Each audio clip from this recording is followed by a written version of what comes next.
queremos proclamar a nossa abolição. Não é ódio, nem rancor, apenas um grito de liberdade.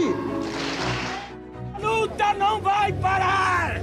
Os exploradores do negro não vão ter descanso enquanto toda a nossa nação negro-africana não for definitivamente livre. O Estatuto da Igualdade Racial significa um avanço, passos à frente na defesa daqueles que são discriminados.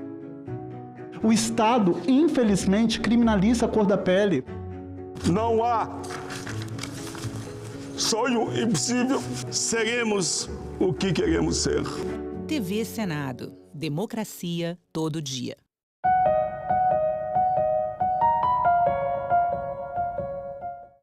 O programa a seguir é livre para todos os públicos.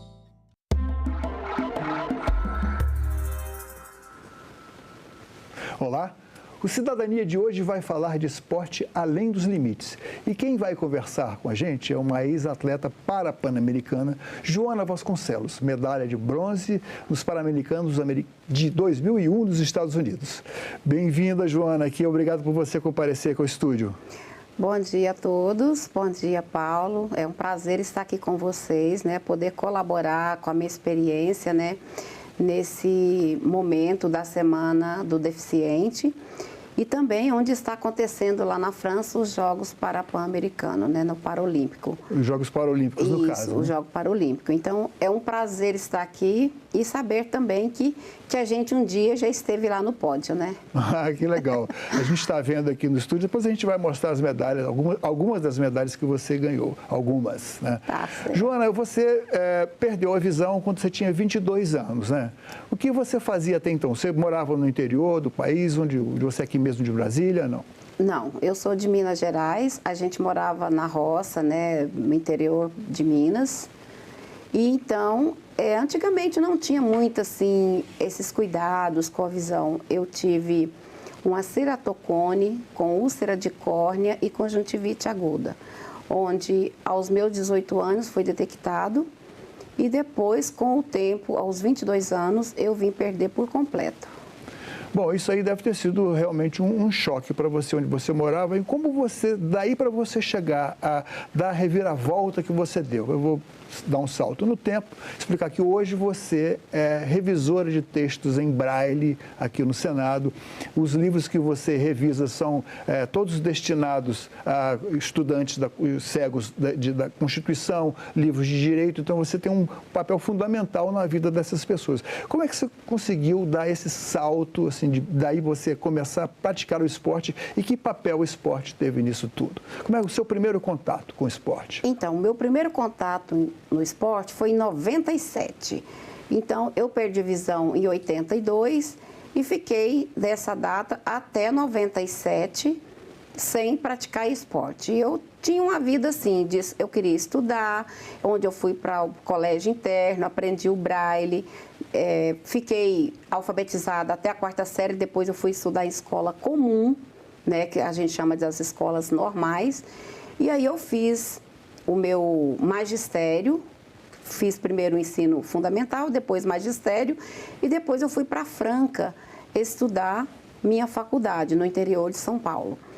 Em 97, eu comecei a ingressar no goalball, né? Eu já estava fazendo faculdade e me interessei muito porque era uma maratona, Paulo. Porque... Isso é lá em São Paulo? Em Minas Gerais. Eu estudava em São Paulo, mas todo final de semana eu ia para Minas treinar o goalball. Ali pertinho, Franca é quase a fronteira de eu treinava Minas Gerais. em Uberaba e Franca era perto de onde eu morava, 60 quilômetros. Eu viajava todos os dias para a faculdade. Quando era final de semana, ao invés de eu ficar em casa, eu ia treinar o goalball em Minas Gerais. E aí, isso aí, o que isso trouxe de novo para você? Você até então malhava, fazia algum tipo de exercício físico? Olha, me trouxe a integração com outras pessoas com deficiência, sem contar que a atividade física foi fundamental, né?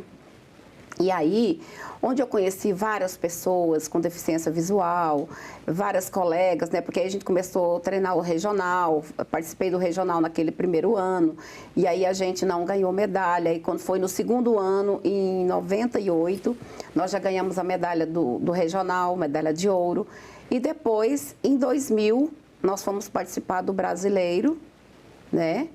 E 2001, e assim, aí veio. Eu parei de jogar em 2011, por causa de um acidente. Joana, me explica o que é o goalball. O goalball, até para entrevistar você, eu fiquei assistindo um jogo lá do Brasil contra a China no goalball nas Olimpíadas. Agora, tem um gol enorme, né? O tamanho do gol é uma coisa assim, são 3 contra 3, não é isso? Isso.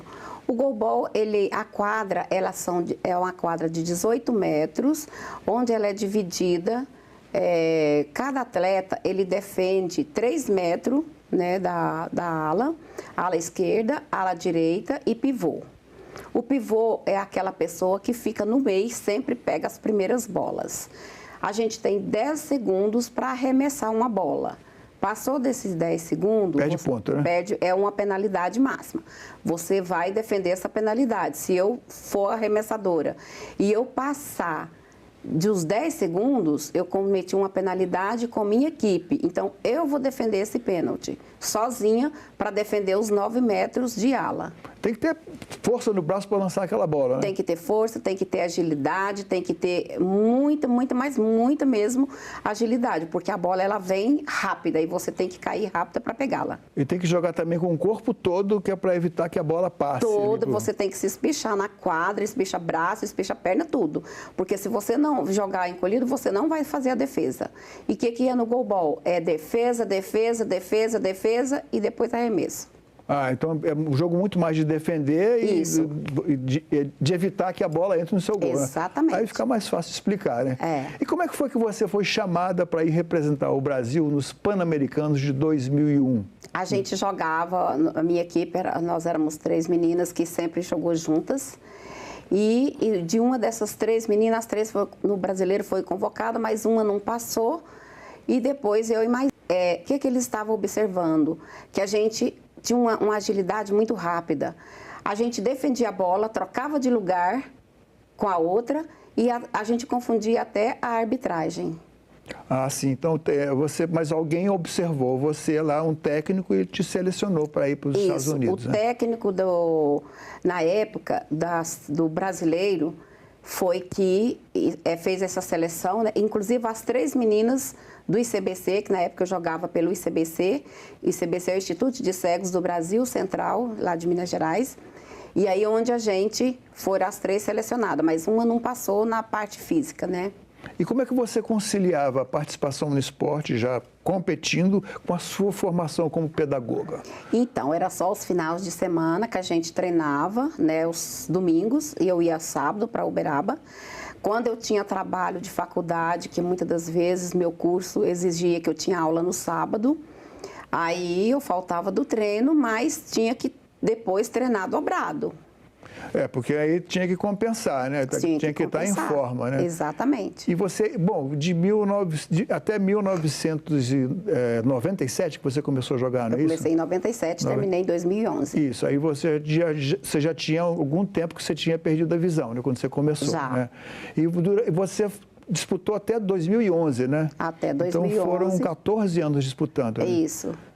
Bom, aí você teve alguma lesão, não foi? Eu tive um acidente de carro e quebrei o braço direito. Tá, aí ficou comprometida na força, assim. Colocou 4 pinos aqui dentro e uma placa. E o médico, ele falou que eu podia jogar, não tinha problema. Eu achei por bem a não jogar. Você já tinha tido filhos nessa altura? Eu já tinha meus 2 filhos, já estava casada. Tinha tudo, fazia tudo, mas eu achei por bem não jogar, porque sempre você arremessa com a mão direita. Aí você ia ter que trocar, ia treinar, ia dar mais trabalho treinar com a esquerda. Ia dar mais trabalho, e ele falou que eu ia perder os movimentos. Eu falei, eu não vou perder.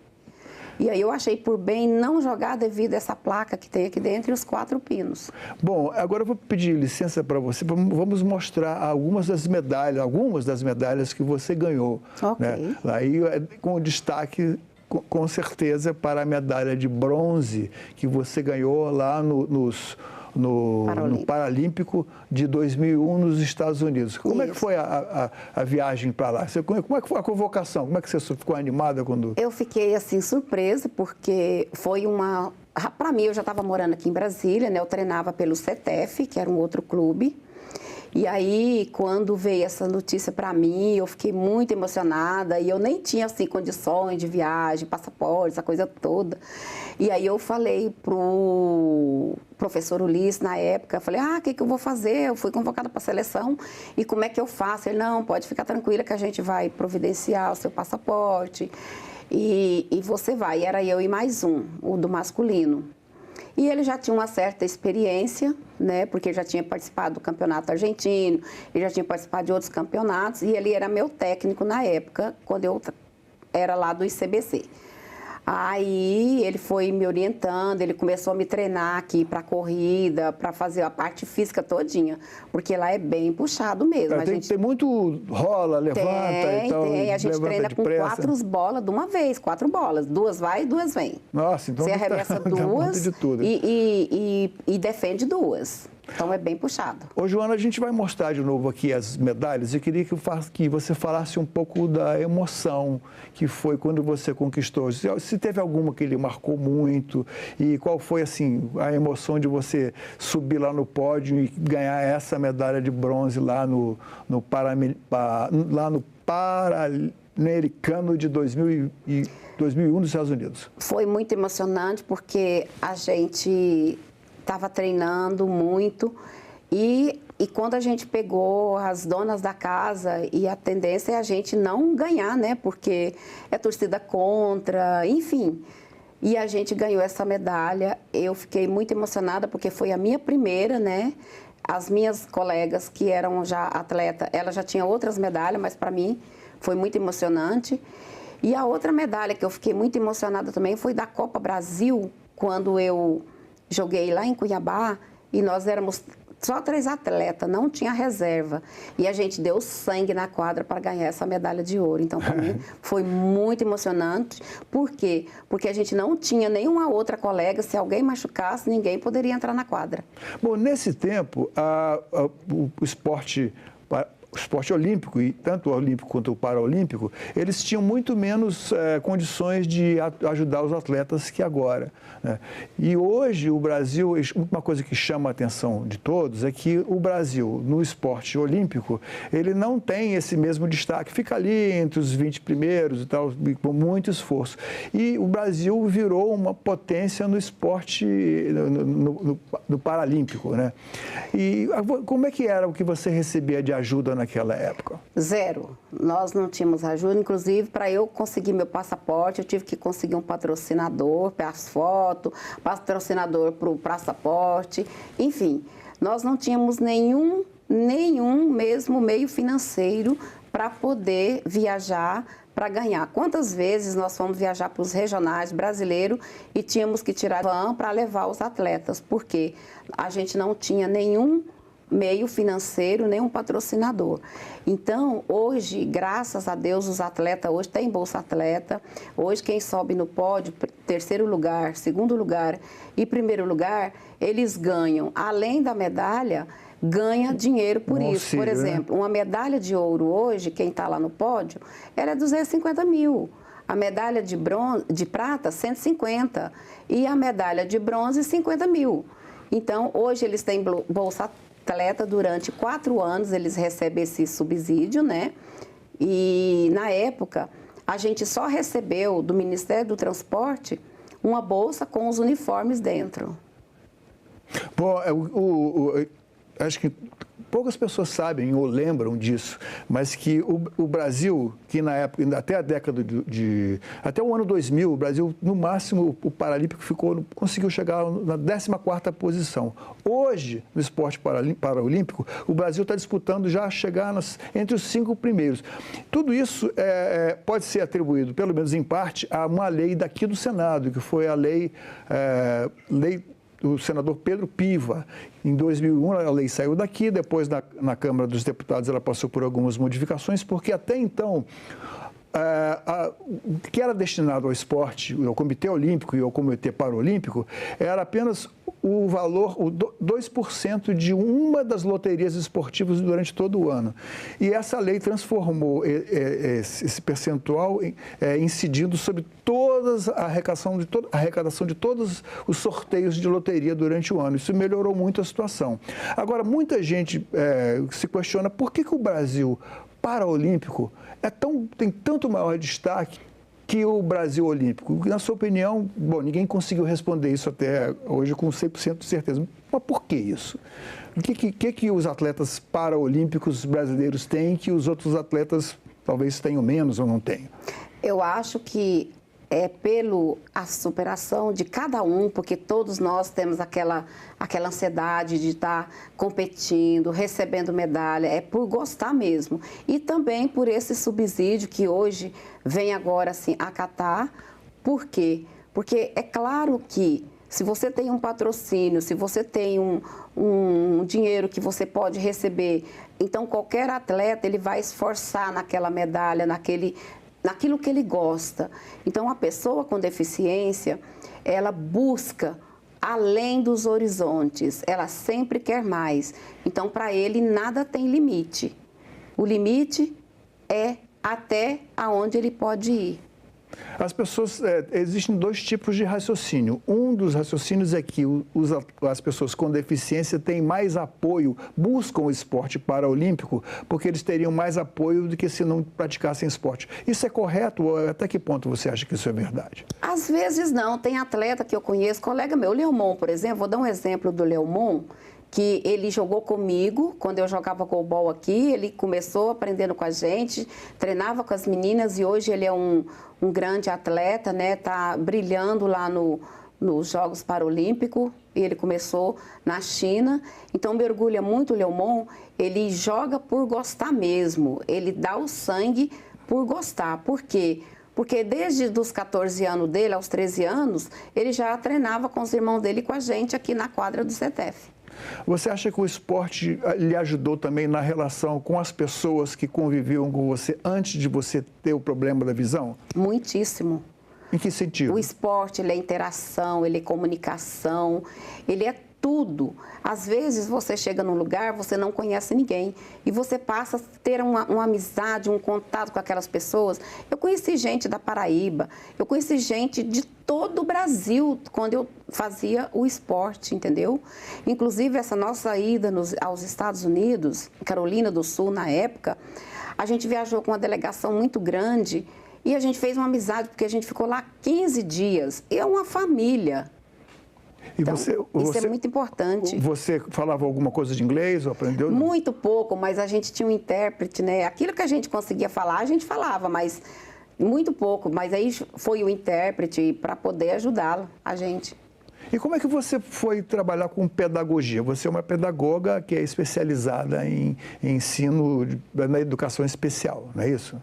Sim, eu fiz o meu curso. Primeiro eu fiz magistério no estado de São Paulo, no interior de São Paulo.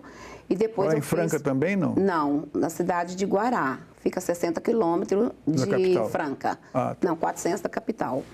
E aí eu fui para a faculdade, lá eu fiz meu curso de pedagogia. E depois, aqui em Brasília, eu trabalhava lá na CNI, Confederação Nacional da Indústria. Eu já dava curso para professores dentro do sistema CNI. E aí eu quis, então, me aperfeiçoar no ensino especial. Foi onde eu fiz pela Unileia a minha pós-graduação em ensino especial. A Unileia é uma faculdade. Eu fui excluída por 27 faculdades no Brasil.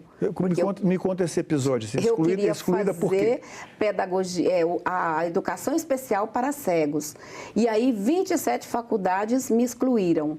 E eu falei, mas meu Deus do céu, como que eu quero ensinar para cegos? Como é que é isso? E aí eu impliquei com aquilo e eu sou muito persistente naquilo que eu quero. E aí eu falei assim para um amigo, falei, Alberto, eu vou fazer uma inscrição em qualquer faculdade aí, pronto, mas não vou contar que eu sou cega. Pronto, passou.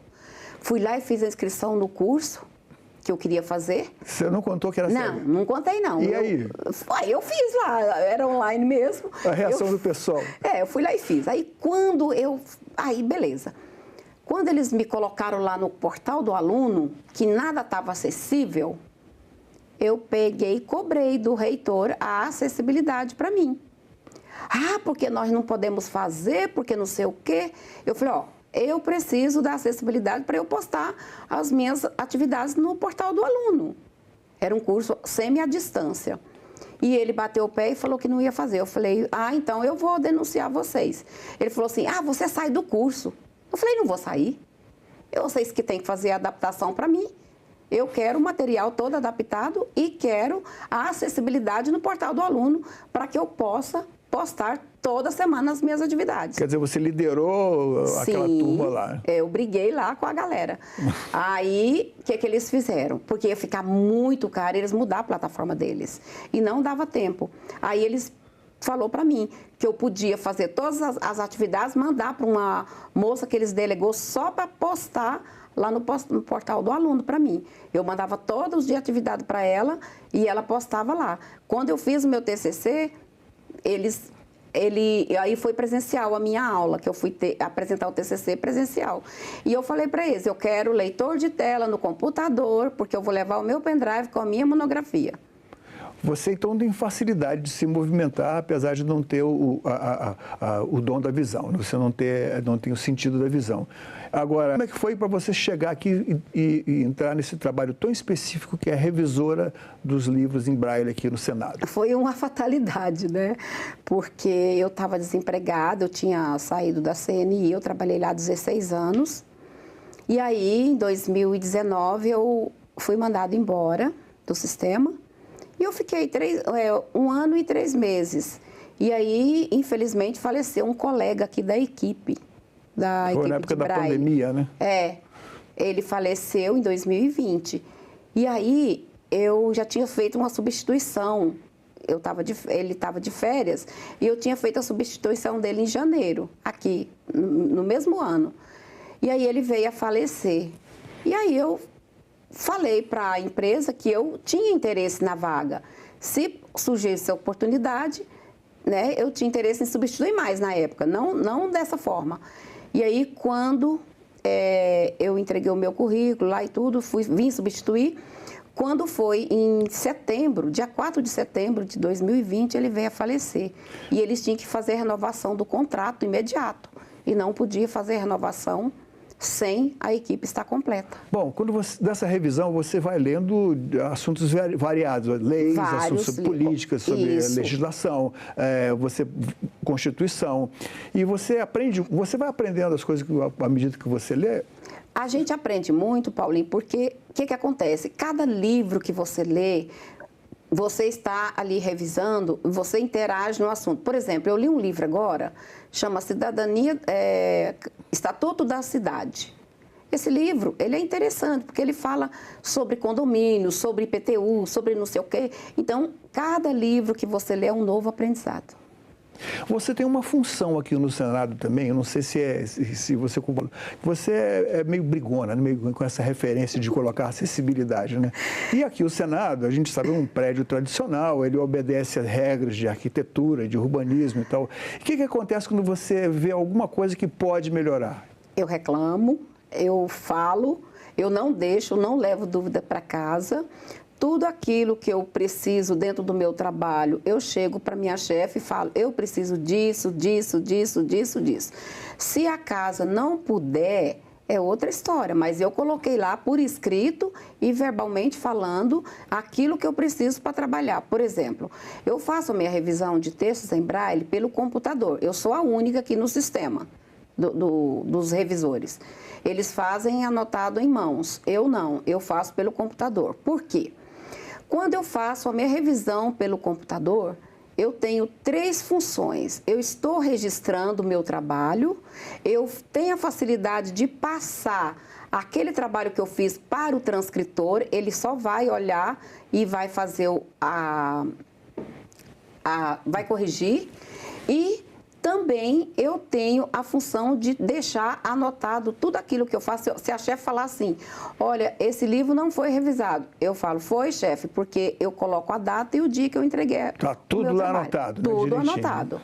E se eu fizer ele em braille, anotado em mão, na reglete, ele vai para o lixo. A máquina está tomando conta de tudo, né? Exatamente. Hoje a tecnologia manda no mundo. Ô, Joana, eu quero que você dê um recado aqui para o ouvinte, para aquele que está pensando que está frente a um problema na vida, está meio deprimido, assim, que você pode dar um empurrão assim na motivação, né, na busca de outros caminhos e uma solução assim na vida que levante a pessoa. Eu falo para o meu colega que tem a deficiência visual, cadeirante, auditivo, todo tipo de deficiência, que nada nessa vida é difícil, a gente consegue, basta você querer, basta você estar pronto para fazer aquilo que você gosta, aquilo que você quer. Eu sempre tenho 3 palavras que ela não sai do meu dicionário: eu vou, eu posso e eu quero. Então, se eu quero, eu posso. Se eu posso, eu vou. Genial. Genial, é isso aí. Joana, muito obrigado pela sua presença aqui no Cidadania. Obrigada eu, agradeço toda a produção, agradeço a você, agradeço todos os ouvintes que vai estar vendo essa reportagem, e meus colegas também que são deficientes visuais. Não deixe-se pela depressão, vá em frente. Muito obrigado. Esta entrevista e todos os nossos outros programas estão disponíveis para você rever ou compartilhar no nosso site, senado.leg.br/TV, ou então pelo nosso canal no YouTube. Inscreva-se lá e marque o sininho para receber notificações. Obrigado pela companhia e até o próximo Cidadania.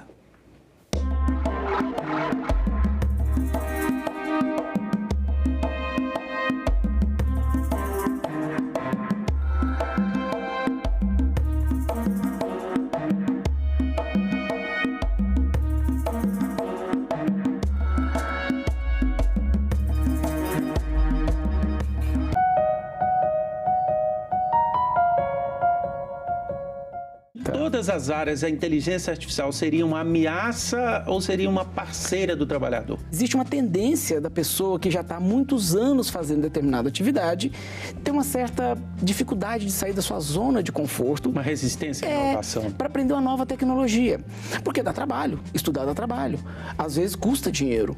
Agenda Econômica. Hoje, 20h, aqui na TV Senado. O ensino médio, a primeira reforma em 2017, ela já buscava responder uma lacuna percebida na sociedade e nos próprios jovens. A falta de identidade do ensino médio, alguns estados com mais de 19 disciplinas diferentes no ensino médio. Houve uma tentativa de reforma, tentando organizar o currículo em uma parte que seria comum para todos os alunos do ensino médio do Brasil, rede pública e privada, dos diferentes estados, e uma parte que seria chamada os itinerários formativos, que era a ideia de aprofundamento, ou seja, um jovem que quer seguir uma carreira mais ligada à área das exatas, pudesse, na parte da carga horária de aprofundamento, ter mais disciplinas ligadas a exatas, e assim, na área de linguagens, alguém que quer seguir uma carreira o domínio maior da linguagem pudesse ajudar. Não foi o que aconteceu. Agora é lei. Foi aprovada a Política Nacional de Prevenção e Combate ao Abuso e Exploração Sexual da Criança e do Adolescente. Estão previstas medidas como combate ao bullying e ao cyberbullying, além da definição da pornografia infantil e do incentivo à automutilação como crimes hediondos. O Senado votou, agora é lei. Uma notícia falsa pode vir de quem a gente menos espera, no grupo da família ou nas nossas redes sociais. Mas como saber se uma informação é verdadeira? Agora, as informações sobre o Senado podem ser checadas pelo WhatsApp. Envie texto, link, foto, captura de tela ou vídeo de qualquer notícia duvidosa sobre o Senado Federal. Nossa equipe vai analisar o material e responder se a informação é falsa, verdadeira ou imprecisa. Ficou na dúvida? Senado verifica.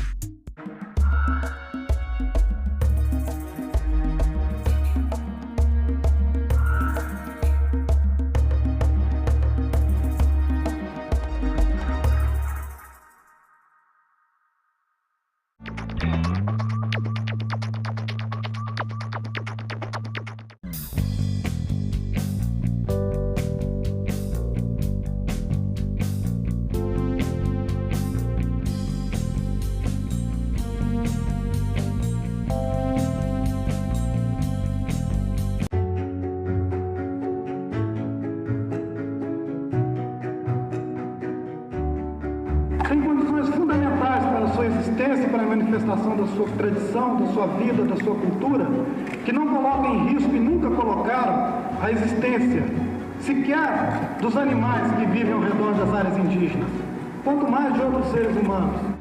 Mas que nós vamos lutar sempre para que nossos direitos e as nossas vozes sejam ouvidos. Marchamos ao som dos guerreiros para pedir paz e para pedir respeito aos povos indígenas. E a luta pela terra é a mãe de todas as lutas. E por isso nós afirmamos e reafirmamos que nunca mais um Brasil sem nós. Eu acho que a gente tem que entender que aquilo que afeta, né, os povos indígenas afetará todo mundo. TV Senado. Democracia todo dia.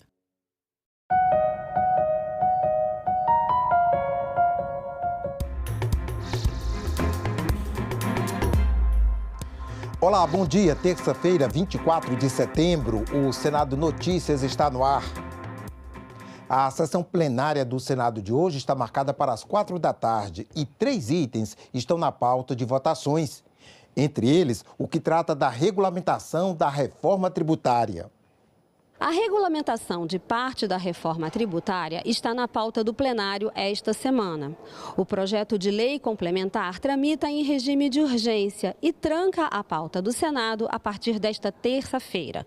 Mas a expectativa é de que ele não seja votado ainda, por causa da proximidade das eleições municipais. Então, parlamentares negociam com o governo a retirada da urgência, que só pode ser feita pelo presidente da República.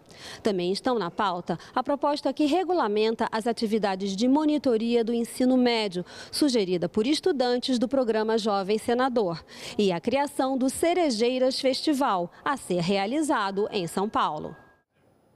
Audiência pública sobre reforma tributária. Congresso realiza sessão para promulgar a emenda constitucional e plenário do Senado reúne-se em seguida para examinar projetos. Confira a agenda prevista para esta terça-feira. Daqui a pouco, às 10 horas, a Comissão de Assuntos Econômicos deve se reunir em audiência pública para debater os impactos da reforma tributária nos regimes diferenciados e específicos.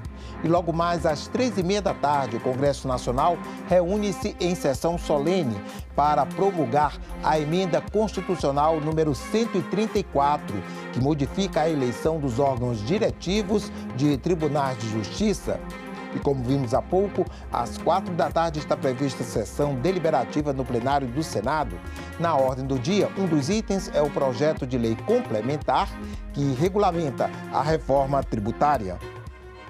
O fechamento de escola nas zonas rurais aumenta a desigualdade na educação do Brasil, prejudicando negros, quilombolas e moradores do campo. Representantes desses grupos participaram nesta segunda-feira da 5ª audiência sobre o novo Plano Nacional de Educação. O Plano Nacional de Educação traz os objetivos e metas para serem cumpridas até 2034, desde a educação infantil até o ensino superior.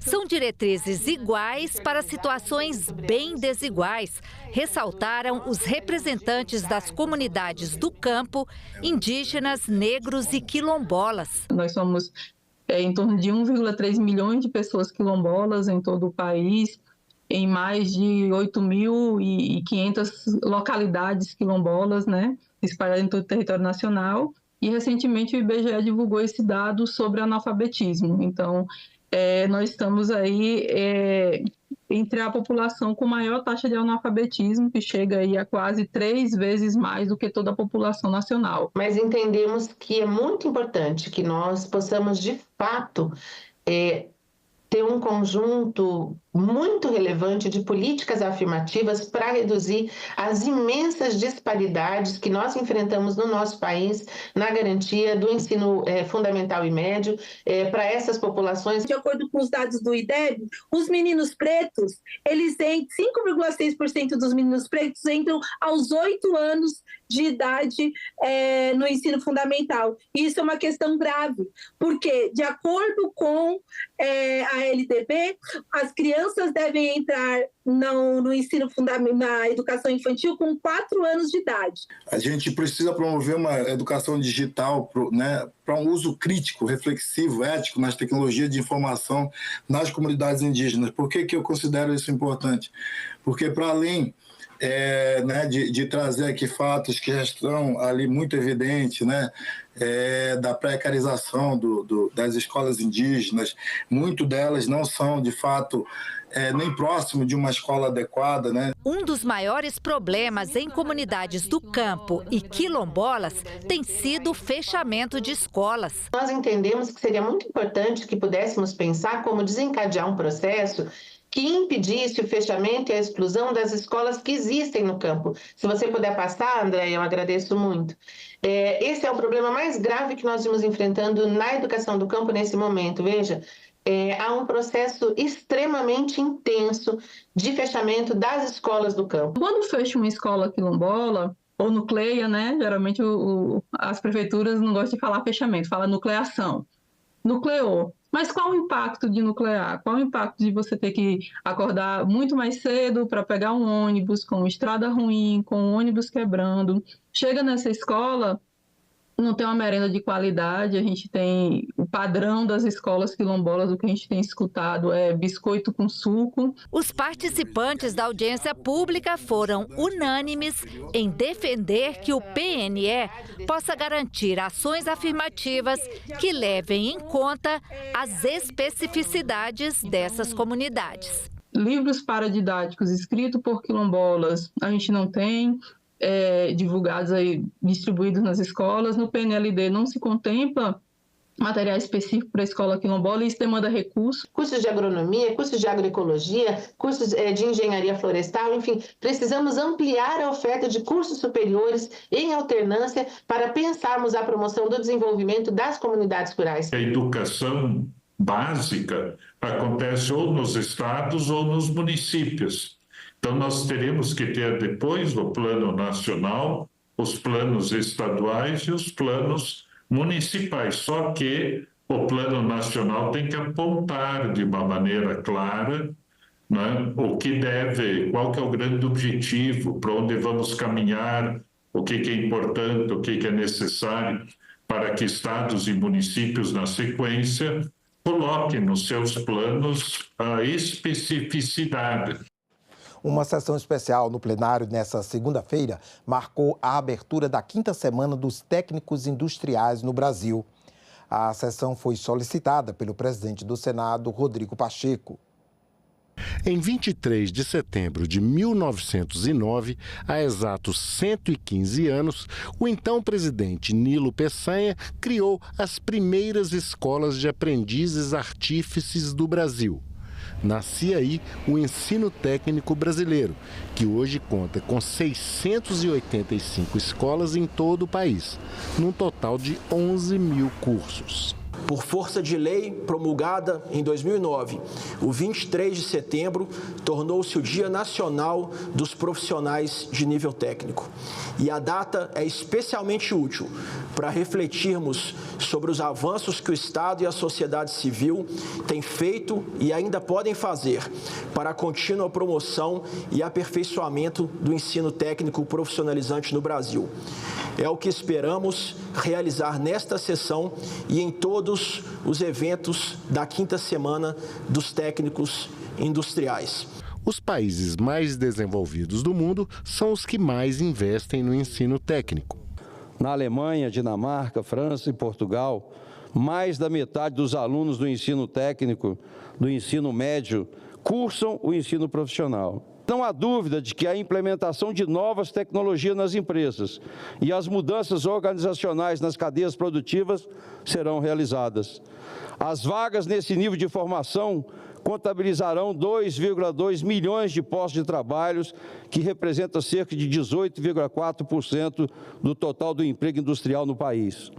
A análise foi feita pelo Observatório Nacional da Indústria com base no mapa do trabalho industrial 2022-2025. Em qualquer lugar do mundo, um técnico bem preparado, bem formado, irá sobreviver. E, sobretudo, vai contribuir imensamente com o projeto de desenvolvimento do seu país. sempre é uma decisão de caráter político. Sempre que se decidiu, teve uma cantilena, meu caro presidente Castelar, de que a gente estava gastando demais, que era muito gasto.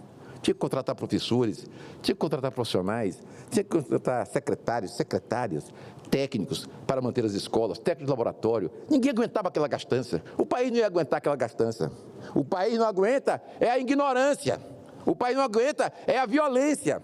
O país não aguenta é a desinformação, é a fake news. É isso que o país não aguenta. O país precisa é de mais técnicos, mais gente formada, preparada. E essa decisão é de caráter político. O Brasil tem quase 1,5 milhão de eleitores cadastrados com algum tipo de deficiência. Na hora de votar, essa população muitas vezes esbarra na falta de acessibilidade ou de recursos acessíveis. E para evitar que isso aconteça, a senadora Mara Gabrilli apresentou uma indicação para que locais com acessibilidade sejam divulgados previamente pelo Superior Tribunal Eleitoral.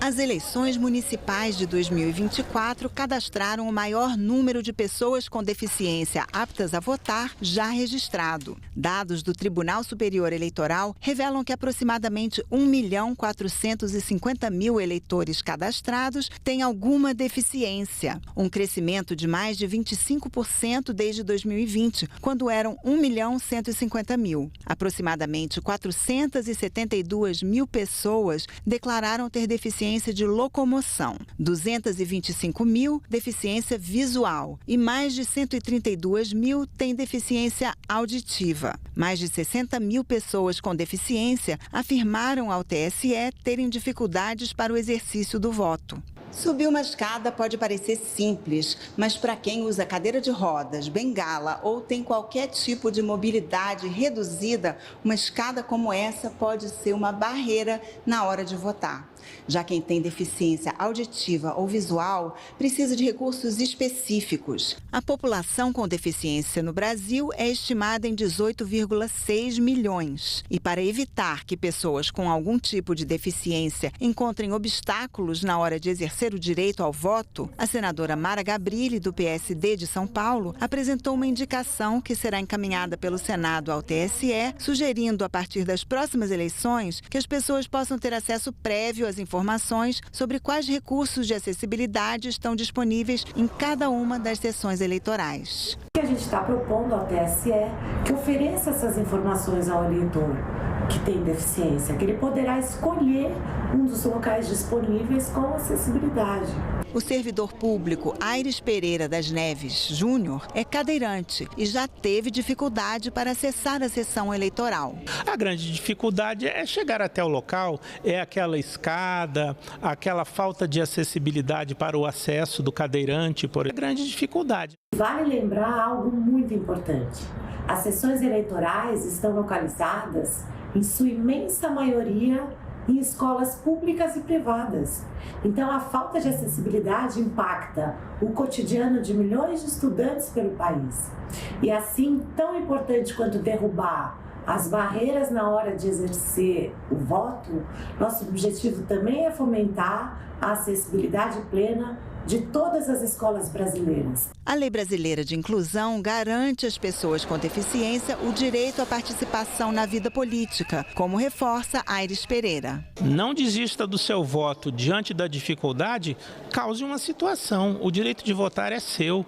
Cause uma situação lá junto com o mesário, junto com o presidente da sessão. Você tem o direito de votar. Ninguém pode dizer a você, que não tem acessibilidade, você não transferiu o seu voto, você não vota e justifica. De forma alguma aceite isso daí. Mobilize as pessoas que estiverem ao seu redor e não deixe de votar. Qualquer que seja a sua dificuldade, registre isso e denuncie. É isso mesmo. Nós ficamos por aqui. Você pode rever as reportagens desta edição na nossa página na internet, senado.leg.br/TV. Obrigado pela companhia. Continue sintonizado aqui na TV Senado.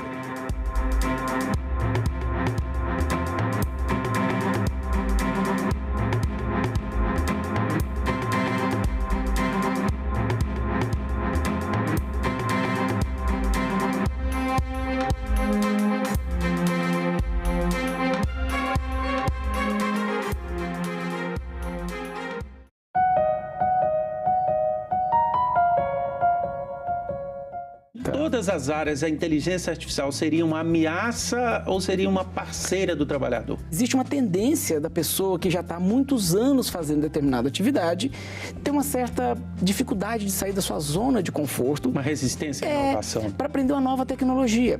Porque dá trabalho, estudar dá trabalho. Às vezes custa dinheiro. Agenda Econômica. Hoje, 20h, aqui na TV Senado.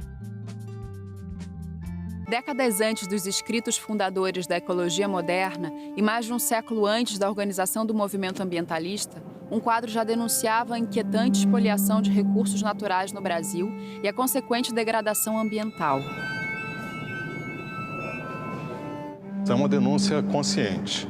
Inclusive, quando ele apresentou esse trabalho num salão em 1843, o Félix Toné, ele disse que a perda de vegetação estava causando muitos males para a cidade. Ele escreve isso, a perda de umidade, de chuvas, que é algo que aparece representado aqui na pintura. É preciso entender a história ambiental que está por trás dessa tela.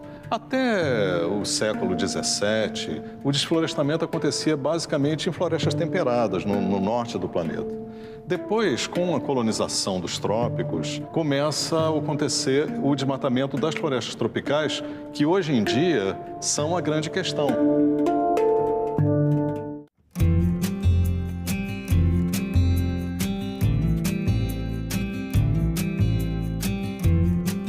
Estar aqui nesse momento, poder estar presidindo esse projeto tão lindo, tão gratificante.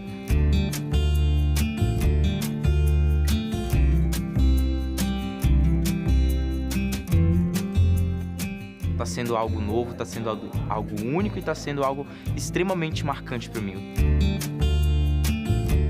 Realmente estar nesse local demonstra a importância que é o jovem estar engajado com a política, um local onde a democracia reina e deve permanecer reinando.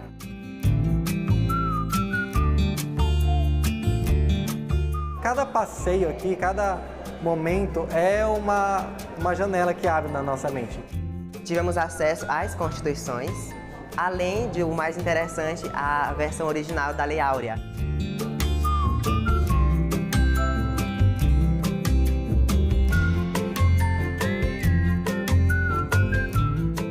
A presença de vocês aqui representa uma oxigenação, sobretudo a oxigenação de ideias.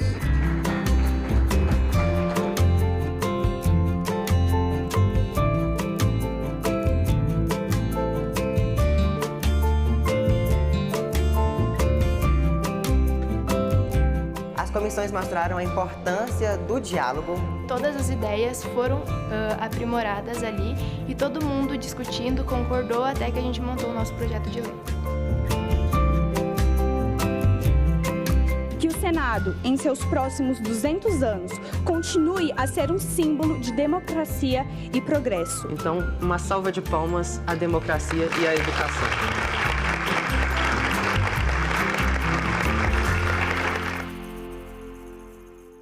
Você não reduz a criminalidade apenas com pena, elevando a pena.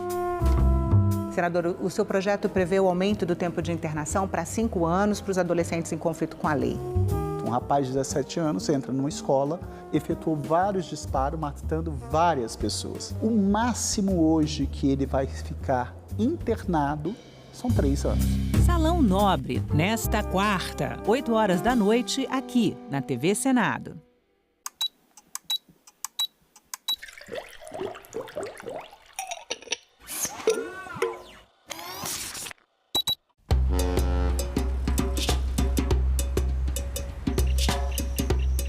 Eu sou a primeira mulher diretora do Instituto e não médica.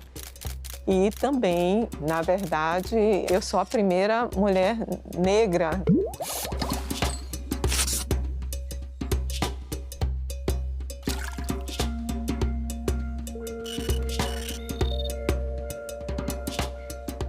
E eu sempre fui muito fascinada pelos mecanismos, a fisiopatologia da doença falciforme e as questões sociais. Ela não tem uma cura, mas o indivíduo, por ter uma doença sistêmica, ele precisa de um tratamento que envolve diferentes especialidades. E aí é que entra a questão social. Nós trabalhamos há muito tempo com os pacientes, com as famílias, com os clínicos e nós conseguimos mudar alguns aspectos no acompanhamento do paciente e também com relação a políticas públicas. A criança que vai para a escola, ela tem uma alteração, uma doença que faz com que às vezes eles precisem ser internados. Se ele é internado, ele precisa de classe hospitalar, precisa de um acompanhamento clínico adequado e precisa de uma compreensão também por parte dos educadores. Então, todo cuidado ele tem que ser mantido desde o nascimento da criança, com acompanhamento pediátrico e também com as várias especialidades. Então, o governo tem que se preparar para fazer esse aporte, já que nós fazemos o diagnóstico da doença no teste do pezinho. Aqui na Bahia, pelo teste do pezinho, a cada 640 nascimentos você tem uma pessoa com doença falciforme. Nós temos uma prevalência mundial elevada da doença falciforme, principalmente no continente africano. E essa prevalência elevada da doença terminou também ocorrendo em determinados países e continentes. Nós tivemos uma imigração forçada de indivíduos da África. O Brasil tem uma prevalência grande, uma incidência grande de doença falciforme e o estado da Bahia é o estado que tem a maior prevalência e incidência da doença. A doença falciforme é uma doença genética, ela é decorrente da presença da hemoglobina S, que ocorre devido a uma alteração no gene da globina. E o aspecto mais grave da doença é quando o indivíduo herda os dois genes para a hemoglobina S. O que acontece é o seguinte, a hemoglobina ela é uma proteína que está no interior do glóbulo vermelho, do eritrócito, e ela fixa o oxigênio. Então, ela é responsável pelo transporte do oxigênio. Como a hemoglobina ela tem uma alteração na cadeia de globina, ela tem uma dificuldade nesse transporte do oxigênio. Devido a essa deprivação de oxigênio, a hemoglobina ela tende a polimerizar. A polimerização da hemoglobina no interior do eritrócito muda a forma do eritrócito. Então, o eritrócito termina assumindo uma forma alongada. E isso dificulta a passagem do eritrócito. Apesar da doença falciforme ser uma doença genética, é uma doença que tem repercussões hematológicas, inflamatórias e uma repercussão sistêmica. O indivíduo ele tem alterações de infecção, ele tem alterações oftalmológicas. É muito frequente o acidente vascular cerebral em crianças, principalmente até os 5 anos de idade, retinopatia, alterações ósseas e um aspecto muito frequente da doença são as crises de dor e também as crises que nós chamamos crises vaso-oclusivas. Gosto muito de história, então é a história da doença falciforme, a história da nossa Bahia, os países africanos e toda essa história sempre me encantou. Também eu considero que é uma área em que eu consigo trazer diversidade para o laboratório, Tem um projeto com a África, países africanos. É importante, esse projeto foi financiado pelo CNPq. Nós trouxemos 16 alunos de pós-graduação do Benin e da Nigéria, com bolsa de pós-graduação, no estudo para desenvolver teses e dissertações no tema doença falciforme, que tenha uma doença falciforme que é caracterizada por uma alteração com a presença da hemoglobina S. Nós trabalhamos com aspectos genéticos da doença, aspectos inflamatórios da doença e também os aspectos laboratoriais, aspectos bioquímicos, a busca de biomarcadores de prognóstico com relação a cada um dessas alterações clínicas que o indivíduo apresenta. Agora nós estamos desenvolvendo um estudo mais da qualidade de vida da família e dos pacientes, porque a gente sabe que você tem uma criança doente, você mexe com toda a estrutura familiar. E é importante porque, como ela é uma doença grave, é uma doença que precisa de um cuidado especial, de uma equipe multiprofissional, é importante essa interação da gente com toda a família, né, com o paciente, com a equipe clínica que cuida do paciente. É um trabalho que tem várias nuances, do social, do histórico e o aspecto humano também, de estar com a família, de acompanhar e não só tratar como um número, como um indivíduo que vai fazer parte de um estudo, mas que também ele vai ser beneficiado com os resultados que nós obtivemos. E a gente tem feito isso. A pessoa que eu me transformei, ela é reflexo do trabalho que eu desenvolvi ao longo dos anos. Eu tenho um cuidado muito especial com a pessoa, com o ser humano. Isso me ajudou. O que eu desenvolvo no laboratório, com os pacientes, com as famílias, eu levei para a gestão na diretoria do Instituto.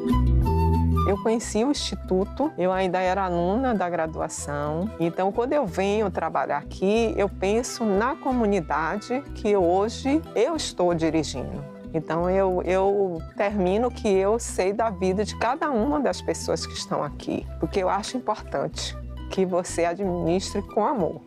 Eu digo isso e eu penso isso todo dia. Eu digo, gente, eu tenho o poder de estar aqui tomando decisões que vão afetar a vida de cada uma das pessoas. Então, eu acho que as pessoas hoje que estão no poder, elas têm que ser humanas, porque estar no poder afeta a vida das pessoas diretamente. Em cada decisão que eu tomo, eu penso primeiro na pessoa e no quanto que isso pode afetar a vida daquela pessoa, que eu acho super importante. O poder, ele tem que ser usado para o bem e não para o mal. Então, é isso.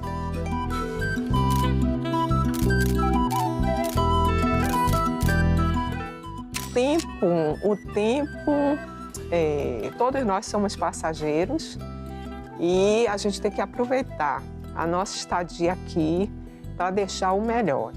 Dentro do meu coração, eu tenho que fazer o que é melhor para as pessoas. Isso é você, na verdade, pensar no tempo. O quanto que nós somos frágeis. Vida é para ser vivida, é para ser feliz e é para a gente fazer tudo que a gente gosta. E deixar muitas pessoas que realmente, quando você for, sintam falta de você, mas que também tenham um sorriso e que digam, olha, ela fez diferença.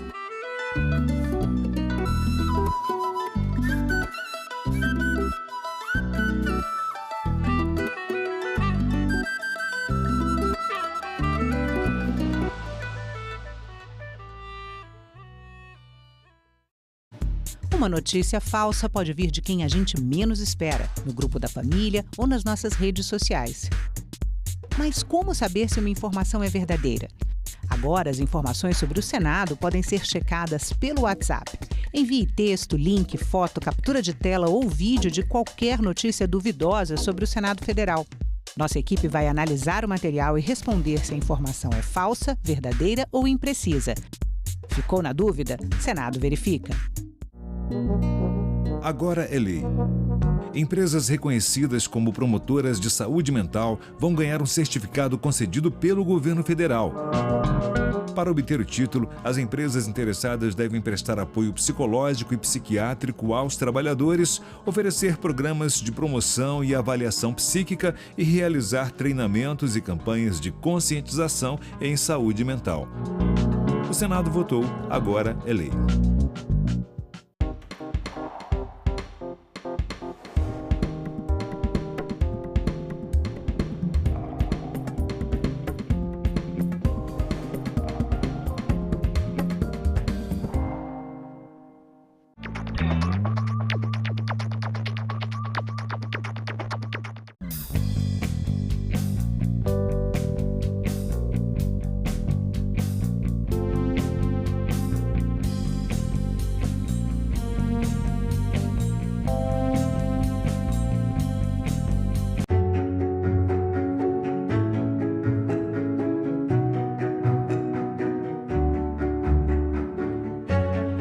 Poucas mulheres se aventuravam na carreira política, não era considerado de bom tom. luta da mulher não é apenas um princípio, é uma questão social. Temos os mesmos direitos, devemos também ocupar os mesmos espaços. Nós estamos chegando à conclusão que não basta reivindicar os nossos direitos, que é preciso gritar. Nós somos 52% da população e temos uma representatividade no Senado de 13%. Nós estamos falando abertamente que nós queremos sim espaços de poder. Liderança no Senado Federal, não há dúvida nenhuma, é uma grande conquista, nós conseguimos avançar. A gente não quer privilégio, a gente quer justiça, né? TV Senado. Democracia todo dia.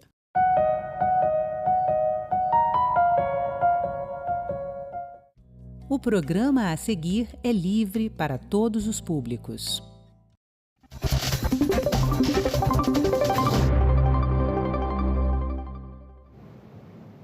Olá, começa agora mais um Assunto de Estado especial Eleições.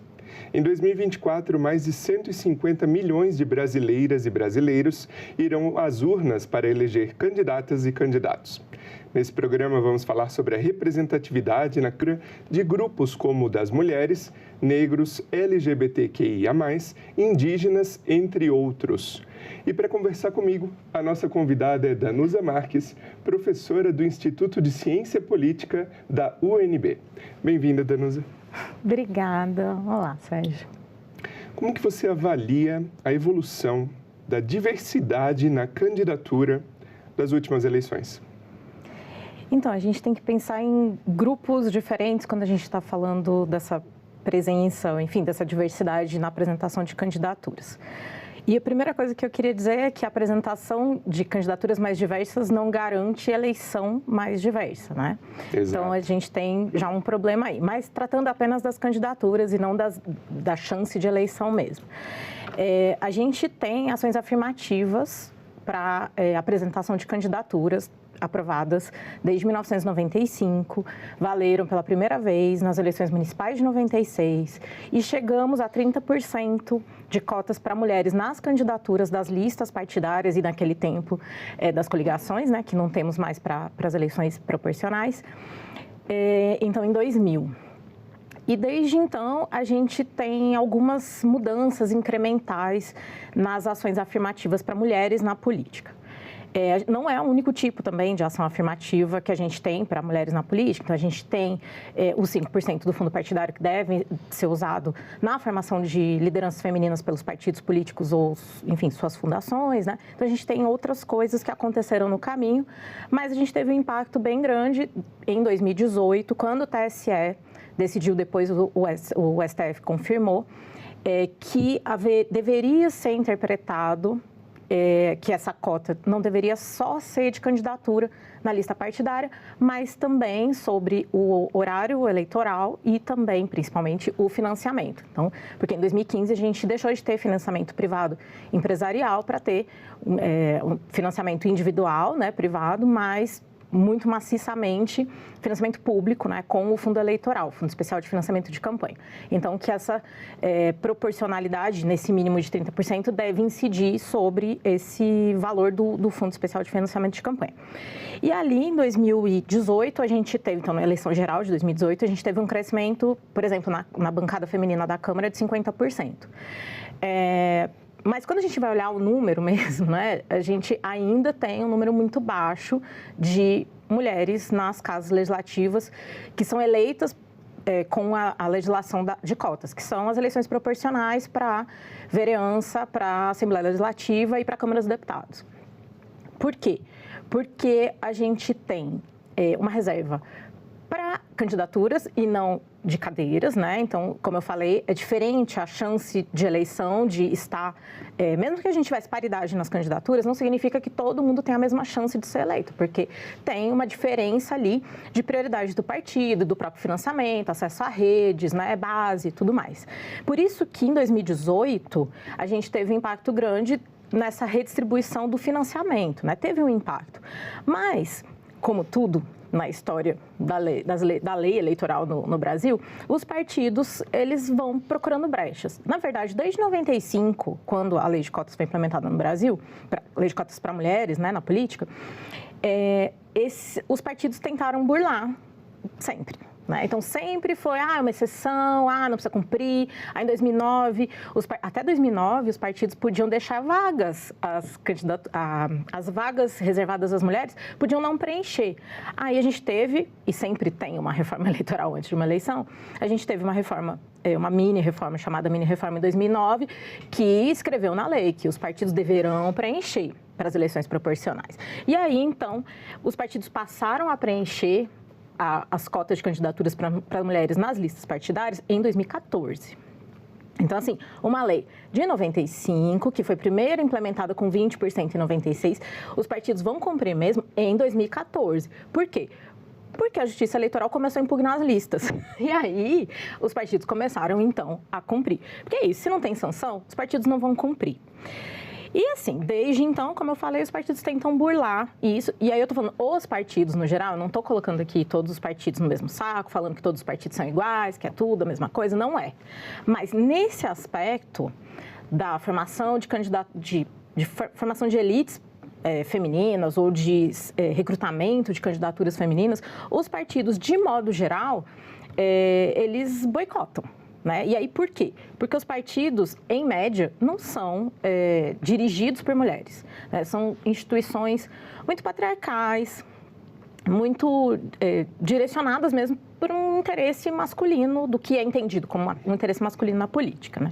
Então, em relação, acho que as mulheres na política, a gente pode falar sobre essa legislação, sobre esse caminho, sobre essa incidência dos partidos tentar burlar esse caminho e o contexto que a gente tem hoje, que é de cotas para candidaturas de 30%, que as cotas de candidaturas costumam ser cumpridas, porque senão as listas partidárias são impugnadas, e tem essa cobrança pelo cumprimento dessa cota também em relação ao financiamento. Em relação ao horário eleitoral, o TSE tem muita dificuldade de conseguir fazer cumprir, mas nessas eleições agora, inclusive tem um módulo específico, quando a gente entra no site do TSE, a gente vê de prestação de contas, inclusive, do horário eleitoral. Então, a gente está caminhando para ter mais ferramentas para conseguir fazer essa cobrança. No entanto, tudo isso é muito dificultado porque os agentes partidários agem para que não se cumpra.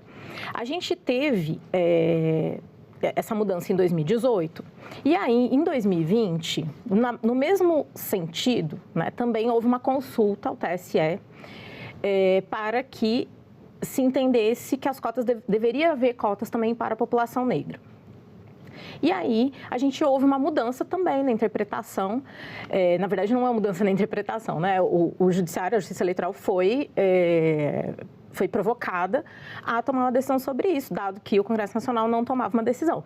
E aí, então, tomaram, sim, essa decisão com o entendimento de que é preciso ter também reserva do Fundo Especial de Financiamento de Campanha para as candidaturas de pessoas negras, entendendo aqui, dentro da classificação do IBGE, pessoas pretas e pardas. Mas o contexto das candidaturas de pessoas negras no Brasil é diferente do contexto de candidaturas de mulheres. Tem muitos pontos em comum, mas também tem muitas diferenças. Porque o Brasil tem mais de metade da sua população negra e quando a gente observa as eleições, a gente até tem registro, sim, bastante registro de pessoas que se autodeclaram negras, pretas ou pardas, se candidatando.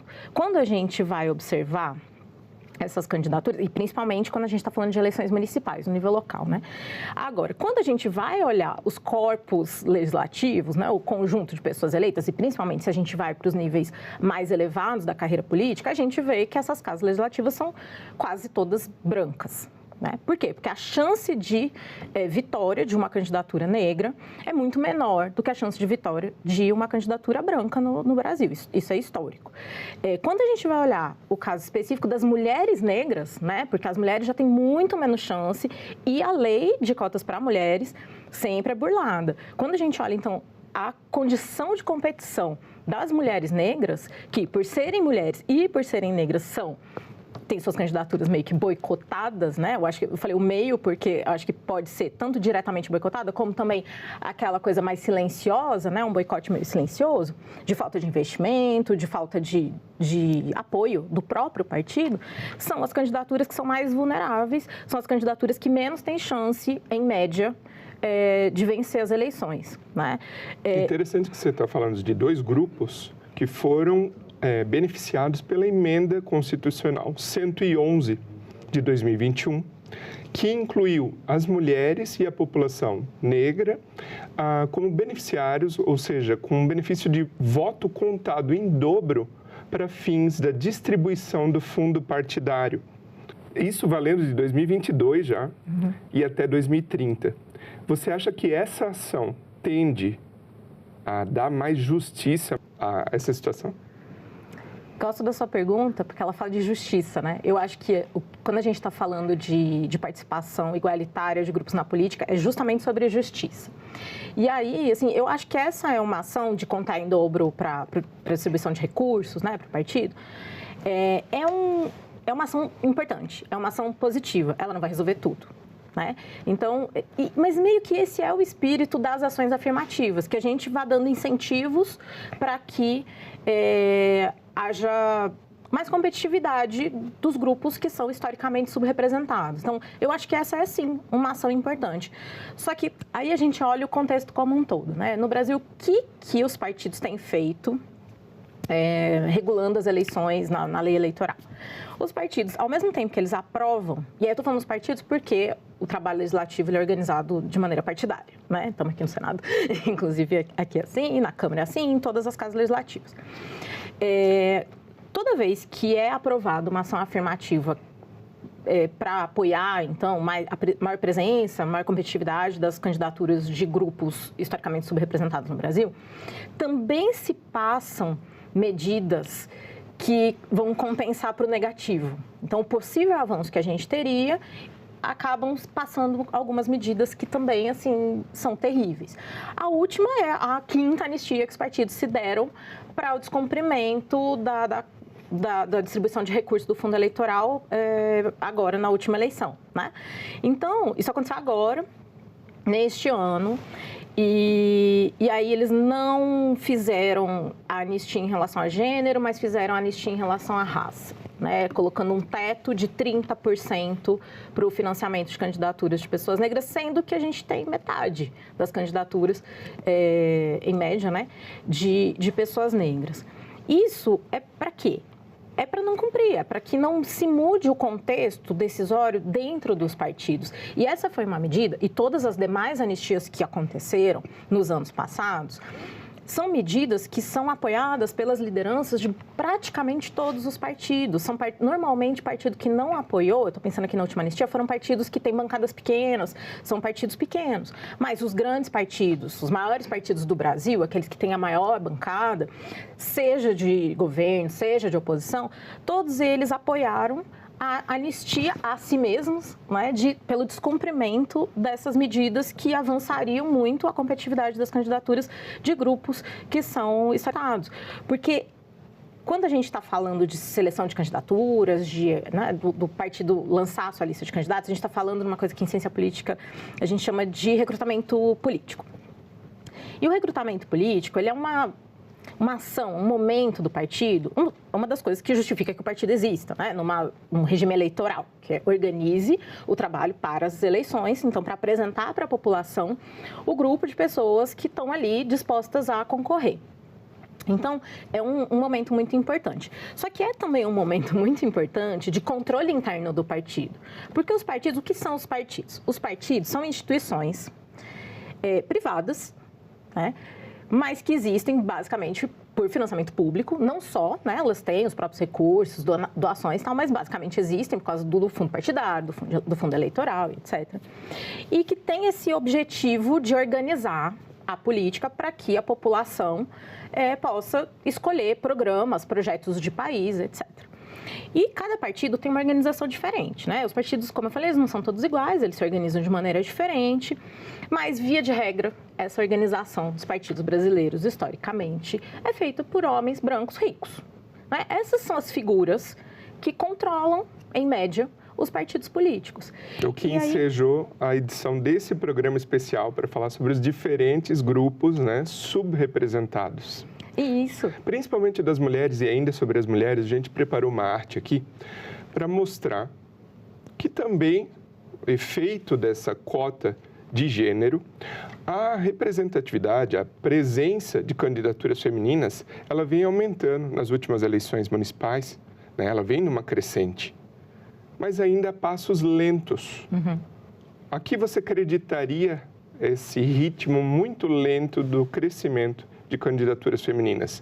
As possíveis fraudes, ou você usou o termo burlar, né? Ou outros fatores como machismo, misoginia. A que você acreditaria esse ritmo lento do aumento da participação feminina nas candidaturas? Então, acho que esse gráfico ele mostra bem que a gente teve uma mini reforma eleitoral em 2009, que foi onde mudou o preencherão por devem preencher, né? Então, para os partidos. Então, eles passam a preencher. Em 2012, não foram todos os partidos que, de fato, preencheram. De 14 para frente, se bem que aqui 12, né, são as municipais, mas em 10 eles ainda não tinham cumprido, mas de 14, 12 que já mostra na média, mas nem todos os partidos cumpriram, e aí vai crescendo. Isso aqui é efeito da lei, porque se não cumpre, a lista do partido é impugnada. Então, houve um esforço para fechar bem a redação da legislação eleitoral, para que a cota de candidatura fosse cumprida. Então, quando eu falo burlar, não é fraude. Burlar é usar aqueles mecanismos para dentro da lei as coisas não funcionarem. É isso. Né? Então, é quando o Congresso aprova uma medida positiva e logo em seguida anistia. Né? Para quê? Para colocar como se tudo que foi feito está dentro da lei. Quando, por exemplo, a última anistia em relação aos recursos de campanha para candidaturas negras não foi cumprido. E aí os partidos vão lá e falam que cumpriram. Então, é difícil assim, para a população entender que se tem uma lei, por que ela não é cumprida? Ela não é cumprida e o partido vai lá, os partidos, enfim, os representantes eleitos por esses partidos, vão lá e se anistiam. Né? Então, é passar uma borracha naquilo que eles mesmos aprovaram e fazer, não, vai começar a valer na próxima. E é sempre assim. A gente está há anos escutando, é na próxima. Não deu agora e vai ser na próxima. Eu acho, assim, a minha leitura sobre o que explica isso tem a ver com quem são esses agentes políticos que estão ocupando as cadeiras do Congresso e estão votando, então, essa legislação. Como que os partidos se organizam. Então, são representantes do povo que estão nas cadeiras do Legislativo, são pessoas que são agentes partidários, né? E que também seguem uma obediência partidária, da liderança partidária. Elas estão disputando o partido e também estão seguindo as linhas que o partido está definindo que devem ser seguidas. Os partidos, como falei, são instituições muito brancas, são instituições muito masculinas, muito cis-heteronormativas, né? Então, se a gente pensar o padrão de um ambiente que é branco, masculino, cis-heteronormativo, o padrão, se a gente não questiona, vai ser a reprodução dessa mesma regra. Né? Então, a gente vive num mundo social que ele tem como a norma, aquilo que, enfim, é entendido como positivo, aquilo que mais tem valor, né? A norma, ela é branca, ela é cis-heteronormativa, ela é masculina.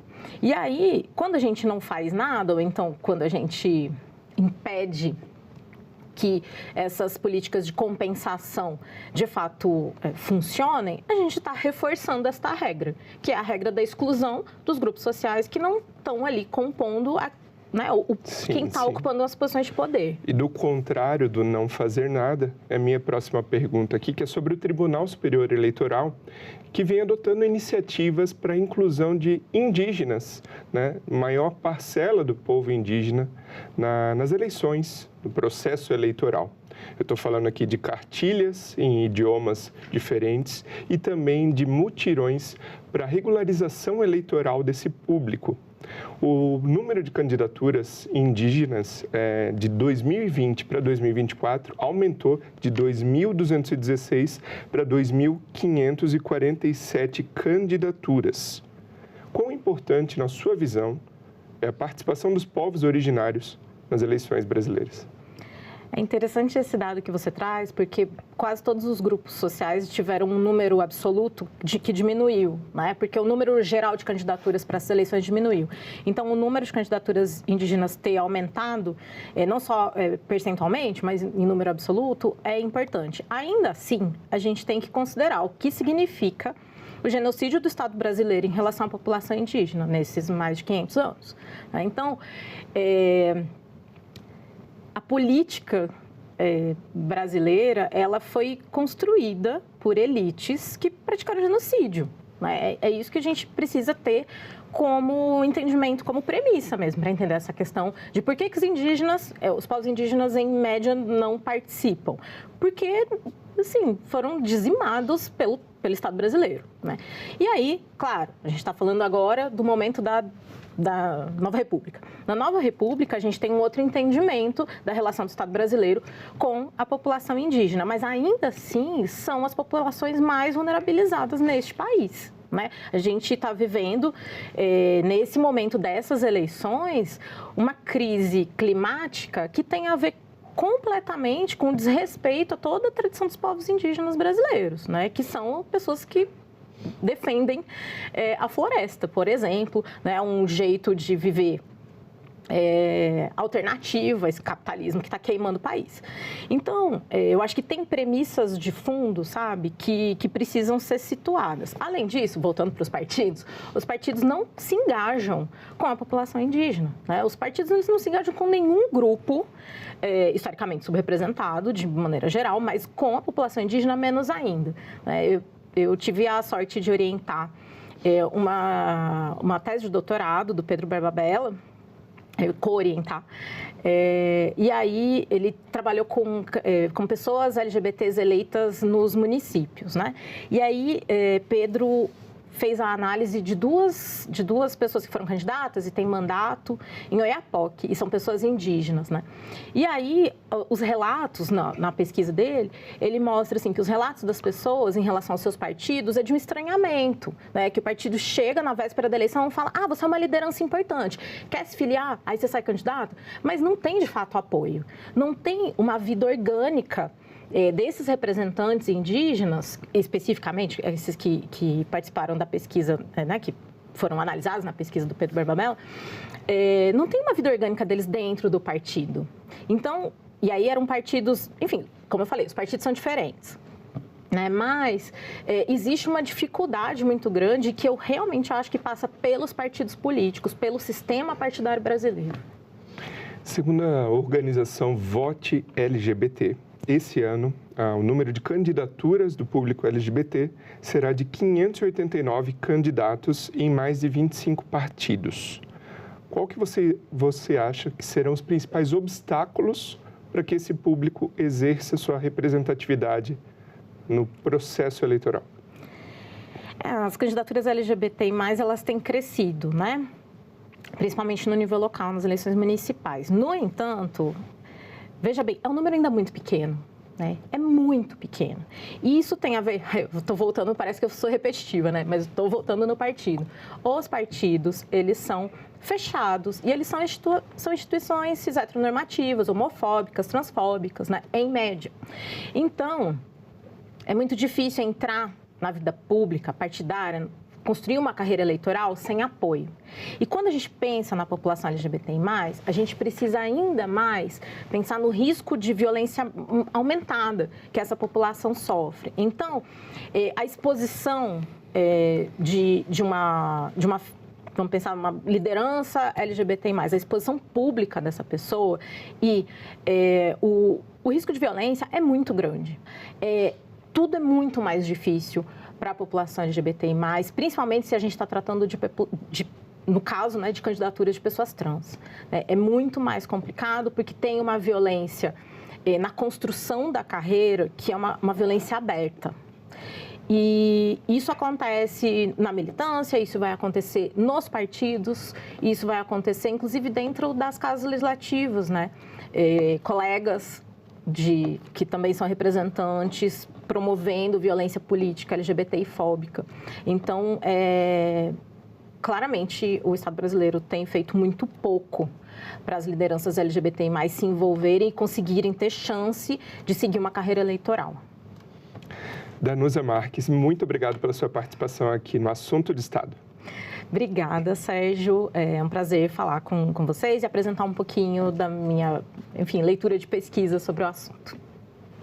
E o meu muito obrigado a você, que nos prestigia com a sua audiência. Essa entrevista já está disponível para você rever ou compartilhar no nosso site, senado.leg.br/tv, também no nosso canal no YouTube, se inscreve lá. E até o próximo Assunto de Estado. Um abraço.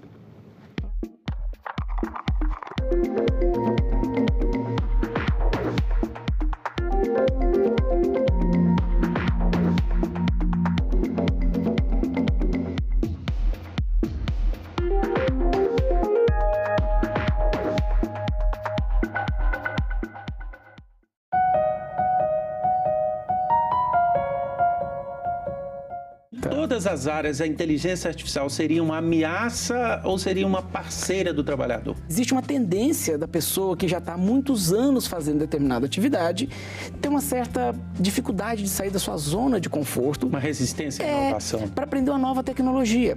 Porque dá trabalho, estudar dá trabalho. Às vezes custa dinheiro. Agenda Econômica. Hoje, 20h, aqui na TV Senado.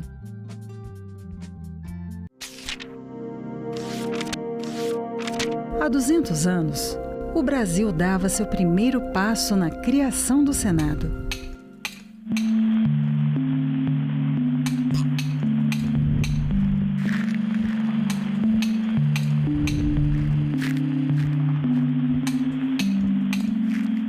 E começava a pavimentar o caminho para uma democracia representativa.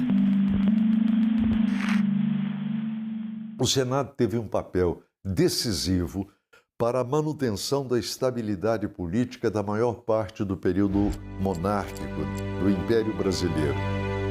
O maior desafio do Brasil era a manutenção da integridade territorial do país. Ao longo de 2 séculos, em 3 endereços diferentes, o Senado foi palco de discussões que definiram os rumos do país. O Senado está presente em todas as decisões que culminam com a aprovação de leis que vão ser decisivas para o andamento da vida brasileira ao longo do século XIX. O Senado participou dos debates e da votação das chamadas leis abolicionistas. E o Senado teve muita importância na resolução de conflitos. Ao longo de toda a República, todas as grandes crises políticas que aconteceram no Brasil foram resolvidas no Parlamento. E quando o Parlamento não conseguiu resolvê-las, houve a ruptura.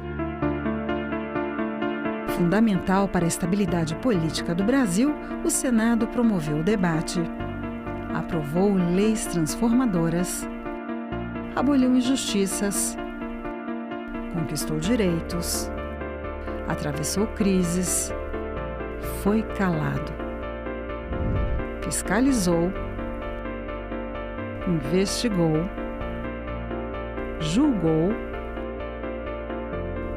reformou, inovou. O conceito de democracia que nós temos hoje não existia no século XIX. Nas últimas décadas, o Senado começa a se transformar, porque ele passa a contar com pessoas que estão mais diretamente ligadas às condições gerais da população brasileira.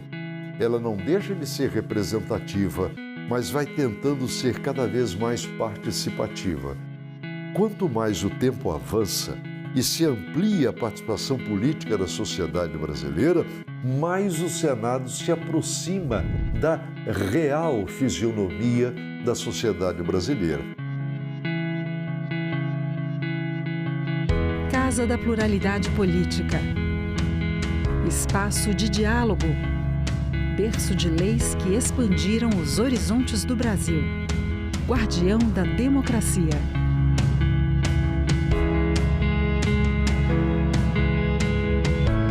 Senado Federal. 200 anos de história.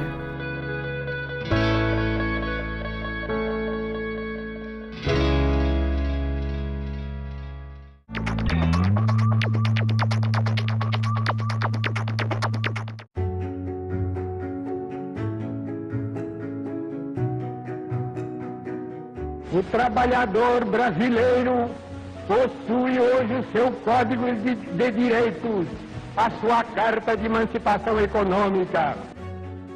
Os direitos trabalhistas serão, a partir de agora, de todos. É o enterro de mais um preconceito, de mais uma intolerável discriminação. Foram necessários muitos anos para que o direito à previdência, o direito básico ao descanso na velhice, após uma vida inteira de trabalho, se estabelecesse de forma ampla no nosso país. Colegas profissionais da enfermagem, esse é o tempo de vocês, esse é o tempo da valorização da enfermagem do Brasil. Prevalece a sensação de que ainda nos resta muito chão a marchar em nome dos trabalhadores brasileiros. TV Senado. Democracia todo dia.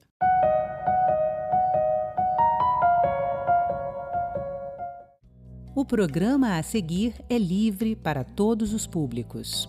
Olá, começa agora mais um programa Ecosenado. Veja nesta edição.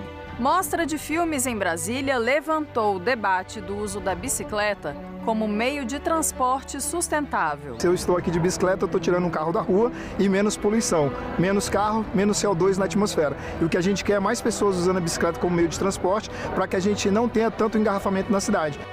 O presidente do Senado fala sobre a oportunidade que o Brasil tem de se tornar uma potência em desenvolvimento econômico sustentável e também da necessidade de ajuda mundial para a conservação dos nossos biomas. Há já um acordo, inclusive celebrado desde 2015, que diz que esses países desenvolvidos devem financiar os países em desenvolvimento em cerca de 100 bilhões de dólares ao ano para esta preservação, e isso até agora não foi feito. Crise ambiental no país. Chefes dos 3 poderes anunciam medidas para o combate às queimadas florestais. 90% da cidade, estão despreparadas para cuidar disso. Os estados são poucos que têm preparação, que têm defesa civil, que têm bombeiro, que têm brigadista, quase ninguém tem. E a contribuição dos jovens senadores deste ano para a proteção do meio ambiente.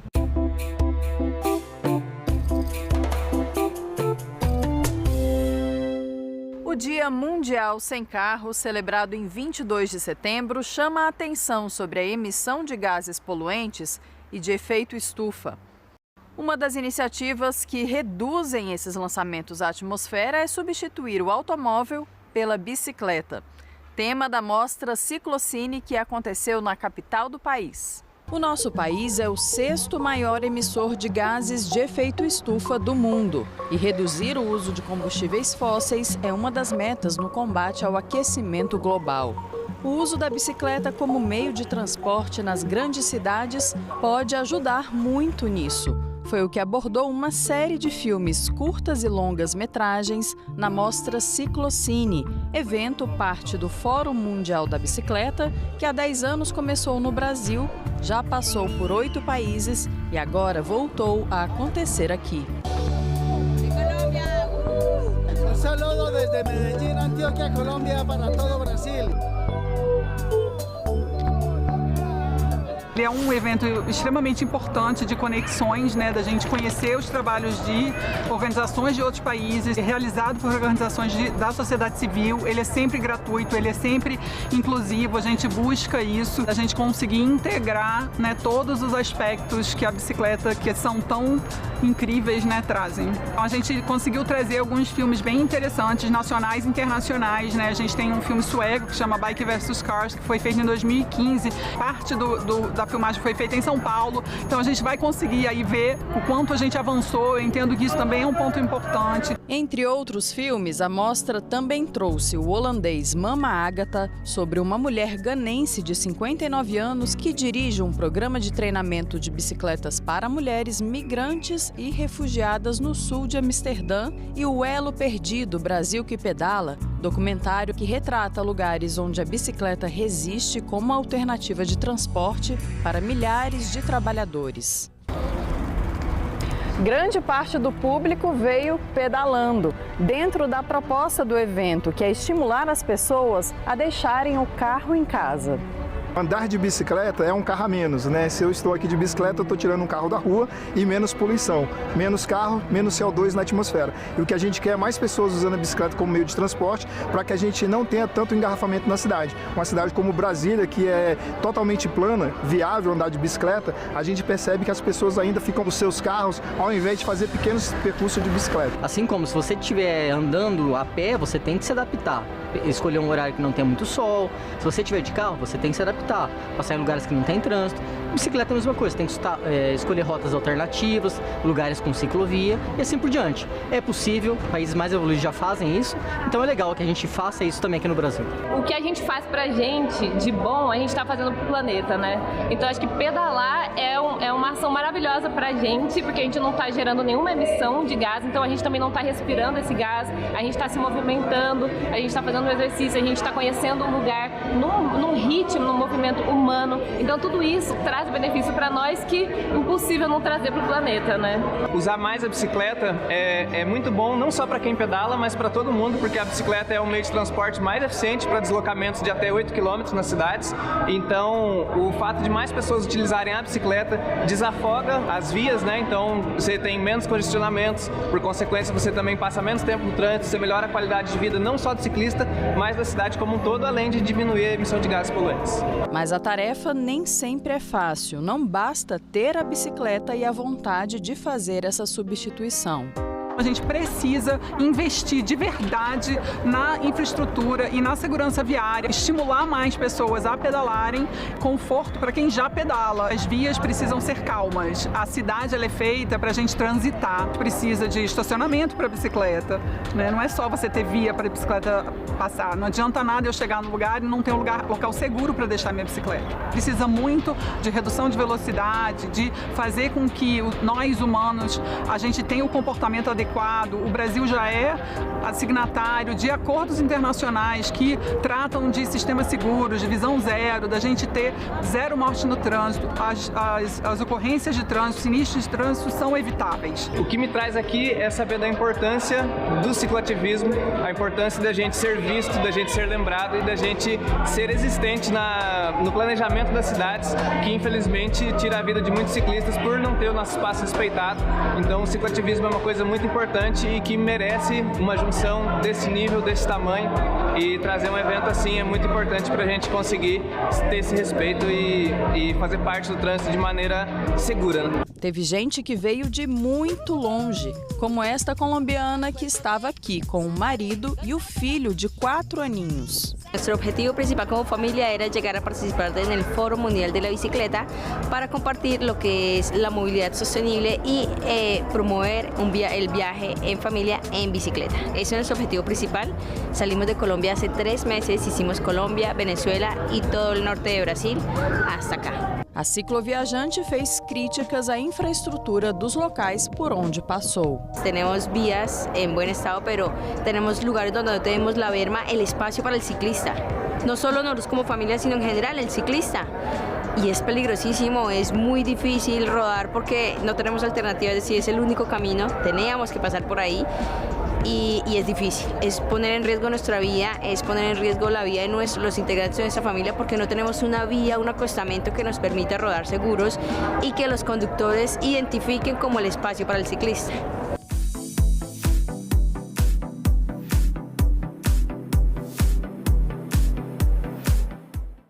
O Brasil pode se tornar uma potência mundial em desenvolvimento econômico sustentável, mercado de crédito de carbono e energias limpas. Foi o que afirmou o presidente do Senado, Rodrigo Pacheco, e ele ponderou: precisamos de auxílio financeiro dos países desenvolvidos para que a conservação das nossas florestas aconteça. A perplexidade já se identifica num país que é líder na produção de café, de soja, de açúcar, de gado bovino, de frango, de celulose, de suco de laranja, ou seja, uma potência do agronegócio e há milhares de pessoas passando fome com dificuldade de alimentação, né, básico de alimentação.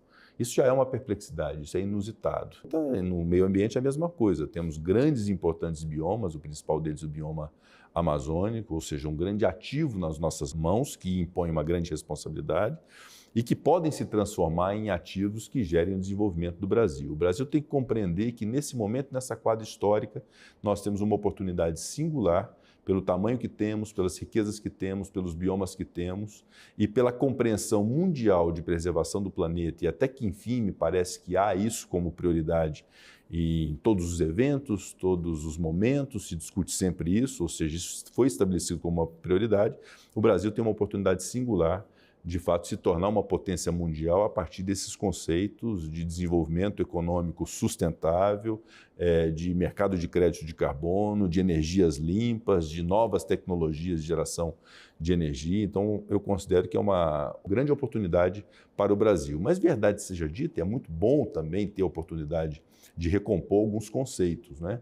O Brasil, a despeito da liderança mundial que tem no agronegócio em diversos setores, toda essa liderança e todo esse desenvolvimento se dá em cerca de 20% do nosso território. 66% do território nacional brasileiro é em estado natural, portanto preservado, o que revela que o Brasil não é um país com sanha de devastação a qualquer custo, né? Como países desenvolvidos da Europa fizeram na Revolução Industrial, desmataram suas florestas, se industrializaram, aumentaram o produto interno bruto, aumentaram suas riquezas per capita, e agora exigem de todo o mundo a preservação ambiental. Perfeito, nós estamos no mesmo planeta, todos nós temos que ter essa responsabilidade. Mas é muito importante que essa responsabilidade se dê com a contrapartida dos estados que se desenvolveram à base de sacrifício ambiental, com a compensação aos países em desenvolvimento, para que preservem as suas florestas, os seus biomas, os seus rios.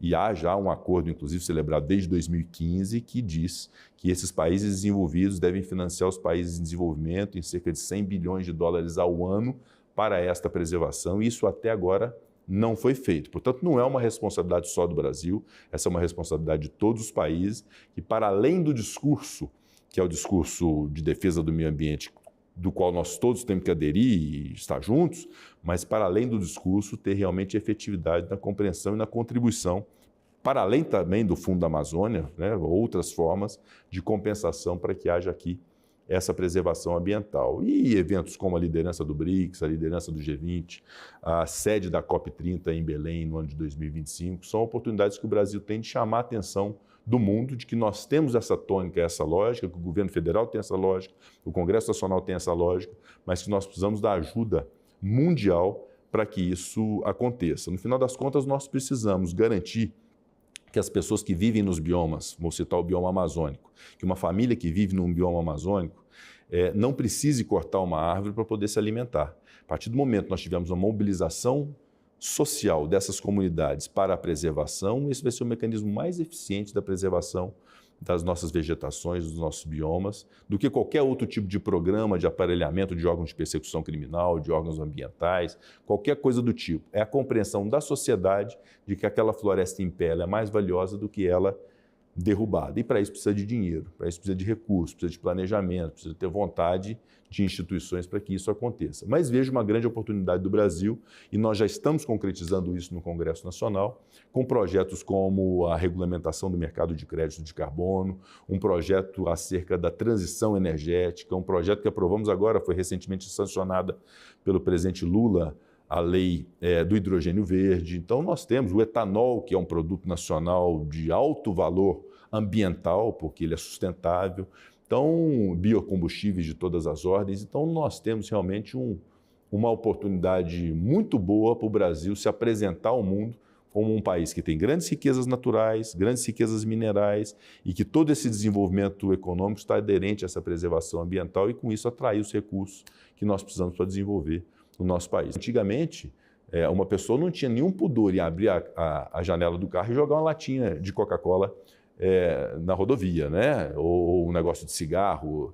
Então, a torneira ficava aberta a todo instante, ninguém se preocupava muito com isso. A gente se acostumou a ver cenas de indústrias. Eu me lembro de Cubatão, né? Aquelas chaminés escuras saindo das fábricas. A gente se acostumou com esse tipo de realidade. Hoje isso já é intolerável. Quando a gente vê uma cena dessa, especialmente o público mais jovem, tem já uma ojeriza a esse tipo de atitude, e isso é digno de nota, isso é maravilhoso, isso é formidável, que houve uma evolução de consciência ambiental que ainda está longe do ideal, mas que é bem melhor do que tínhamos 20, 30 anos atrás, e é o caminho que nós temos para ter um planeta melhor, com contenção do aquecimento global, cujo prognóstico era muito ruim, de aquecimento de 1,5 graus em 100 anos, e nós temos que conter isso. Então eu vejo com muito otimismo a humanidade, os brasileiros, as instituições dentro desse esforço comum de ter desenvolvimento econômico sustentável. Veja agora o que foi destaque no Brasil e no planeta no nosso Giro Ambiental. Pesquisa do Laboratório de Análise e Processamento de Imagens de Satélites da Universidade Federal de Alagoas mostrou uma perda de 60% da vazão do Rio São Francisco em 3 décadas. O estudo ainda constatou uma redução de 15% de cobertura vegetal na bacia hidrográfica somente no período de 2012 a 2020. As regiões Centro-Oeste, Sudeste e Nordeste são as mais afetadas pelo déficit hídrico no Brasil, especialmente em Goiás, no Mato Grosso, em Minas Gerais e na Bahia. Grande parte do país completou 100 dias sem chuvas em agosto. Os dados são do CEMADEM. O monitoramento revela que na faixa que se estende do Acre e Amazonas até São Paulo e o Triângulo Mineiro, a seca começou ainda no segundo semestre de 2023. Alguns municípios vivem a condição por 12 meses consecutivos. O governo federal assinou um decreto de criação do Comitê Nacional de Manejo Integrado do Fogo para reforçar o enfrentamento às queimadas no país. O grupo vai compartilhar informações e propor ações de curto, médio e longo prazos.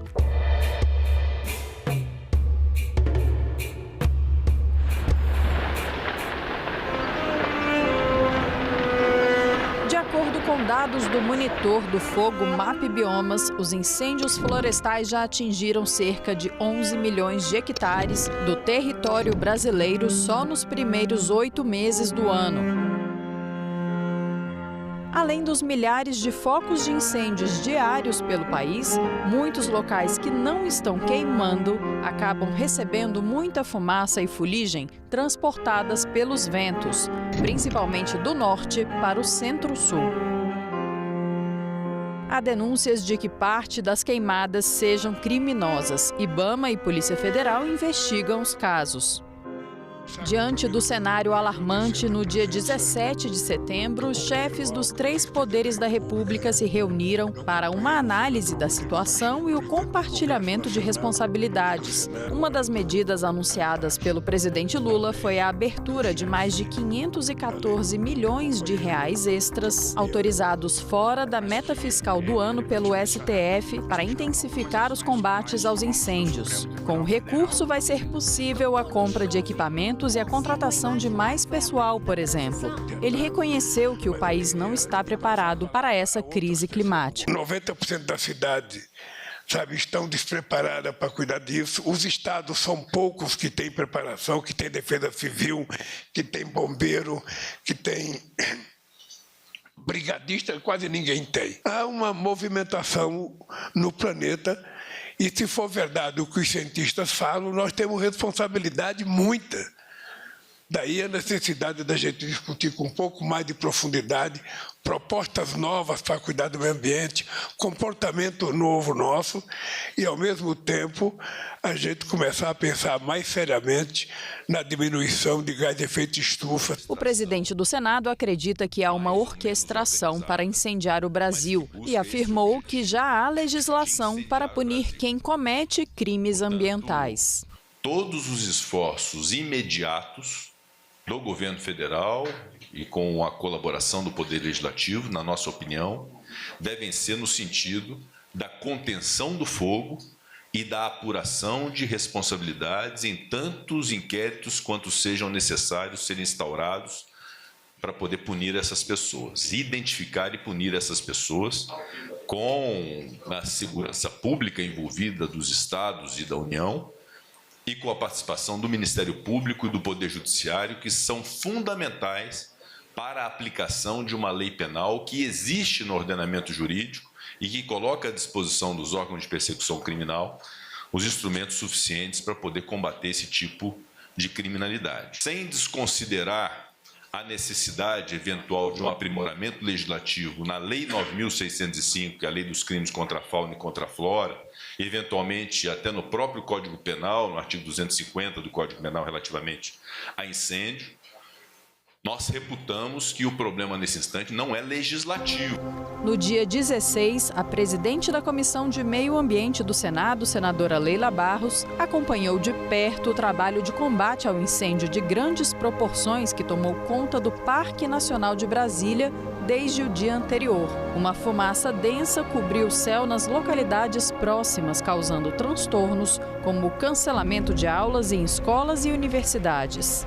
Está muito quente, a umidade está muito baixa, então, assim, são fatores que deixam, todos aqui muito apreensivos, em alerta, porque até o momento eles não estão conseguindo, de fato, conter. O presidente do ICMBio disse que a suspeita é de que o incêndio tenha sido provocado. A Polícia Federal, inclusive, esteve em contato conosco hoje cedo, abriu o inquérito, porque a nossa impressão de que aqui tem as características de um incêndio que houve intenção, Em sendo uma área protegida, sendo um parque nacional, evidentemente que isso é crime, A senadora Leila protocolou um projeto de lei para endurecer penas aos crimes ambientais. Essas ações criminosas, se forem dolosas, nós vamos aumentar a pena, que hoje é de 2 a 4 anos para 3 a 6 anos, e dobrar as multas. Nós precisamos, de alguma forma, ter, nesse sentido, quando é doloso, intencional e se está comprovado, nós temos que, de fato, ter uma ação contundente dentro da casa. Você sabe o que é biopirataria? Dá uma olhada nessa animação que preparamos para explicar para vocês. Biopirataria é a exploração ilegal de recursos naturais e biológicos e de conhecimentos tradicionais dos povos da floresta para a obtenção de lucro financeiro, fazendo com que a biodiversidade deixe de ser um bem comum local e se torne propriedade privada. Alguns exemplos são o tráfico de animais, a comercialização de princípios ativos de plantas e o aprimoramento de informações da população indígena sem autorização do Estado. Além de gerar prejuízos econômicos a um país, esses tipos de crime também causam impactos ambientais, já que a extração dos recursos naturais em desacordo com as regras pode colocar em risco a biodiversidade de uma área. A Convenção da Diversidade Biológica é um documento com normas sobre o uso e a proteção da biodiversidade em cada país signatário. Até maio de 2023, 168 países haviam assinado e ratificado a convenção. O programa Jovem Senador traz todos os anos 27 alunos do ensino médio para terem a experiência de trabalhar como um senador da República de verdade aqui em Brasília. Veja agora no Ecoar o que a galerinha da edição 2024 anda pensando sobre o meio ambiente. Uma juventude preocupada com o futuro e engajada pela preservação do planeta. Essa foi uma das mensagens passadas pelos jovens senadores da edição deste ano. Das 3 propostas apresentadas e aprovadas por eles, uma delas proíbe a aplicação aérea de agrotóxicos em povoações, áreas urbanas, vilas, escolas, serviços de saúde, mananciais de captação de água e unidades de conservação. A contaminação por agrotóxicos é aplicada por meio aéreo, é problema grave e preocupante no Brasil. Reportam-se eventos recentes de contaminação e afirma-se que a nuvem de veneno, segundo estudos e perícias internacionais, pode alcançar entre 10 quilômetros e 30 quilômetros da faixa de voo onde os produtos foram aplicados. A minha intenção legislativa foi sobre o meio ambiente. Essa pauta de cuidarmos do meio ambiente é uma questão muito importante porque nós não estamos mais em aquecimento global, estamos em ebulição global. Além dessa proposta que passou por votação e foi encaminhada para análise na Comissão de Direitos Humanos e Legislação Participativa, alguns dos estudantes falaram sobre os problemas ambientais sofridos pelos seus estados e regiões. Está sendo marcado principalmente por uma seca muito grande. No ano de 2023, teve o episódio da seca, o estado que mais ficou marcado com isso foi o estado do Amazonas, com aquela seca histórica do Rio Negro, que não acontecia há mais de 100 anos. E este ano nós temos um alerta de preocupação muito grande, porque seria uma época de inverno para a gente, e os rios não atingiram os níveis esperados, tivemos praia basicamente o ano todo, ou seja, a seca desse ano tende a ser muito pior. Além da seca, em alguns estados, como no Acre, muitos alagamentos, então é uma região de extremos, enquanto em alguns lugares a seca extrema, em outros lugares o alagamento que destrói casas, moradias, terras, as queimadas e a poluição causada pelos seres humanos nos nossos rios, nos nossos lençóis freáticos e nas nossas florestas. Todos nós somos agentes da justiça climática no nosso país, principalmente a região norte, dando destaque para o povo amazônico. Mas cabe muito ao poder público, aos grandes chefes de Estado, principalmente tomar medidas sobre o agronegócio, os garimpos ilegais e legais, que às vezes atuam de forma irregular, muitas vezes os portos de escoamento. Então é uma honra muito grande, mas também uma tristeza enorme pela nossa cidade de Belém. Tem muitos lixos pela cidade de Belém. Agora estamos em uma constante transformação da cidade para receber. Muitas pessoas estão animadas porque vai ser uma oportunidade enorme para o nosso turismo, para as nossas comunidades tradicionais. Então, lá na minha cidade de Santarém, que é na região oeste, também estamos nos preparando com algumas conferências, na qual, inclusive, eu participei ano passado do seminário Voz do Tapajós para a COP30. Então, muita gente em todo o estado, e eu acredito que em toda a região, está se preparando para este maravilhoso evento que vai trazer muita visibilidade para a nossa Amazônia, para o nosso estado e para o nosso país. Eu acredito que isso vem de vários fatores, inclusive do nosso comportamento. Eu acredito que o ser humano ele deve respeitar o meio ambiente, até porque as consequências deles vão nos atingir, assim como atingiu o nosso estado. A região sudeste enfrenta demasiados problemas em relação à questão ambiental. Alguns dos problemas é o desmatamento para geração de energia termoelétrica, a poluição dos rios através do esgoto não tratado. Algumas soluções são criar novos métodos de energia, como apostar em energia eólica ou energia hidrelétrica também. Outra solução para o tratamento de rios que são poluentes pelo esgoto seria investir realmente no saneamento básico, colocar isso em todas as cidades, realmente investir nisso e aplicar para todos. A juventude está trazendo uma nova visão tanto na política quanto em questões sociais e também na questão ambiental. Como nós estamos vendo constantemente e diariamente essas questões, poderemos trazer novas visões e trazer nossa bagagem e trazer novas políticas públicas que realmente são concretizadas e aplicadas no nosso cotidiano. Os jovens têm que se inserir na política, os jovens têm que levantar, se inserir em locais de debate, questionamentos e etc. Então é muito importante que os jovens virem cada vez mais ativistas climáticos em um bom sentido, que defendam a terra, que defendam as florestas, os rios, os povos tradicionais, e que isso é uma forma de preservar o nosso futuro, o futuro das próximas gerações, o futuro dos nossos filhos e dos nossos irmãos.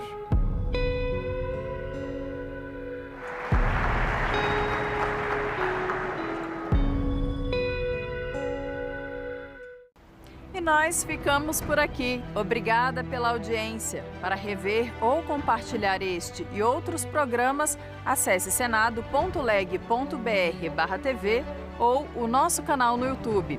Até o próximo EcoSenado.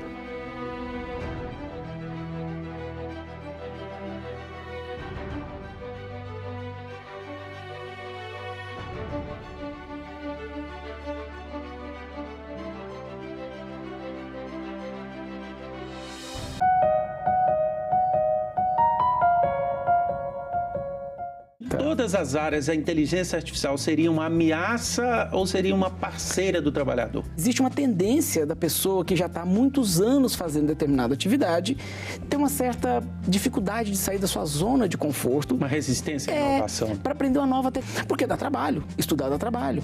Às vezes custa dinheiro. Agenda Econômica. Hoje, 20h, aqui na TV Senado. Tarsila do Amaral ocupa um lugar único na história da arte brasileira. Ela soube criar uma linguagem pictórica que busca responder ao anseio profundo por uma identidade cultural própria, tema obsessivo desde que o Brasil é Brasil. Sua obra é tão mesclada com a noção de brasilidade que virou comum aplicá-la a toda espécie de mercadorias, desde cartões natalinos até copos de requeijão, com o intuito de gerar identificação com o que é familiar e genuinamente nosso. Talvez mais do que qualquer outro artista plástico, as imagens criadas por ela são queridas do grande público, até de pessoas que não ligam muito para a arte. O trabalho dela trouxe aquilo que acho que todo brasileiro precisava naquele momento. Era exatamente as cores do Brasil, o pensamento sobre o Brasil, os elementos que o Brasil desprezava por uma excessiva divisão de classes, né? Ela inaugura esse movimento de se pensar o moderno no Brasil. As bets todas, mesmo aquelas que se apresentam em português, se apresentam aqui no Brasil, são sediadas no exterior, utilizam-se de estrutura no exterior exatamente para não se submeter à legislação brasileira. O que a nossa legislação fez foi impor essa presença jurídica também no país para que possa haver essa arrecadação. Quais são as providências que a Receita Federal tem adotado para identificar transações e lucros, até sonegações, por parte dessas bets aqui no Brasil? Infelizmente, eu não posso lhe dar uma resposta direta, é isso que nós estamos fazendo ou que nós vamos fazer, porque é uma dúvida no mundo inteiro em como fazer essa tributação em relação a todas as atividades digital. O que eu posso lhe assegurar, senador, é que nós estamos seguindo um movimento mundial de coordenação entre os fiscos para que haja cooperação em troca de informações relacionadas à movimentação financeira, para que qualquer que seja o caminho adotado pelas legislações nacionais, como foi aqui no Brasil, no caso da legislação das bets, nós tenhamos condições de implementar a lei. Você acredita, senhor Barreirinha, que a Receita Federal, ao final desse ano, ela vai em cima, ela tem como levantar quem ganhou durante o ano pelos CPFs, apostadores, casas de aposta, que a Receita Federal vai em cima daqueles que tiveram ganhos e que tenham impostos devidos? É uma fiscalização difícil, porque nós estamos falando aqui de centenas de milhares, talvez milhões de apostadores em relação a isso, com um valor baixíssimo de renda, que muito provavelmente eles estão, inclusive, na faixa de isenção ali na frente. Então, não vou lhe dizer que é uma fiscalização fácil nem efetiva. Em princípio, essa é uma regra geral, o apostador mais perde do que ganha. O nosso foco tem que ser na empresa. A empresa, sim, é que ganha. Ela é que tem lucro, ela que tem que pagar imposto de renda, contribuição social, PIS, COFINS.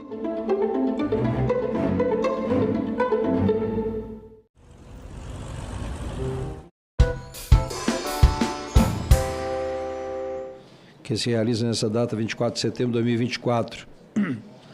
A presente reunião destina-se à realização de audiência pública com o objetivo de debater os impactos da reforma tributária nos regimes diferenciados e específicos, em atenção ao requerimento 66/2024 da CAI, de autoria do senador Vanderlan Cardoso. Antes de convidar os expositores, comunico que essa reunião será interativa, transmitida ao vivo e aberta à participação dos interessados por meio do portal E-Cidadania, na internet, no endereço senado.leg.br/e-cidadania, ou pelo telefone 0800 061 2211, 0800 061 2211. O relatório completo com todas as manifestações estará disponível no portal, assim como as apresentações que forem utilizadas pelos expositores. Convido, então, para ocupar aqui a mesa a senhora Maria Angélica Escher Ferreira Feijó, representante da Confederação Nacional da Agricultura e Pecuária do Brasil. Tudo bem? Pode aplaudir, não tem problema não.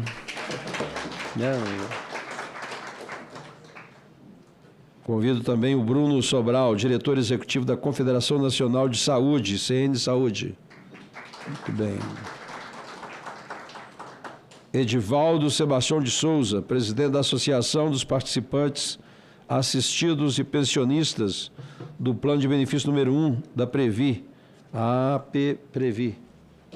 Muito bem. Tudo bem?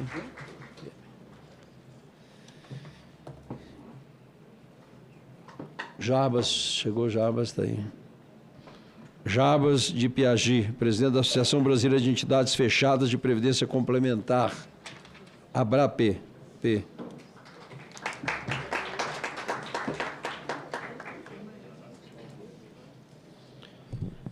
Bem, só para já informar, né, o prazo do regime de urgência, né, venceu no dia 22, antes de ontem, mas tivemos ontem a informação do presidente do Congresso, o senador Pacheco, de que o pedido de retirada de urgência seria feito, já deve ter sido feito, ou será feito agora. Então, né, porque estava na pauta de hoje, muita gente preocupada de votar isso hoje, é evidente que a gente nem ia votar uma matéria como essa, tão importante ser um debate que nós estamos fazendo. Então, nós vamos terminar aqui até dia 22 de outubro, né? Nós vamos falar um pouquinho sobre o PL 108 ainda, vamos falar um pouquinho também sobre aquilo que está previsto na emenda constitucional, que é a questão também da Previdência, vamos falar um pouquinho sobre isso, né? E entregar o relatório dia 22 para o relator, que ainda não foi oficialmente designado, mas deve ser o senador Eduardo Braga, para que ele possa avaliar as nossas recomendações e sugestões para a modificação do texto, né? Então, sem mais delongas, eu passo imediatamente a palavra a Maria Angélica para a sua exposição. Bom dia a todos e todas, muito obrigada. Bom dia, senadores Alci. Em nome do nosso presidente da Confederação da Agricultura e Pecuária do Brasil, João Martins, gostaria de agradecer o convite desta Casa Democrática em trazer para cá a voz do produtor rural, para que nós possamos falar um pouco sobre o regime diferenciado do pequeno produtor rural, já que hoje a ideia é justamente nós tratarmos de diversos setores com diversos regimes diferenciados. E por que aqui nós trazemos algumas questões para elucidação a respeito desse regime especial do produtor. Deixa eu passar aqui para o próximo. Eu posso apontar para onde? Para cá mesmo? Para cá. Acho que o senhor está mais capacitado que eu. Aí.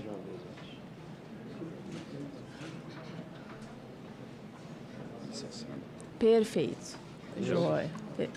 Só passar para a direita. Muito obrigada, senador. Em primeiro lugar, quando nós falamos de pequeno produtor rural, quem é este pequeno produtor? Isso é muito importante de ficar claro para esta casa, para os debates parlamentares. Nós estamos falando primordialmente da agricultura familiar. E segundo dados das Nações Unidas, a agricultura familiar é quem abastece 1/3 da alimentação mundial. 35% dos alimentos produzidos no mundo são oriundos da agricultura familiar.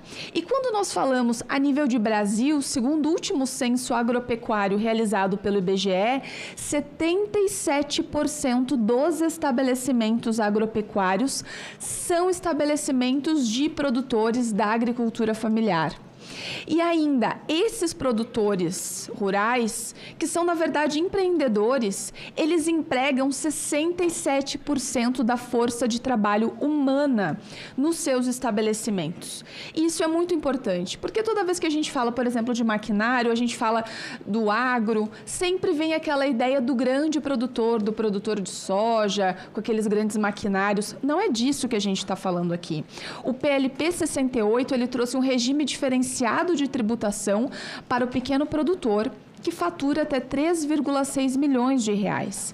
E é sobre esse regime diferenciado e algumas questões acessórias a esse regime que nós vamos tratar aqui.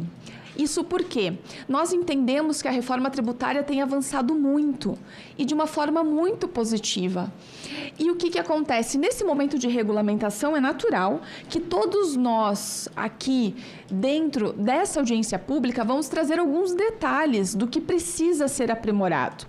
E nós trouxemos aqui 3 eixos de aprimoramento na visão da Confederação da Agricultura e Pecuária do Brasil. Que o primeiro é garantir segurança jurídica, realmente cumprir com o princípio da não cumulatividade plena e estar atento a questões de ajuste de redação sem importar o aumento, a majoração de alíquota.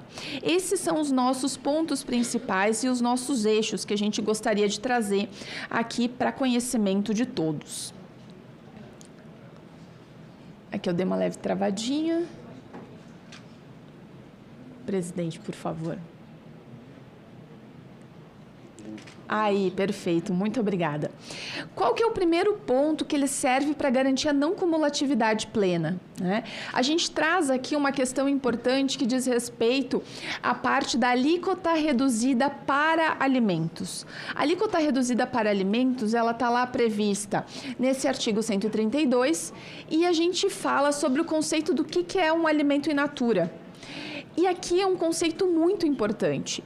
E a gente tem 2 emendas, a emenda 625 da senadora Tereza Cristina, a emenda 810 da professora Dorinha, e trata justamente de um ajuste nesse conceito. É um conceito muito amplo, um conceito que diz que, olha, um alimento in natura, obviamente, ele não foi submetido a um processo de industrialização.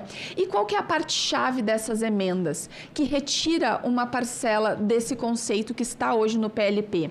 É a ideia de que, se este alimento ele for embalado, ele não é mais considerado alimento in natura. E a gente coloca que a retirada dessa questão da embalagem ela é importante para que a gente não perca de qualquer forma a ideia do conceito de natura.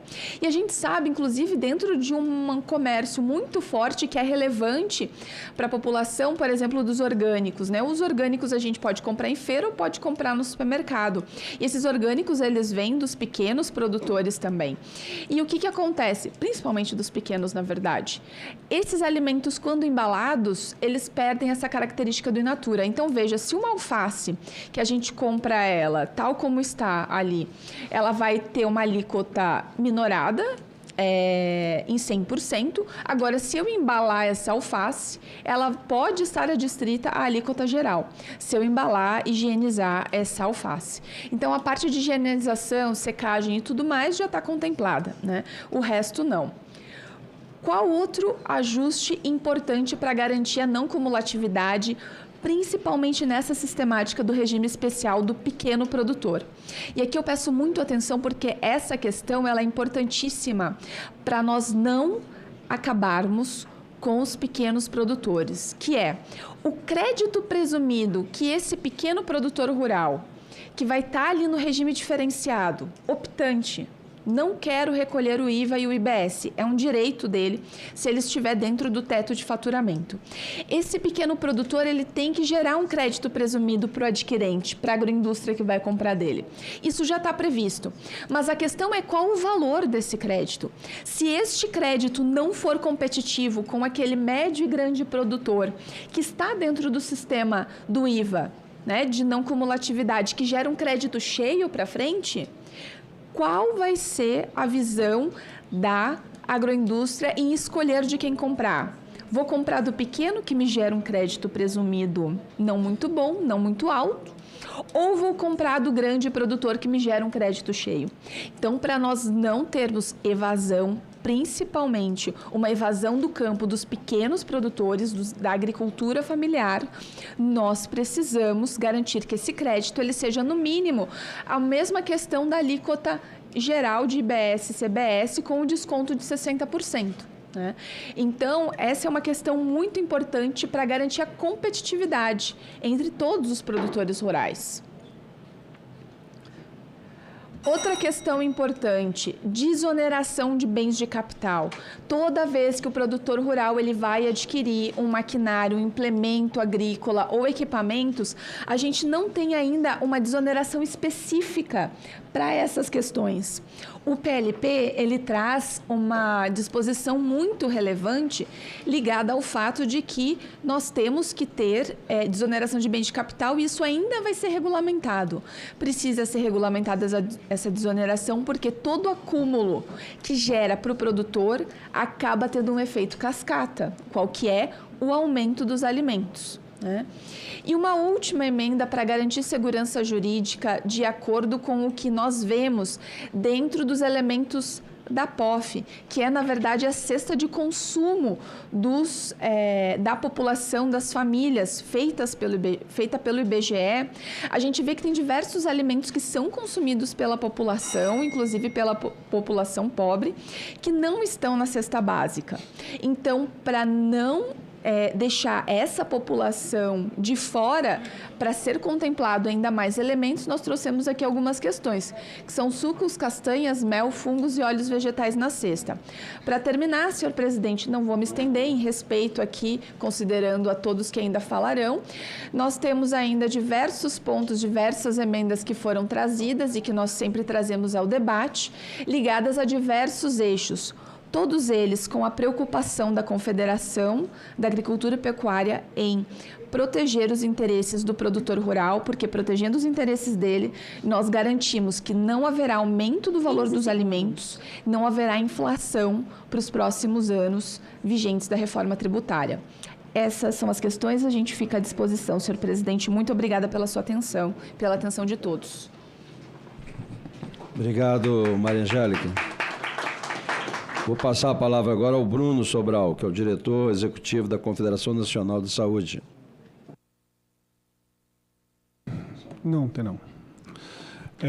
Primeiro, muito bom dia, muito obrigado, senador. Queria agradecer à comissão, em seu nome aí, o nome tem conduzido com brilhantismo esse processo de discussão, o senhor que é um conhecedor da matéria. Queria também, em nome do presidente Breno Monteiro, da Confederação Nacional de Saúde, saudar a todos. Bom, a saúde ela está num regime diferenciado também, isso foi definido pela PEC. Hoje a saúde privada no Brasil representa mais de 55 milhões de beneficiários atendidos. É um setor que cresce devagar, mas cresce, ele cresce junto com a economia. E a reforma tributária ela trouxe essa diferenciação. E por que ela trouxe essa diferenciação? Primeiro porque a saúde é um serviço que está na Constituição, né? É um serviço que, quando prestado pela saúde privada, libera recursos para aqueles que mais precisam na saúde pública, assim como a educação também faz, né? Uma reforma tributária sem um tratamento diferenciado para a saúde geraria um aumento de 17 pontos percentuais na carga tributária, senador. Gerando aí um aumento de 11 bilhões de reais de impacto para as famílias brasileiras, né? Então, em primeiro lugar, eu gostaria de agradecer a atenção dessa casa e da Câmara dos Deputados ao setor, né? Hoje você tem 80% dos países da OCDE e dos países que têm IVA no mundo tem imposto zero para a saúde. Nós aqui não lutamos por imposto zero. O setor privado de saúde acha correto continuar contribuindo para o esforço de arrecadação fiscal, mas nós pedimos e acabamos tendo aqui um desconto de alíquota que nos aproxima de uma neutralidade. Isso é muito positivo, eu queria agradecer. Algumas coisas que ainda ficaram pendentes e que nós gostaríamos da atenção do Senado.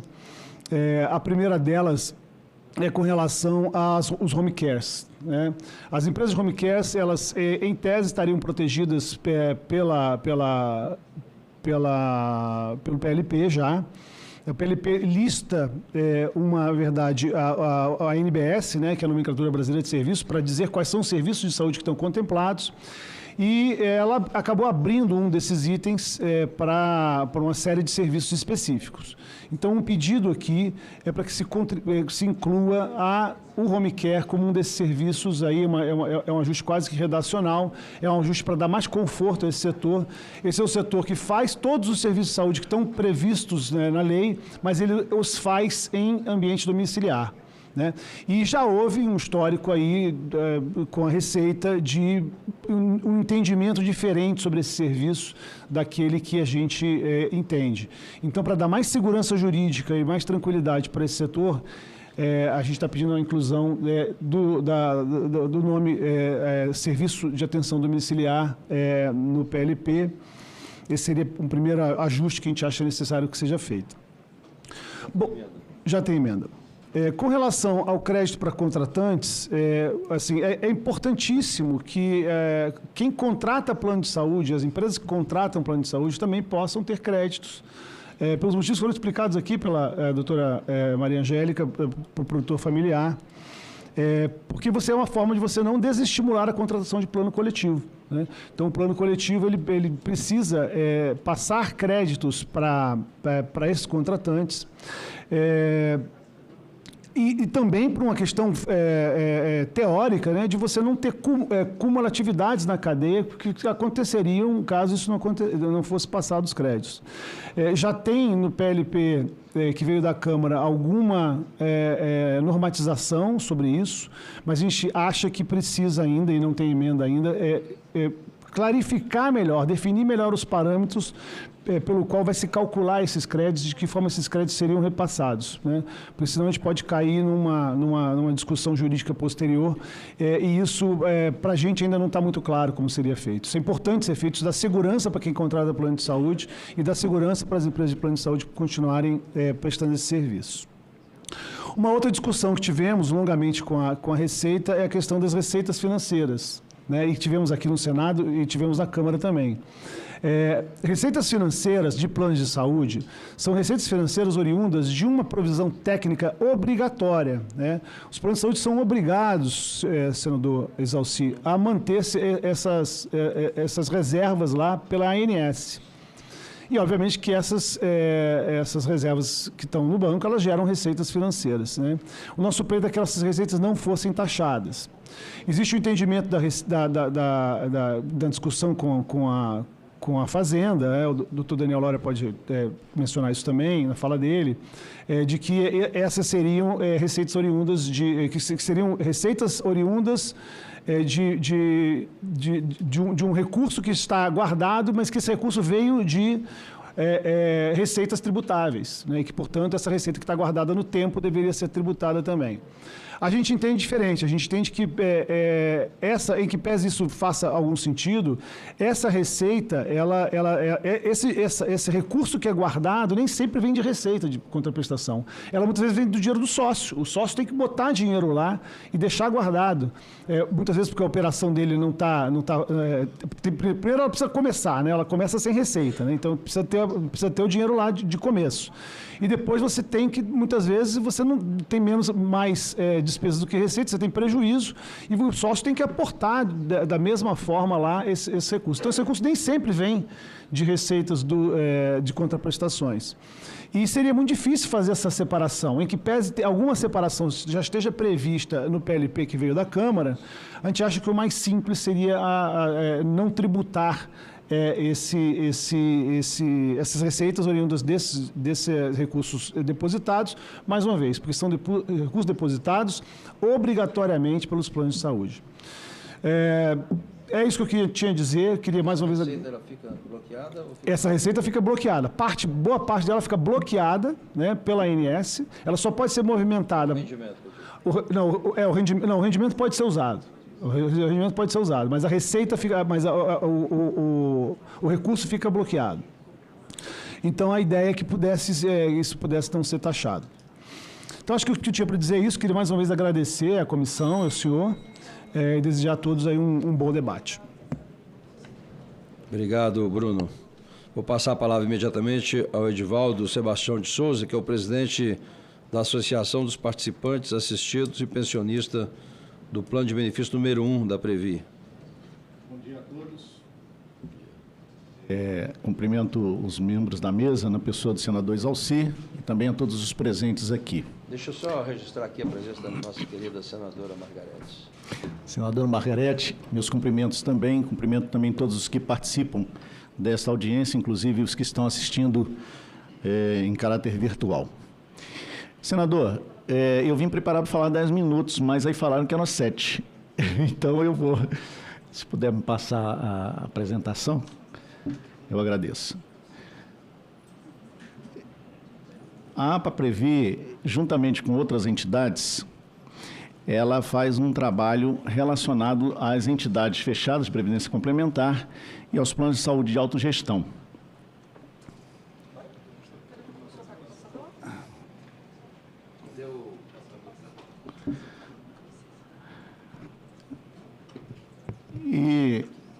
Obrigado.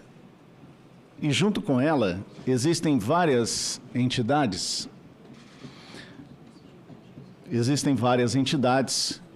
como 19 associações de funcionários aposentados do Banco do Brasil,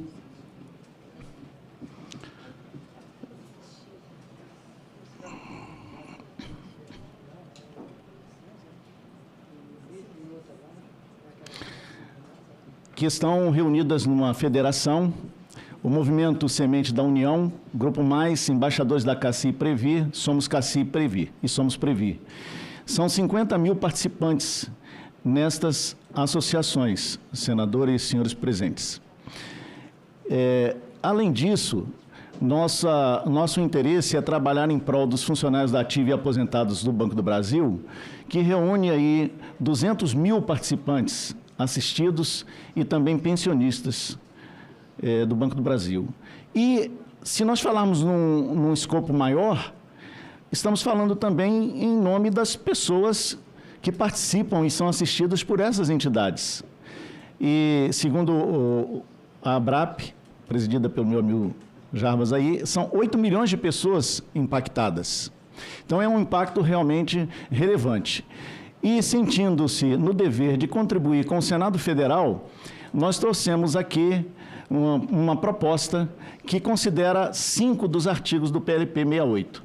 O artigo 26, que trata da não incidência de tributo, o 177, o rol de serviços financeiros, o 178, falando sobre o regime especial, o 217, base de cálculo, e o 221, as obrigações acessórias. Chamo a atenção aqui, senador, que nós vamos tratar de ajuste redacional do artigo 26 e, por consequência, dos demais artigos. Aí. Então, nós trouxemos aqui, inclusive, 2 propostas de ajustes redacionais. O artigo 26, ele reza, não são contribuintes do IBS e da CBS os planos de assistência à saúde sob modalidade de autogestão e as entidades de previdência complementar fechada. Aqui nós queremos chamar a atenção para aquilo que o legislador quer, ou seja, ele quer tirar da base tributária e quis tirar da base tributária essas entidades sobre a qual nós estamos falando. Então, a nossa sugestão é retirar aquela expressão condicionante do texto. E essa sugestão, senador, não discute o mérito, mantém esse objetivo do legislador de não fazer com que essas entidades elas sejam tributadas pelo IBS e pela CBS, deixa também o texto mais claro e objetivo e previne interpretações dúbias. Aqui a Maria Angélica falou sobre segurança jurídica, né, que é muito importante. Consequentemente, vai evitar ações judiciais. Por exemplo, nós temos no Supremo Tribunal Federal pelo menos 3 temas que foram discutidos anteriormente e hoje estamos discutindo, o Supremo Tribunal Federal está discutindo o tema 1280, sobre o conceito de faturamento a respeito dessas entidades. Então, a redação ficaria assim: não são contribuintes do IBS e da CBS, no caput, as seguintes pessoas jurídicas sem fins lucrativos, não podendo apropriar crédito nas suas aquisições: os planos de assistência à saúde e as entidades fechadas de previdência complementar. E a proposta alternativa é elencar os requisitos que estão previstos na lei, descrevendo esses requisitos de forma objetiva, quais sejam: não distribuem qualquer parcela de seu patrimônio ou de suas rendas a qualquer título, apliquem integralmente os seus recursos na manutenção dos seus objetivos institucionais no país e mantenham a escrituração de suas receitas e despesas em livros revestidos de formalidade capazes de assegurar sua exatidão. Ou seja, nós descrevemos esses requisitos de uma forma objetiva. Esta é a nossa proposta com relação ao artigo 26, parágrafo 9º. Por consequência, nós estamos propondo a retirada da expressão "e fechada" do artigo 177. Para quê? Para que haja o ajuste redacional, adequando-se este artigo ao artigo 26. Lembrando que a Lei Complementar 109, que regula o artigo 202 da Constituição Federal, ela menciona ali que as entidades fechadas de previdência complementar são impedidas por lei de exercerem serviços financeiros. E o capítulo do PLP é sobre serviços financeiros. Igualmente, o 178... retirar essa expressão "e fechadas", porque nós entendemos que as entidades abertas são diferentes das fechadas, enquanto as entidades abertas, elas comercializam produtos e auferem lucros, visam lucros, as entidades fechadas não comercializam produtos. Eu não posso ir no Bradesco ou no Banco do Brasil, me dá um plano 1 da Previ, mas eu posso pedir uma Brasilprev, comprar uma Brasilprev no Banco do Brasil. Eu posso comprar uma Bradesco Previdência no Bradesco. Então, aqui, o ajuste do texto é para diferenciar as entidades abertas e fechadas da Previdência Complementar. Igualmente, o artigo 217, ali retirando a expressão "e fechada", novamente falando sobre o ajuste redacional e elencando aí a proibição da Lei Complementar 109 a respeito das entidades fechadas de previdência complementar. E retirar também do artigo 221 "e fechadas". Esses ajustes, senador, eles serão interessantes a partir do momento em que aquela redação também poderá ser alterada. E aqui no artigo 221 é interessante, porque ele fala sobre a obrigação acessória. Ora, se não há obrigação principal, no que diz respeito ao fato gerador, e o próprio legislador reconheceu isso, retirando da base tributária as entidades sobre a qual estamos falando aqui, não há que se falar em obrigação acessória. Dessa forma, as nossas humildes contribuições, senador, para o Senado, no que relaciona-se à redação, ao ajuste redacional, para que, ao ser alterado o artigo 26, parágrafo 9º, haja uma aderência desses demais artigos, a aderência também à Lei Complementar 109 de 2001, no parágrafo 1º do artigo 69, que dispõe, lá já está explícito, que sobre as entidades de previdência complementar fechadas não incidem tributação e contribuições de qualquer natureza.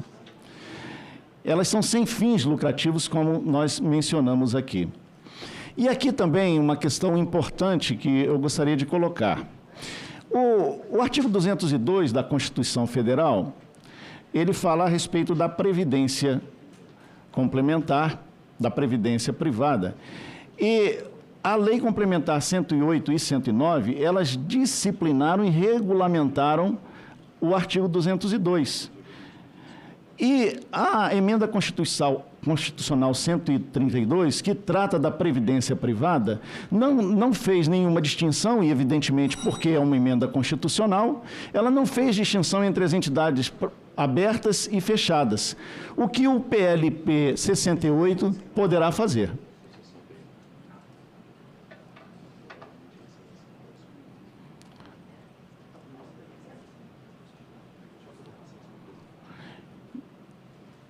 E como aqui foi bem falado também pela Maria Angélica, né, falando a respeito da simplificação tributária, o nosso desejo com essa contribuição, senador, é simplificar o texto.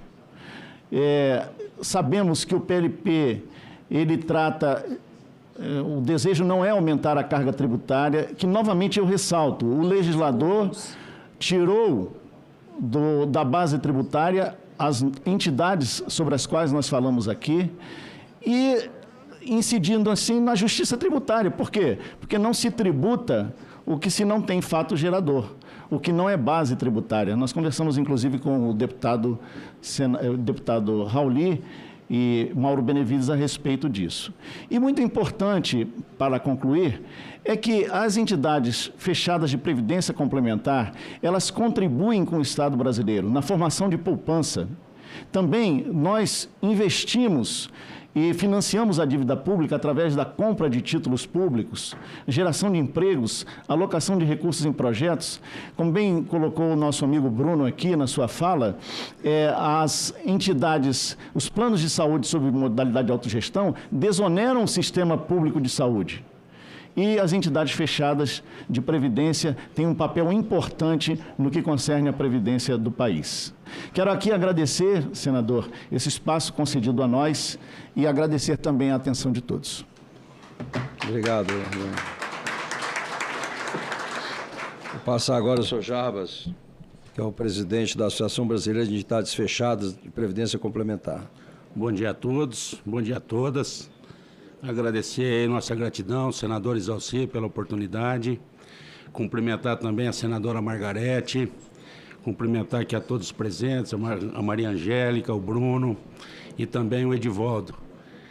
Facilitou um pouco o meu trabalho, embora a gente tenha uma divergência quanto ao mérito da questão, a fala do Edivaldo. Na emenda constitucional 132, tem a questão da previdência privada tratada como gênero. Ou seja, está lá PGBL, VGBL, também as entidades fechadas de previdência complementar, que são os fundos de pensão. Teve o compromisso aqui dessa casa, do parlamento, que esse assunto seria tratado de forma diferente, que realmente são previdências diferentes, são produtos diferentes, né? As entidades fechadas de previdência complementar, qual a sua natureza jurídica? Elas não prestam serviço ao público em geral, não têm finalidade lucrativa, equivale que todo o lucro vai para a cota dos participantes, dos trabalhadores, dos servidores públicos que contribuem para os planos.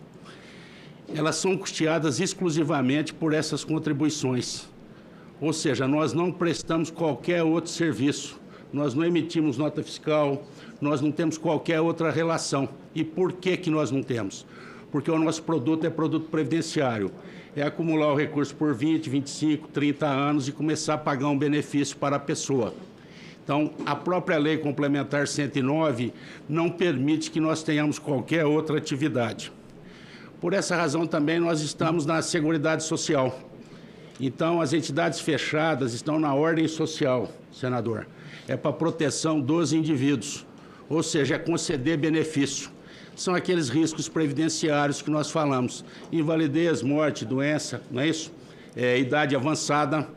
Esse acúmulo de recursos, e como foi colocado aqui por Edivaldo, totalmente investido na economia. É um regime de capitalização.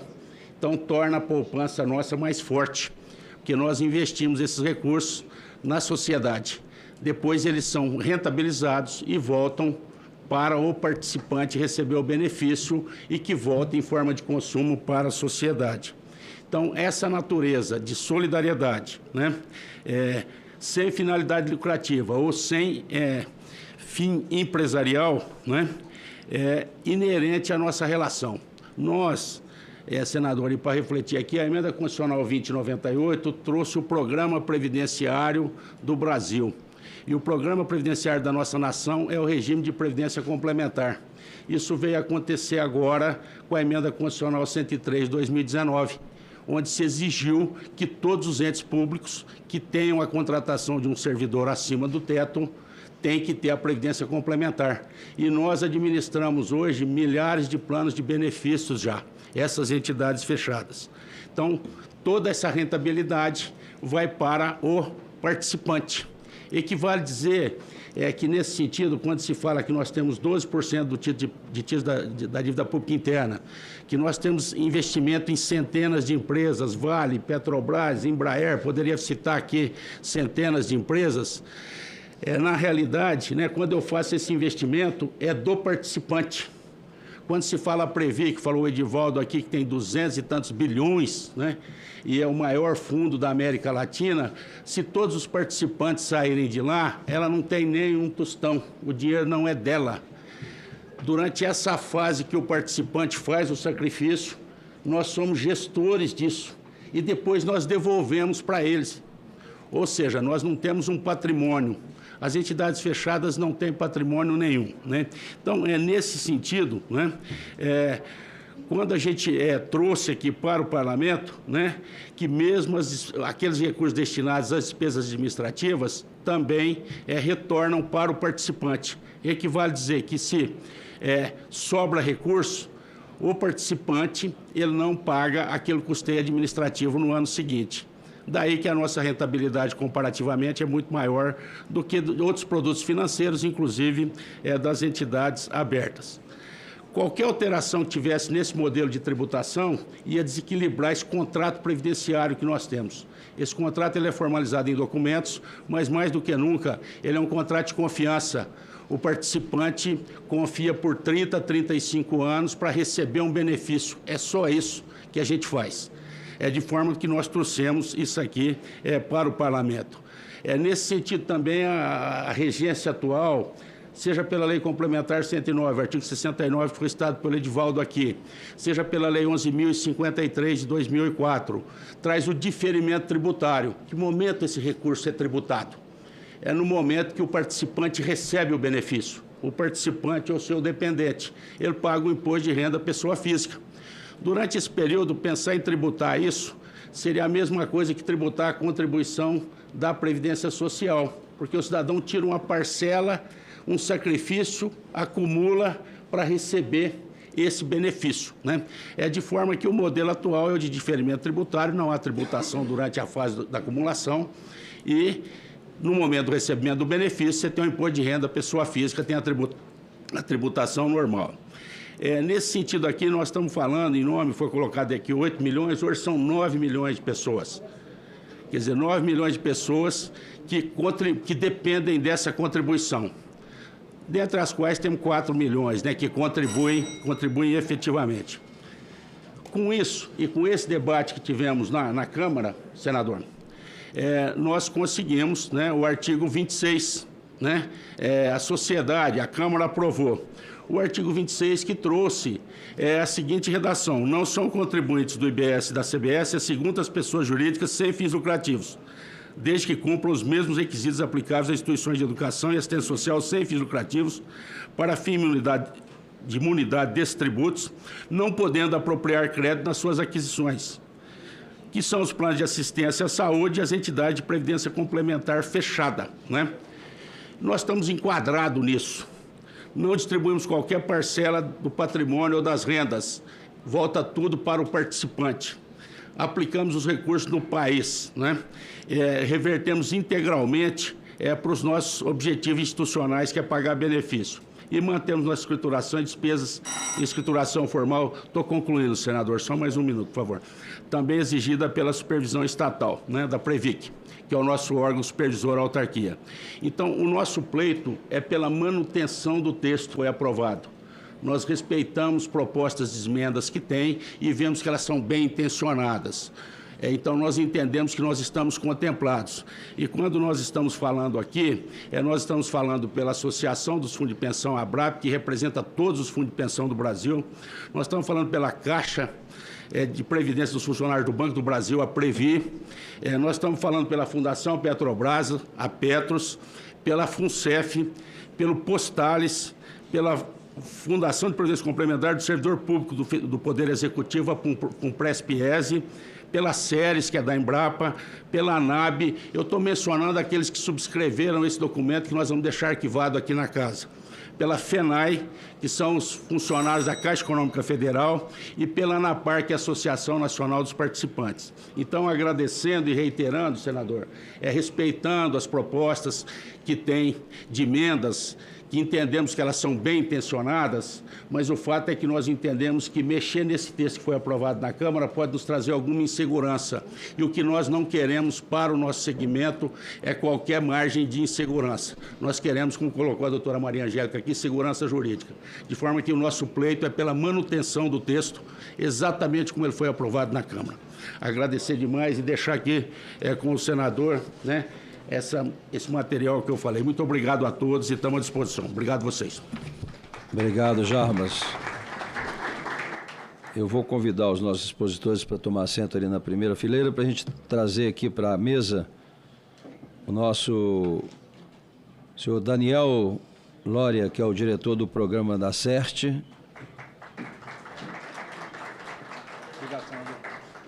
Nada. Fica aí.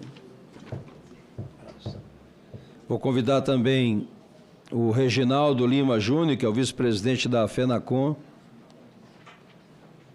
Cadê o... Manda, né? Você vai ter muito trabalho hoje.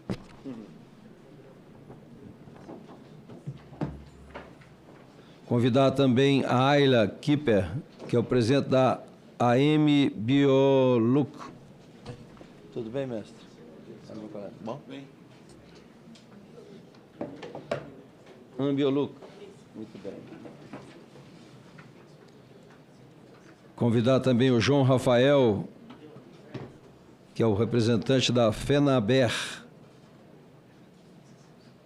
e o Lucas Ribeiro, que é advogado da ABR. Fala, meu jovem, tudo bem?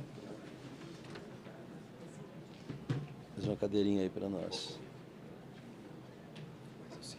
Tudo bem? Arruma uma cadeira aí para mim. Bem, nessa rodada agora eu vou intercalar os que estão em videoconferência com os que estão aqui presencialmente. Estão aí por videoconferência o Arnold de Campos, que é o diretor de operações de abastecimento da Conab. Também a Fernanda Garibaldi, que é diretora executiva da Zeta. O Gabriel Cohen, que é o diretor executivo da Associação das Instituições de Pagamento. O Rodrigo Maia, que é o diretor-presidente da Confederação Nacional das Instituições Financeiras. O Fernando Guedes Ferreira Filho, que é o representante da Câmara Brasileira de Indústria de Construção, CEBIC. E o Luiz Antônio Nogueira França, representante da Associação Brasileira de Incorporadoras Imobiliárias, Abrainc. E a Ana Cláudia, que é doutora em Direito Tributário da USP, advogada e professora. Então, eu vou passar para o Arnoldo de Campos. Arnoldo, está aí? Ok. Tá mudo aí. Libera seu fone. Bom dia. Ok. Deputado. Muito obrigado pela oportunidade. Estou aqui representando a ministra em exercício, Fernanda Machiavelli. Ok, Arnoldo, tá ok. Posso falar agora? É a hora da apresentação. Pode falar. Está contigo a palavra. Muito obrigado, deputado. Bom, estou aqui representando o Ministério do Desenvolvimento Agrário, em nome da ministra em exercício, Fernanda Machiavelli, e vamos tratar aqui da reforma tributária, as nossas contribuições a partir dos produtores rurais e da agricultura familiar. Eu quero compartilhar aqui, vamos ver se eu consigo. Não permite compartilhar? Permite. Vamos lá, rapidinho. Está autorizado.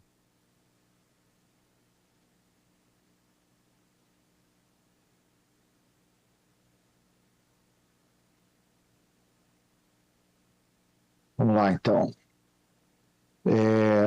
Bom, a preocupação do Ministério com o público que ele representa, que é a agricultura familiar. Nós temos o desafio, né, de avaliar como que a reforma tributária vai impactar os produtores rurais. Nós temos quase 4 milhões de estabelecimentos e da agricultura familiar de um total de quase 5 milhões de estabelecimentos. E junto desse conceito da agricultura familiar, quando a gente está falando da tributação que vai incidir sobre o produtor rural, no caso da agricultura familiar, também se incluem os silvicultores, né? Os aquicultores, extrativistas que estão aí nas nossas florestas, pescadores artesanais nos nossos rios e mares, né? Povos indígenas, quilombolas, etc. Então, a reforma tributária tem que ter um cuidado muito especial com esse público, como que ele vai repercutir ali, né? E na emenda constitucional 132, né, o Congresso Nacional, aí, com apoio do Senado, da Câmara, criou soluções muito interessantes, né? A gente tem um regime tributário diferenciado para os produtores rurais, né, onde os produtores rurais com faturamento inferior a 3.600.000 serão não contribuintes, né? Então isso cria uma possibilidade muito grande de simplificação e de um tratamento qualificado para esses pequenos produtores, né? E acima de 3.600 serão contribuintes, né? Agora na regulamentação o desafio. Também tem o regime diferenciado para biocombustíveis. Hoje o Brasil tem uma política de biodiesel que tem um selo biocombustível social que é muito importante e que compra oleaginosas da agricultura familiar. Tem uma legislação que reduz os tributos das usinas que compram da agricultura familiar, o PIS/COFINS. Então nós estamos trabalhando para que isso continue. E na regulamentação a gente ainda não tem um texto que mantenha essa atratividade para que as usinas de biodiesel possam seguir comprando da agricultura familiar e com isso ter o benefício tributário que hoje elas já têm, né? Tem a questão dos produtos alimentares, cesta básica, hortifrutis. A maior parte desses alimentos da cesta básica, sobretudo os hortifrutis, mesmo as carnes, o leite, tem uma participação importante da agricultura familiar. Então tem alguns ajustes para nós que é importante que sejam colocadas, né? Tem a questão das alíquotas diferenciadas para os insumos, onde a gente tem um mecanismo do diferimento que foi criado, mas não alcança os pequenos produtores, quem está dentro da situação de não contribuir. Então, a gente está bastante preocupado com isso, né, nesse tema. E a questão dos agrotóxicos, né, de como que eles estão sendo tratados, né? A gente tem a redução dos tributos, mas não discrimina, né, em função do nível de toxicidade e de periculosidade ao meio ambiente e à saúde, né? Então a gente fez uma série de propostas de ajustes que nós estamos discutindo, né, junto com o Ministério da Fazenda, com os parlamentares, no sentido de aperfeiçoar o texto que está colocado, né? Então, um primeiro aspecto que está lá no artigo 133, a gente está propondo que o diferimento dos insumos que hoje está restrito aos contribuintes, ou seja, quando um agricultor vai comprar sua ração, sua vacina, ou mesmo um serviço de assistência técnica, vai cair numa alíquota reduzida, mas a Câmara criou um mecanismo de diferimento. Quando o agropecuário, o prestador de serviço, o fornecedor desse insumo vende para um produtor contribuinte, ele vai diferir, ou seja, não vai recolher naquele momento, vai recolher lá na frente. Então isso dá um alívio de caixa importante para o produtor rural, que não vai recolher o imposto no momento da compra. Só que isso não está estendido para o não contribuinte. Então, um produtor, por exemplo, de leite que vai comprar sua ração, se ele está abaixo de 3.600, ele vai pagar um imposto. A ração vai ficar mais cara do que aquele que ganha mais de 3.600 por ano.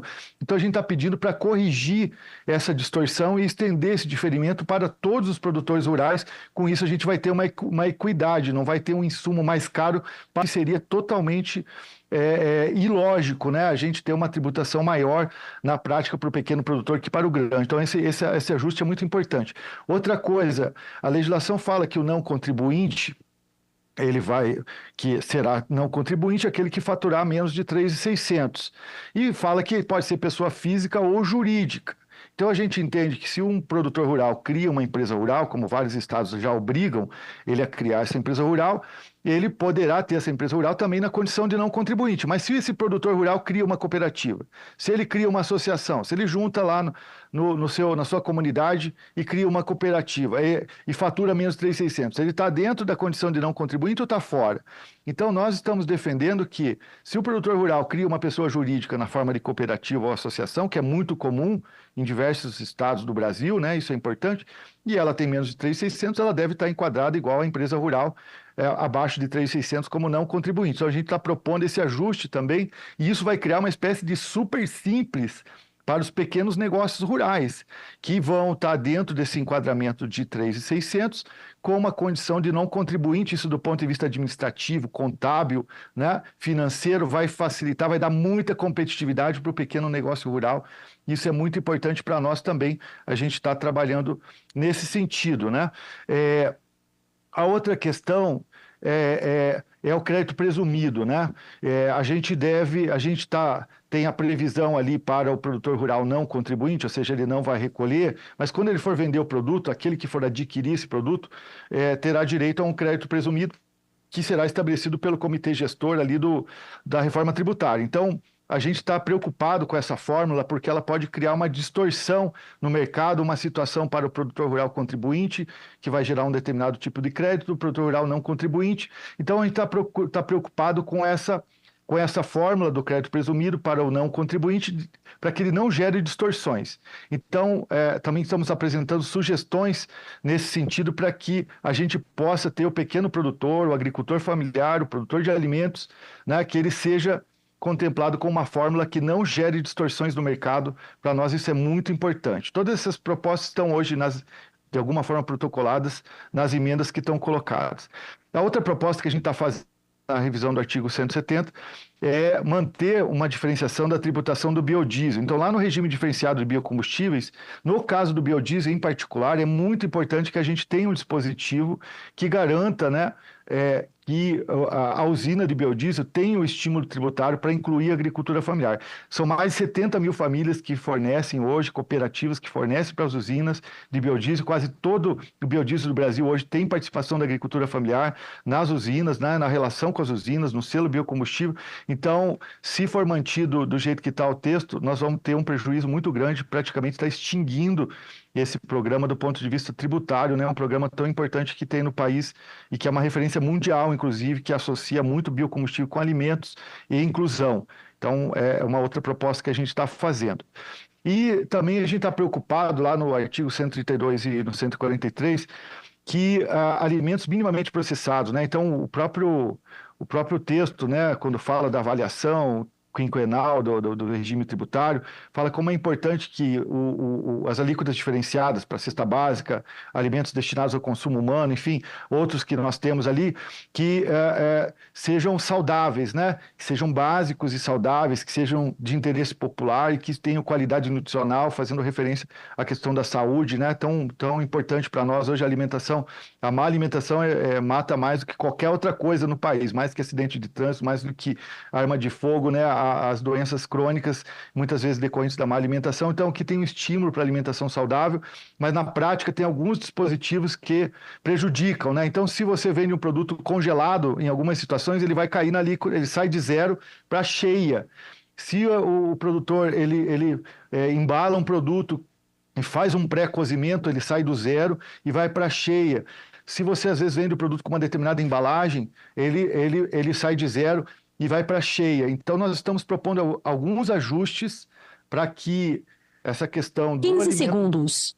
Alimento minimamente processado possa ser contemplado. Já estou concluindo aqui, estamos nos últimos. Então, alguns produtos também das nossas florestas, em particular a floresta amazônica, né?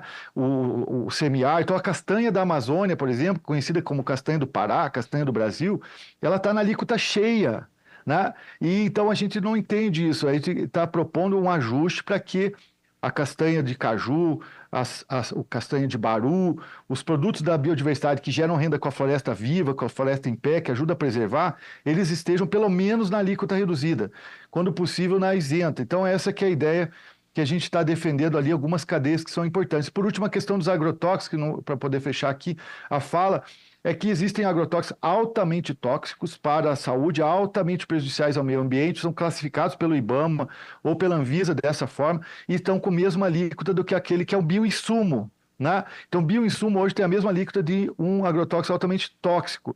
Então, a gente está propondo que aqueles que têm essa classificação de altamente tóxicos, né, altamente prejudiciais ao meio ambiente, eles saiam da alíquota reduzida nesse momento. Isso afeta uma porcentagem muito pequena desses agrotóxicos, mas que tem alto impacto na saúde e no meio ambiente. É isso que a gente está propondo. Muito obrigado aí pela oportunidade de estar compartilhando com vocês.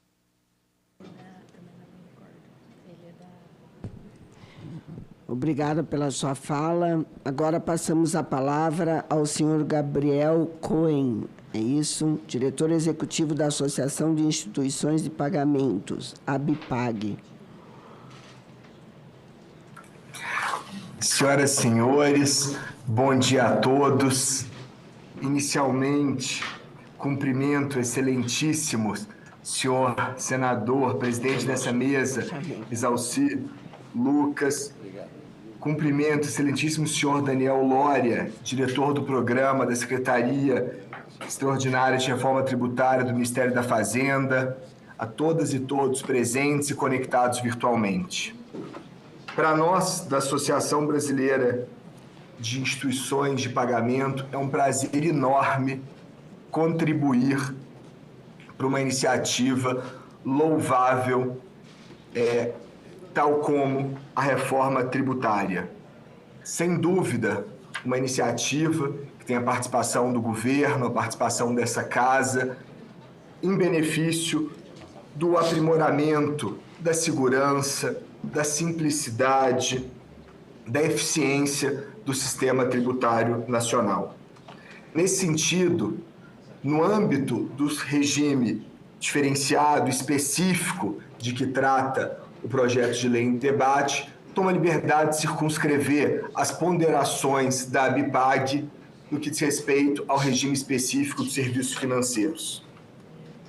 A ABIPAG, Associação Brasileira de Instituições de Pagamento, representa as mais diversas instituições que oferecem os meios eletrônicos de pagamento. São as maquininhas de cartão, são as contas digitais, são os prestadores de serviço que têm desempenhado um papel central em benefício da inclusão financeira, da redução de custos aos usuários finais de serviço. Hoje, no país, felizmente, temos o prazer de fazer transações de pagamento de forma extremamente célere, simples, fácil, na internet, em aplicativos, no ambiente físico, no ambiente digital. Isso, sem dúvida, é fruto de uma agenda muito relevante do governo, do Banco Central, do Conselho Administrativo de Defesa Econômica, com vistas a promover a competição no setor financeiro e no setor de meios de pagamento. E isso é elemento central para essa discussão, porque quando a gente fala nos meios de pagamento, a gente tem hoje, né, uma pluralidade de soluções sendo ofertadas, tanto no mundo físico quanto no mundo digital, que é fruto realmente de uma agenda regulatória nos últimos anos, que eliminou barreiras artificiais de acesso, permitindo o amplo alcance dessas soluções. Isso porque muitos dos senhores e das senhoras vão se lembrar que há mais de 10 anos o que a gente via era, chegava num varejista, uma maquininha passava uma bandeira de cartão, uma maquininha passava outra bandeira de cartão, não havia competição e quem pagava a conta era um micro, pequeno, médio empreendedor. Há quem diga que à época ele não tinha um prestador de serviço, mas na prática acabava tendo um sócio minoritário, porque o valor destinado para esse prestador de serviço era substancial. E esse contexto mudou. Esse contexto mudou em razão da competição, da ampliação do acesso. E foram esses novos agentes, grande parte deles associados da ABIPAG, que permitiram essa difusão de novos modelos de negócio pautados pela tecnologia, ampliando a oferta de serviços financeiros de pagamento. Mas, bom, o que a história do nosso setor nos inspira no que diz respeito à reforma tributária? Na nossa visão, isso é muito simples. A reforma tributária deve se pautar em princípios constitucionais da neutralidade, da isonomia, justamente para que a decisão dos usuários, ela de fato não seja impactada pelo regime tributário. Então, quando a gente pensa hoje na neutralidade, garantir que contribuintes pautem sua decisão, adotem as melhores decisões de consumo, independentemente, né, do prestador de serviço financeiro de pagamento, sem dúvida é uma premissa extremamente relevante. Assim como que contribuintes em situações similares sejam tratados de maneira isonômica, de maneira igual. Isso é extremamente relevante, não só no que diz respeito à alíquota, mas também no que diz respeito às deduções da base de cálculo e dos regimes de exceção. Então, é nessa direção, no que de deduções de base de cálculo e regime de exceção aplicável aos mais diversos serviços financeiros e de pagamentos concorrentes, para que não haja nenhuma distorção no ecossistema, que a ABIPAG teste considerações. Até porque, quando a gente pensa em tributação, ela não pode gerar preferência de investimento, preferência da contratação de um serviço em detrimento do outro.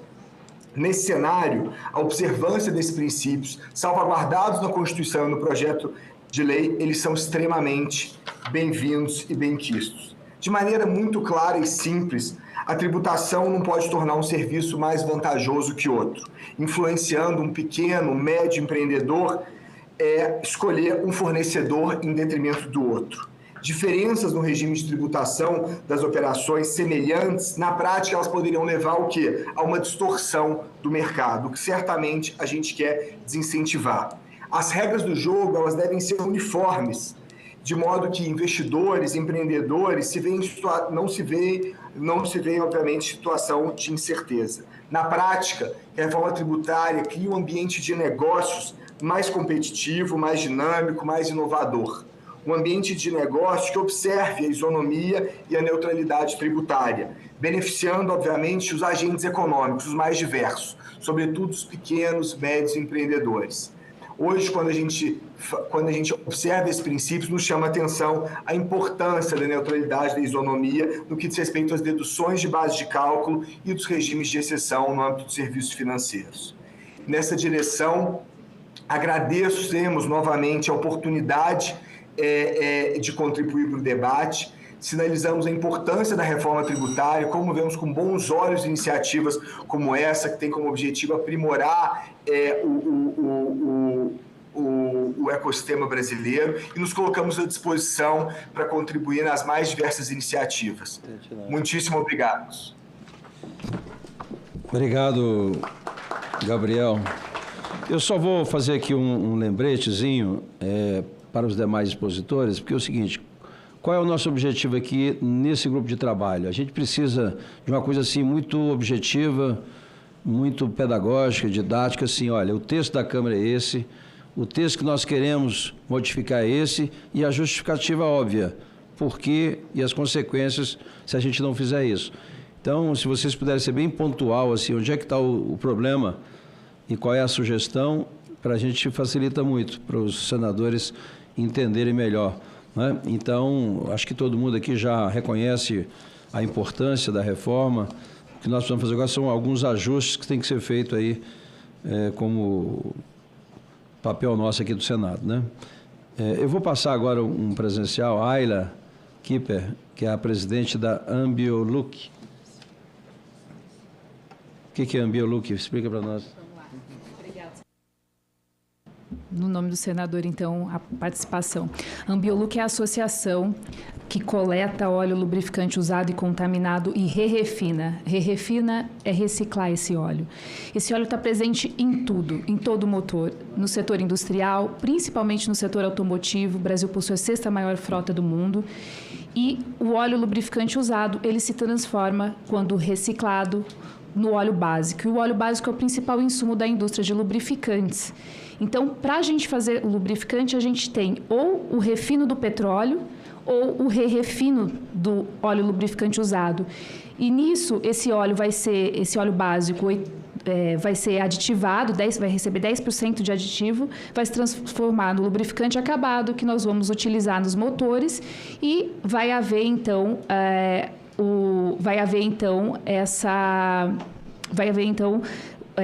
a coleta desse óleo por coletores autorizados na Agência Nacional do Petróleo, e então esse óleo vai retornar ao mercado sendo reciclado infinitamente. O que é importante a gente falar aqui nesse sentido? A emenda constitucional 132, ela previu a monofasia dos lubrificantes, que não veio no texto da 68. E o que a gente então busca nesse momento? Trazer para dentro do regime específico o setor de óleo lubrificante usado e contaminado. É um setor privado que não necessita de investimento governamental, a não ser as regulamentações. É um setor que existe há 60 anos, ou seja, está posicionado como transição energética, porque quando eu refino esse óleo, ou seja, quando eu o reciclo, eu evito a extração de petróleo, primeiro refino do petróleo. Eu posiciono como economia circular, porque é uma economia circular, como vocês podem bem ver na imagem. ou seja, eu tenho benefícios ambientais e descarbonizo a cadeia de lubrificantes. Novamente, nós temos a 6ª maior frota do mundo. O Brasil, ele se posiciona cada vez mais na questão ambiental. E dentro de todas as logísticas reversas, o óleo lubrificante usado e contaminado é a mais antiga, que mais teve regulamentação. Nasceu com uma preocupação de abastecimento nacional lá atrás e se transformou numa preocupação ambiental por conta da contaminação desse óleo se é destinado incorretamente no solo, na água ou queimado de maneira ilegal, porque o único destino é o re-refino, segundo a legislação brasileira. Somos benchmark mundial, sim, o mundo olha para o Brasil e pergunta como é que vocês conseguiram constituir um setor dessa forma. Cada vez mais a gente vê o mundo investindo, crescimento de 7% no mundo em investimento nesse setor. Fora do Brasil, principalmente na Ásia. Os Estados Unidos têm uma indústria fortíssima nesse sentido, inclusive. E nós, nos próximos anos, teremos a 2ª maior empresa no Brasil fazendo essa coleta e re-refino. Ou seja, o que a gente quer dizer com isso como associação? Por favor, coloquem a gente no regime específico para manter o setor existente como ele existe, posicionado como transição energética, olhando para a preocupação ambiental, principalmente totalmente vinculado às políticas que a gente atualmente vem aprovando, de economia circular dentro do Senado, o combustível do futuro, entre outras inúmeras legislações que nós temos ambientais. Então, por que não manter essa indústria que é muito antiga, né, que veio se constituindo em 1960, por ali, mas que ao longo do tempo, cada vez mais se consolidou e hoje está posicionada, muito bem posicionada. O que nós buscamos, então, é justamente isso, colocar no regime específico para manter o que a gente tem hoje em 2 convênios com o FAS, ou seja, uma questão de obrigação acessória e uma situação no qual não se tributa resíduo no Brasil, da forma que está, colocando a gente no regime comum, a gente começa a tributar esse óleo lubrificante usado, ou seja, estou tributando novamente algo que foi tributado quando produto, ou seja, transformo essa reciclagem, essa coleta e reciclagem em um processo muito mais caro que a extração e refino de petróleo, ou seja, o que a gente busca vamos então dar atenção a essa preocupação ambiental, dar importância a isso, tendo em vista que no próximo ano, inclusive, o Brasil vai ser sede do Fórum Mundial de Economia Circular, vai ser fórum da COP30. Então, assim, o que a gente tem para trazer como ambiental, além de tudo que a gente vem fazendo dentro desse congresso? Temos também como posicionar uma indústria que já posicionada como logística reversa, transição climática e transição energética, mas trazendo ela dentro da reforma tributária, mantendo ela da forma que está, ou seja, deixando com que ela exista, porque da forma que está no 68 atualmente, colocando no regime comum, a gente começa então a deixar essa indústria se desfazer aos poucos. O que a gente busca, então, é mantê-la no regime, ou trazê-la para o regime específico com o apoio de todos vocês, senadores, para que, então, tenhamos, dentro do nosso projeto de lei 68, algo com preocupação ambiental em relação a resíduos. Hoje, só os catadores têm, né, e não digo que isso não é justo, mas que a gente tem como logística reversa mais antiga, que é a logística reversa do óleo lubrificante usado, e que, então, podemos colocá-la também ali dentro, no regime específico, para que possamos tratá-la, mantê-la da forma que está e, então, darmos cada vez mais esse passo a mais na transição energética do nosso país. Agradeço, obrigada. Tem emenda já, né? Temos 2 emendas já. Tá aí não, né? Mas tudo bem. Tá vendo? Muito justo, né? Uma coisa muito óbvia até, né? Essa questão da reciclagem. Vou passar agora para o Rodrigo Maia, nosso ex-presidente. Rodrigo Maia, está aí?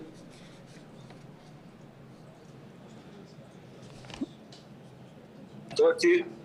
Ok, Rodrigo, é contigo. Oi, senador. Desculpa não estar presente presencialmente, apenas virtualmente, mas não podia deixar de participar. Um cumprimento a todos os presentes. Sendo bem objetivo, senador, nós, de fato, tivemos um bom diálogo com a Câmara de Deputados. Na PEC tivemos com as 2 casas, um projeto de lei com o governo e com a Câmara. Temos alguns poucos pontos, né?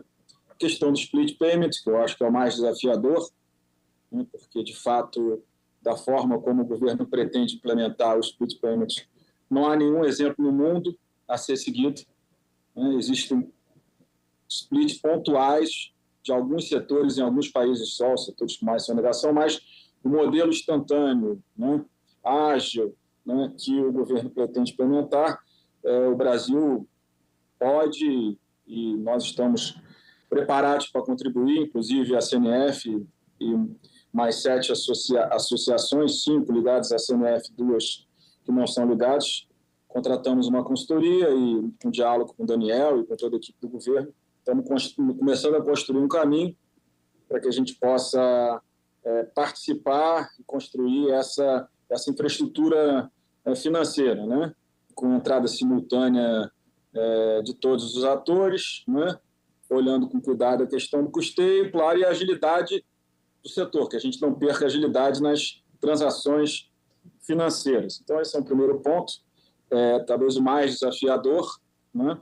E como eu disse, né, a gente não tem nenhuma evidência de qual será o impacto efetivo, real, sobre a alíquota, mas sabemos, óbvio, que ele funcionando, ele trará bons benefícios. É claro que tem tributaristas que vêm criticando, principalmente a questão do fluxo de caixa das empresas, mas isso não é um problema da indústria financeira, que está convidado ou convocado a participar da construção do modelo junto com o governo. O segundo ponto que nos preocupa é o tema das debêntures, né? As debêntures, por ser muitas vezes utilizadas pela indústria financeira como um instrumento de empréstimo, né? Acabou sendo regulamentada como uma atividade de empréstimo, qual ela não é. Debêntures não é uma atividade de empréstimo, mas foi assim tratada, o que acaba gerando distorções na relação dos bancos com os fundos, né?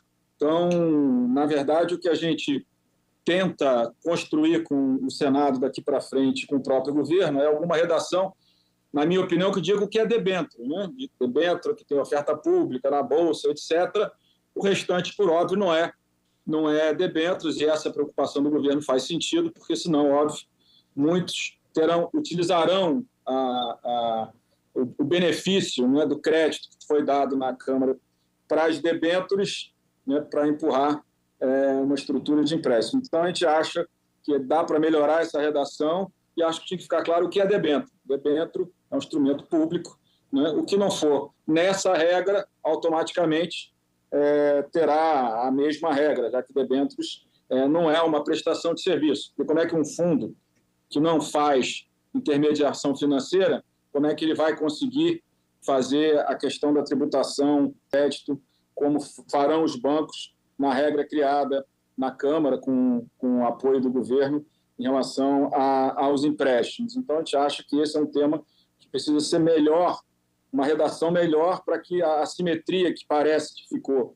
entre fundos e bancos seja resolvida. O terceiro ponto é a exclusão das garantias, né? Nós entendemos que quando as garantias são transformadas em dinheiro, é uma operação financeira, não é uma operação de IVA tradicional. Ficou dessa forma, a gente acha que isso vai gerar uma distorção no mercado e que nós gostaríamos de ver que esse tema avançado. Estamos dialogando com o governo, claro, dialogando a partir da escolha, né, da criação da comissão e lá na CCJ da escolha do relator, para que a gente possa tentar construir uma redação. Ficou um outro tema, a questão dos FDICs, né, que não são nem arranjos, nem entidades de investimento, né? Qual vai ser a regra que eles serão atingidos, né? Ficou parecendo que tem um vácuo nisso, não é uma questão grave, mas, né, a gente sabe que os FDICs de arranjo ficaram numa regra, os FDICs de direito creditório ficaram, de entidades de investimento ficaram numa outra regra como não contribuintes, e claro, quem não está nessa regra de não contribuinte é contribuinte, mas em que artigo ele vai ser atingido, né? Acho que esse é um ponto, não é nenhuma coisa tão grave, mas precisa ser melhor endereçado, né? O próximo ponto, o rateio da despesa, por exemplo, numa holding, como é que você rateia essas despesas dentro, né, de um grupo econômico, isso também não ficou claro. A gente pretende propor, e já estamos propondo redação para que isso fique claro e não gere um custo a mais para uma empresa que organiza dentro de uma holding e depois distribui os serviços entre as suas empresas. Então, resumindo, senador, esses são os pontos, sendo bem objetivo, agradecendo a oportunidade, deixando claro que, do nosso ponto de vista, melhor do que ficarmos discutindo, que gera tem gerado muita polêmica, a alíquota, qual é a alíquota geral, qual é a alíquota de referência dos serviços financeiros. O importante é que a gente possa aprimorar ainda mais a redação da Câmara dos Deputados, porque o que nós entendemos é que o desenho do IVA é muito mais importante que a alíquota. É claro que o ideal é que nós tivéssemos uma alíquota mais baixa do que está projetado, mas nós temos um país que custa muito. E um país que custa muito já tem uma alíquota embutida dos impostos indiretos muito alta. Não adianta a gente achar que o que a gente paga de imposto indireto é baixo. Então, essa referência de 26, 27, 28 já é a alíquota do mundo real, do mundo que a gente vive hoje. Agora, é claro, com um desenho melhor, como o governo já avançou na questão da intermediação financeira, né, dos empréstimos, que é um desafio para o mundo inteiro. Né? Você não tem, nos IVAs antigos, você não tem uma regra como foi criada aqui desse crédito presumido para tentar reduzir a acumulatividade nos empréstimos. Né? Você tem os IVAs novos, como da Austrália e da Nova Zelândia, que tem modelos que tentaram avançar, mas também não são perfeitos. Mas acho que o Brasil dá um passo e acho que no Senado a gente pode continuar aprimorando, melhorando a legislação e caminhando por um IVA, sabendo que a alíquota será alta, porque a carga tributária no Brasil é alta e vem crescendo nos últimos anos, mas que o desenho possa garantir um modelo de não cumulatividade, não vou dizer que perfeito, porque não existe em nenhum lugar do mundo, mas um modelo perto de uma perfeição que garanta essa não cumulatividade e um melhor ambiente de negócios, não apenas para a indústria financeira, mas para toda a economia brasileira. Muito obrigado e um bom dia a todos. Obrigado, Rodrigo. Lembrando, né, é evidente que o grupo de trabalho, para apresentar o relatório, é importante que tenha aqui as emendas. Então, quem não apresentou as emendas ainda, para que a gente possa colocar no relatório da CAI, né, é interessante que se faça o mais rápido possível, porque dia 22 a gente entrega o relatório. Bem, vou passar a palavra agora, vou pegar um virtual aqui, presencial. João Rafael vai falar pela FENABER. Fala para a gente o que é a FENABER. Margarete. Excelentíssimo senhor presidente, excelentíssimos senhoras senadores, senhores senadores, senhor Daniel, demais representantes setoriais. A FENABER é a Federação Nacional das Empresas de Resseguros. E agradece muito a oportunidade de estar aqui fazendo parte dessa audiência pública, porque o Brasil é um país que clama por segurança. Segurança pública, segurança alimentar, segurança na saúde, segurança na previdência e segurança jurídica, que compete a essa casa aqui fornecer aos contribuintes. E, então, é um país que precisa de seguros e, mais ainda, dos resseguros. E o mais incrível é que boa parte da população brasileira sequer sabe o que são resseguros. Então, como Vossas Excelências bem sabem, os resseguradores, eles fazem o seguro da seguradora. São aquelas empresas que são mandadas quando existe um grande risco, quando existe um grande sinistro, que precisa de um vulto muito grande em termos de indenização. Então, são empresas muito desenvolvidas nos Estados Unidos, na Europa, que aqui no Brasil era um setor monopolizado até 2007, mas que, infelizmente, ainda se desenvolve aquém do seu potencial. E é um setor absolutamente importante para a economia do país. Basta ver, né, o que aconteceu lá no Rio Grande do Sul, aquela catástrofe.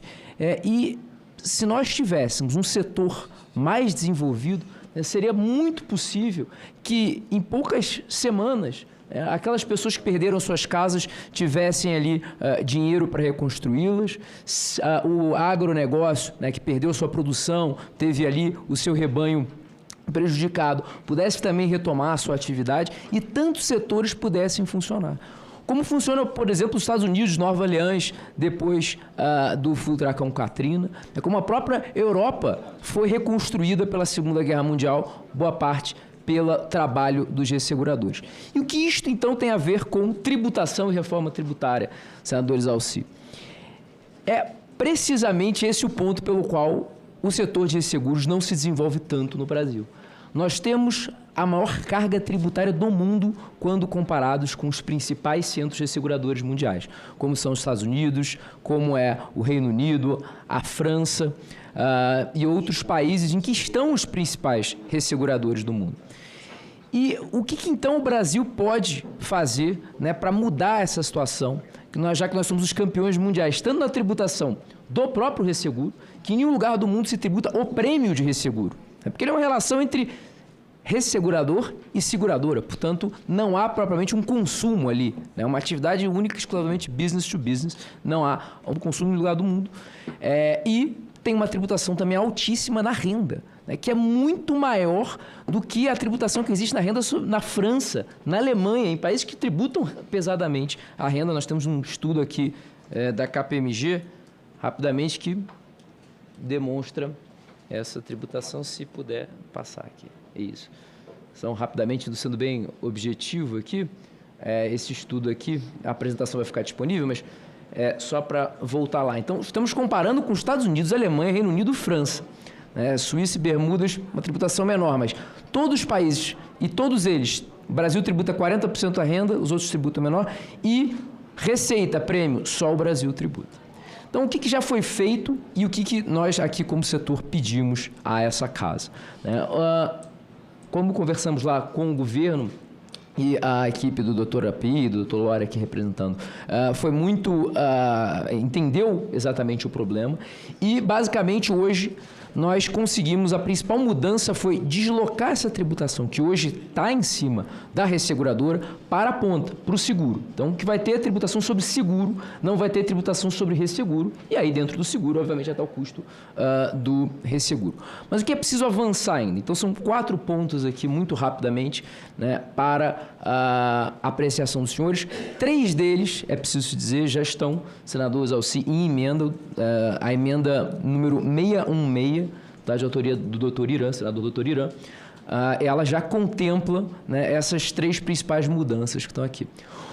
Uma primeira mudança é para esclarecer que quando uma seguradora brasileira, por exemplo, for contratada, né, por uma resseguradora brasileira, perdão, for contratada, por exemplo, uma seguradora que está lá na Argentina, e essa resseguradora brasileira contrata, por acaso, uma resseguradora no exterior, cede o risco, ou seja, tem uma triangulação internacional, né? Tem que ficar muito claro, um ajuste de redação, que essa operação, em nenhum ponto ela vai ser tributada, porque, novamente, o que você vai tributar é segurado, seguradora. Então, a gente pediu ali um ajuste, tá? Só para que fique muito claro esse ponto, porque a redação atual ele dá margem à dúvida, né? Não há tributação sobre o resseguro quando ele é feito no Brasil, mas, eventualmente, no exterior, ou envolvendo operações no exterior, isso não fica claro.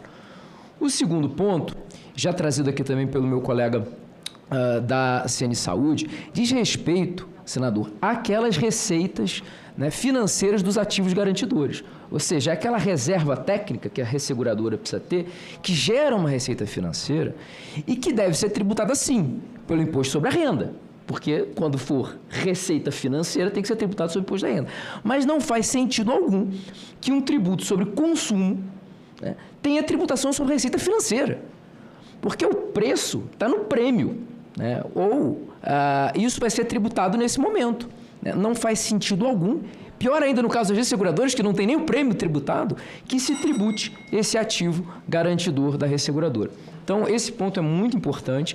O Supremo Tribunal Federal já fixou essa questão para o PIS e para a COFINS, né, afastando essa tributação, e não é possível que a gente crie aqui um outro ponto de atrito e de contencioso tributário. E apenas, então, para terminar muito rapidamente, descendo um minuto, em relação ao regime de transição, né, que ele vai começar a partir de 2026, como tem uma mudança estrutural, né, que a CBS e a IBS já partem, e como esse setor, então, vai para a alíquota zero, que essa alíquota zero já funcione para esse setor a partir de 2026, de forma a equalizar a carga dos resseguradores com o que tem no resto do mundo.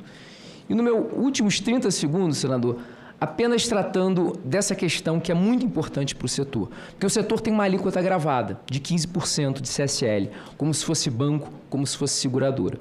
E eles não têm, como nós mostramos nesse estudo aqui, um rendimento, uma rentabilidade tão grande quanto dos bancos e das seguradoras para justificar isso. Sei que é um projeto sobre consumo, mas existem questões relacionadas a CSL pontuais e essa mudança que se pede. Não para que haja uma isenção, mas propriamente que essas empresas sejam tratadas como todas as outras, com uma alíquota de 9%, não com uma carga majorada, porque eles não são super ricos, são só super tributados. Lembrando que essa não é uma tributação sobre empresas, senhor presidente, senhores senadores, é uma tributação sobre o consumo. Então, quem vai pagar essa conta somos todos nós. Daí, agradecer mais uma vez a atenção que essa casa e o cuidado que está sendo dado a esse projeto e, principalmente, por ouvir Sua Excelência, o cidadão brasileiro. Muito obrigado. Obrigado, João.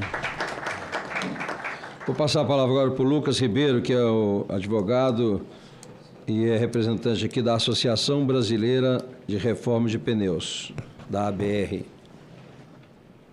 Bom dia, senador Exaussi Lucas, senadora Margarete. Quero cumprimentar também a todos os presentes, autoridades e ao brilhante Daniel Lori, aqui, coautor da reforma tributária, que nós tanto acompanhamos aí e temos tantos desdobramentos importantes para o país.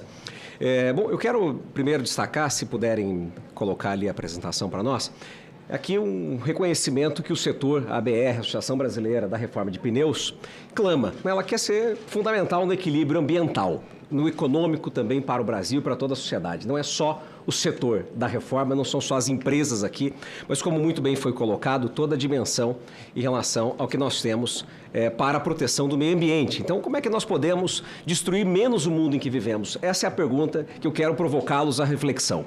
Todos os dias nós saímos de casa e nós destruímos um pedacinho do planeta, seja pelo consumo do combustível, o consumo do petróleo, das nossas riquezas naturais, e nós estamos poluindo, nós estamos prejudicando o meio ambiente, justamente aquilo que a Constituição Federal trouxe a partir da emenda constitucional 132, promulgada, então, em 20 de dezembro de 2023, no ano passado, lá no seu artigo 145, foi colocado: o Sistema Tributário Nacional deve observar os princípios da simplicidade, da transparência, da justiça tributária, e aí está, da cooperação e da defesa do meio ambiente. Então, nós estamos aqui em defesa do meio ambiente e não do setor de reforma de pneus. É muito mais amplo o nosso pleito. A reforma de pneus é uma oportunidade que nós temos para a redução desses impactos ambientais. Assim como falou a nossa colega Ayla aqui anteriormente, todo o setor de reciclagem, todo o setor da economia circular clama para que nós tenhamos condições diferenciadas de tributação. Isso é uma necessidade, repito, não para as empresas, é uma necessidade para nós enquanto sociedade, enquanto seres humanos, porque vamos continuar vivendo aqui. Nós queremos um país melhor, um planeta melhor para os nossos filhos e para os nossos netos. Vamos lá, 80% da redução dos materiais que são utilizados na produção de um pneu novo é o que nós temos hoje como resultado da reforma de pneus. 80% de redução. Então, só 20% que é consumido na reforma de pneus. Isso significa que de cada um pneu nós conseguimos fazer mais 2 utilizações. Quantos de vocês aqui, quantos dos senhores aqui reformam pneus? Ou usam pneus novos? Que depois nós teremos o descarte desses pneus, sem que eles tenham o seu retorno correto e adequado para a sociedade. Mesmo a durabilidade do original, posterga a sua destinação final da carcaça, reduz os impactos ambientais em toda a cadeia. Porque nós precisamos nos lembrar que o pneu não é só o pneu, mas é o transporte do pneu, a armazenagem, a energia gasta, as pessoas envolvidas. Tudo isso está consumindo os nossos recursos naturais, os nossos recursos do meio ambiente. Depois nós temos aqui benefícios, então, que nós trazemos, economizamos em 10 anos, esse estudo da BR, 5 bilhões de litros de petróleo. Em 10 anos, nós evitamos a emissão de 26 milhões de toneladas de CO2. E aqui cabe um alerta importante, nós não estamos falando de uma responsabilidade ambiental de se retirar o papel de bala que caiu no chão. Isso aqui é impacto direto para todos nós. Isso aqui é impacto direto para o mundo. A produção de pneus reformados em 2022, vejam só, foi de 13 milhões e meio de pneus e de automóveis 7 milhões e meio. Mas por que é tão pouco, então, que nós fazemos na reforma de pneus? Como é que os Estados Unidos e a Europa incentivam o meio ambiente, a proteção, através da reforma de pneus? Eles o fazem através de condições tributárias mais favoráveis, porque nada é tão sensível ao ser humano quanto o preço. E se nós não tivermos um preço atrativo para a reforma de pneus, para o pneu reformado, nós fatalmente conduziremos as pessoas a adquirirem pneus novos. A reforma tributária, da forma como está, ela faz com que o pneu antigo tenha que ser descartado. Porque o pneu novo vai custar a mesma coisa. E se custa a mesma coisa, nós vamos perder competitividade em algo essencial para o ser humano. Nós vamos perder competitividade de 1.384 pequenas empresas que a BR hoje representa. Essas pequenas empresas é que fazem a reforma desses pneus, que salvam a humanidade, que salvam o planeta, vendem para mais de 250 mil transportadoras que estão no Simples Nacional, que não vão obter o crédito. Pelo contrário, elas vão acumular esses recursos, elas vão acumular esse tributo. Nós vendemos ainda para as pessoas físicas, que são os fins de cadeia. Ou seja, aqueles que vão arcar com todo o ônus tributário, como muito bem disse aqui o João que me antecedeu. Essa reforma tributária é do consumo, é do consumidor, é lá da pessoa física, não é das 1.384 empresas, porque elas vão precisar repassar o preço. O que vai acontecer é que nós vamos mudar a forma como nós estimulamos ou desestimulamos o consumo de algo. Isto é que está em jogo aqui. Então nós precisamos absorver essa tributação integral, não funciona, não vai servir para a sociedade.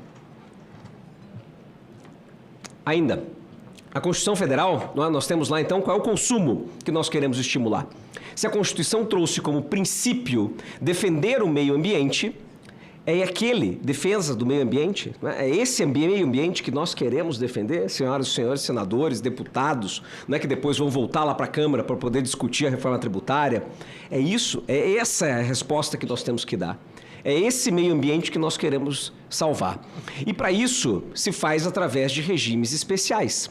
Assim como se estimula o consumo da educação, com uma redução de 60% da sua alíquota, assim como se facilita o acesso à saúde com a redução da sua alíquota também em 60%, é o pleito deste setor, como foi também a nossa colega Ayla aqui, que me antecedeu falando sobre economia circular, com a reciclagem de tudo aquilo que está hoje posto na sociedade.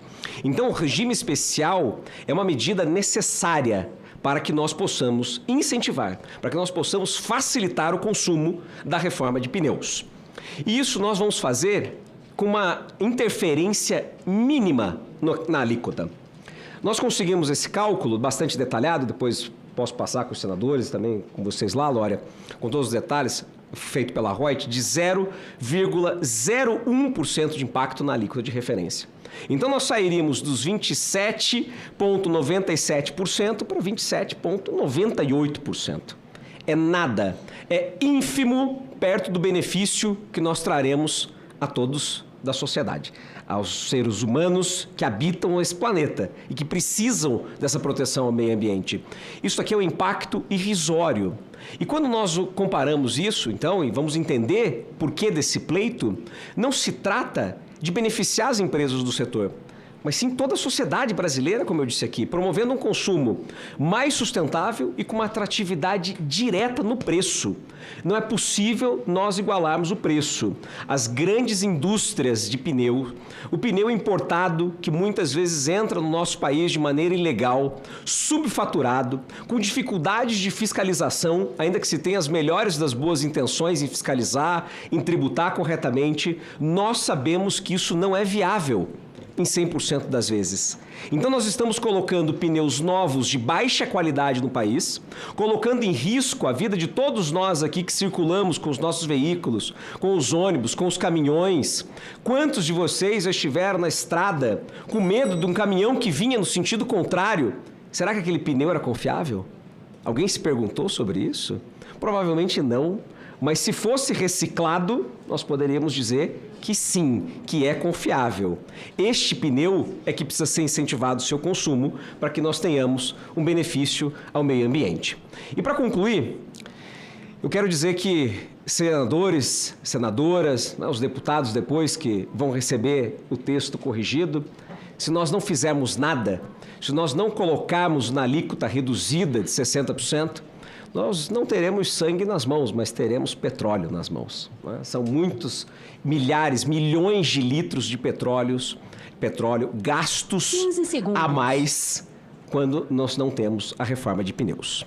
É para isso que nós estamos aqui e queremos ser incentivadores desse setor tão importante para toda a sociedade. Muito obrigado.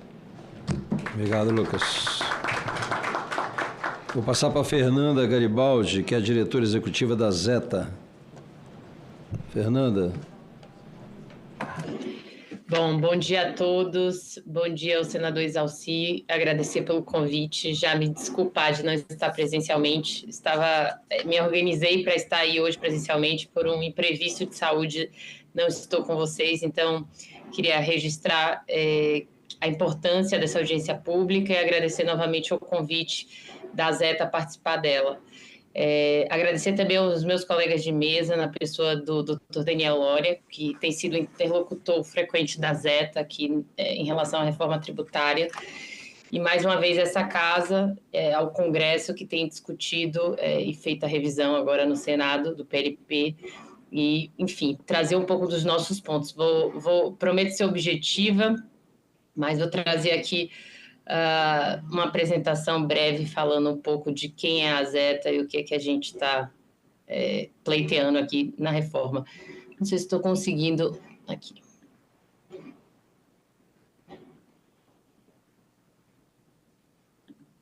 Todos conseguem ver a apresentação? Ok.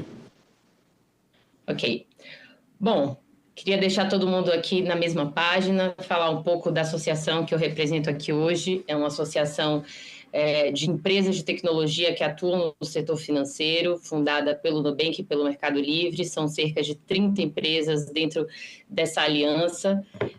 Algumas delas são algumas das entrantes principais no setor financeiro nos últimos anos. Então, temos bancos digitais, mas não apenas bancos digitais, nem empresas de meios de pagamento.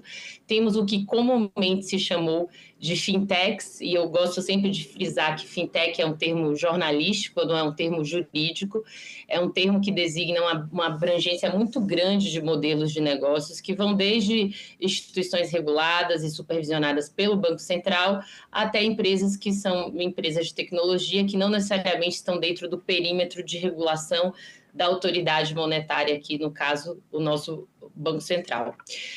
Essas empresas promoveram uma inclusão financeira muito grande nos últimos 10 anos, sobretudo a partir da promulgação da Lei de Meios de Pagamento, e geraram um aumento da competitividade no setor financeiro, que historicamente nós sabemos que é um setor concentrado no Brasil. Então, a gente trouxe alguns números aqui dos nossos associados, sobretudo esses 60 bilhões, bastante grande aqui, que é o número de quantas empresas da Zeta geraram de economia em tarifas para os seus clientes. Então, tem aqui uma série de métricas para depois vocês avaliarem. A gente vai disponibilizar a apresentação de estudos que a organização faz do quanto é essa inclusão financeira e o quanto as fintechs promoveram competição no setor financeiro nos últimos 10 anos. Aqui, falando já exatamente do tema da nossa audiência, existem 2 pontos específicos que a Zeta gostaria de trabalhar aqui no PLP. Acho que alguns desses 2 pontos a gente já teve a oportunidade de conversar com o senador, com seus assessores e também com a própria CERT. O primeiro ponto aqui é não caracterizar serviços de pagamento como de plataforma digital, né, uma disposição ali do artigo 23. Essa é uma discussão um pouco antiga, porque alguns marketplaces, de fato, têm uma atividade de subcredenciador, mas é uma atividade completamente diferente, o processamento de pagamento e a atividade efetiva de um marketplace. Então, a gente está propondo aqui um ajuste nessa redação, delimitando de forma mais precisa os serviços de pagamento, de modo que eles não sejam caracterizados ali como atividade de plataforma digital. O segundo ponto, já é um segundo ponto mais específico, mais importante para a gente, que é o ponto da alíquota. Hoje, o projeto de lei prevê ali, né, como se deve dar o cálculo, mas a gente não tem efetivamente a projeção de quanto isso vai ser no texto, né, de como isso vai ser, enfim, designado. Então, a gente pede aqui, primeiro, que a participação da Zeta nessa discussão, né? Há uma projeção do mercado entre 9% e 15% de alíquota, e é um valor significativo para as empresas que hoje fazem parte dessa aliança, né? Dessas empresas de meios de pagamento. E, sobretudo, é importante diferenciar que existem dentro dessa nomenclatura de bancos digitais ou de empresas de meios de pagamento, empresas que têm modelos de negócios muito diferentes. Então, em termos regulatórios, existem diferenças e amarras bem específicas em relação a instituições financeiras, sobretudo instituições financeiras de natureza bancária, e instituições de pagamento. Então, o que nós vemos pleiteando até aqui é que essa diferença seja contemplada em relação às empresas de meios de pagamento, sobretudo porque uma grande instituição financeira tem ali maneiras de deduzir um custo de uma alíquota no regime geral, em outros serviços ali que sejam, enfim, cobrados por meio de tarifas e comissões, ao passo que as empresas de meios de pagamento não. Então, a gente vem reiterar a preocupação com a definição dessa alíquota. Já tive a oportunidade de conversar com o Daniel sobre isso e também com os senadores aqui sobre esse pleito da Zeta. Esse é um ponto bastante importante para a gente, sobretudo por conta do aumento da competição nesses últimos anos, para que a gente não impacte a carga tributária dessas empresas que, de fato, trouxeram uma série de inclusões financeiras, de serviço, com preços mais competitivos, de maneira mais inovadora. Então, essa é uma preocupação muito grande da associação, né? Qual vai ser essa alíquota e de participar da mesa de negociação em relação a esse valor, a essa alíquota. Então, de fato, a gente propõe ali, né, alguma alteração que mantenha a definição um pouco mais, deixe clara qual vai ser a definição dessa alíquota e que a gente possa, enfim, debater um pouco, de maneira um pouco mais acurada aqui as diferenças nos modelos regulatórios de cada uma dessas instituições reguladas, para que a gente não tenha um impacto aqui no custo do crédito, na competição no setor financeiro, em toda a inclusão financeira que a gente viu no Brasil nos últimos 10 anos. Então, é importante que esteja no radar a diferença dessas instituições, dessas empresas, desses modelos de negócios, na hora da gente pensar na alíquota específica do setor financeiro. Então, bastante objetivamente, eram esses os pleitos da Zeta, senador. A gente fica à disposição para conversar de maneira mais detalhada sobre eles.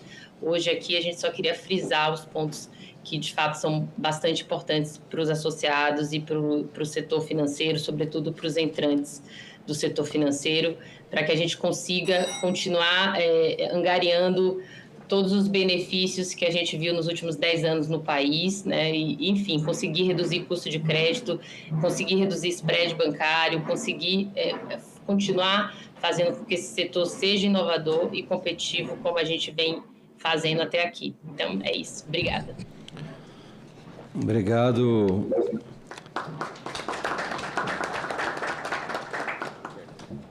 Fernando, eu vou passar agora para o Fernando Guedes Ferreira Filho, que é representante aqui da Câmara Brasileira de Indústria da Construção, o CIBIC. Bom dia, meus amigos, bom dia a todos, senador Exalci, demais parlamentares, falando aqui pela Câmara Brasileira da Indústria da Construção, mais uma vez, né, senador? Nós estamos aqui na nossa pregação em relação à discussão do regime específico das operações com bens imóveis, né, que foi incluído na emenda constitucional, justamente porque os bens imóveis, essas operações com bens imóveis, elas têm uma característica diferente das demais operações que incidem sobre o consumo, né? Inclusive, assim como no sistema financeiro, a operação com bem imóvel ainda tem a tributação de outros impostos, como o ITBI, por exemplo, em suas operações. Mas, sendo bem breve, senador e demais presentes aqui em cumprimento, nós estamos afunilando, digamos assim, a nossa discussão para 2 pontos. O primeiro ponto é a alíquota, uma discussão já conhecida por essa casa, conhecida pelos colegas, que a gente entende que falta uma pequena calibragem no que veio do projeto aprovado pela Câmara dos Deputados em relação ao redutor de alíquota que lá consta hoje como 40% para as operações com bens imóveis e 60% para as operações com locação. Nós defendemos com argumentos técnicos que esse redutor, para garantir a neutralidade, deveria ser de 60% para as operações com bens imóveis e de 80% para a locação. Temos alguns outros ajustes redacionais, nós temos conversado bastante com o governo, aqui quero externar, né, a Secretaria Especial de Reforma Tributária, externar a nossa satisfação, a nossa alegria de ter esse diálogo aberto. O governo sempre esteve aberto a conversar conosco, a discussão de altíssimo nível técnico, discordamos em alguns pontos, é claro, mas a gente sempre teve a oportunidade de debater esses pontos de forma franca e honesta, e estamos debatendo. Quanto à alíquota, é esse ponto. Outra questão, senador Exaussi, que nós precisamos afunilar, precisamos aprofundar um pouco mais, e está sendo também discutido junto com a reforma da Secretaria Especial de Reforma Tributária, Extraordinária de Reforma Tributária, é o regime de transição para o novo modelo do setor da construção e do mercado imobiliário das operações com bens imóveis. Por que isso é importante? Porque hoje o setor da construção e do mercado imobiliário hoje não é contribuinte de dois tributos que estão sendo extintos, o ICMS e o ISS, e também o IPI, na verdade, mas a operação direta fala de ISS e ICMS. E a transição, nesse caso, com a entrada em vigor da CBS e do IBS de forma escalonada, nos trará, se mantida da forma que está hoje, um problema até mesmo, além de organizacional, de estrutural, nós teremos um problema de aumento de carga, pois nós passaremos a pagar novos tributos sem a possibilidade dos créditos antigos, já que hoje nós não pagamos ICMS e ISS.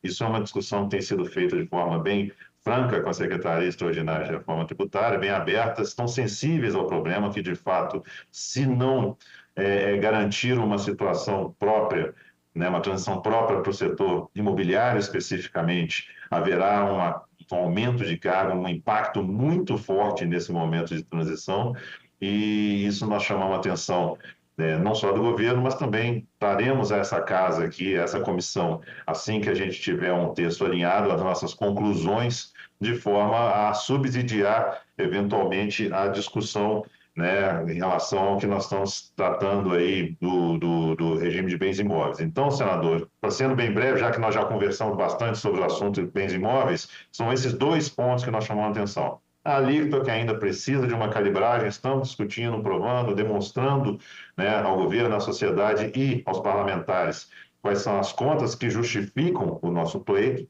e também em relação à transição do regime atual para o novo regime. Isso é um ponto de atenção muito importante que nós temos hoje em relação às operações com bens imóveis. Então, por isso mesmo, não usarei meu tempo todo, agradeço muito a atenção de todos, e mais uma vez parabenizo o senador Exaussi pela condução dessas audiências públicas, que muito acrescentam ao debate sobre a reforma tributária. Muito obrigado e bom dia a todos. Obrigado, Fernando. Vou passar imediatamente ao Luiz Antônio Nogueira de França, que é o nosso representante da Associação Brasileira de Incorporadoras Imobiliárias. Senador, me permita, Fernando Guedes de novo aqui. O Luiz França, ele não pode estar presente, inclusive eu estou falando hoje pela CEBIC e pela Abraenc também. Ótimo. Então, só para esclarecer aí. Ótimo, obrigado, Fernando. Vou passar então para a Ana Cláudia Utumi, que é doutora em Direito Tributário pela USP, advogada e também professora. Bom dia, senador. Muito obrigada pela oportunidade. Parabéns pela condução dos trabalhos. É uma grande alegria estar aqui. E o que eu trouxe aqui são breves pontos relativos aí aos adquirentes dos produtos e serviços aí sujeitos aos regimes especiais e diferenciados. Então, eu vou passar aqui rapidamente por pontos aí que eu considero bastante importantes, especialmente na questão de direito a crédito, porque nesses regimes especiais e diferenciados, há situações em que não há uma disposição específica sobre crédito, e aí eu entendo que fica implícita a utilização das regras gerais.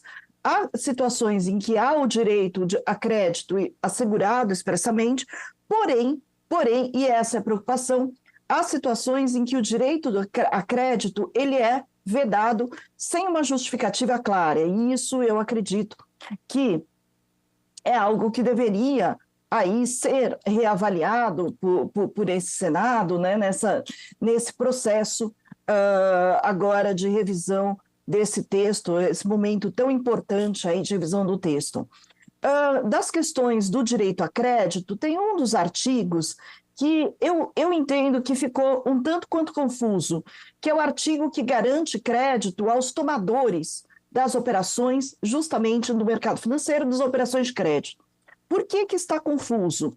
Justamente porque aqui na questão da determinação de qual é o crédito, fala-se que é aplicado às despesas financeiras que superaram os seguintes montantes, né?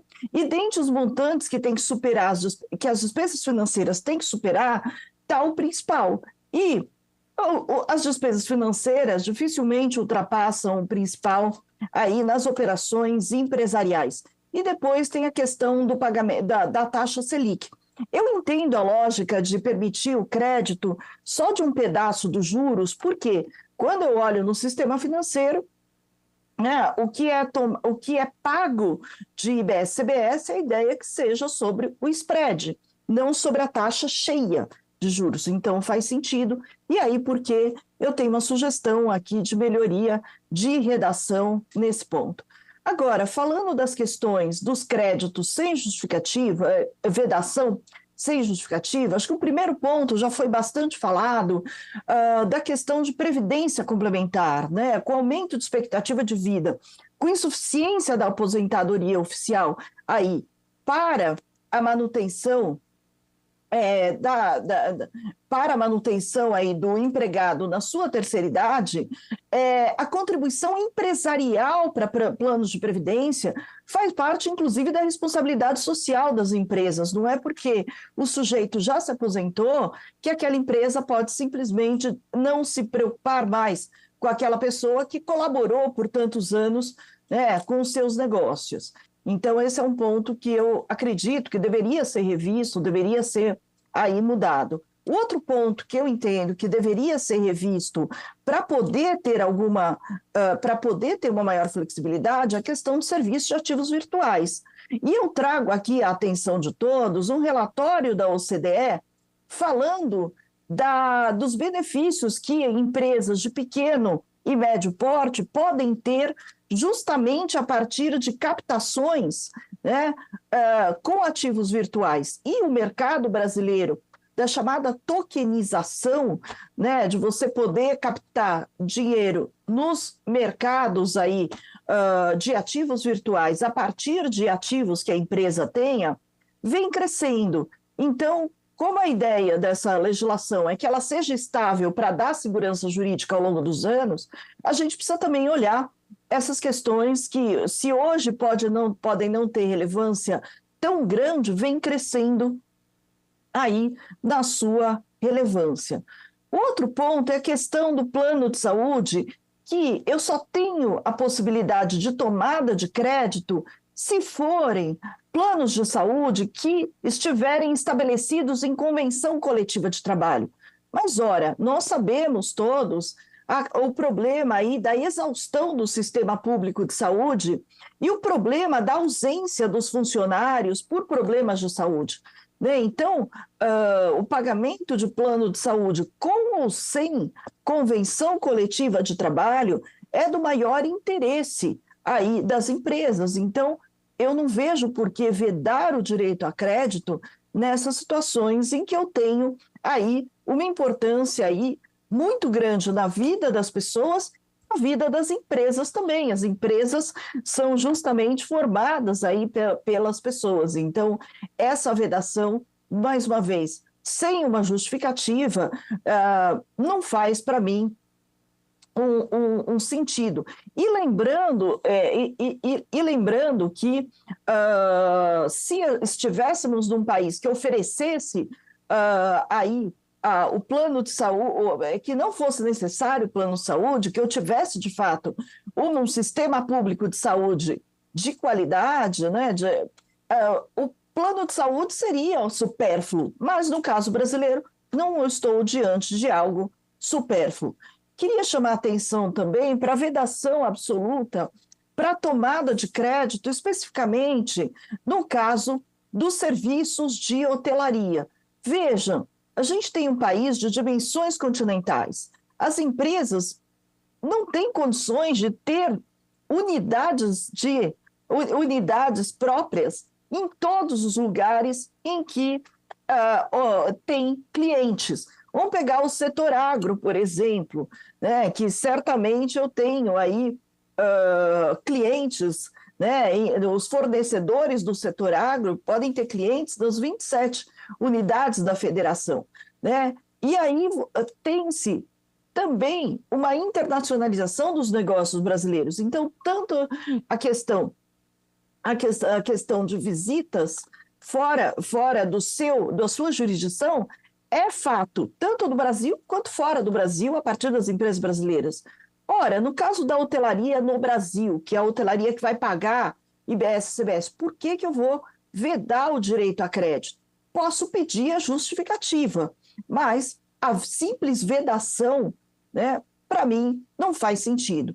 E o último ponto aqui, que eu gostaria de chamar a atenção dos senhores, não é a questão do crédito, mas sim a questão de operações imobiliárias e pessoas físicas. Vejam, o que diz o artigo do PLP 68 fala que eu não terei a incidência se aquela atividade imobiliária não seja usado de forma preponderante nas suas atividades econômicas. Agora, são inúmeros os casos de famílias, e eu não estou falando de famílias de alta renda, famílias que muitas vezes têm 2 imóveis, um de moradia, o outro de aluguel, e aí pode ser que a locação seja a maior renda daquela pessoa. Quando eu tenho uma venda, um ganho de capital, pode ser que aquele valor da venda seja a maior renda daquele ano. Agora, a maior parte dos países não cobra imposto sobre o valor agregado sobre operações com pessoas físicas.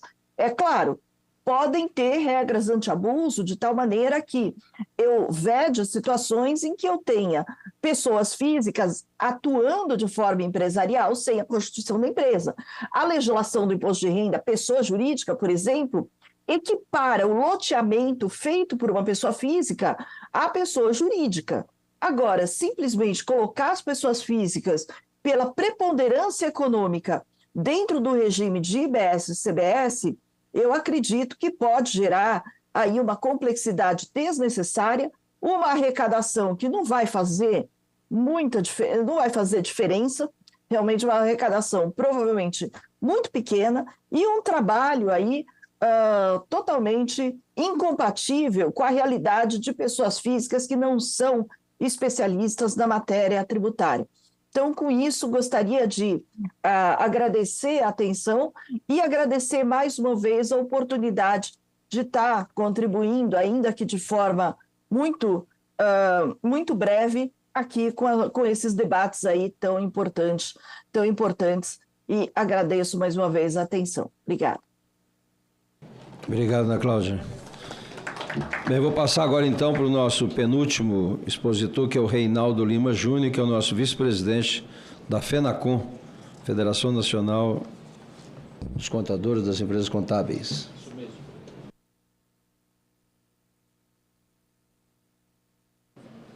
Senador, gostaria de receber o passador.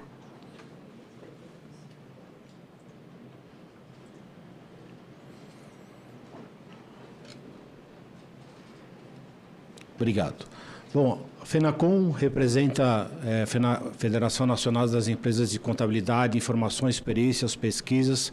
É uma federação muito plural, representa holdings, empresas de consultoria, empresas de auditoria e também as empresas de contabilidade. Temos grandes empresas e também, como disse, as empresas de contabilidade, que tem uma gama muito grande de representados. Somos 400 mil empresas no Brasil e representamos em torno de 4% do PIB, né? Bom, falando em regimes diferenciados, regimes específicos, hoje ouvimos aí diversos colegas falando de reciclagem de pneus, reciclagem de lubrificantes, resseguros, enfim, tantos colegas falando especificamente. A gente vai falar um pouquinho mais, de forma mais ampla, sobre regimes diferenciados, na questão da regime específico, né? Quando foi criado a estruturação da legislação, foi apresentada uma tributação mais justa e simplificada, e foram os regimes específicos para os setores estratégicos, como apresentado hoje, tecnologia, falar de sustentabilidade, agronegócio, familiar, cooperativas, enfim. Foram muitas apresentações nesse sentido. Mas a gente escutou falar pouco, né? Muitas apresentações, mas pouco foi dito sobre as micro e pequenas empresas. E aí, como a contabilidade ela é muito plural, ela tem muitos representados nesse sentido. Então, a gente resolveu trazer um pouco das questões que encontramos nos regimes específicos e na questão das micro e pequenas empresas. Foi criado um nanoempreendedor individual, dentro no apagar das luzes, lá na aprovação do PLP 68 lá na Câmara. Criação do nanoempreendedor individual é uma nova categoria jurídica para pequenos empreendedores com faturamento anual inferior a R$ 4.500. Isso tem uma abrangência com justificativa da informalidade, trazer, por exemplo, pequenos negócios, aquela pessoa que faz bolo caseiro, o pessoal do Uber. Nós temos aí em torno de 8 milhões de pessoas na informalidade. Então, o objetivo de trazer esse nano empreendedor é trazer esse pessoal para a formalidade, tá? Porém, as justificativas são totalmente cabíveis, né? A única questão mais relevante e que trouxe como novidade é a isenção tributária da contribuição do CBS e do IBS. A ideia beneficia, dentro dos números propostos, aí 5 milhões de brasileiros, sendo que nós temos 8 milhões de informais, enfim. Acesso à Previdência Social, esse é um dos quesitos que nós temos, trazer para as políticas públicas. Já disse, estímulo à formalização, ao crédito, suporte do governo, foco no complemento à renda, fomentar as atividades comerciais locais. Esse é um dos estímulos principais, gerar emprego e renda. Só que nós temos a questão, falando da informalidade, nós temos os MEI, né? Foi criado o modelo do MEI, que nós temos hoje 13 milhões de empresas que estão cadastradas no MEI. Temos aí, não vamos falar dos problemas que nós temos no MEI, temos muita questão de inadimplência, mas a ideia de trazer o nanoempreendedor comparando com o MEI, a única diferença, o MEI é com faturamento de 81 mil, o nanoempreendedor é a metade, ou seja, a única diferença é a questão da isenção do CBS ou IBS. Aí nós trazemos um grande problema para essa questão. O MEI não vai ter isenção de IBS e CBS. E aí nós podemos trazer um grande problema aí. O que vai acontecer? O Simples Nacional, que tem sido criticado ao longo dos anos, porque são abertas várias empresas do Simples Nacional quando chega no limite de 4 milhões e 800, que é o limite hoje. O que vai acontecer aí? Vão abrir vários MEI, chegando no limite de R$ 40.500, ou familiares, vocês vão acabar abrindo vários MEI para não chegar no limite. Ou seja, vai ter um problema sério aí de questão de abrir vários MEI. Trazemos aí um benefício falando do Simples Nacional. O tratamento diferenciado jurídico do Simples Nacional, né? Trouxemos que não há uma renúncia fiscal, né? Um tratamento diferenciado, Simples Nacional. Só para trazer em números, hoje o Simples Nacional representa 14 milhões, 70% das empresas do Brasil e representa 54% dos empregos. E muitas vezes o Simples Nacional é relegado à segunda classe, né, de empresas no Brasil. E olha a representatividade e importância de empresas que tem no Simples Nacional. Tá? O PLP 68 teve um importante evolução no sentido da criação da legislação. Ele criou o regime de transição. Era um grande problema na legislação do Simples Nacional, quando a empresa crescia, tinha o problema da transição para os outros regimes. E a legislação do PLP 68, isso não está sendo dito nem divulgado. Foi criar o regime de transição, que estabelece até 2 anos, por exemplo, que a empresa pode permanecer no Simples com até 20% do faturamento. Isso é muito importante e não está sendo divulgado. Mas também no Simples nós temos alguns problemas. O problema do Simples Nacional, que ele está sendo complicado, a reforma tributária traz uma ampla divulgação que nada ia ser mudado. Porém, ela cria 2 opções. A opção da apuração separada, o cálculo apartado do CBS e IBS, que vai gerar crédito total, tá? E manter o sistema antigo, sem gerar crédito ou gerando crédito mínimo, mas aí as empresas perdem competitividade. E aí temos um problema. Geramos complexidade com as 2 opções, maior custo de compliance, ou seja, maior dificuldade para criar, para administrar, maior custo de gestão, transferência de crédito e falta de competitividade. Força as empresas que estão no meio da cadeia a se desenquadrar e os outros regimes não são desonerados na folha. Ou seja, o Simples Nacional tem uma questão que a folha é desonerada. E a empresa, sendo forçada a desenquadrar, que está no meio da cadeia, por exemplo, ela perde o benefício da desoneração. Então, tem um impacto indireto aí que pode gerar demissão. Isso não está sendo analisado. Então, como simplificar essa operação complexa? A gente propõe estabelecer um crédito presumido para o Simples Nacional. Então, para todas as empresas. E aí você simplifica toda a cadeia e o contexto geral. Ou um fator R, por exemplo, como é no Simples Nacional, na folha de pagamento. Já estou terminando. Aqui só um exemplo do impacto do Simples Nacional, do modelo atual para o modelo novo com o IBS-CBS, um impacto de 8 pontos percentuais, um aumento mais ou menos de 61%. Isso só em números, essa informação vai estar à disposição para vocês. Ok?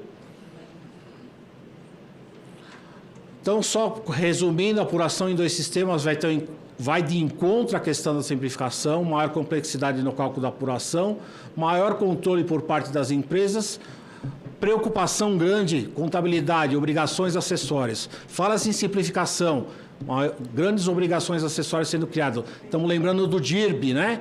Então, fala de acabar com obrigações acessórias e simplificação. Recentemente, criaram-se o DIRB. Custo Brasil, Doing Business, falamos tanto disso e continuamos tendo esses problemas. Setor de serviços vai pagar esse grande ônus, micro e pequenas empresas, mais burocracia e aumento da carga tributária. É só isso. Obrigado. Obrigado, Reinaldo. Passa agora, então, ao nosso último expositor, que é o Daniel Lori, que é o diretor do programa da CERT. Bom dia a todos. Obrigado pelo convite, senador Exalci, senadora Margarete, senadoras estão acompanhando virtualmente, ouvi o senador Esperidião, estava na sessão virtual, um grande abraço aí para o senador Esperidião, um grande amigo. Estou aqui hoje para falar dos regimes diferenciados, regimes específicos. Antes de entrar no nosso tema, além de saudar os senadores presentes, quero congratular o trabalho que tem sido feito aqui na CAE, viu, senador Exalci, isso é muito importante. Lá na CERT, dentro do Ministério da Fazenda, a gente foi criado como órgão de apoio técnico à tramitação da reforma tributária, mas a gente sempre gosta de lembrar... Daniel, deixa antes de você, não querendo te interromper, deixa eu só ler aqui algumas perguntas, porque se for o caso, você aproveita e já responde se for... A Gabriela, do Rio Grande do Sul, como se dará a transição para o novo regime fiscal e quais setores devem sofrer o maior impacto com a reforma? A Júlia, de Rondônia, como os passivos fiscais regionais serão tratados na nova estrutura tributária? A Ana, do Rio de Janeiro, quais medidas garantirão que a reforma tributária apoiará o setor cultural, conforme o artigo 215 da Constituição? Edmilson, de São Paulo, por que os aposentados, idosos, deficientes e outros do mesmo grupo não são isentos do imposto federal, estadual e municipal? Renato, do Rio de Janeiro, com relação ao IBS-CBS, em que eles se diferem dos tributos que substituem e quais as melhorias que essa mudança visa alcançar. William de Rondônia. Como as alterações do sistema tributário afetarão os incentivos fiscais regionais e setoriais? João do Rio Grande do Norte. Os serviços públicos de transporte coletivo terão um regime tributário diferenciado? E alguns comentários aqui, o Vitor, do Distrito Federal. Essa reforma tributária é um absurdo, acaba com o Pacto Federativo, aumenta ainda mais já a absurda carga tributária. Yuri, do Rio de Janeiro. É essencial que essa reforma realize justiça social no Brasil, que seja uma reforma tributária progressiva com impacto maior sobre a renda mais alta. Gustavo, do Pará. As alíquotas reduzidas sobre agrotóxicos devem ser revisadas, pois incentiva o uso desses produtos nocivos à saúde e ao meio ambiente. Rodrigo, do Rio Grande do Sul. É fundamental que a reforma crie incentivos que estimule o crescimento em vez de impor barreiras adicionais. O Lucas de Rondônia pergunta como a reforma tributária afetará os setores que hoje possuem regimes especiais de tributação. O Oswaldo, de Minas Gerais. Qual o impacto da reforma tributária para a MEI? O Sandro, do Rio de Janeiro. Como a reforma tributária poderá contribuir para a redução das desigualdades sociais? E o Wilker, de Pernambuco. Quais as possíveis consequências inflacionárias da reforma? Obrigado, Daniel. Tá fácil, né, senador? Simples. 7 minutos? Agora. Não, fica com 70. Fica à vontade aí. É brincadeira. Brincadeira com o senador aqui. Vou até deixar um tempo livre para você. Obrigado. Senador, eu estou com a missão aqui de falar dos regimes diferenciados específicos, mas eu acho que, dadas as perguntas aí da audiência online, acho que faz sentido só a gente lembrar um pouquinho também dos pilares da reforma tributária antes de entrar no tema específico, né? Então, que o sistema tributário brasileiro atual é complexo, é caótico, ninguém nega, isso é consenso. A reforma está aqui para simplificar. Dentre os pilares da reforma, a gente tem um crédito integral em todas as aquisições, a desoneração completa dos bens de capital, e aí já até trazendo um ponto aqui que a colega comentou sobre trator, maquinário agrícola, tudo isso é bem de capital. Nossa intenção é que seja totalmente desonerado, tá? Seja via crédito integral, seja via alíquota zero. Essa é a forma da desoneração. Está na Constituição, temos que cumprir, né?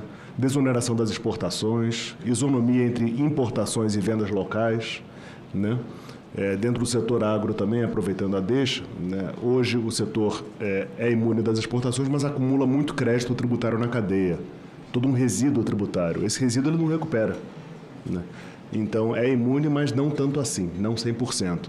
Na reforma vai ser 100% imune de tributos. Nosso setor exportador vai ganhar muita competitividade, vai ganhar muito com a reforma tributária, tá? Um mínimo de obrigações acessórias e, no mundo ideal, um mínimo de alíquotas e tratamentos diferenciados. E aí a gente chega hoje na nossa pauta dos regimes diferenciados específicos. Muita discussão política se deu no âmbito da Emenda Constitucional 132. Na Constituição Federal a gente tem ali um rol taxativo dos regimes diferenciados específicos. E aí entra uma responsabilidade enorme do legislador complementar de não ir além nem aquém da vontade do Constituinte, né, daquilo que o Constituinte quis, e tornar isso realidade, concretizar. A gente fez todo um trabalho técnico no Ministério da Fazenda quando enviamos o PLP 68. Então, a cada item que estava na Constituição, a gente se debruçou, criou um grupo técnico, chamou os membros de outros ministérios, chamou os setores, né, para realmente identificar que operações dentro de cada setor goza de uma alíquota reduzida ou goza de um regime específico, né? E aí a gente tem uma lista grande. Isso é bastante desafiador, né? A gente falou hoje aqui, só hoje nessa audiência, de tudo de pneus até refino de lubrificante, até Simples Nacional, até sistema financeiro, previdência, seguro, resseguro. É bastante desafiador fazer esse trabalho, mas estamos aqui para isso, né? Então, na redução da alíquota de 30%, entraram os colegas, como eu, advogados, contadores, engenheiros e outros mais. Na redução de 60%, educação, saúde, tivemos o Bruno aqui pela CN Saúde. Na área de saúde, também dispositivos médicos, dispositivos de acessibilidade, medicamentos, uma lista bastante grande, com todos esses itens com alíquota reduzida, composições enterais e parenterais e produtos de higiene e limpeza majoritariamente consumidos por família de baixa renda. Tudo isso tem alíquota reduzida, tudo isso o Constituinte olhou e falou que tem que aplicar uma alíquota menor do que a alíquota padrão, tá? O mesmo vale para produtos agropecuários, insumos agropecuários, produções nacionais. Alguém perguntou da cultura na plateia, né, senador? A cultura vai gozar, sim, de uma redução de alíquota de 60%. tá? Tem 25 itens arrolados no anexo: atividades desportivas, a comunicação institucional, bens e serviços relacionados à soberania e segurança nacional, serviços de segurança da informação e segurança cibernética e, por último, a reabilitação dos centros históricos, tudo isso com alíquota reduzida. Aqui a gente está no campo dos regimes diferenciados, que querem dizer alíquota reduzida. Tá?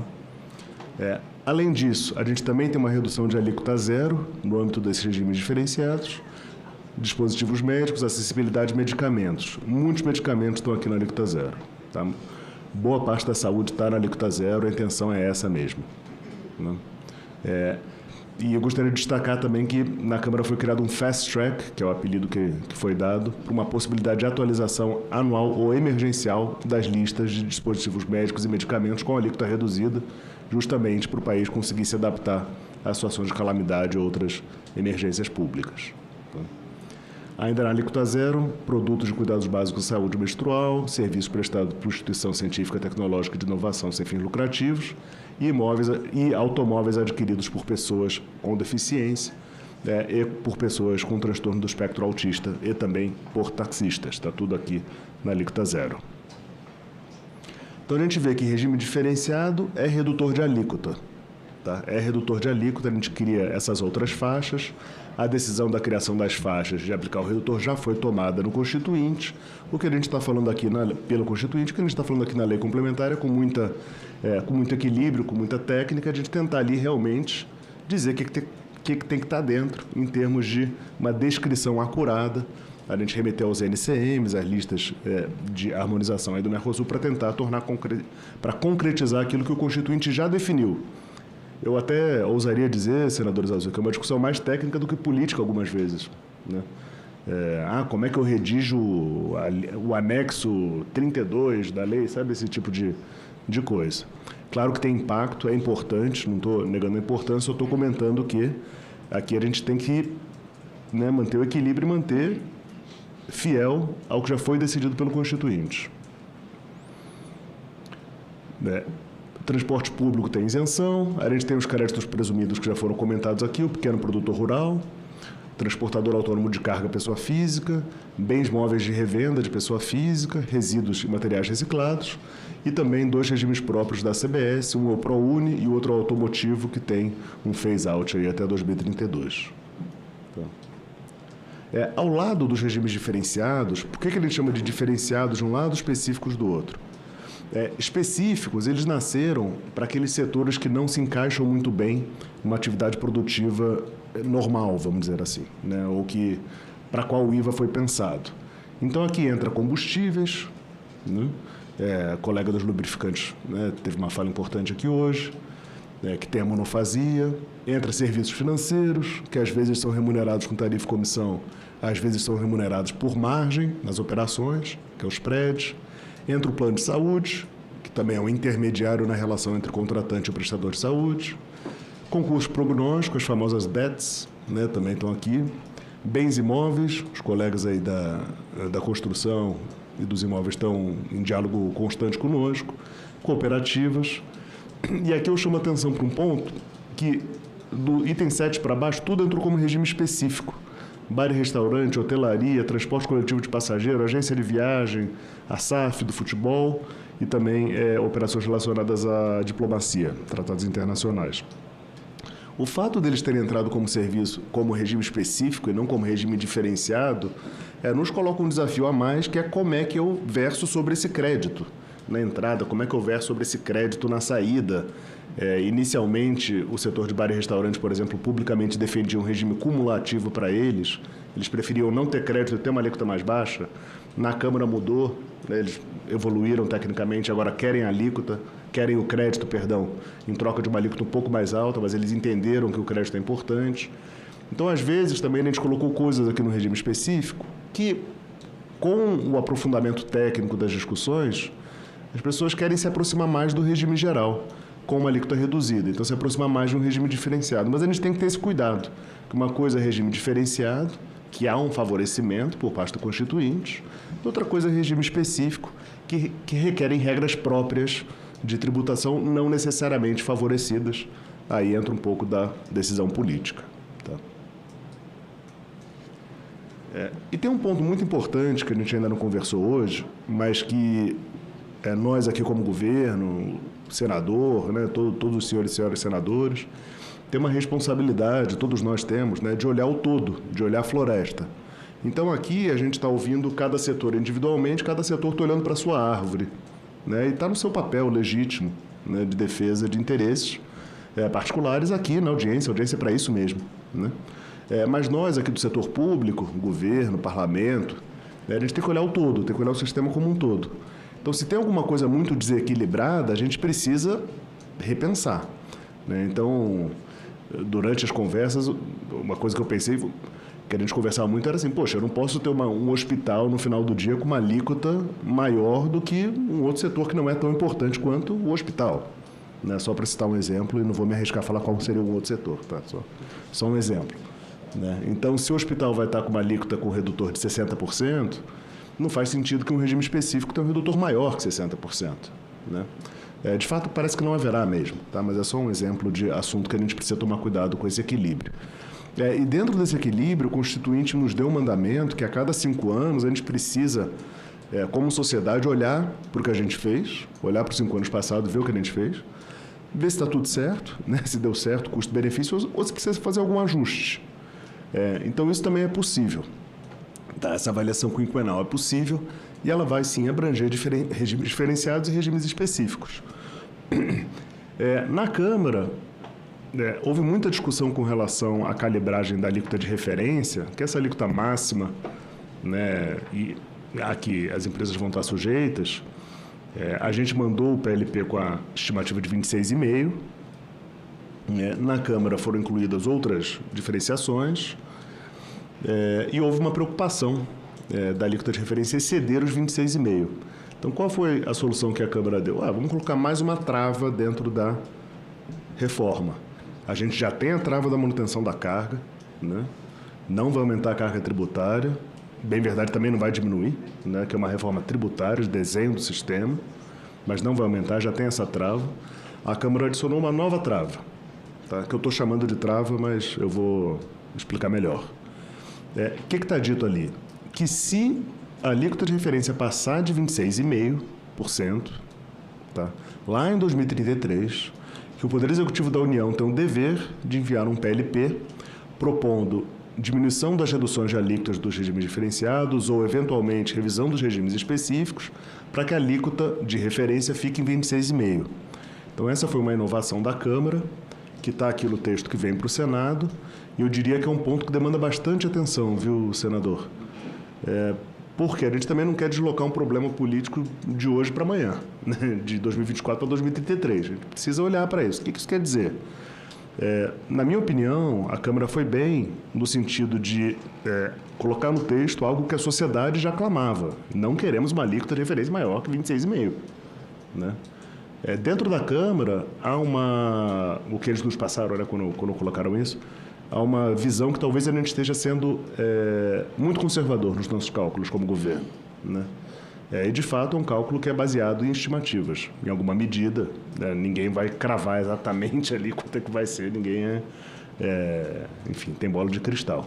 É um cálculo embasado, mas a Câmara teve essa preocupação. Então, eles apostam que vai ficar dentro dos 26,5%, inclusive com os regimes diferenciados específicos. Nós temos preocupação, estamos trabalhando para isso, todo o modelo operacional é para isso, a simplicidade é para isso, tudo que a gente está fazendo é para isso. Tá? Mas, se por acaso a alíquota de referência exceder 26,5%, a gente vai ter essa responsabilidade de mandar um novo texto para ser discutido. Então, acredito, senador, que um debate que a gente pode ter nessa casa é sobre isso. Como isso vai funcionar, vai ser um novo texto, é da nossa cabeça, é do parlamento, é caso a caso, é algo mais linear, sabe? Vamos arrumar todo mundo linearmente para chegar de referência de 26,5%. Porque lembra, a soma disso é a manutenção da carga. Então, quanto mais coisa a gente coloca nos diferenciados específicos, maior a alíquota de referência. Então, nesse momento, a conta vai chegar e a gente vai ter que readequar. Então, uma coisa que a gente tem que conversar é como que a gente vai fazer essa readequação. Né? Qual vai ser o custo político disso, quem vai assumir, né, essa missão dura, se vai ser algo mais automático, algo mais linear, enfim, eu acho que é um tema político para essa casa se debruçar com muita calma e de interesse direto aí do povo brasileiro que consome tudo isso que a gente falou aqui hoje, né? Não consome só uma coisa nem só outra, né? A cesta de consumo é bastante ampla. E o seletivo também vai estar na avaliação quinquenal. Então, aqui só um resuminho, outros pontos que a Câmara trouxe que são interessantes, vou citar aqui em nenhuma ordem específica. A gente vai devolver o IBS e CBS para o turista estrangeiro, o tax-free. Eu sempre fui fã do tax-free, viu, senador? Inclusive, quando chegou essa hora lá na Câmara, o secretário Api falou, não é você que vai negociar esse assunto não, que você gosta muito desse assunto, né? Mas entrou lá na Câmara o tax-free, e estou tomando liberdade aqui de fazer essa brincadeira com todos. Muita coisa para as cooperativas entrou, regime de transição para os bens de capital. A gente quer, sim, fazer o regime de transição para o setor imobiliário, está em discussão com o setor imobiliário, né, que foi falado aqui pelo colega. Entrou o crédito para plano de saúde, vale refeição, vale alimentação. Acho que o Bruno trouxe aqui, a gente precisa, né, Bruno, ver como que a gente vai operacionalizar esse crédito, mas a empresa que contrata plano de saúde para os seus funcionários, né, quando ela é obrigada a fazer essa contratação por convenção coletiva, ela vai se creditar do valor que o plano de saúde pagou, né, de tributo. Então, vai ter esse crédito, isso entrou. Aí, já aproveitando, fazendo um comentário, Ana Cláudia, por que decorrente de convenção coletiva de trabalho? Que a gente não quer correr o risco de ter o Daniel aqui, por exemplo, abrindo uma empresa para contratar plano de saúde da minha família, né? Tudo diretor, tudo sócio daquela empresa. E ter o crédito, a intenção não é essa. Na verdade, o IVA, sempre que há um consumo, independentemente dele ser supérfluo, dele ser menos supérfluo, sempre que há um consumo por uma pessoa física, eu tenho que ter incidência do IVA.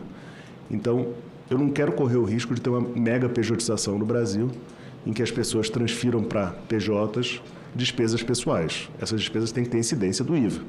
É por isso que tem lá o famoso bem de uso ao consumo pessoal, como uma exceção ao creditamento. Por que é uma exceção ao creditamento? Porque sempre que eu tenho consumo de pessoa física, eu tenho que ter incidência, né? E aí, o fato de estar em convenção coletiva de trabalho demonstra claramente que é algo destinado aos empregados, que é algo, vamos dizer assim, controlável e dentro da atividade econômica daquela empresa. Esse é o racional para ter entrado, tá? E outros ajustes técnicos e de mérito a serem discutidos. Tá? E aí, aproveitar, senador, e fazer alguns comentários específicos que o senhor me pediu. Eu anotei aqui alguns pontos das falas dos colegas.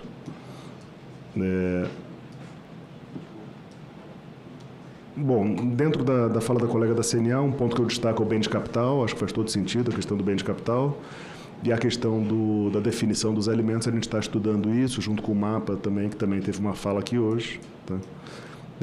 O Bruno da Centro de Saúde, comentei dos créditos dos planos de saúde. Bruno, vamos ver como operacionalizar isso. A decisão política foi tomada na Câmara, da nossa parte a gente vai honrar o que foi combinado, né? Parte do governo. Então, a gente tem que ver como operacionalizar isso. O ponto que você trouxe da receita financeira, a gente também discutiu na Câmara, né? Eu acho que a versão que saiu da Câmara está bem diferente da versão que entrou lá, mas a ideia é que a receita financeira tributável seja somente aquela relacionada ou decorrente do preço de venda aos seus consumidores finais. Então, se o camarada paga à vista com desconto, né, e aí você aplica o dinheiro dele, ou se ele paga a prazo com valor mais alto, a tributação tem que ser a mesma. Então, a receita financeira que está sendo capturada é só essa receita da variação no tempo do recurso que vem do seu cliente. A gente tentou redigir dessa forma, mas a gente pode sempre conversar sobre aperfeiçoamento de texto, mas para deixar claro que é apenas a receita financeira relacionada à atividade fim e não aquela receita financeira de sócio, de capital próprio, nem nada disso, né? No caso do resseguro, João, eu acho que vale a pena a gente conversar um pouquinho também, porque aí tem a especificidade da alíquota zero, né?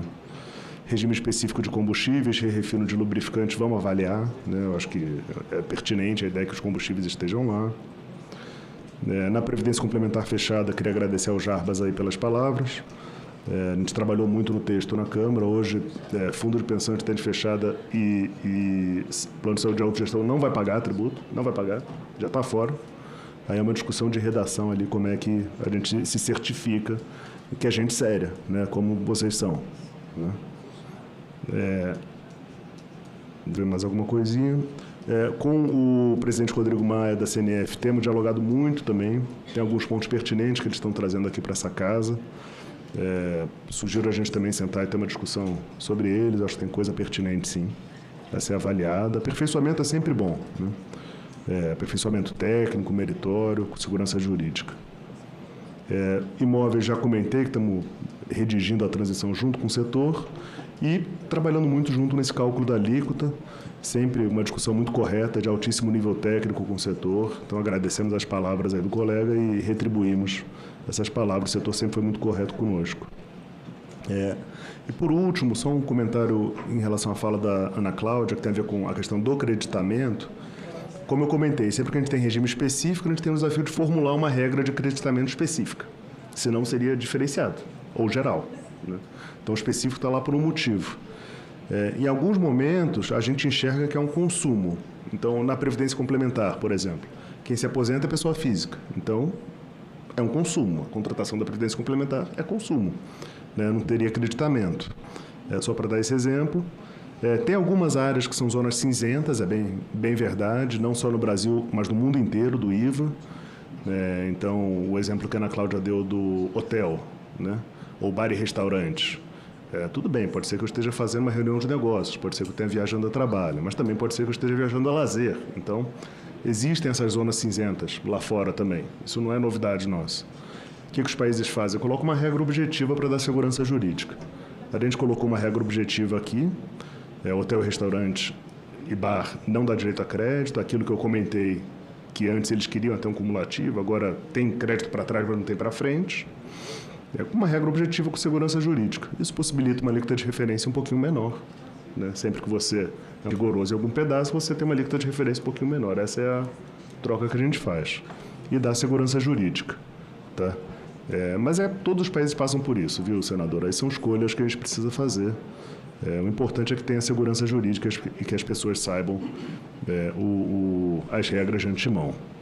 É isso, queria te agradecer pelo tempo, viu? E espero que tenha atendido aí seu pleito de fazer os comentários. Você não só nos comentários finais, você não falou da reciclagem do óleo, que é fundamental, e do pneu. Do pneu do óleo. Margarete? Margarete, vou passar a palavra à senadora Margarete. Me permite, com licença, Daniel. Bom dia a todos, obrigado, presidente. Eu me preocupo muito, Daniel, com a reforma tributária e a questão da economia circular. Não foi contemplado nada que seja da economia circular e que seja benéfico ao meio ambiente. Nada. Nós tentamos pôr na Câmara, colocamos aqui, foi aceito, a Câmara tirou. Quer dizer, nós reutilizamos um pneu nacional até 2 vezes, em média. Pode dar 3, 4, um pneu de avião chega a dar 11 reformas. Porém, você economiza 80% de combustível, de material. E eu não consigo ver uma preocupação. Nós estamos com 1000 problemas no meio ambiente. Nós temos problema, a colega falou aqui, a Ayla, né, sobre o óleo lubrificante. Nós temos muito problema nessa área. Por exemplo, lá no Mato Grosso, nós reciclamos 99,9% dos agroquímicos, dos tambores agroquímicos. Para quê? Entendeu? Então, assim, a pergunta que se faz é qual é o meio ambiente que nós queremos, qual é o ambiente de negócio que nós queremos e por que não foi pensado nada nesta linha. Nós estamos com sérios problemas, pneus importados de baixa qualidade entrando, subfaturados. Acabei de receber a notícia que tem a maior revenda de pneus do país, alugou um navio para trazer os containers dela e ninguém conhece quem é.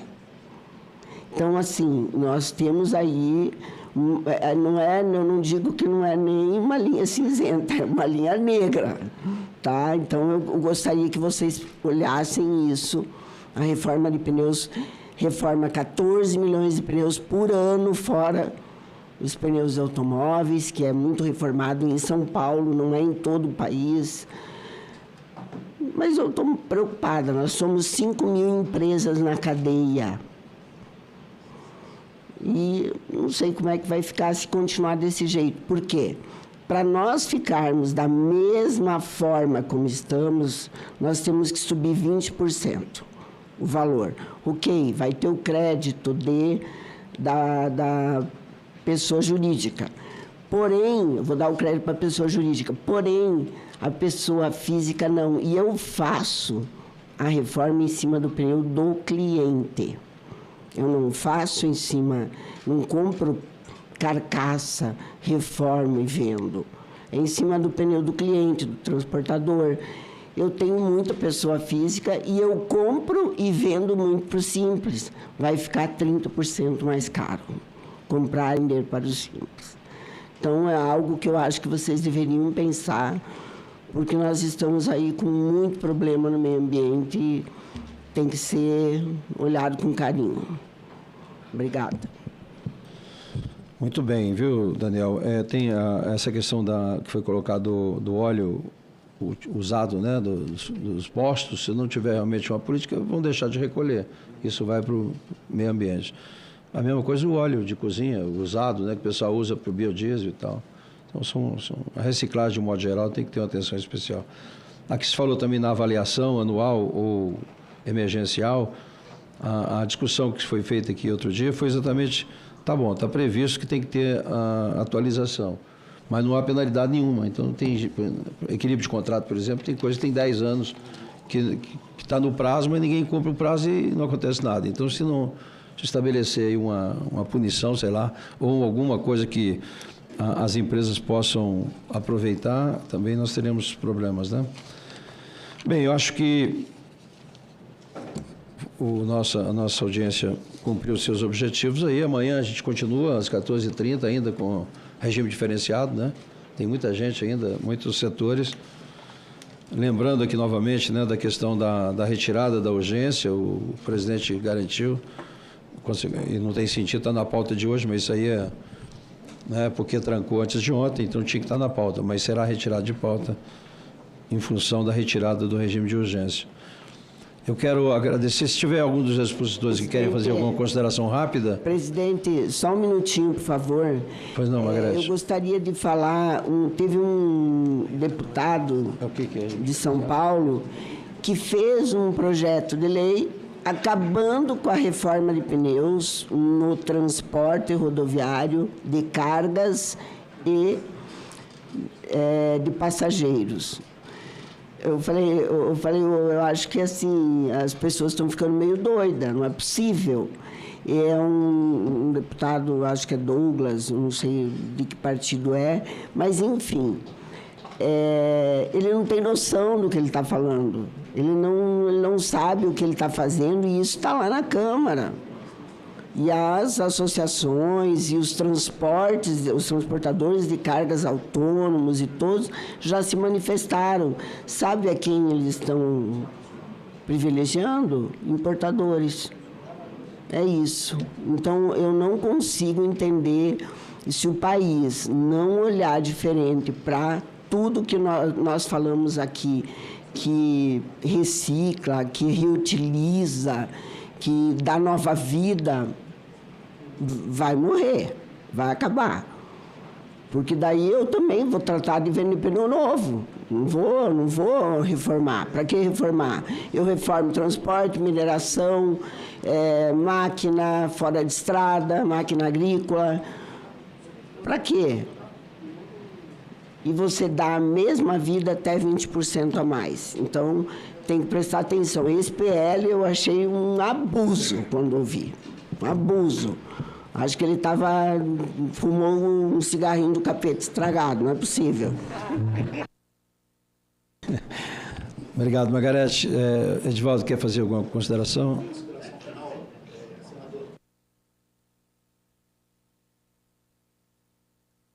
Que as entidades fechadas de previdência complementar não serão tributadas.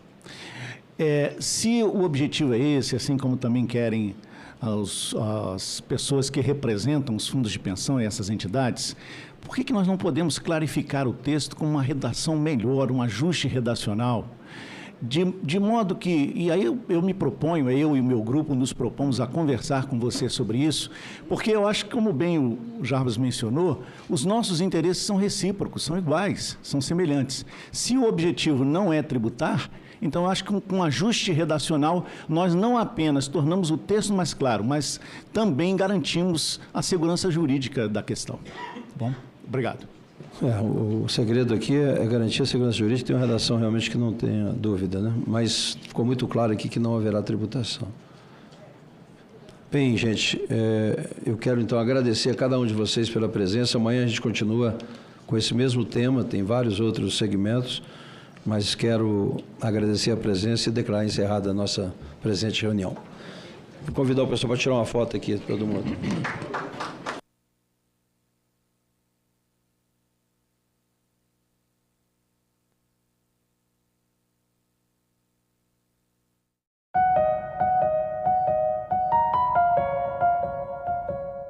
Todas as áreas, a inteligência artificial seria uma ameaça ou seria uma parceira do trabalhador? Existe uma tendência da pessoa que já está há muitos anos fazendo determinada atividade ter uma certa dificuldade de sair da sua zona de conforto. Uma resistência à inovação. Para aprender uma nova tecnologia.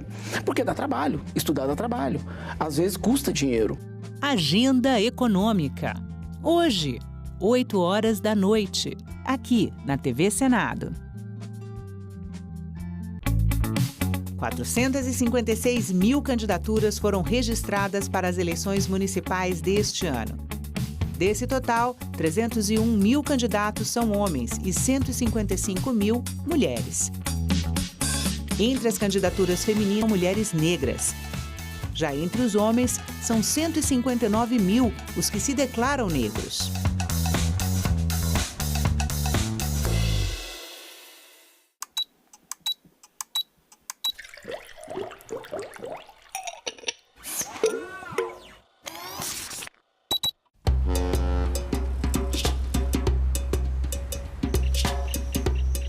Eu sou a primeira mulher diretora do Instituto e não médica. E também, na verdade, eu sou a primeira mulher negra.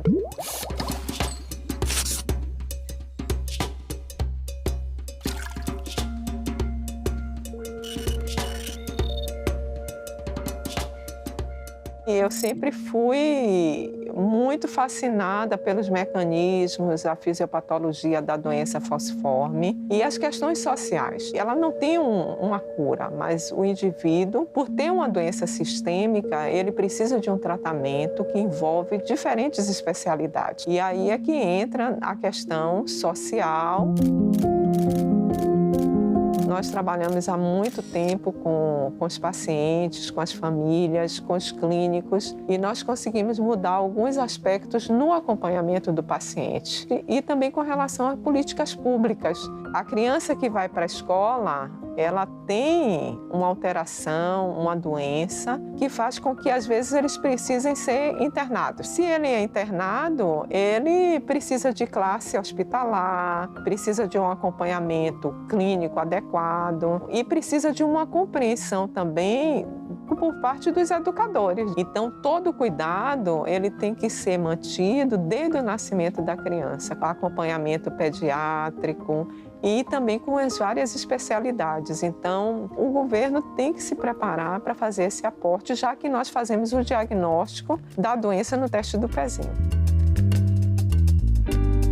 Aqui na Bahia, pelo teste do pezinho, a cada 640 nascimentos, você tem uma pessoa com doença falciforme. Nós temos uma prevalência mundial elevada da doença falciforme, principalmente no continente africano. E essa prevalência elevada da doença terminou também ocorrendo em determinados países e continentes. Nós tivemos uma imigração forçada de indivíduos da África. O Brasil tem uma prevalência grande, uma incidência grande de doença falciforme e o estado da Bahia é o estado que tem a maior prevalência e incidência da doença.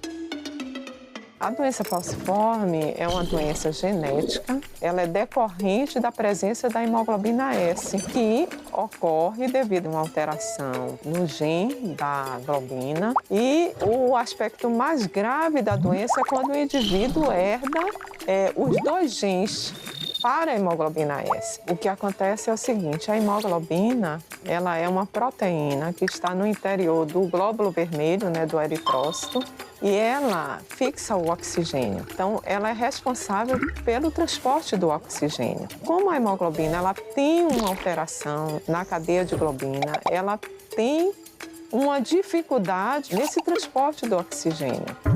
Devido a essa deprivação de oxigênio, a hemoglobina ela tende a polimerizar. A polimerização da hemoglobina no interior do eritrócito muda a forma do eritrócito. Então, o eritrócito termina assumindo uma forma alongada. E isso dificulta a passagem do eritrócito. Apesar da doença falciforme ser uma doença genética, é uma doença que tem repercussões hematológicas, inflamatórias e uma repercussão sistêmica. O indivíduo ele tem alterações de infecção, ele tem alterações oftalmológicas. É muito frequente o acidente vascular cerebral em crianças, principalmente até os 5 anos de idade, retinopatia, alterações ósseas e um aspecto muito frequente da doença são as crises de dor e também as crises que nós chamamos crises vaso-oclusivas. Gosto muito de história, então é a história da doença falciforme, a história da nossa Bahia, os países africanos e toda essa história sempre me encantou. Também eu considero que é uma área em que eu consigo trazer diversidade para o laboratório, né? Tem um projeto com a África, países africanos. É importante, esse projeto foi financiado pelo CNPq. Nós trouxemos 16 alunos de pós-graduação do Benin e da Nigéria, com bolsa de pós-graduação, no estudo para desenvolver teses e dissertações no tema doença falciforme, que tenha uma doença falciforme que é caracterizada por uma alteração com a presença da hemoglobina S. Nós trabalhamos com aspectos genéticos da doença, aspectos inflamatórios da doença e também os aspectos laboratoriais, aspectos bioquímicos, a busca de biomarcadores de prognóstico com relação a cada um dessas alterações clínicas que o indivíduo apresenta.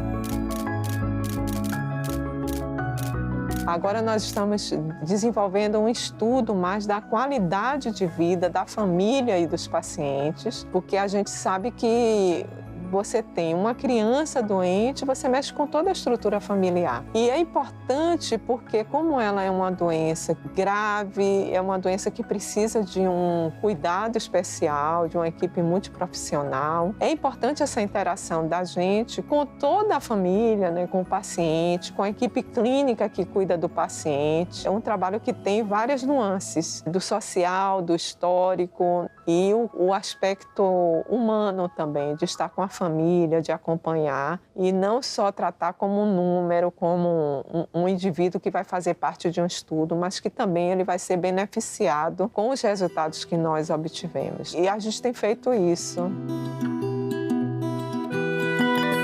A pessoa que eu me transformei, ela é reflexo do trabalho que eu desenvolvi ao longo dos anos. Eu tenho um cuidado muito especial com a pessoa, com o ser humano. Isso me ajudou. O que eu desenvolvo no laboratório, com os pacientes, com as famílias, eu levei para a gestão na diretoria do Instituto.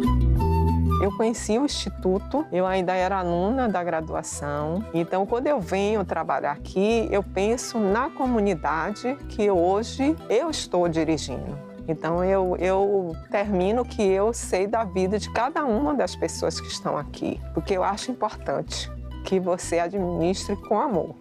Eu digo isso e eu penso isso todo dia. Eu digo, gente, eu tenho o poder de estar aqui tomando decisões que vão afetar a vida de cada uma das pessoas. Então, eu acho que as pessoas hoje que estão no poder, elas têm que ser humanas, porque Estar no poder afeta a vida das pessoas diretamente. Em cada decisão que eu tomo, eu penso primeiro na pessoa e no quanto que isso pode afetar a vida daquela pessoa, que eu acho super importante. O poder, ele tem que ser usado para o bem e não para o mal. Então é isso.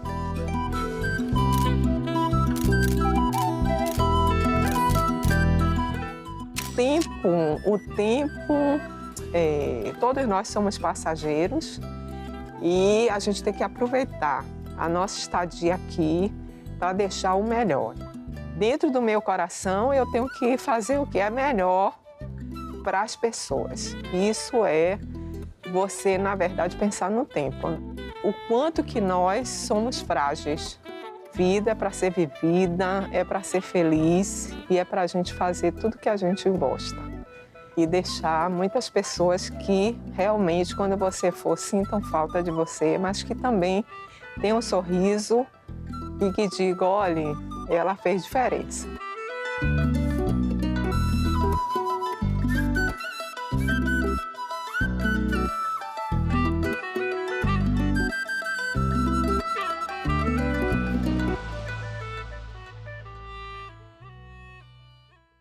Você não reduz a criminalidade apenas com pena, elevando a pena. Senador, o seu projeto prevê o aumento do tempo de internação para 5 anos para os adolescentes em conflito com a lei. Um rapaz de 17 anos entra numa escola, efetuou vários disparos, matando várias pessoas. O máximo hoje que ele vai ficar internado são 3 anos. Salão Nobre, nesta quarta, 8 horas da noite, aqui na TV Senado. No dia 6 de setembro, foi reconhecida a situação de emergência em 58 municípios de Mato Grosso devido aos incêndios florestais, após meses de devastação incontrolável. Esse reconhecimento tardio é mais um sinal da falta de responsabilidade ambiental deste governo. Já mais de 50 inquéritos abertos, 17 prisões realizadas. Vi uma entrevista do ministro Flávio Dino, autorizou créditos extraordinários para enfrentar os incêndios. Nós, produtores rurais, aqui e acolá, somos acusados, indiretamente, é verdade, de sermos responsáveis por parte desses incêndios. Quem é o louco que vai incendiar aquilo que ele come ou aquilo que ele vende? É preciso que se tenha no orçamento o combate a incêndio, todo o aparato tecnológico, tudo aquilo que é necessário para que a gente possa evitar que uma catástrofe dessas dimensões ou catástrofe dessas dimensões continuem ocorrendo ano após ano. Nem o governo federal e nem os estados têm se mostrado eficiente, competente para fazer o enfrentamento e dar as respostas que a sociedade precisa no caso das queimadas. Há que ter um direcionamento, há que ter uma reunião, há que juntar todas as forças necessárias, governadores, prefeitos, até porque os problemas estão nas cidades. É isso. E a presença dos prefeitos é muito importante nesse momento para ajudar a combater e a prevenir esse tipo de acidente.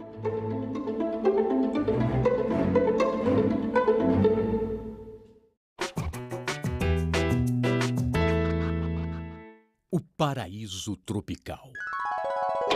A terra das oportunidades. Aqui você terá o seu próprio castelo.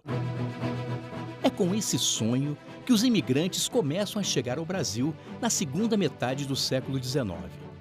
Mas o país não era exatamente um conto de fadas. A República havia substituído a monarquia. Mas quem continuava mandando eram os fazendeiros conhecidos como Barões do Café, o produto brasileiro mais vendido no mundo. E eles tinham um grande problema. Com a aprovação da Lei Áurea, era necessário substituir a mão de obra escrava. Além disso, o governo precisava colonizar as grandes áreas inexploradas do sul do país. Essas terras eram habitadas por índios que foram desalojados e muitas vezes massacrados pelas empresas de colonização e os chamados bugreiros. Uma estratégia de propaganda é montada para trazer os estrangeiros e parte dos custos da viagem é bancada pelo Brasil. Cerca de 3 milhões de imigrantes entrariam no país até a Primeira Guerra Mundial.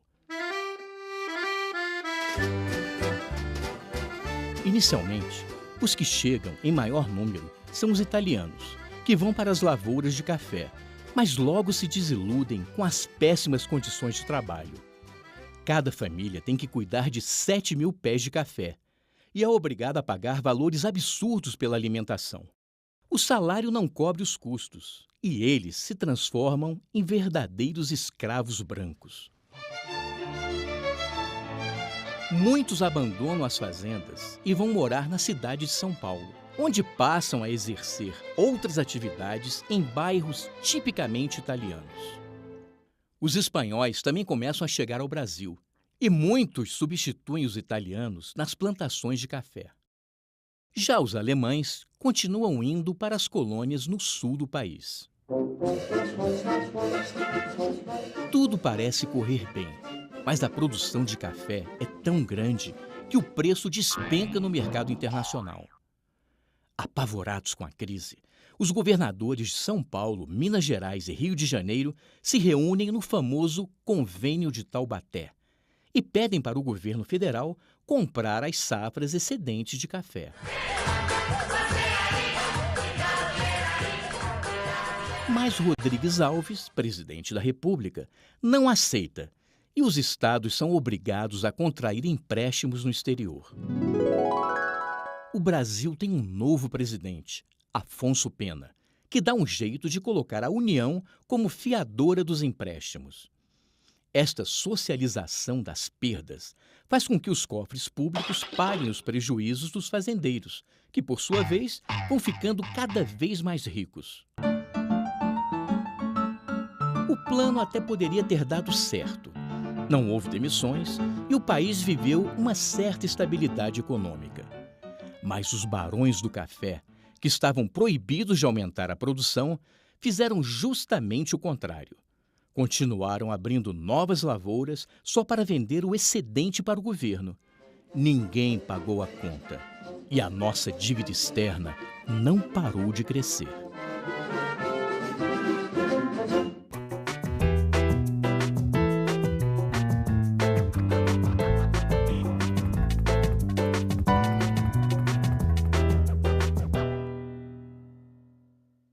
A TV Senado abriu uma nova seleção de documentários e séries documentais para a sua programação. Estamos em busca de novos produtos para tornar ainda mais diverso nosso espaço reservado à produção nacional. Se você tem uma série entre 26 e 120 minutos sobre algum desses temas, mande um e-mail para a gente. As inscrições vão até o dia 30 de setembro. TV Senado, democracia, todo dia. Uma notícia falsa pode vir de quem a gente menos espera, no grupo da família ou nas nossas redes sociais. Mas como saber se uma informação é verdadeira? Agora, as informações sobre o Senado podem ser checadas pelo WhatsApp. Envie texto, link, foto, captura de tela ou vídeo de qualquer notícia duvidosa sobre o Senado Federal. Nossa equipe vai analisar o material e responder se a informação é falsa, verdadeira ou imprecisa. Ficou na dúvida? Senado verifica.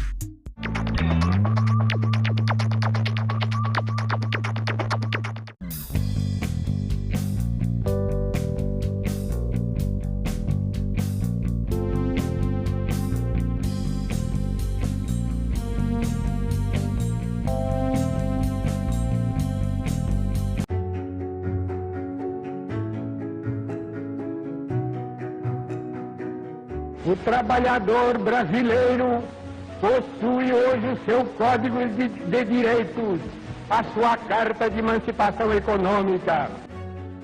Os direitos trabalhistas serão, a partir de agora, de todos. É o enterro de mais um preconceito, de mais uma intolerável discriminação.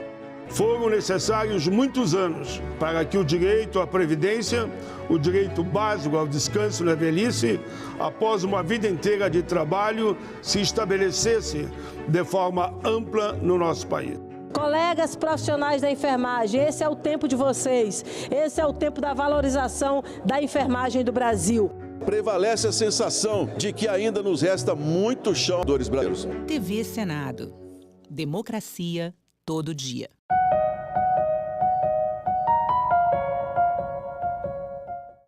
O programa a seguir é livre para todos os públicos.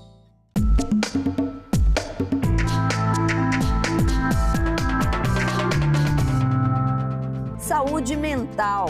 O número de suicídios cai no mundo e aumenta no Brasil.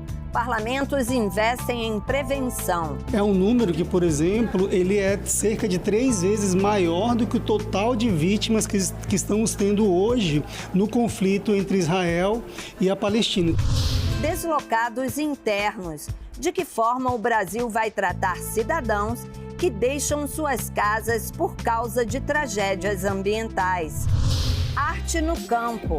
Grupo de teatro do MST é destaque em festival da Assembleia Legislativa do Ceará. Proporcionando aos jovens artistas do interior a serem atrizes, atores, com perspectiva de sair do chicote dos coronéis, patrões e das exploração. Oi, pessoal. Que tal saber o que parlamentos como este têm feito país afora? Afinal, são decisões que impactam a sua vida, o dia a dia do brasileiro.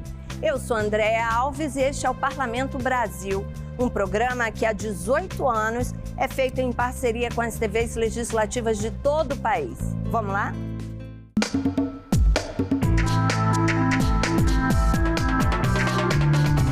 A saúde mental dos brasileiros está abalada. Um estudo realizado pela Fiocruz revelou que, embora o número de suicídios tenha diminuído no mundo, no Brasil ele aumentou.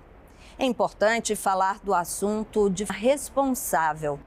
Vários parlamentos do país, como o do Amazonas, por exemplo, mantêm campanhas permanentes de valorização da vida e de prevenção ao suicídio. A taxa de suicídio entre jovens no Brasil cresceu 6% entre os anos de 2011 a 2022.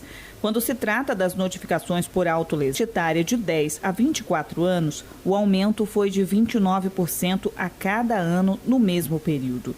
O número foi maior do que o registrado na população mundial, cuja taxa de crescimento foi de 3,7%. Os dados são de um levantamento realizado pela Fiocruz e foram destacados durante a sessão especial alusiva ao Setembro Amarelo e à campanha permanente de valorização da vida e da família, denominada BASTA, autolesão, depressão e suicídio. Vocês teriam uma ideia, em torno de 163 mil suicídios desde 2003 até 2023, né? Então, é um número que, por exemplo, ele é cerca de 3 vezes maior do que o total de vítimas que estamos tendo hoje no conflito entre Israel e a Palestina. Então, é um número muito alto. Ainda tem muito preconceito sobre isso, né? E é um problema grave de saúde pública, né? Está entre terceira e quarta causa de morte, né, dependendo da faixa etária, né, no mundo inteiro. Outro dado importante destacado durante a sessão foi o número de casos de suicídio registrados no Amazonas em 2023. Mais de 300 pessoas tiraram a própria vida no ano passado. Políticas públicas voltadas à saúde mental e a limitação de espaços, como a Ponte Rio Negro, por exemplo, que propiciam a prática, estão entre as questões destacadas para evitar que mais casos aconteçam no estado.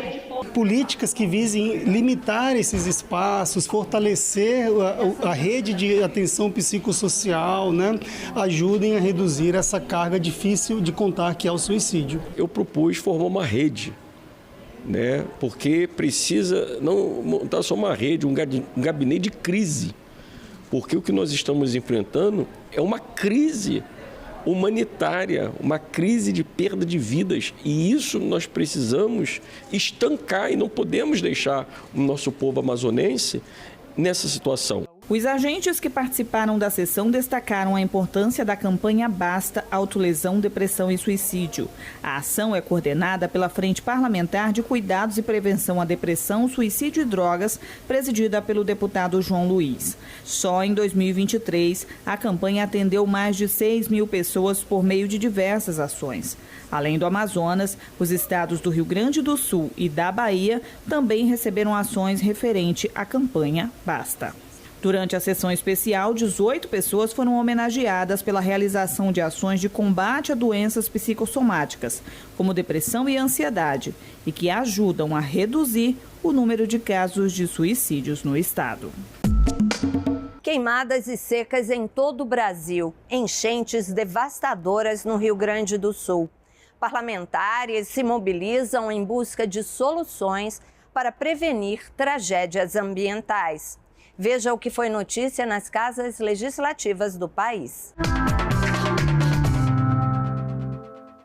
O Rio Grande do Sul vivenciou a maior enchente de sua história em 2024. Aqui em Porto Alegre, por exemplo, o Lago Guaíba chegou a 5 metros e 37 centímetros. Para evitar que novas enchentes como essa aconteçam, a Comissão de Assuntos Municipais debateu em audiência pública sistemas de prevenção.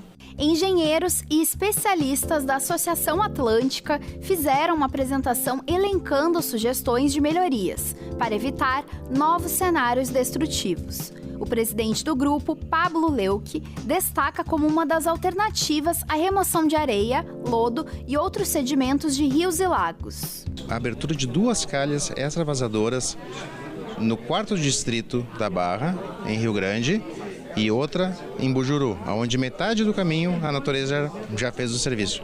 Isso só já assegura a cota do Guaíba em 3,5 metros, ou seja, dentro da cota de inundação. Essa fase emergencial nos dá tempo, tranquilidade para estudar, fazer as devidas licitações, se for o ente público que for fazer, se for os mineradores que vão voltar a trabalhar. Então todo mundo ganha tempo com isso, além de salvar vidas, né?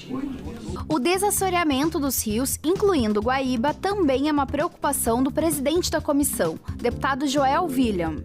Ele avalia que é necessário que se busque soluções mais rápidas para se prevenir enchentes. Essa iniciativa agora seria uma iniciativa rápida para poder dar mais vazão ao canal e justamente não ter elevação das águas, principalmente aqui em Porto Alegre, né? Paralelo a isso, trouxe aqui também a importância de podermos ter o desassoreamento aqui do Rio Guaíba ou a liberação da mineração, porque as duas coisas andam linearmente, né? Precisamos fazer com que tenha mais vazão, mas paralelo a isso também que a gente possa tirar do seixo aí a areia, o cascalho, enfim, essas ilhas que foram criadas aí no Guaíba.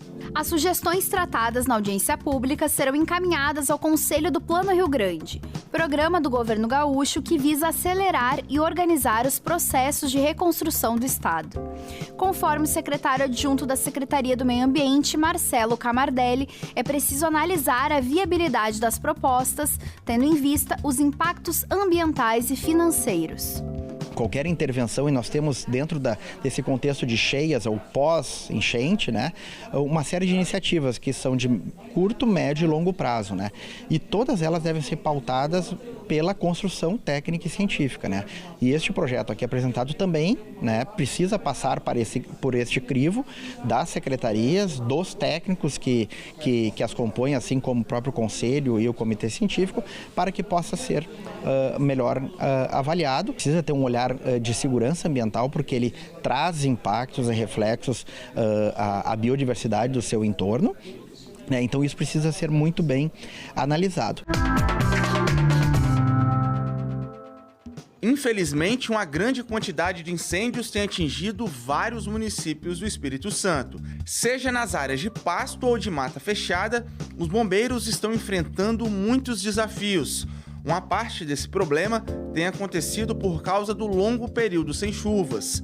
Em julho, o Espírito Santo decretou estado de atenção por causa da crise hídrica. No último sábado, o governador Renato Casagrande decretou situação de emergência devido ao alto número de incêndios. Na Assembleia Legislativa, o presidente Marcelo Santos criou um grupo de trabalho para acompanhar os problemas causados pela crise hídrica e o aumento das queimadas. Bem antes do governo decretar a emergência com relação à escassez hídrica, e principalmente esse período de seca, onde provoca esses incêndios, tanto ele de forma natural, por conta do volume, da intensidade do calor, como também de queimadas criminosas, a Assembleia se reuniu e decidiu criar esse grupo de trabalho. O presidente será o coordenador do grupo, que também vai contar com a presença de outros membros, como os presidentes das comissões de Meio Ambiente, Agricultura e Segurança.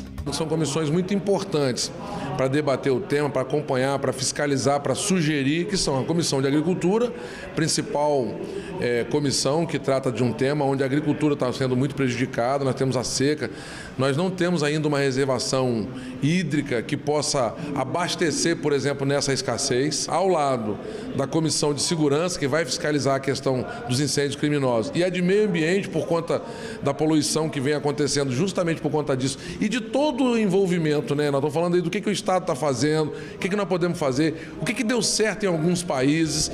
O grupo terá funções como auxiliar a implementação de ações emergenciais para o combate às queimadas e à crise hídrica, acompanhar as medidas adotadas pelo governo do estado e pelos governos municipais e também propor ações e políticas públicas que visem a diminuir os impactos das queimadas e da crise hídrica. Essas 3 comissões, junto com alguns integrantes da nossa equipe, da presidência e alguns diretores, e sob minha liderança, nós estaremos discutindo, apresentando propostas, discutindo ações que deram certo em outros estados, países do mundo, para que nós possamos diminuir esse problema grave que principalmente nesse ano está causando estragos enormes na nossa economia e principalmente na nossa produção.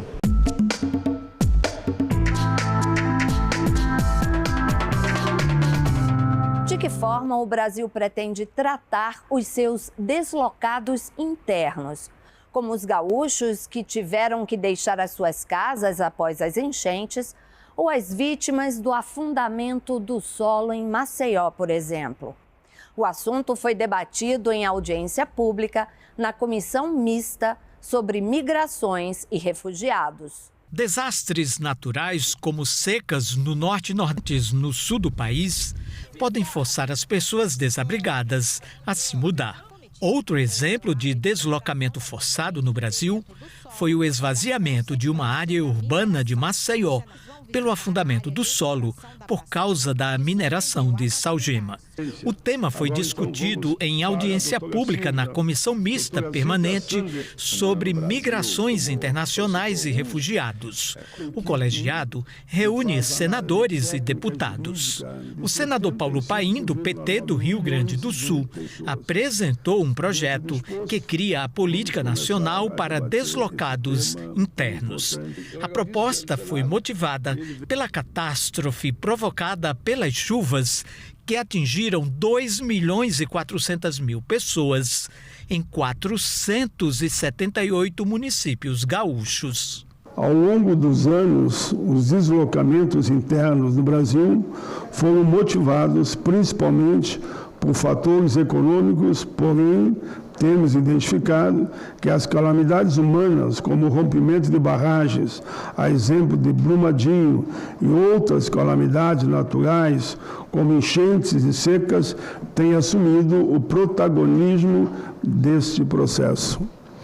A recente tragédia no meu estado, ou no nosso estado, ocorrida no Rio Grande do Sul, é sem dúvida a maior catástrofe natural da história do país e provocará, pela primeira vez, deslocamentos internos em massa por efeitos climáticos. A proposta reconhece como deslocados internos as pessoas forçadas a abandonarem a própria casa por conflito armado, calamidade humana ou natural, ou grave violação de direitos humanos. A representante do Ministério da Justiça, Carolina Morista, reconheceu a necessidade de se criar uma legislação para proteger os deslocados. Todos os acontecimentos no Rio Grande do Sul trouxeram um momento de entendimento da necessidade de também criar legislações, porque infelizmente o próprio Tarcísio trouxe que foi uma sequência, né? Não foi uma única enchente, foi uma sequência e a gente infelizmente tem a expectativa de que esses atos, essas catástrofes continuem acontecendo. A representante do Alto Comissariado das Nações Unidas para Refugiados no Brasil, Sylvia Sander, reforçou a necessidade de prevenção das mudanças climáticas. Ela disse que essas ações amenizam futuros deslocamentos causados por desastres naturais no país. Ao final de 2023, 3/4 das pessoas deslocadas estavam vivendo justamente em países com alta ou extrema exposição a riscos relacionados ao clima, incluindo dentre esses o Brasil. Sendo assim, 30% das pessoas refugiadas e 75% das pessoas deslocadas internas estão em países altamente vulneráveis às mudanças climáticas, o que demonstra essa correlação crescente entre os efeitos das mudanças climáticas e outros fatores de deslocamento. Uma tarefa bastante difícil, resumir 200 anos de história. Foi o que disse o presidente do Senado, Rodrigo Pacheco, durante a inauguração da exposição interativa Senado 200 anos, conectando passado e futuro. A mostra faz parte das comemorações do bicentenário da Casa.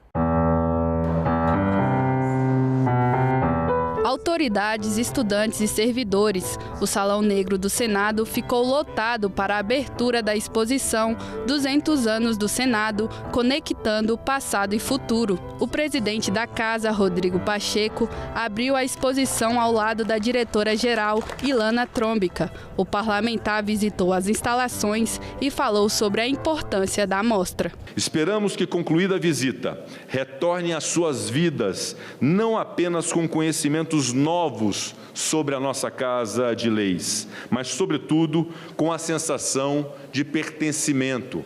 Essa casa pertence a todos vocês. Esta Casa de Leis, transparente, eficiente, democrática, inovadora e responsável, repito, pertence a cada um dos brasileiros e brasileiras, cidadãos que buscam constituir uma grande e bela nação. A mostra faz parte da comemoração do bicentenário da Casa. A montagem da exposição foi pensada para oferecer uma experiência imersiva. Para tanto, QR Codes foram adicionados às peças. Além de maquetes, toda a exposição é acessível com audiodescrição e visitas guiadas em Libras. A mostra traz a história do Senado, desde a monarquia até hoje. O que nós queremos mesmo é que a sociedade brasileira compreenda a história do Senado, e não apenas porque é a nossa história, porque a partir da história do Senado se compreende a história do Brasil.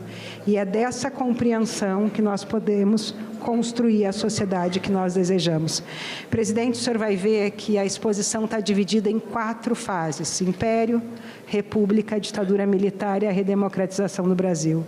E ao final, na saída, antes da assinatura do livro, tem alguns computadores que estão ligados ao E-Cidadania, um serviço da Secretaria-Geral da Mesa. E ali as pessoas são convidadas a deixar a sua contribuição com o processo legislativo.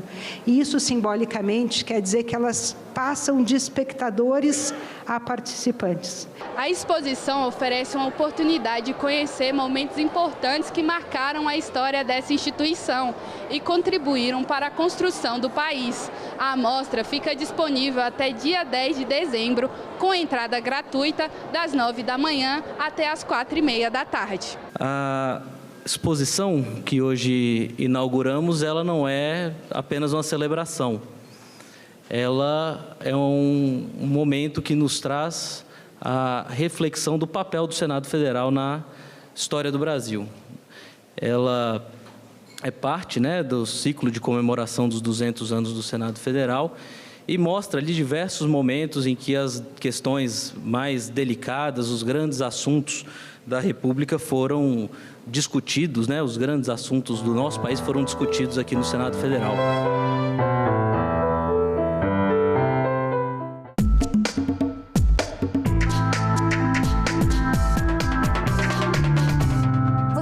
conhecer agora o grupo de teatro Carcará. Ele nasceu no assentamento do MST, no sertão cearense. O grupo foi destaque no Festival de Arte e Cultura de Canindé, promovido pela Assembleia Legislativa do Estado. A matéria é do programa Em Cena, Entre Atos, da Alesse TV.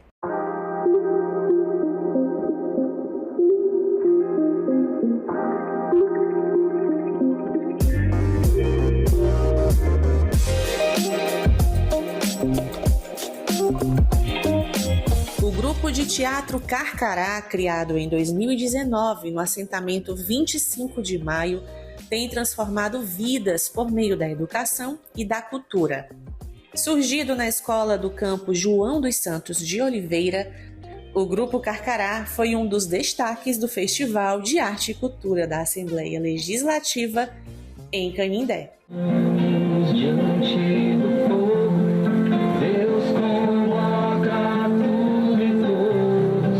Teatro Carcará surgiu em 2019, numa escola do campo, do Movimento dos Trabalhadores Rurais Sem Terra, MST. E a partir da necessidade do grupo de se expandir, de crescer, o grupo passa a sair da escola e ter sua própria sede. Conquistado uma antiga escola que estava abandonada, o reforma, e 2 anos depois passa a ser ponto de cultura. Hoje o grupo de teatro tem seu portfólio já 6 espetáculos, 2 curta-metragens e 2 sketches.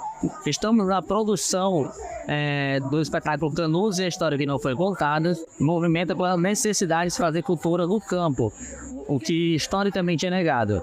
Infelizmente, devido às dificuldades de se inscrever, de se elaborar projeto, eu não faço muita dificuldade. Inclusive, quando se tem renúncias para a cultura, como é no caso agora da Paulo Gustavo, onde não acionamos nenhum projeto.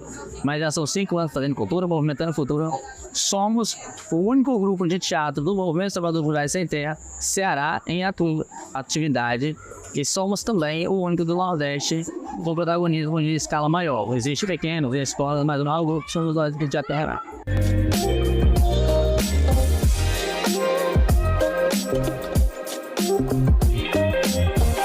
Apresentamos o espetáculo Curache, a arte da cura. O espetáculo é uma sinergia que traz desde os tempos passados a importância dos curandeiros, bezedeiros, os doutores da terra. O espetáculo traz essa energia que ao longo do tempo tem se perdido. Então os curandeiros, rezadores, bezedores, povos e terreiro, eles mantêm uma tradição e sofrem ao longo do tempo o preconceito da intolerância religiosa, dos ataques. O que pode curar a sua filha é sua. E vejo em seus olhos que não tem. Vai procurar cura em outro lugar. Eu não trabalho mais com isso. Pare! Eu irei curar. Sou a curandeira. A curandeira, ela passa por toda a trajetória do espetáculo, levando a transmissão e reflexão das pessoas, para refletir sobre os ataques à natureza, à vida, o desrespeito a todas as religiões. Primeiro, dá a importância de participar do festival fomentado pela Assembleia, sair das 4 paredes e vir. O que se vê na cidade é movimentação. Queríamos que na cidade do interior tivesse esse futuro como um festival de arte e cultura desse que a gente vê, movimentar de todas as linguagens culturais. Então, a da importância. O que a gente presencia no palco é uma energia que não se consolidou ainda, mas que talvez através de iniciativa como essa possa ser uma realidade futura, como teatro, cinema, que historicamente, como eu repito, é negada ao homem e mulher do campo. O que o teatro representa para você? O meu amor, o teatro, meu trabalho é ele. Transformou totalmente minha vida, é o que me faz levantar, é o que me faz respirar, e é o que me ensina.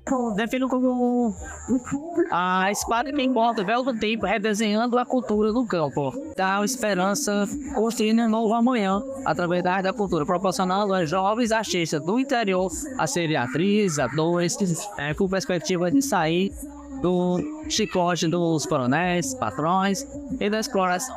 Viver de teatro é uma coisa, fazer teatro é outra coisa. Eu vivo de teatro e tem pessoas que fazem, e eu vivo dele a todo momento. No teatro é minha vida.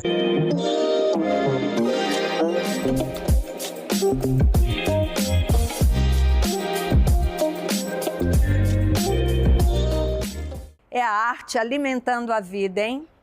Olha, você vai ver agora os visitantes do Congresso Nacional. Sabia que são mais de 3.000 todas as semanas? A visitação é bem bacana, viu? Você sabe que se quiser rever este ou qualquer outro programa da TV Senado, tem tudo na internet, no site da TV ou no YouTube. Até semana que vem, pessoal. Tchau! Eu não imaginava que tinha tantos lugares, tantos corredores assim, né? A gente não vê na TV. Então, mas tudo muito bonito, parece tudo muito prático de se utilizar. Né? Tudo para os deputados e senadores deve ser uma coisa muito boa para eles trabalharem aqui. É muito bom, é muito boa a arquitetura, tudo. Muito bem feito. Na verdade, a gente já conheceu quase todas as capitais aqui da América do Sul, mas nós não conhecemos a nossa capital do nosso país, então era uma lacuna que eu tinha que preencher de qualquer jeito. Valeu muito a pena, é muito bonito, não só aqui como a cidade toda. A última vez que eu fiz uma visita à Câmara dos Deputados foi no colégio, quando eu estava aqui. E agora eu vim trazendo alguém para visitar e eu tive uma visão completamente diferente da que eu tinha no passado. Nesse momento da vida você está mais ligado à história, né? Então você observar toda a história de tudo que aconteceu e observar isso desse ângulo, né? Quando você é jovem, você só vê a estética, né? Você só vê o que, isso aqui é a Câmara, isso aqui. Hoje você já olha com um olhar mais crítico. É a primeira vez que eu estou em Brasília, eu estou no distrito, vim a trabalho e nada mais oportuno que conhecer um pouco da nossa história. Então, vim no Congresso para entender um pouco mais o contexto, ver, obviamente, um pouco dos impactos, né, do que aconteceu há algum tempo atrás em relação à invasão e ver os resquícios disso. E foi uma grata surpresa, porque você acaba tendo uma aula de história, de conteúdo, de tudo que você vê nos livros na escola, você vê isso se concretizando aqui. Então, foi muito bacana. Achei bastante interessante poder conhecer uma nova experiência, saber onde os senadores, deputados, onde a nossa presidência habita, né, no decorrer do dia, buscando as melhorias para o nosso país. Foi muito gratificante conhecer cada parte desse lugar e eu quero agradecer muito pela visita e pela grande oportunidade de estar aqui. Me deixa muito emocionada saber que cada espaço desse aqui, alguém está representando cada estado, né? E isso é uma grande alegria, saber que nós temos lideranças que estão empenhadas em fazer o melhor pelos nossos estados, pelos nossos municípios. Convido as pessoas que venham conhecer e saber um pouquinho da nossa história, de como as leis são criadas para o nosso país, para trazer melhoria para todos nós. Eu estou muito feliz por ter tido a oportunidade de conhecer e pretendo vir mais vezes, com certeza.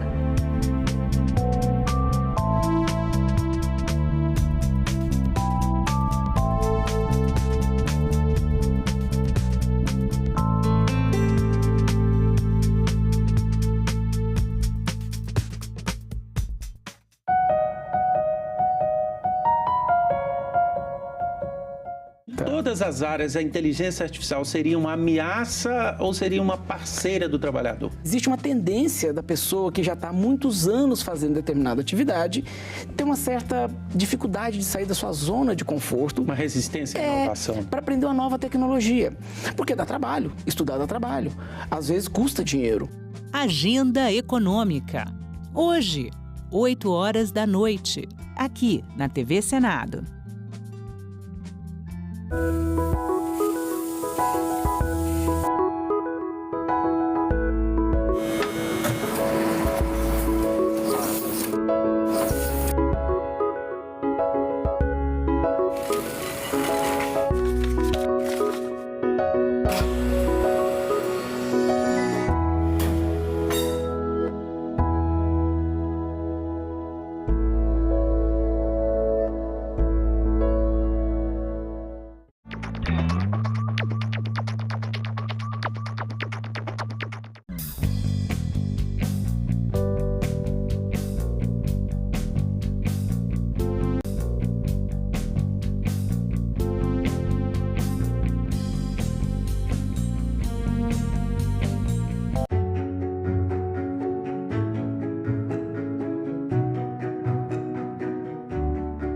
Tem condições fundamentais para a sua existência e para a manifestação da sua tradição, da sua vida, da sua cultura, que não colocam em risco e nunca colocaram a existência sequer dos animais que vivem ao redor das áreas indígenas.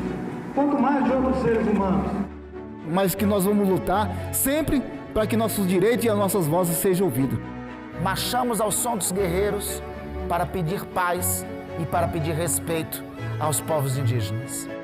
E a luta pela terra é a mãe de todas as lutas. E por isso nós afirmamos e reafirmamos que nunca mais um Brasil sem nós. Eu acho que a gente tem que entender que aquilo que afeta, né, os povos indígenas afetará todo mundo. TV Senado.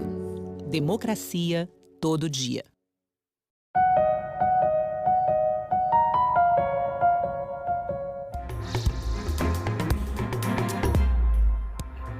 Olá, boa tarde. Em Brasília, 13h30 e o Senado Notícias está no ar.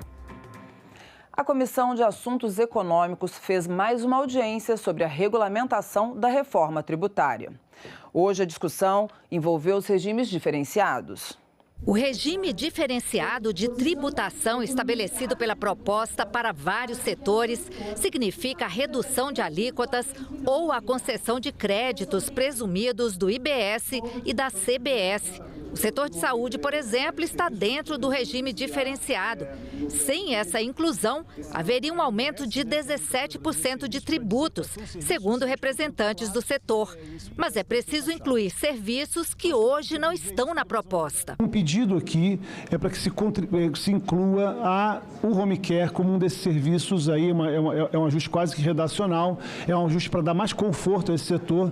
Esse é o setor que faz todos os serviços de saúde que estão previstos, né, na lei, mas ele os faz em ambiente domiciliar. Produtores rurais com receita anual inferior a 3,6 milhões de reais também foram incluídos no regime diferenciado de tributação. A representante da Confederação da Agricultura e Pecuária sugeriu ajustes no texto para garantir que a inclusão seja mesmo um benefício. Qual vai ser a visão da agroindústria em escolher de quem comprar? Vou comprar do pequeno que me gera um crédito presumido não muito bom, não muito alto, ou vou comprar do grande produtor que me gera um crédito cheio? Então, para nós não termos evasão, principalmente uma evasão do campo dos pequenos produtores, da agricultura familiar, nós precisamos garantir que esse crédito ele seja, no mínimo, a mesma questão da alíquota geral de IBS e CBS com o desconto de 60%. O Ministério do Desenvolvimento Agrário ressaltou a preocupação em garantir que o agricultor familiar não pague mais imposto. Alguns produtos também das nossas florestas, em particular a floresta amazônica, né? O semiárido, então a castanha da Amazônia, por exemplo, conhecida como castanha do Pará, castanha do Brasil, ela está na alíquota cheia. Né? E então a gente não entende isso. E sugeriu mudanças com relação aos agrotóxicos. Existem agrotóxicos altamente tóxicos para a saúde, altamente prejudiciais ao meio ambiente, são classificados pelo IBAMA ou pela Anvisa dessa forma e estão com a mesma alíquota do que aquele que é o bioinsumo. Né? Então, o bioinsumo hoje tem a mesma alíquota de um agrotóxico altamente tóxico. Então, ele está propondo que aqueles que têm essa classificação de altamente tóxicos, né, altamente prejudiciais ao meio ambiente, eles saiam da alíquota reduzida nesse momento. Representantes de outros setores que foram incluídos na tributação especial fizeram sugestões de ajustes no texto. As debêntures, por ser muitas vezes utilizadas pela indústria financeira como um instrumento de empréstimo, né, acabou sendo regulamentada como uma atividade de empréstimo, qual ela não é. Debêntures não é uma atividade de empréstimo, mas foi assim tratada, o que acaba gerando distorções na relação dos bancos com os fundos, né? E setores não incluídos fizeram apelo para a inclusão. A reforma tributária, da forma como está, ela faz com que o pneu antigo tenha que ser descartado. Porque o pneu novo vai custar a mesma coisa. E se custa a mesma coisa, nós vamos perder competitividade em algo essencial para o ser humano. Nós vamos perder competitividade de 1.384 pequenas empresas que a BR hoje representa. O regime especial é uma medida necessária para que nós possamos incentivar, para que nós possamos facilitar o consumo da reforma de pneus. Hoje, só os catadores têm, né? E não digo que isso não é justo, é justo, mas que a gente tem como logística reversa mais antiga, que é a logística reversa do óleo lubrificante usado, e que então podemos colocá-la também ali dentro, no regime específico, para que possamos tratá-la, mantê-la da forma que está e então darmos cada vez mais esse passo a mais na transição energética do nosso país. Logo mais, às 13h30 da tarde, o Congresso Nacional reúne-se em sessão solene para promulgar a emenda constitucional número 134, que modifica a eleição dos órgãos diretivos de tribunais de justiça. E a sessão plenária do Senado de hoje está marcada para as 4 da tarde, com 3 itens na pauta de votação. Um deles, o que trata da regulamentação da reforma tributária. A regulamentação de parte da reforma tributária está na pauta do plenário esta semana. O projeto de lei complementar tramita em regime de urgência e tranca a pauta do Senado a partir desta terça-feira. Mas a expectativa é de que ele não seja votado ainda, por causa da proximidade das eleições municipais. Então, parlamentares negociam com o governo a retirada da urgência, que só pode ser feita pelo presidente da República. Também estão na pauta a proposta que regulamenta as atividades de monitoria do ensino médio, sugerida por estudantes do programa Jovem Senador, e a criação do Cerejeiras Festival, a ser realizado em São Paulo. O Brasil tem quase 1,5 milhão de eleitores cadastrados com algum tipo de deficiência. Na hora de votar, essa população muitas vezes esbarra na falta de acessibilidade ou de recursos acessíveis. E para evitar que isso aconteça, a senadora Mara Gabrilli apresentou uma indicação para que locais com acessibilidade divulgados previamente pelo Superior Tribunal Eleitoral.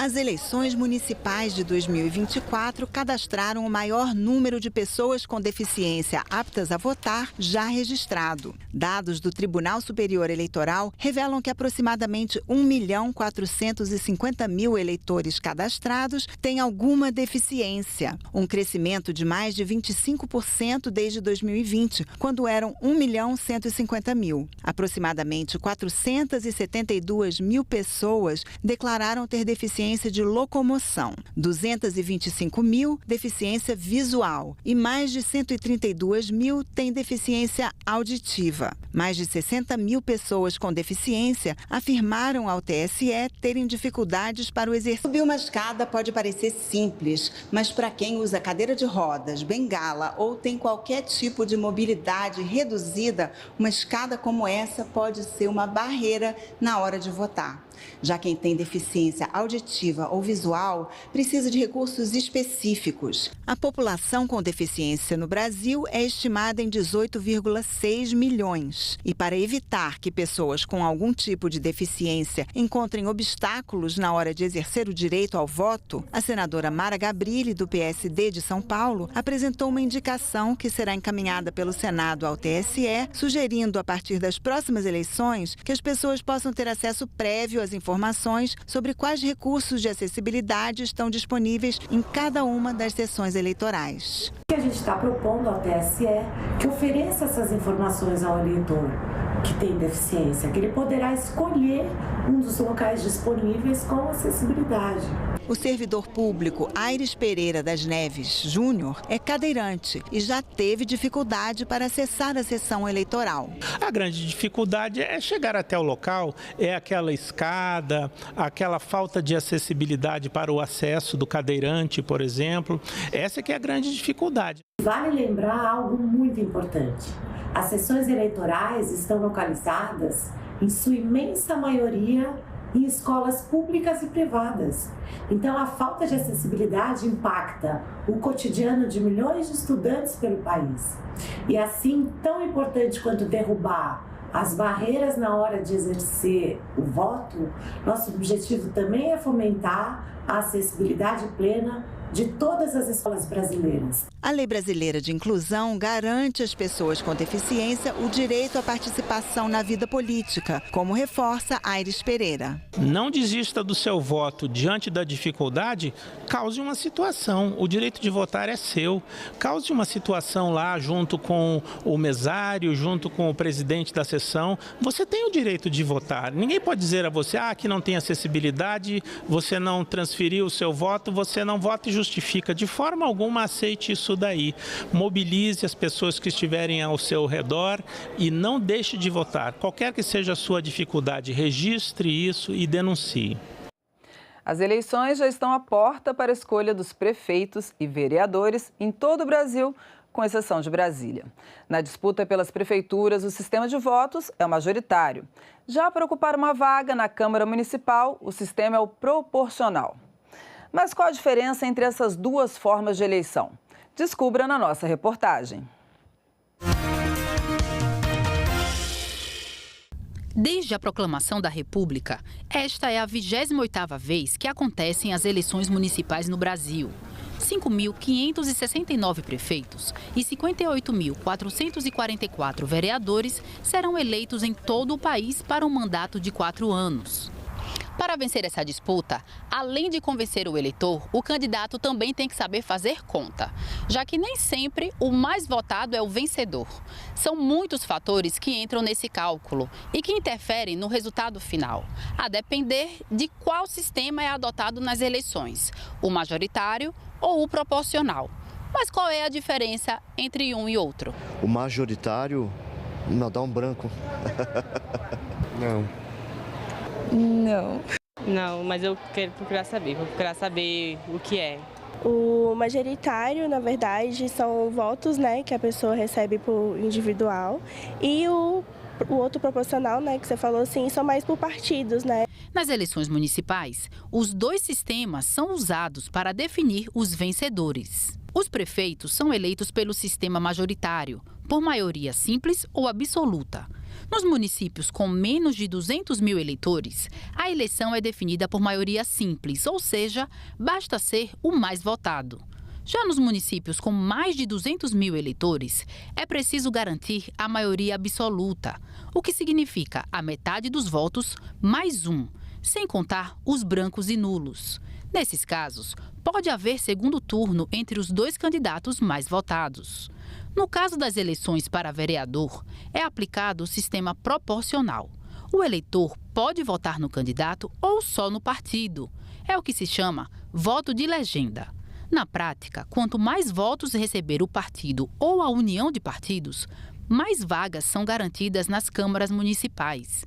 E os candidatos mais votados no partido são os eleitos. O historiador Antônio Barbosa, professor da Universidade de Brasília, explica o sistema. Proporcional é utilizado aqui no Brasil de uma forma ampla, da maneira como ele existe no nosso país. É quase que único no mundo inteiro, porque é um voto proporcional puro. O que acontece? Os votos vão ser dados para os partidos ou para as coligações partidárias. Isso significa, na prática, que não necessariamente vai ser eleito o vereador, o deputado estadual ou o deputado federal que tiver mais votos. Porque faz-se uma equação, junta-se todo tipo de voto que o partido ou coligação teve e vai dividir pelo número de vagas ou da Câmara Municipal, ou da Assembleia Legislativa, ou na Câmara dos Deputados. E aí vem a contagem regressiva. Dentro daquele partido ou coligação, os mais votados dentro do número de vagas. Significa dizer que um candidato de outro partido, com muito menos voto do que o outro, vai ser eleito e o outro que teve mais votos não foi. Majoritário ou proporcional, o importante é que o eleitor escolha bem os candidatos a prefeito ou vereador. Serão eles os responsáveis por administrar e fazer as leis que podem impactar o município por pelo menos 4 anos. Por isso, no dia 6 de outubro, vote consciente. Exatamente, importante. E nós ficamos por aqui. Você pode rever as reportagens desta edição na nossa página na internet, senado.leg.br/tv. Muito obrigada pela companhia e até a próxima.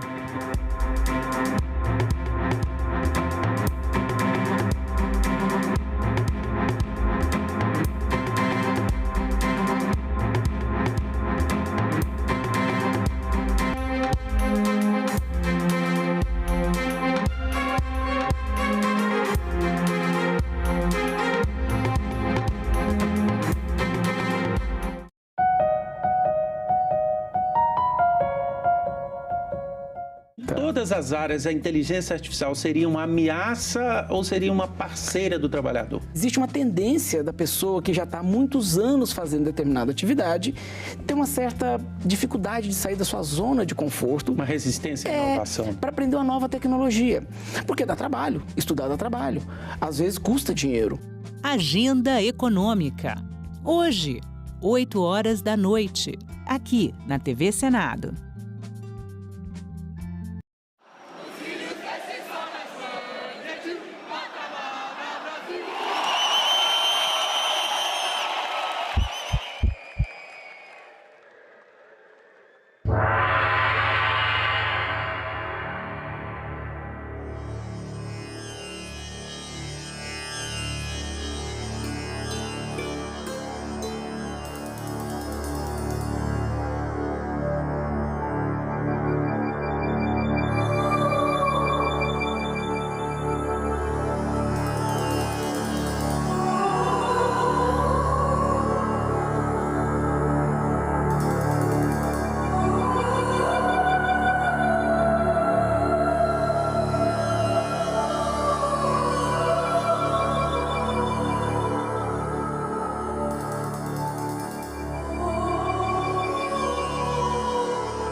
Vamos começar a partir da Constituinte, porque antes da Constituinte nós era de menor. Nós não podia tomar decisão, inclusive até para me dar uma entrevista como essa agora, eu teria que ter uma autorização do SPI, né, que era o Serviço de Proteção ao Índio, ou pela FUNAI. Índio, sai dessa mata, senão a lata pode cortar. Tira a pena da testa que a minha festa vai começar.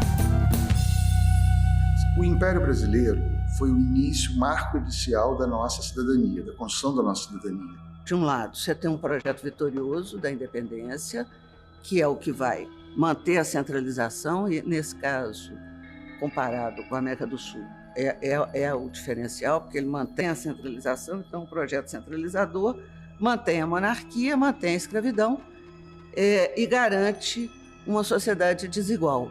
Esse projeto está na matriz do Estado brasileiro, é o projeto vitorioso da independência. E a gente, para falar sobre direitos da população negra, começa a pensar mais nesse marco da Constituição Cidadã do que precisamente a independência do Brasil.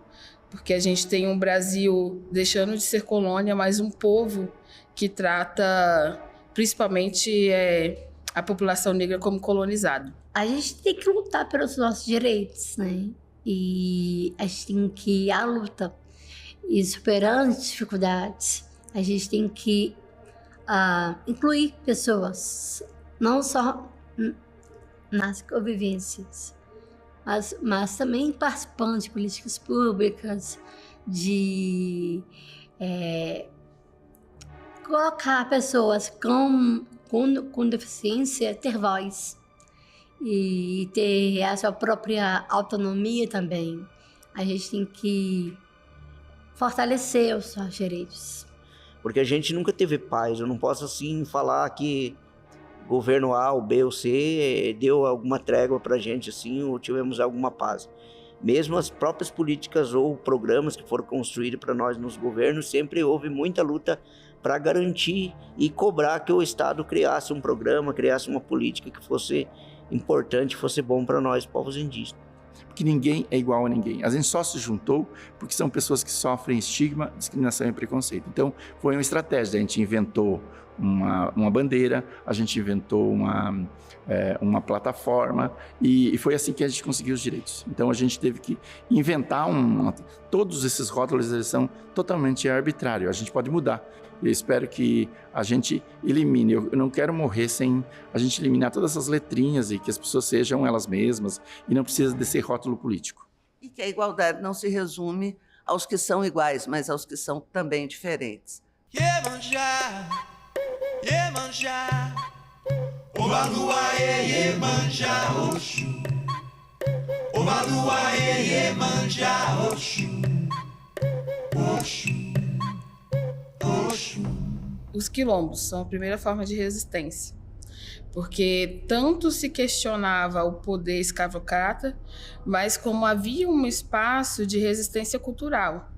Era onde a gente podia, né? A gente fala, os meus ancestrais podiam, de fato, serem o que eram, né? Então, podiam cultuar os seus cultos, podiam se organizar enquanto comunidade e podiam, de fato, tomar suas próprias decisões. Tentando sintetizar esses 200 anos dessa busca por uma cidadania mais plena, mais inclusiva, a gente pode dizer que é uma estrada lenta, tortuosa, não linear, marcada por avanços e retrocessos e com um movimento que muitas vezes parte da sociedade civil, parte do conjunto de homens, mulheres, trabalhadores e que encontra eco no Legislativo, na Câmara dos Deputados e Senado, mas muitas vezes a Câmara dos Deputados e o Senado não tem força suficiente para aplicá-los, então também é uma relação contraditória.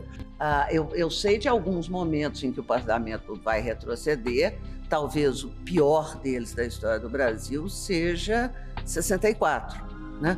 No momento em que é o parlamento que consuma o golpe de Estado quando ele declara vaga a presidência da República com João Goulart presente no território nacional. Em 1999 começa a surgir os movimentos contra nossos direitos. Em 2001 é formada uma frente de religiosos e nós também, fazendo contraponto, fundamos aqui a Frente Parlamentar pela Cidadania LGBTI+. E aí, de repente, você começa a olhar, eita, os negros não se vacinam. Eita, a mortalidade infantil é maior na população negra. Eita, as mulheres que estão sendo esterilizadas são quase todas negras. Opa, peraí, tem um problema. Então, o problema da miscigenação foi ter escondido a exclusão da população negra. Mas, infelizmente, existe ainda preconceito, rejeição também. O papel do Legislativo em relação ao avanço ou os retrocessos da cidadania no Brasil é exatamente contraditório. Porque se nós tínhamos 2 projetos de independência, tem um brasileiro republicano, libertário, revolucionário, que está com mulheres instalando a República no meio da praça. Esse é o brasileiro que nós poderíamos ter sido, né? E tem o brasileiro que nós fomos, e que também se mobilizou, e que enfrentou a guerra de independência, e que montou um projeto de uma monarquia constitucional, pensou uma Constituição. Então, se você juntar as duas coisas, tem algumas perguntas. Então, esse brasileiro que nós fomos e que nós poderíamos ter sido, trazem para nós as questões centrais que estão lá. O Dom Pedro dizendo que democracia no Brasil nem pensar, e o jornal, né, saindo no dia seguinte, o jornal dizendo só a santa democracia poderá nos salvar. A questão das riquezas que tem nos territórios indígenas, eles para nós, ele não é o que interessa para nós, o que tiver abaixo das terras indígenas. O que interessa para nós é o que está em cima, é a terra que tem em cima, é a floresta, é os animais, é os encantados que a gente chama, os invisíveis que estão lá dentro e nós, os povos indígenas que estamos ali também.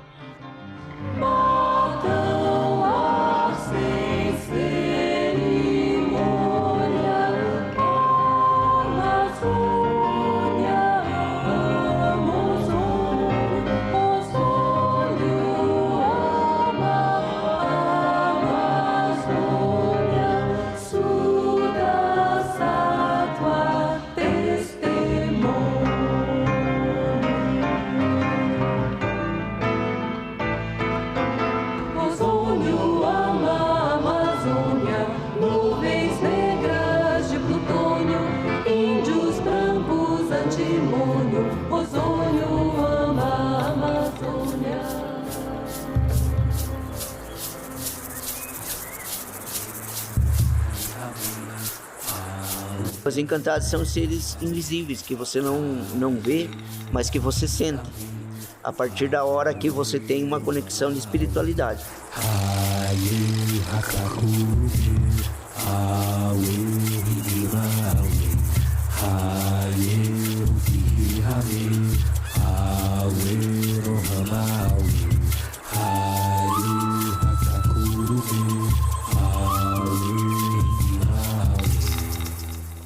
Que as pessoas com deficiência possam ter voz em todos os espaços, não só nas políticas públicas também, né? E também exercer os seus próprios direitos e deveres. Nós estamos em 8º lugar no âmbito internacional em termos de direitos conquistados. Nós temos uma série de desafios, nós temos muitas mortes, nós temos uma discriminação muito grande das pessoas trans, nós temos muitos desafios, mas a gente, em termos de direitos garantidos, nós estamos bem na figura. De um lado, você tem movimentos que o Senado, pelos deputados, tentou garantir esses direitos e chegou até a ser fechado, a sofrer sanções por conta dessa luta. E teve momentos que essas instituições impediram, ou dificultaram, ou não ouviram fortemente os ecos da sociedade. Mas é o espaço, por definição, onde esses direitos são consolidados.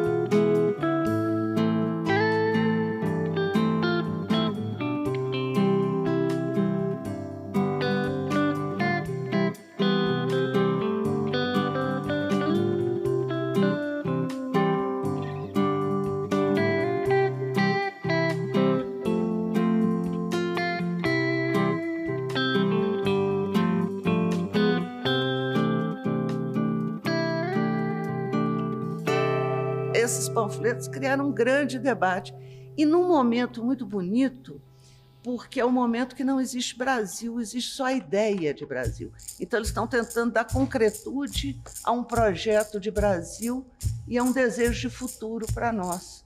Isso eu acho que vale a pena nós chamarmos de volta ao coração hoje. Um grande debate público para que a gente possa imaginar o brasileiro que nós ainda queremos ser. Qual é o futuro que nós queremos para o nosso país? Awe,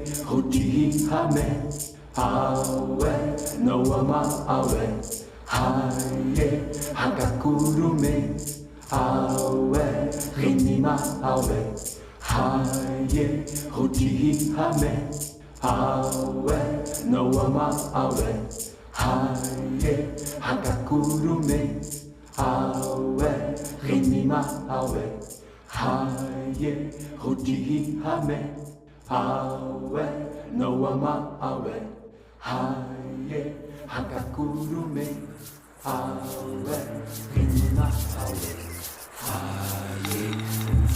Haye, Hutihi Hame, Awe, Rohama Awe, Haye, Hakakurume, Awe, Hidima Awe, Haye, Hutihi Hame, Awe, Rohama Awe, Haye, Hakakurume, Awe, Hidima Awe.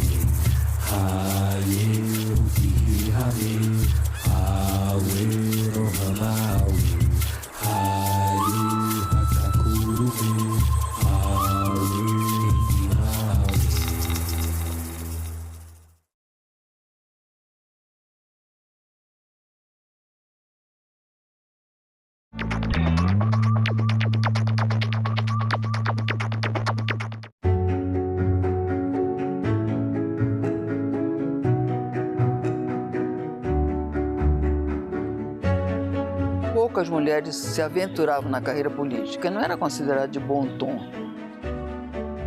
A luta da mulher não é apenas um princípio, é uma questão social. Temos os mesmos direitos, devemos também ocupar os mesmos espaços. Nós estamos chegando à conclusão que não basta reivindicar os nossos direitos, que é preciso gritar. Nós somos 52% da população e temos uma representatividade no Senado de 13%. Nós estamos falando abertamente que nós queremos sim espaços de poder. Liderança no Senado Federal, não há dúvida nenhuma, é uma grande conquista, nós conseguimos avançar. A gente não quer privilégio, a gente quer justiça, né? TV Senado. Democracia todo dia.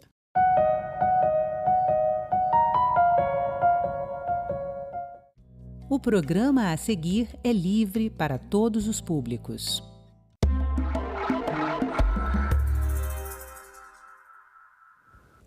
Olá! As eleições municipais estão se aproximando e muitas mulheres já se preparam para a disputa eleitoral no país. Mas ainda há diversos desafios a serem superados para garantir a efetiva participação feminina, como as fraudes às cotas de gênero, a violência política e o racismo.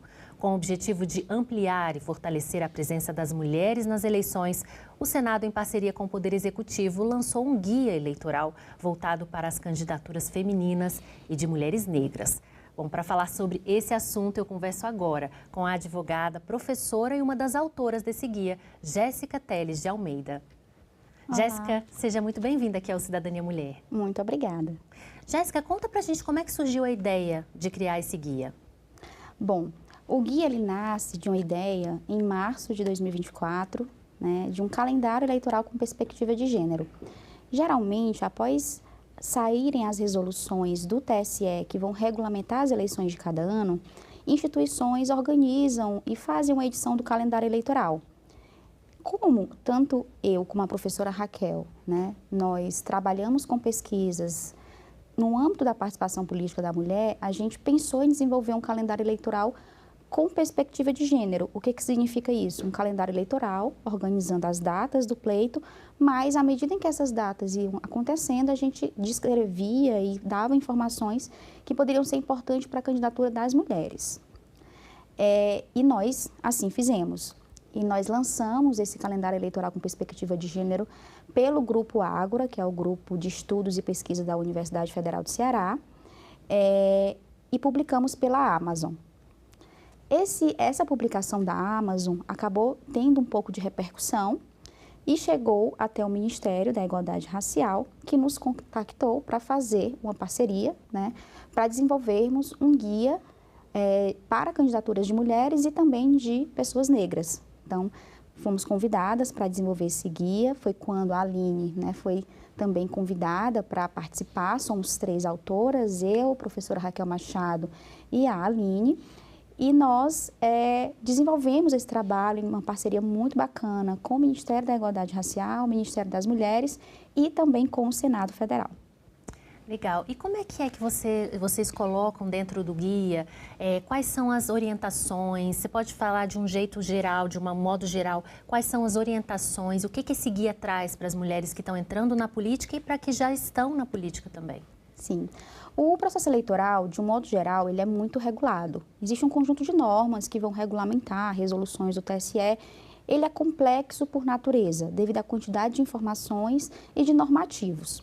Dentro dessas normas, né, que já são complexas por natureza, nós temos um subsistema que é voltado para as candidaturas de mulheres e agora, mais recentemente, nos últimos 4, 6 anos, para as candidaturas de pessoas negras.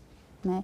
Então, como existe esse subsistema dentro de um sistema mais complexo, né, a gente pensou em fazer essa segmentação para que a gente pudesse dialogar com as pessoas, né, as mulheres e com também as candidaturas de mulheres e também com as candidaturas de pessoas negras, trazendo informações sobre essas normas eleitorais voltadas para esses grupos. E não só essas normas específicas, mas as normas gerais aplicadas a esses grupos, como janela partidária, a própria desincompatibilização, a propaganda, discurso de ódio, como isso pode ser identificado como uma violência política de gênero, a violência política de gênero, o acesso aos recursos, o combate, né, a prevenção à fraude às cotas de gênero. Então, a gente desenvolveu o guia nesse sentido. Porque a legislação é uma legislação nova e também muitas mulheres não têm acesso ainda à informação, principalmente quem está entrando agora na política, né? Esse guia, dá para perceber que ele é voltado muito exatamente para as mulheres que estão agora, vão tentar cargos municipais e estão entrando na política, né? Esse é o guia, esse é o público-alvo principal do guia? Sim, é o nosso público-alvo. Você falou, pontuou muito bem sobre o fato de a lei, por exemplo, da violência política de gênero ser uma lei bastante recente. E, de fato, ela é uma legislação de 2021, então ela foi aplicada, né, às eleições de 2022, que foi uma eleição em que não se conhecia muito bem essa tipificação, e agora vai ser a primeira eleição municipal que a gente vai vivenciar com a vigência dessa lei. E como as eleições municipais elas têm uma dinâmica própria, né, uma dinâmica um pouco mais acirrada, inclusive, é nesse âmbito que a gente tem constatado as inúmeras práticas do que a gente pode considerar violência política de gênero.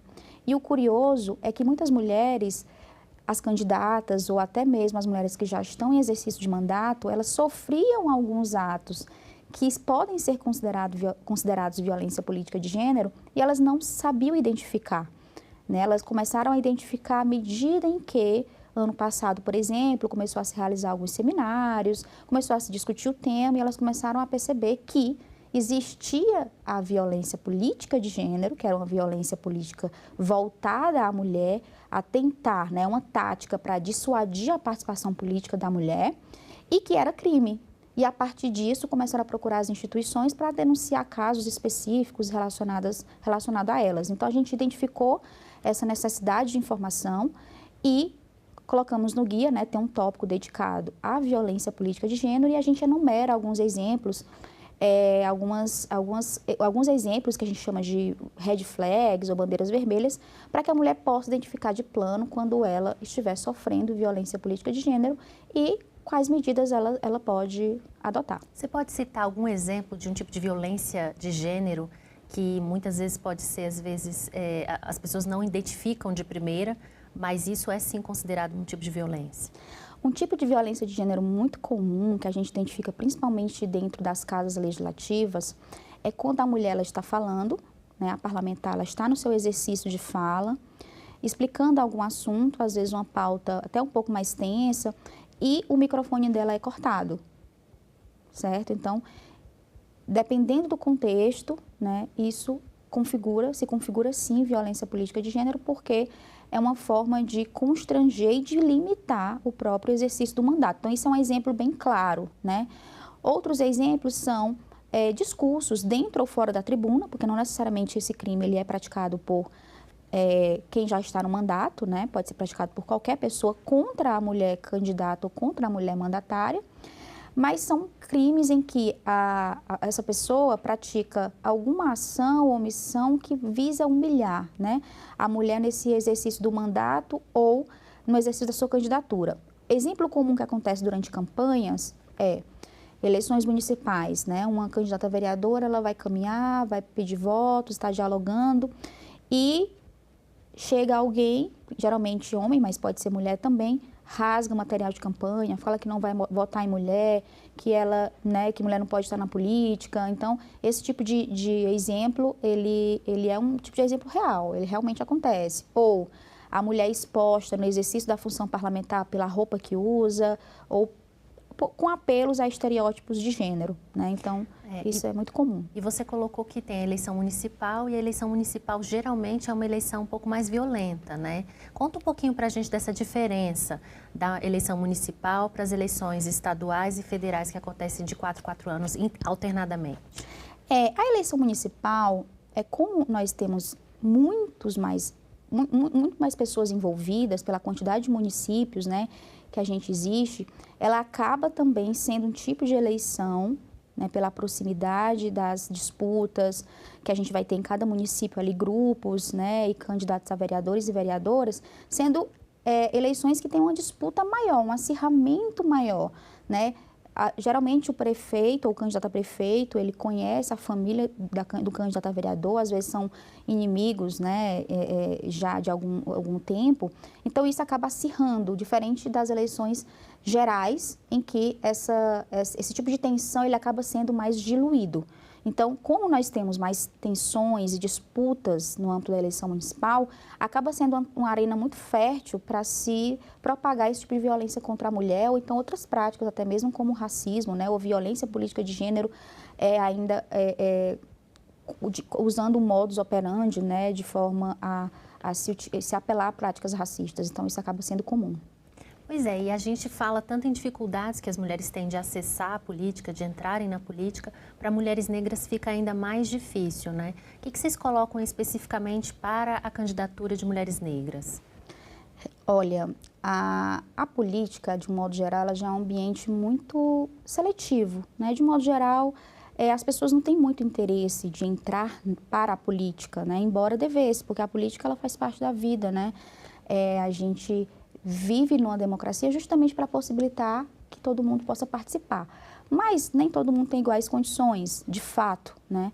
Então, existem grupos que têm mais probabilidade de ter interesse de entrar para a política, porque são estimulados mais cedo, ou mesmo grupos que já é uma arena muito mais familiar, né? Para as mulheres, de um modo geral, principalmente para as mulheres que não vêm de grupos políticos ou de famílias que integram, né, formam grupos políticos, é ainda mais difícil. E para mulheres negras ou para pessoas negras, esse ambiente também é um ambiente muito mais distante. Então, existe uma dificuldade, um distanciamento natural, que a gente não vai conseguir, né, esclarecer tudo aqui, porque isso vem das próprias raízes, né, da política moderna, chegando no Brasil, características peculiares do nosso sistema político. Mas para as mulheres negras esses desafios acabam sendo ainda maiores, seja porque quando a gente acrescenta o elemento racial, geralmente ele vem acompanhado do elemento de classe, né? Mulheres com mais jornadas de trabalho, dupla, tripla jornada, têm dificuldades, por exemplo, em sair para fazer campanha, porque a campanha eleitoral ela exige tempo, ela exige uma dedicação exclusiva, ela exige uma dedicação quase integral, então há uma dificuldade natural, né? Então tudo tem que ser pensado, tem que ser realmente planejado. Bom, esse guia, eu vou até mostrar para vocês, a capa dele, ele está distribuído pela internet, logo mais a gente vai falar sobre aonde vocês podem conseguir um exemplar.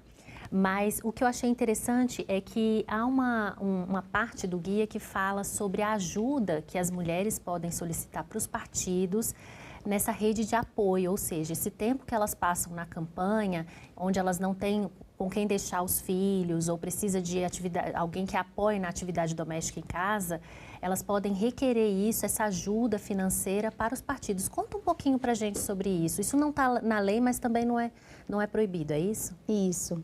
Naturalmente, como é que naturalmente as coisas vêm se delineando, né? Naturalmente não, culturalmente. Geralmente a família ela é um suporte para a candidatura masculina, né? Ela vai apoiar, ela vai ser aquele suporte mesmo. Quando é a mulher, né? A maioria das vezes, quando é a mulher que deseja ser candidata, e se ela não tiver o apoio em casa, e muitas vezes isso acontece, isso acaba sendo mais difícil para ela, porque dentro das regras sociais que a gente vive hoje, das normas sociais, né, não das normas jurídicas, mas das normas sociais, que são normas que se perpetuam ao longo de muitos anos, muitas décadas e séculos, as mulheres ainda são as responsáveis pelas atividades domésticas, cuidado com os filhos, enfim, e isso acaba dificultando que a mulher saia para fazer a campanha, porque muitas vezes ela não tem com quem deixar, né, a casa ou as responsabilidades do lar. Ela não tem como delegar as responsabilidades do lar ou mesmo com a educação, criação dos filhos, né, que também é uma atividade importante, né, a família. Então, ela acaba tendo essa dificuldade.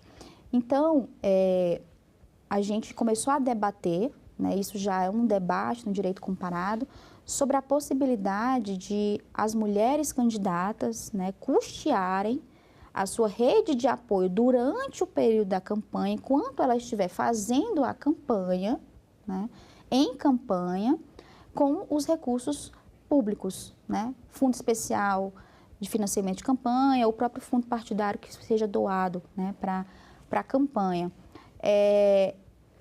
Para os servidores públicos, por exemplo, isso já acontece. Os servidores públicos, não estou falando de rede de apoio, mas de entre aspas, um financiamento, né, indireto por parte do próprio Estado, porque o servidor público que deseja se candidatar, por exemplo, ele se desincompatibiliza, mas é garantida a percepção salarial. Então, ele não se preocupa com o trabalho, porque ele vai estar candidato ou candidata e vai continuar percebendo sua remuneração. Então, é uma lógica um pouco similar quando a gente para pensar que a rede de apoio da mulher possa ser custeada com recursos públicos de campanha, né? Para que ela possa ir a campo e se dedicar integralmente. Claro que isso é uma medida afirmativa, né? Não existe previsão em lei, isso é uma construção que tem que ser muito bem dialogado com a assessoria jurídica, com a contabilidade, com a própria controladoria, né, dos tribunais regionais, para que isso possa ser muito bem documentado e evitar fraude. Uhum. Agora, o guia mostra, além do calendário, todas as regras, as leis e o tempo dessas leis que elas podem ser aplicadas, né? E orienta muito também as equipes, né? Porque às vezes a candidata está muito ocupada lá nos discursos, nas falas, nas agendas, e a equipe ela tem que estar preparada. Então, esse guia também é direcionado para a equipe da candidata, né? Porque aí ficaria ali a postos para avisar, para sempre estar... se vir alguma situação de racismo ou alguma violência política ali muito velada, estarem a postos para acionar a justiça eleitoral, não é isso? Sim. Esse guia ele tem 2 públicos-alvos, né? São as mulheres e as candidaturas negras e a assessoria técnica dessas candidaturas, né? Jurídica ou política ou contábil, porque são as assessorias que vão dar esse suporte, vão identificar os problemas ou então vão resolvê-los quando eles aparecerem. Então, a gente teve um cuidado de escrever em uma linguagem acessível, com infográficos, mas também trazer dados técnicos para que possa auxiliar os operadores dessa campanha na resolução, né, encaminhamento dos problemas. E a gente falou aqui um pouquinho sobre a cota partidária e também a questão do fundo partidário. O Congresso aprovou há pouco tempo uma proposta que coloca na Constituição o percentual de 30% do valor, né, dos recursos do partido para candidaturas femininas e negras. Na sua avaliação, como é que essa proposta de emenda à Constituição, que vai virar uma emenda constitucional, ela se configura dentro do nosso sistema eleitoral hoje? Ela é uma proposta de emenda à Constituição, né, que já nasceu bastante polêmica em vários aspectos, mas em termos de financiamento de campanha para pessoas negras, né, ela traz um retrocesso e um avanço, né? Ela traz um avanço na medida em que constitucionaliza essa garantia de repasse. E ela traz um retrocesso na medida em que, hoje, as normas eleitorais que são infraconstitucionais, sobretudo as resoluções do TSE, garantem que esses recursos devam ser aplicados na proporção das candidaturas negras.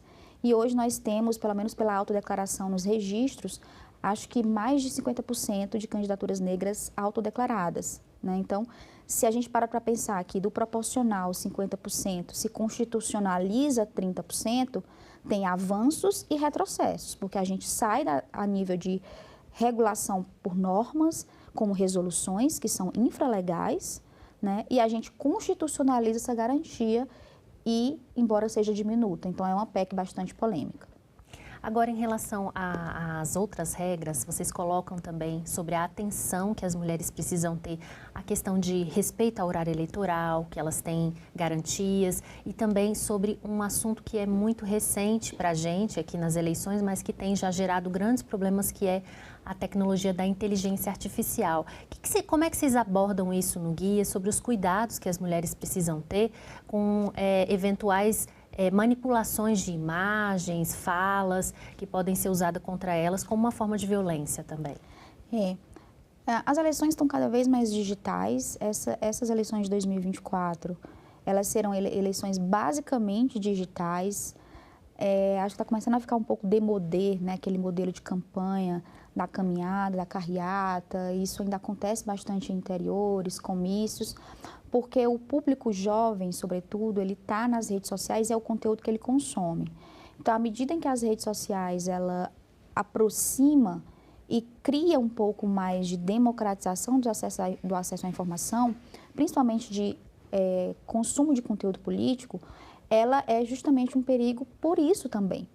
Porque por ser esse canal de acesso, a internet ou as mídias digitais, elas veiculam desinformação, elas veiculam discursos de ódio, elas veiculam, por exemplo, deepfakes, né, manipulação no intuito de prejudicar a pessoa. E geralmente as mulheres, elas são vítimas desse tipo de crime de ódio, né, com muito mais frequência do que os homens, né, porque geralmente essas práticas em relação às mulheres, elas vêm atreladas geralmente com conteúdos de cunho sexual, né, então tudo isso acaba sendo mais pesado para as mulheres. Então no guia a gente tem essa preocupação de contextualizar esse ponto e no sentido de orientar, né, que caso as mulheres se sintam, né, violentadas, ou nem se sintam, né, sejam, não é questão de sentir, é de ser, né, elas sejam violentadas nesses meios, que elas também possam, né, acionar ou tentar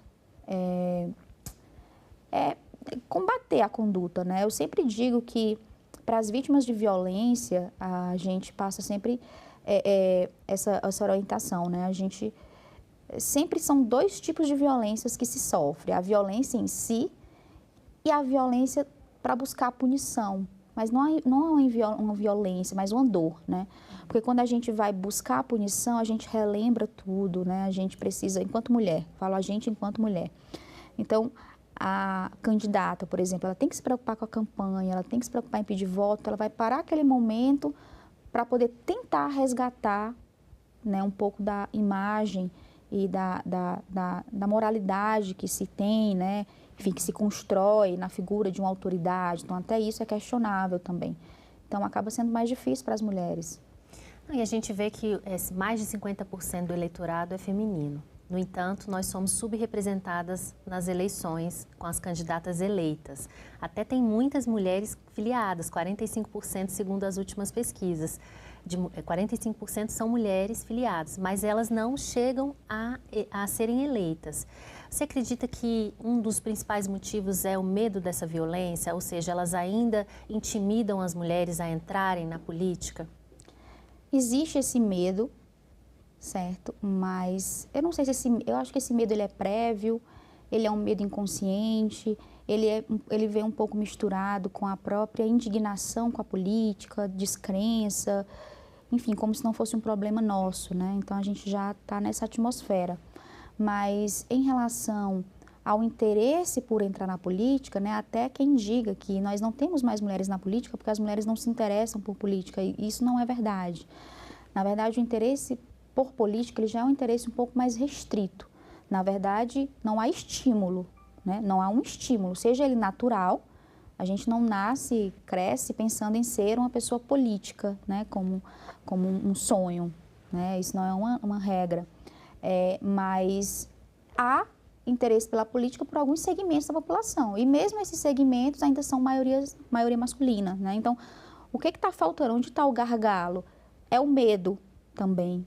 É a estrutura, são as práticas, é a dupla jornada, são as condições sociais, mas também o gargalo ele é institucional, né? Por quê? Porque como não existem candidaturas avulsas, precisa passar pelo filtro do partido político, né? O partido político ele tem um monopólio das candidaturas, então é uma barreira para se vencer. Então, quando as mulheres, que são a maioria do eleitorado, elas se filiam ali também, né, numa porcentagem de 45%, elas se esbarram, elas esbarram dentro da própria estrutura partidária, na medida em que os cargos de direção dos partidos, por exemplo, são mais homens, né? A maioria também é homem, então as decisões são tomadas nesse sentido, tanto que há um processo de democratização dos partidos políticos, mas tudo isso é muito lento. Então, os gargalos, eles também são partidários. Bom, e quem quer adquirir esse guia, como é que faz? Tem como acessar pela internet? Recebe impresso? O que você indicaria? O guia, ele está acessível, ele é gratuito, já está publicado no site da Biblioteca Digital do Senado e ele está disponível para quem quiser acessar. Pois é, tá aí ó, um instrumento que vai ajudar muitas mulheres nas eleições e quem sabe lendo esse guia, muitas ainda não tenham aquele sonho que está um pouquinho dentro de si, de entrar na política, sintam-se mais seguras e de repente mais corajosas, né, a nos representar na política. Jéssica, eu agradeço muito a sua participação aqui no Cidadania Mulher. Eu que agradeço, muito obrigada. Bom, essa entrevista e todos os nossos outros programas estão disponíveis para você rever ou compartilhar no nosso site senado.leg.br/tv ou então pelo nosso canal no YouTube. Inscreva-se lá e marque o sininho para receber as notificações. Obrigada pela companhia e até o próximo Cidadania Mulher.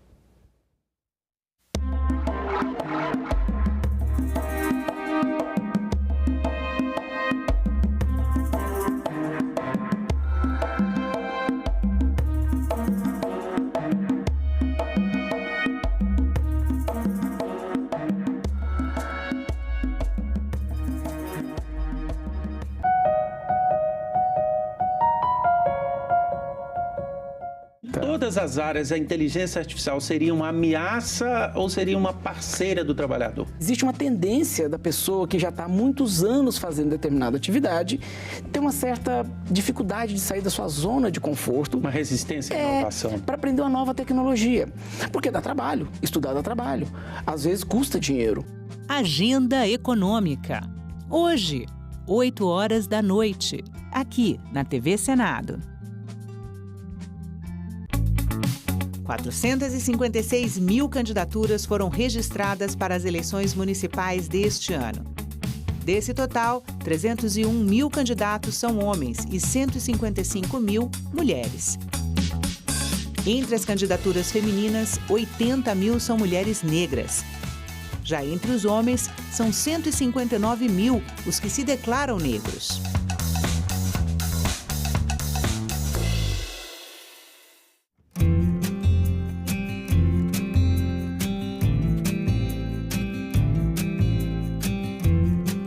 Estar aqui nesse momento, poder estar presidindo esse projeto tão lindo, tão gratificante.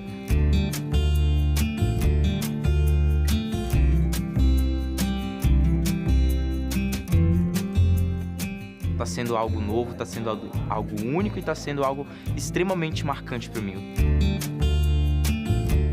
Realmente estar nesse local demonstra a importância que é o jovem estar engajado com a política, um local onde a democracia reina e deve permanecer reinando.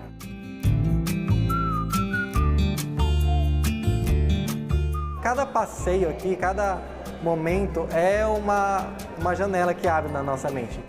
Tivemos acesso às constituições, além de o mais interessante, a versão original da Lei Áurea.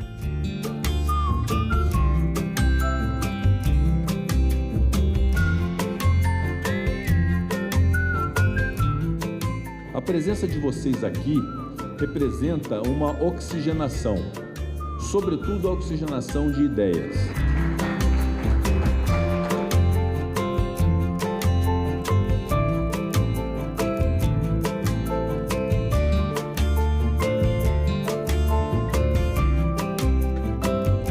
As comissões mostraram a importância do diálogo. Todas as ideias foram aprimoradas ali e todo mundo discutindo, concordou até que a gente montou o nosso projeto de lei. Que o Senado, em seus próximos 200 anos, continue a ser um símbolo de democracia e progresso. Então, uma salva de palmas à democracia e à educação.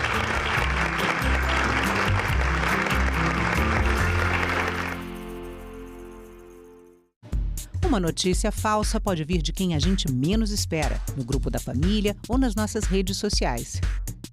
Mas como saber se uma informação é verdadeira? Agora, as informações sobre o Senado podem ser checadas pelo WhatsApp. Envie texto, link, foto, captura de tela ou vídeo de qualquer notícia duvidosa sobre o Senado Federal. Nossa equipe vai analisar o material e responder se a informação é falsa, verdadeira ou imprecisa. Ficou na dúvida? Senado verifica.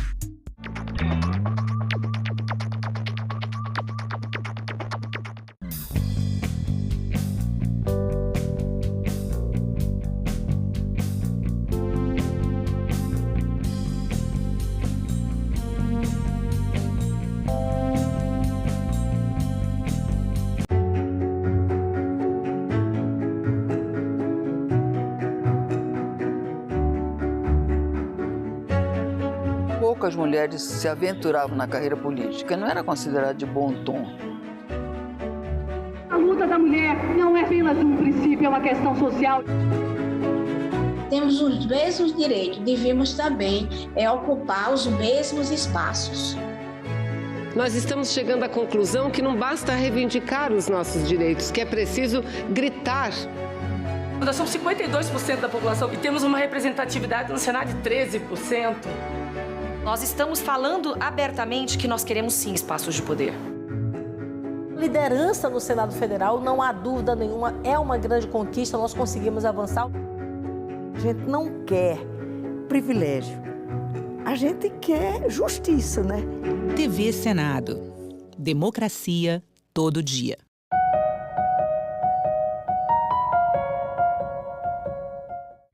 O programa a seguir é livre para todos os públicos.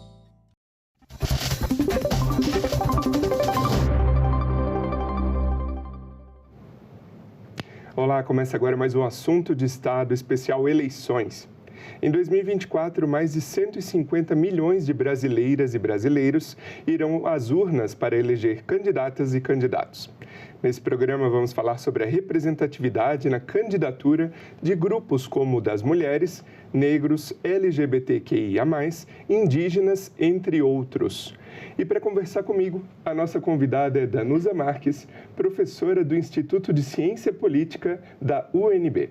Bem-vinda, Danusa. Obrigada. Olá, Sérgio. Como que você avalia a evolução da diversidade na candidatura das últimas eleições? Então, a gente tem que pensar em grupos diferentes quando a gente está falando dessa presença, enfim, dessa diversidade na apresentação de candidaturas. E a primeira coisa que eu queria dizer é que a apresentação de candidaturas mais diversas não garante eleição mais diversa, né? Exato. Então, a gente tem já um problema aí, mas tratando apenas das candidaturas e não da chance de eleição mesmo.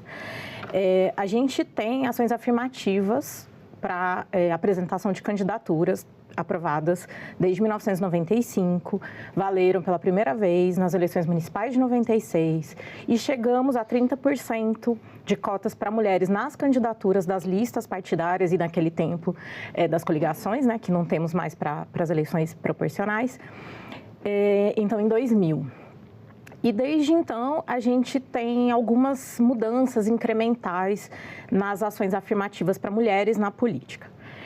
Não é o único tipo também de ação afirmativa que a gente tem para mulheres na política. Então, a gente tem os 5% do fundo partidário que deve ser usado na formação de lideranças femininas pelos partidos políticos ou, enfim, suas fundações, né? Então, a gente tem outras coisas que aconteceram no caminho, mas a gente teve um impacto bem grande em 2018, quando o TSE decidiu, depois o STF confirmou, que deveria ser interpretado que essa cota não deveria só ser de candidatura na lista partidária, mas também sobre o horário eleitoral e também, principalmente, o financiamento. Então, porque em 2015 a gente deixou de ter financiamento privado empresarial para ter um financiamento individual, né, privado, mas muito maciçamente financiamento público, né, com o fundo eleitoral, Fundo Especial de Financiamento de Campanha. Então, que essa proporcionalidade, nesse mínimo de 30%, deve incidir sobre esse valor do Fundo Especial de Financiamento de Campanha. E ali, em 2018, a gente teve, então, na eleição geral de 2018, a gente teve um crescimento, por exemplo, na bancada feminina da Câmara de 50%.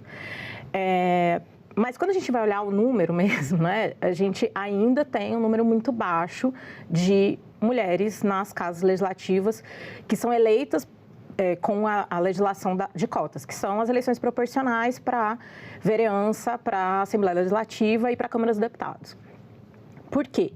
Porque a gente tem uma reserva para candidaturas e não de cadeiras, né? Então, como eu falei, é diferente a chance de eleição, de estar...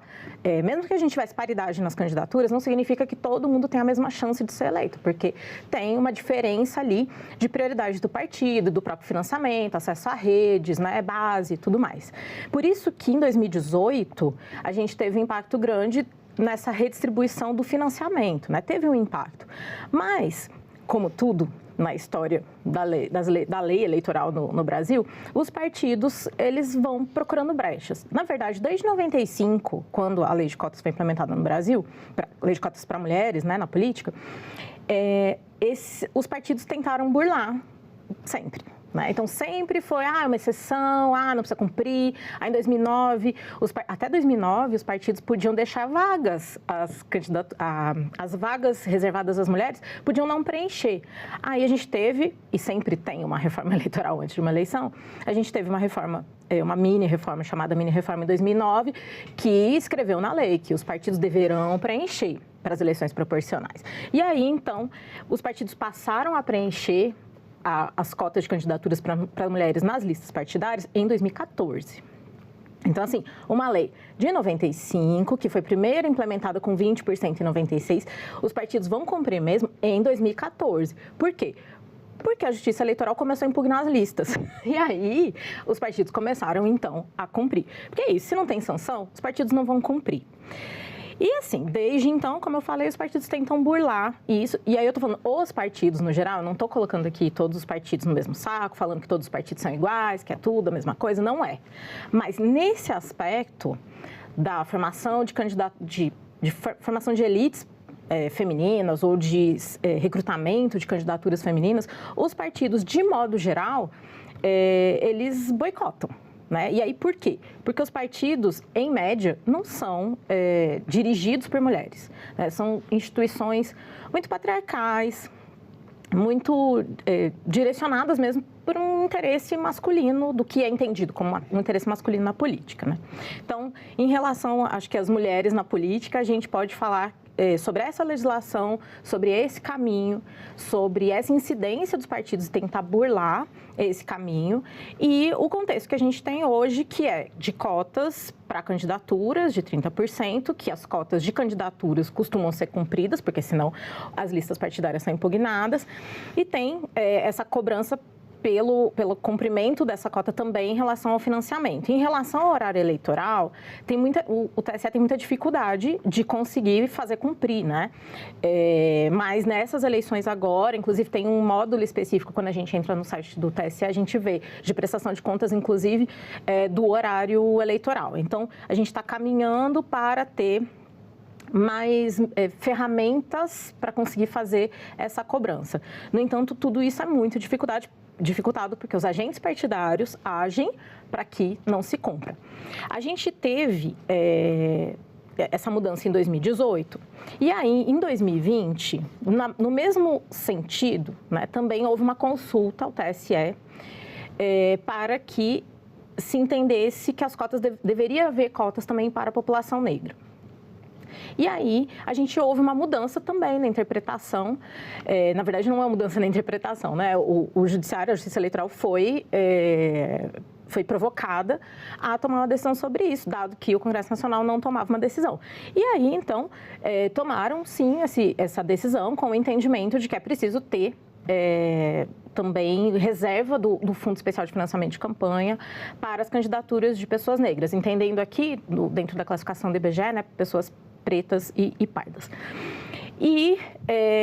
Mas o contexto das candidaturas de pessoas negras no Brasil é diferente do contexto de candidaturas de mulheres. Né? Tem muitos pontos em comum, mas também tem muitas diferenças. Porque o Brasil tem mais de metade da sua população negra e quando a gente observa as eleições, a gente até tem registro, sim, bastante registro de pessoas que se autodeclaram negras, né, pretas ou pardas, se candidatando. Quando a gente vai observar essas candidaturas, e principalmente quando a gente está falando de eleições municipais, no nível local, né?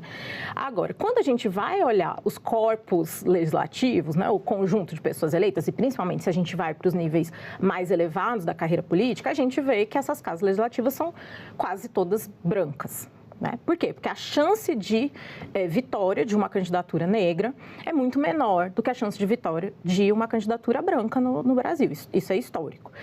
Quando a gente vai olhar o caso específico das mulheres negras, né? Porque as mulheres já têm muito menos chance e a lei de cotas para mulheres sempre é burlada. Quando a gente olha, então, a condição de competição das mulheres negras, que por serem mulheres e por serem negras são tem suas candidaturas meio que boicotadas, né? Eu acho que eu falei o meio porque eu acho que pode ser tanto diretamente boicotada, como também aquela coisa mais silenciosa, né? Um boicote meio silencioso, de falta de investimento, de falta de apoio do próprio partido, são as candidaturas que são mais vulneráveis, são as candidaturas que menos têm chance, em média, de vencer as eleições, né? Interessante que você está falando de dois grupos que foram beneficiados pela emenda constitucional 111 de 2021, que incluiu as mulheres e a população negra como beneficiários, ou seja, com um benefício de voto contado em dobro para fins da distribuição do fundo partidário. Isso valendo de 2022 já e até 2030. Você acha que essa ação tende a dar mais justiça a essa situação?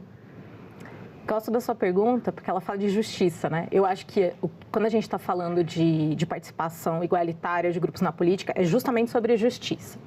E aí, assim, eu acho que essa é uma ação de contar em dobro para distribuição de recursos, né, para o partido. É uma ação importante, é uma ação positiva. Ela não vai resolver tudo, né? Então, mas meio que esse é o espírito das ações afirmativas, que a gente vá dando incentivos para que haja mais competitividade dos grupos que são historicamente subrepresentados. Então, eu acho que essa é, sim, uma ação importante.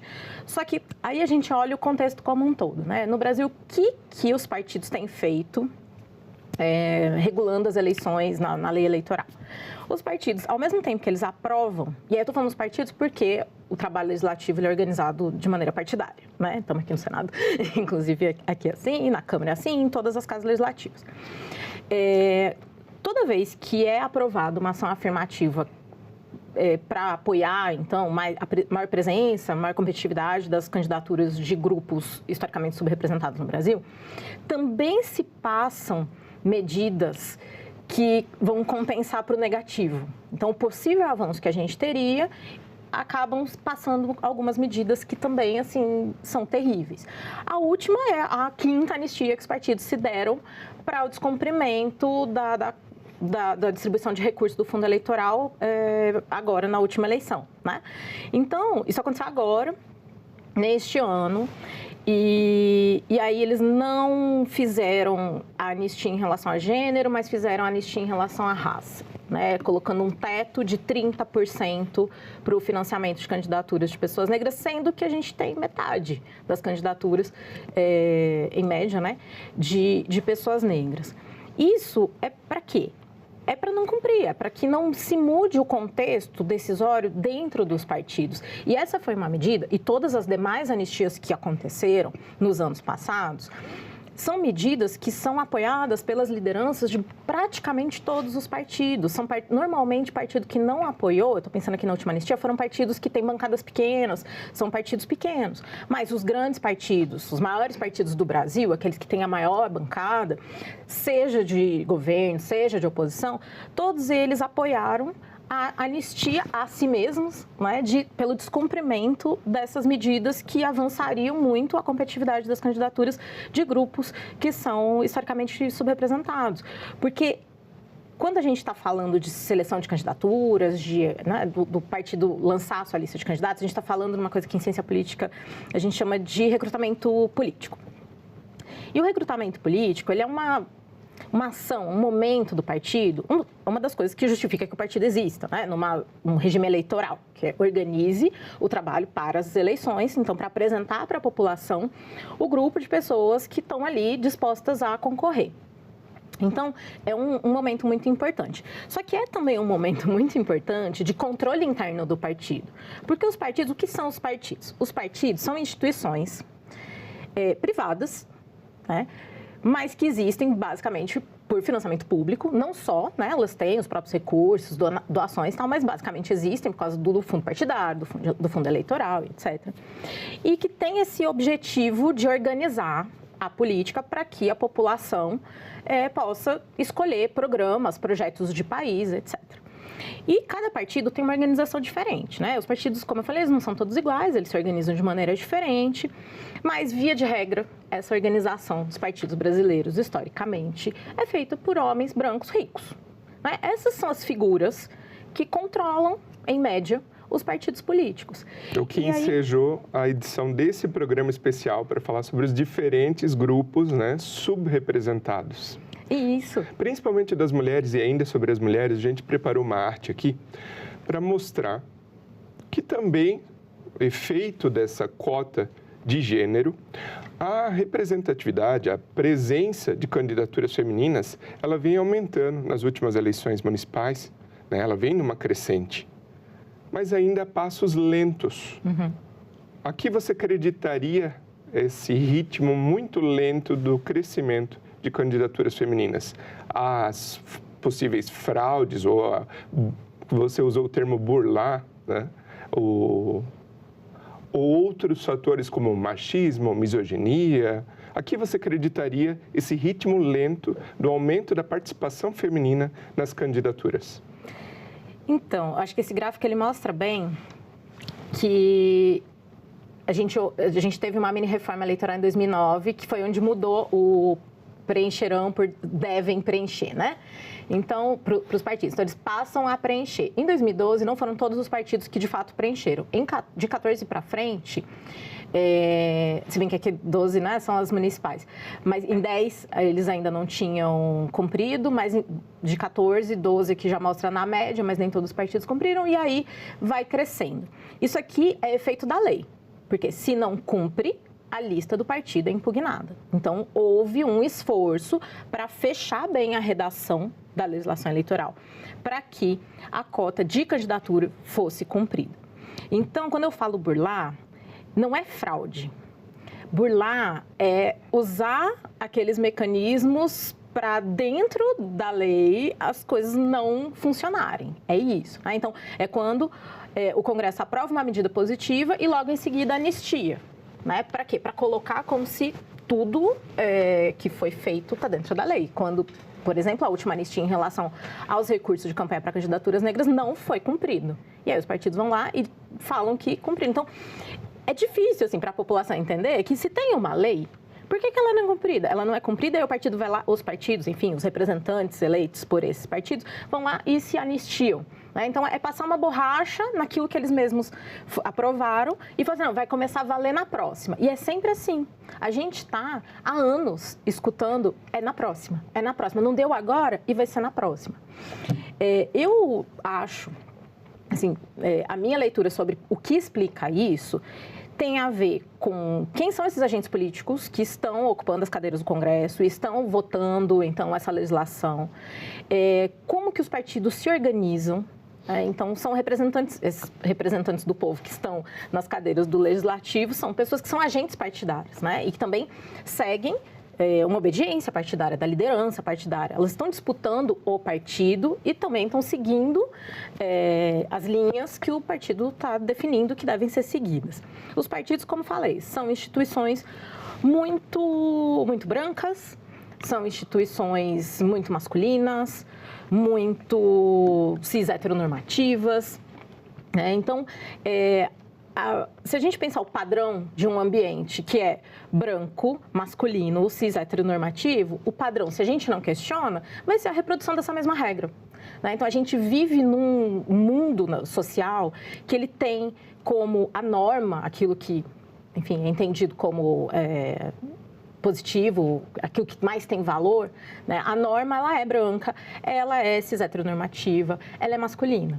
E aí, quando a gente não faz nada, ou então quando a gente impede que essas políticas de compensação, de fato, funcionem, a gente está reforçando esta regra, que é a regra da exclusão dos grupos sociais que não estão ali compondo né, quem está ocupando as posições de poder. E do contrário do não fazer nada, é a minha próxima pergunta aqui, que é sobre o Tribunal Superior Eleitoral, que vem adotando iniciativas para a inclusão de indígenas, né, maior parcela do povo indígena nas eleições, no processo eleitoral. Eu estou falando aqui de cartilhas em idiomas diferentes e também de mutirões para regularização eleitoral desse público. O número de candidaturas indígenas de 2020 para 2024 aumentou de 2.216 para 2.547 candidaturas. Quão importante, na sua visão, é a participação dos povos originários nas eleições brasileiras? É interessante esse dado que você traz, porque quase todos os grupos sociais tiveram um número absoluto que diminuiu, né? Porque o número geral de candidaturas para as eleições diminuiu. Então, o número de candidaturas indígenas ter aumentado, não só percentualmente, mas em número absoluto, é importante. Ainda assim, a gente tem que considerar o que significa o genocídio do Estado brasileiro em relação à população indígena nesses mais de 500 anos. Então, a política brasileira, ela foi construída por elites que praticaram genocídio. Né? É isso que a gente precisa ter como entendimento, como premissa mesmo, para entender essa questão de por que os indígenas, os povos indígenas, em média, não participam. Porque, assim, foram dizimados pelo Estado brasileiro. Né? E aí, claro, a gente está falando agora do momento da Nova República. Na Nova República, a gente tem um outro entendimento da relação do Estado brasileiro com a população indígena, mas ainda assim são as populações mais vulnerabilizadas neste país. Né? A gente está vivendo, nesse momento dessas eleições, uma crise climática que tem a ver completamente com desrespeito a toda a tradição dos povos indígenas brasileiros, né? Que são pessoas que defendem a floresta, por exemplo, né, um jeito de viver alternativo a esse capitalismo que está queimando o país. Então, eu acho que tem premissas de fundo, sabe, que precisam ser situadas. Além disso, voltando para os partidos não se engajam com a população indígena. Né? Os partidos não se engajam com nenhum grupo historicamente subrepresentado, de maneira geral, mas com a população indígena menos ainda. Né? Eu tive a sorte de orientar uma tese de doutorado do Pedro Barbabella, co-orientar. E aí ele trabalhou com pessoas LGBTs eleitas nos municípios, né? E aí Pedro fez a análise de duas pessoas que foram candidatas e têm mandato em Oiapoque, e são pessoas indígenas, né? E aí, os relatos, na pesquisa dele, ele mostra, assim, que os relatos das pessoas em relação aos seus partidos é de um estranhamento, né? Que o partido chega na véspera da eleição e fala, você é uma liderança importante, quer se filiar? Aí você sai candidato? Mas não tem, de fato, apoio. Não tem uma vida orgânica desses representantes indígenas, especificamente esses que participaram da pesquisa, né, que foram analisados na pesquisa do Pedro Barbabella, não tem uma vida orgânica deles dentro do partido. Então, e aí eram partidos, enfim, como eu falei, os partidos são diferentes. Né? Mas existe uma dificuldade muito grande que eu realmente acho que passa pelos partidos políticos, pelo sistema partidário brasileiro. Segundo a organização Vote LGBT, esse ano, o número de candidaturas do público LGBT será de 589 candidatos em mais de 25 partidos. Qual que você acha que serão os principais obstáculos para que esse público exerça sua representatividade no processo eleitoral? As candidaturas LGBTI+, elas têm crescido, né? Principalmente no nível local, nas eleições municipais. No entanto, veja bem, é um número ainda muito pequeno, né? É muito pequeno. E isso tem a ver, eu estou voltando, parece que eu sou repetitiva, né? Mas estou voltando no partido. Os partidos, eles são fechados e eles são instituições cis heteronormativas, homofóbicas, transfóbicas, né? Em média. Então, é muito difícil entrar na vida pública, partidária, construir uma carreira eleitoral sem apoio. E quando a gente pensa na população LGBTI+, a gente precisa ainda mais pensar no risco de violência aumentada que essa população sofre. Então, a exposição de uma vamos pensar, uma liderança LGBTI+, a exposição pública dessa pessoa e o risco de violência é muito grande. Tudo é muito mais difícil para a população LGBTI+, principalmente se a gente está tratando no caso, né, de candidaturas de pessoas trans. É muito mais complicado porque tem uma violência na construção da carreira que é uma violência aberta. E isso acontece na militância, isso vai acontecer nos partidos, isso vai acontecer inclusive dentro das casas legislativas, né? Colegas que também são representantes promovendo violência política LGBTI-fóbica. Então, claramente, o Estado brasileiro tem feito muito pouco para as lideranças LGBTI+ se envolverem e conseguirem ter chance de seguir uma carreira eleitoral. Danusa Marques, muito obrigado pela sua participação aqui no Assunto de Estado. Obrigada, Sérgio. É um prazer falar com vocês e apresentar um pouquinho da minha, leitura de pesquisa sobre o assunto. E o meu muito obrigado a você, que nos prestigia com a sua audiência. Essa entrevista já está disponível para você rever ou compartilhar no nosso site, senado.leg.br/tv, também no nosso canal no YouTube, se inscreve lá. E até o próximo Assunto de Estado. Um abraço.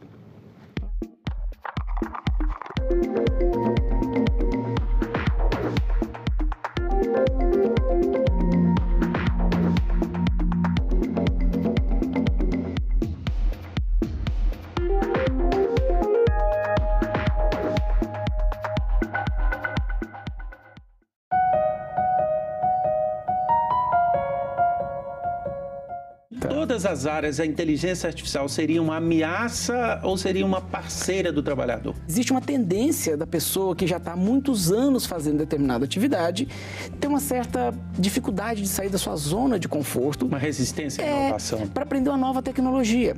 Porque dá trabalho, estudar dá trabalho. Às vezes custa dinheiro. Agenda Econômica. Hoje, 20h, aqui na TV Senado. Uma notícia falsa pode vir de quem a gente menos espera, no grupo da família ou nas nossas redes sociais. Mas como saber se uma informação é verdadeira? Agora, as informações sobre o Senado podem ser checadas pelo WhatsApp. Envie texto, link, foto, captura de tela ou vídeo de qualquer notícia duvidosa sobre o Senado Federal. Nossa equipe vai analisar o material e responder se a informação é falsa, verdadeira ou imprecisa. Ficou na dúvida? Senado verifica. O mundo é quem gira, somos nós quem ficamos tontos. Amanhã já vem. Durante o período eleitoral, nossa programação terá uma mudança, em virtude do horário eleitoral gratuito. O marinheiro, marinheiro. Estúdio A, sábado às 19h30. Foi o tombo do navio? Ou foi o balanço do mar? A partir de 30 de junho, quem pretende concorrer a algum cargo nas eleições deste ano não pode mais apresentar ou ser comentarista de programas de rádio ou televisão. Você não reduz a criminalidade apenas com pena, elevando a pena. Senador, o seu projeto prevê o aumento do tempo de internação para 5 anos para os adolescentes em conflito com a lei. Um rapaz de 17 anos entra numa escola, efetuou vários disparos, matando várias pessoas. O máximo hoje que ele vai ficar internado são 3 anos. Salão Nobre, nesta quarta, 20h, aqui na TV Senado. No Distrito Federal, a TerraCap, Agência de Desenvolvimento, está executando o Drenar DF, programa de escoamento e captação de águas pluviais que prevê a duplicação da rede pluvial e a construção de bacias de contenção para reduzir o risco de inundações. Antes de lançar a água captada nos cursos d'água, a ADASA, a Agência Reguladora de Águas, Energia e Saneamento do Distrito Federal, determina que é preciso amortecer a força para não causar danos. Além disso, também é necessário melhorar a qualidade da água. Nós estamos num dispositivo que a gente chama de dissipação de energia. A água chega com muita força, muita velocidade. Aqui ela perde essa energia, acalma. Isso é uma bacia, então a água vai decantar, as impurezas vão decantar no fundo da bacia e o que estiver boiando também vai poder ser separado e aí a água vai com mais calma e com mais qualidade para o Lago Paranoá. Agora é lei. Já está em vigor a legislação que incentiva o direito de brincar e a parentalidade positiva fundamentada no respeito, acolhimento e não violência, com o objetivo de proteger crianças e pré-adolescentes de maus tratos. A lei determina ao Estado, a família e a sociedade que promovam o apoio emocional, a supervisão e a educação não violenta às crianças de até 12 anos de idade. O Senado votou, agora é lei.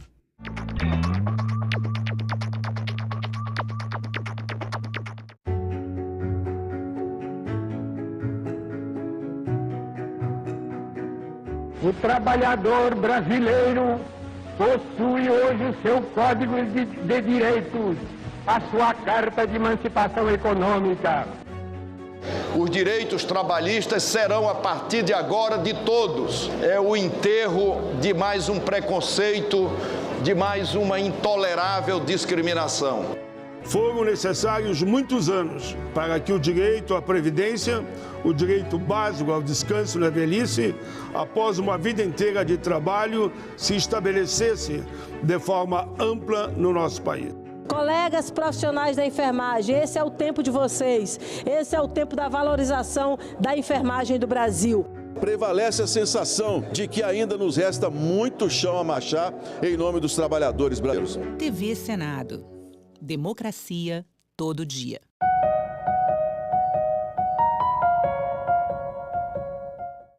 O programa a seguir é livre para todos os públicos.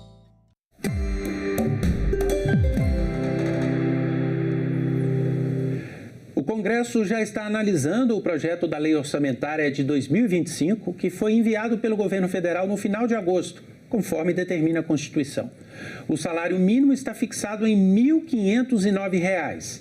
A estimativa é de que o PIB cresça 2,64% e a inflação seja de 3,3%. Para nos ajudar a compreender os números do orçamento anual do país, nós convidamos Diogo Antunes, que é consultor de orçamento do Senado. Muito obrigado por ter vindo, Diogo. Vamos começar a nossa conversa. Nós vamos falar muito de números, né? O orçamento se trata de números, mas antes de entrar nos números, eu gostaria que você explicasse para as pessoas que estão nos assistindo como que é esse processo de elaboração do orçamento do país. Nós temos basicamente dois momentos, né? No primeiro semestre se envia um tipo de lei e no segundo se envia outro. Eu gostaria que você explicasse resumidamente como é esse processo. A lei que é enviada no primeiro semestre é a Lei de Diretrizes Orçamentárias. Ela foi enviada pelo Poder Executivo no prazo previsto na Constituição. No entanto, ela ainda não foi aprovada. A expectativa, o prazo constitucional previsto é a aprovação no primeiro semestre e não foi possível a aprovação do projeto de Lei de Diretrizes Orçamentárias ainda no primeiro semestre. Ele ainda está em tramitação no Congresso Nacional, está sendo apreciado no âmbito da CMO, que é a Comissão Mista de Orçamentos, uma comissão composta por senadores e deputados, e no segundo semestre o Congresso Nacional recebe do Poder Executivo, até o final de agosto, o projeto da Lei Orçamentária Anual para o ano seguinte. Ela foi enviada no prazo constitucional no final de agosto e neste momento nós estamos na tramitação legislativa da Lei Orçamentária para o ano que vem. Durante o primeiro semestre, o Poder Executivo, os ministérios encaminham suas propostas para o órgão central de orçamento, e ele faz a consolidação também dos demais poderes, os orçamentos dos demais poderes, e essa peça foi recebida e está agora em análise pelo Congresso Nacional. Então, esta lei que vem no primeiro semestre, a LDO, a Lei de Diretrizes Orçamentárias, o que ela faz é traçar parâmetros que vão servir de base para se elaborar o orçamento depois. Basicamente, a LDO, ela traz as diretrizes para a execução do orçamento do ano seguinte e também parâmetros para a elaboração do orçamento. Quando a LDO não é aprovada ainda no primeiro semestre, esse papel de dispor sobre a elaboração da lei orçamentária do ano seguinte esse papel fica um pouco prejudicado, porque as leis ficam tramitando em conjunto. Isso não é o esperado. O esperado é que a LDO já esteja aprovada no primeiro semestre para que a lei orçamentária do ano seguinte seja elaborada de acordo com as suas orientações. Essas orientações ainda não estão fechadas, então nós levamos em conta o que está no projeto de LDO. No entanto, são dispositivos que ainda podem ser alterados pelo Congresso Nacional. Vamos dar uma olhada, então, nesses parâmetros. Nós vamos exibir aqui no nosso telão. Os parâmetros que nós estamos falando, né, são aquelas bases que vão ajudar a compreender o orçamento. Eles estão estabelecidos assim. O PIB, né, seria o crescimento da economia de 2,64%. O IPCA, que é o principal índice de inflação, 3,3%. A Selic, né, que é a taxa de juros de referência, 9,61%, a taxa de câmbio, né, a previsão para o dólar, 5,19%, o salário mínimo fixado em 1.509. Qual que é a importância desses números? Qual que é o impacto desses números no momento de se definir o montante de recursos que o país tem para gastar e investir no ano seguinte? Esses parâmetros macroeconômicos, eles são fundamentais porque, basicamente, eles definem a receita e a despesa do ano seguinte. O Poder Executivo leva em consideração modelos próprios na estimativa dos parâmetros macroeconômicos. Esses parâmetros macroeconômicos podem ser comparados com as expectativas de mercado. Isso é feito... As expectativas de mercado basicamente são consultadas pelo Boletim Focus do Banco Central, e toda essa avaliação, essa comparação e outros pontos também do projeto da lei orçamentária do ano que vem, nós, das consultorias de orçamento, tanto do Senado quanto da Câmara, nós fizemos um informativo conjunto entre essas duas consultorias, foi publicado semana passada, e existe ali uma descrição que pode ser útil para as pessoas. Isso pode ser consultado no site do Congresso Nacional ou no site da CMO, o informativo conjunto sobre o PELOA 2025. Bom, quando nós vemos esses dados, então, e você falou que eles impactam, né? Se eu vejo ali que a estimativa de inflação é 3,3%, eu consigo calcular o aumento daquelas despesas fixas, baseadas na inflação. E no caso do PIB, eu consigo imaginar também quanto que vai aumentar de receita. Seria mais ou menos isso? Exatamente. Esses parâmetros, eles são muito importantes na definição do orçamento, e um ator, um participante do processo orçamentário que vai fazer essa análise durante a tramitação da peça no Congresso é o relator da Receita. O relator da Receita, no âmbito da CMO, juntamente com o Comitê de Avaliação da Receita, vai estudar esses parâmetros, vai analisar a receita que consta no PELOA 2025 e, finalmente, vai publicar o seu relatório da Receita, indicando se a receita prevista no projeto de lei está adequada ou deve ser alterada. O relator da Receita pode estimar positivamente as receitas para o ano que vem e também pode estimar negativamente. Ou seja, esses índices podem ser alterados, porque faltam 6 meses para o ano acabar. Claro. 5 meses. Então, essa estimativa aqui, ela pode ser alterada, então, durante a tramitação da lei orçamentária aqui. Como são estimativas, estão sujeitas naturalmente a alterações. O relator da Receita, como ele tem mais tempo para analisar esses parâmetros macroeconômicos, ele tem uma capacidade de ter uma precisão maior. Isso vai ser realizado provavelmente no mês de novembro. O relator da Receita vai decidir sobre o seu relatório, sobre o montante das receitas do projeto de lei orçamentário para o ano que vem, e certamente os parâmetros macroeconômicos serão considerados nesse estudo, nesse relatório produzido por esse relator, juntamente com o Comitê de Avaliação de Receita. Nós vimos que o governo está prevendo um salário mínimo de R$ 1.509. Eu gostaria que você explicasse para quem nos assiste que houve uma mudança em relação ao salário mínimo, creio que no ano passado, né? Sim. Nós temos agora uma política que já define um aumento real. Exatamente. Existe uma lei que prevê aumento real para o salário mínimo. Durante algum tempo, no passado recente, o salário mínimo ele era reajustado apenas pela inflação. Não havia ganho real, era apenas um reajuste nominal. Existe uma nova lei que prevê, além da correção nominal, também um ganho real para o salário mínimo. Agora, é importante destacar, embora a lei orçamentária para o ano que vem preveja um salário mínimo, não é a lei orçamentária que define o valor do salário mínimo. O valor do salário mínimo, que consta da lei, é um valor previsto, e o que define o valor do salário mínimo é uma lei que prevê correção nominal e também correção real, que depende ainda da inflação de 2024. Depois de fechado o ano, será possível identificar o valor com precisão. Por enquanto, nós temos uma estimativa. Ok, vamos ver agora uma outra arte, trazendo o grupo de despesas obrigatórias do orçamento. Eu gostaria que você explicasse o que é isso, né? Nós temos um total de 2.710 bilhões de despesas obrigatórias, que são benefício da Previdência, pessoal em cargos, Bolsa Família e transferência por repartição de receita.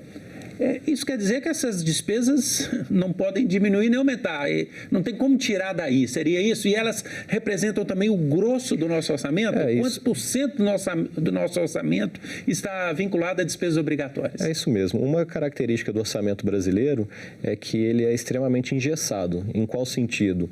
As despesas obrigatórias correspondem a um percentual muito alto do orçamento brasileiro.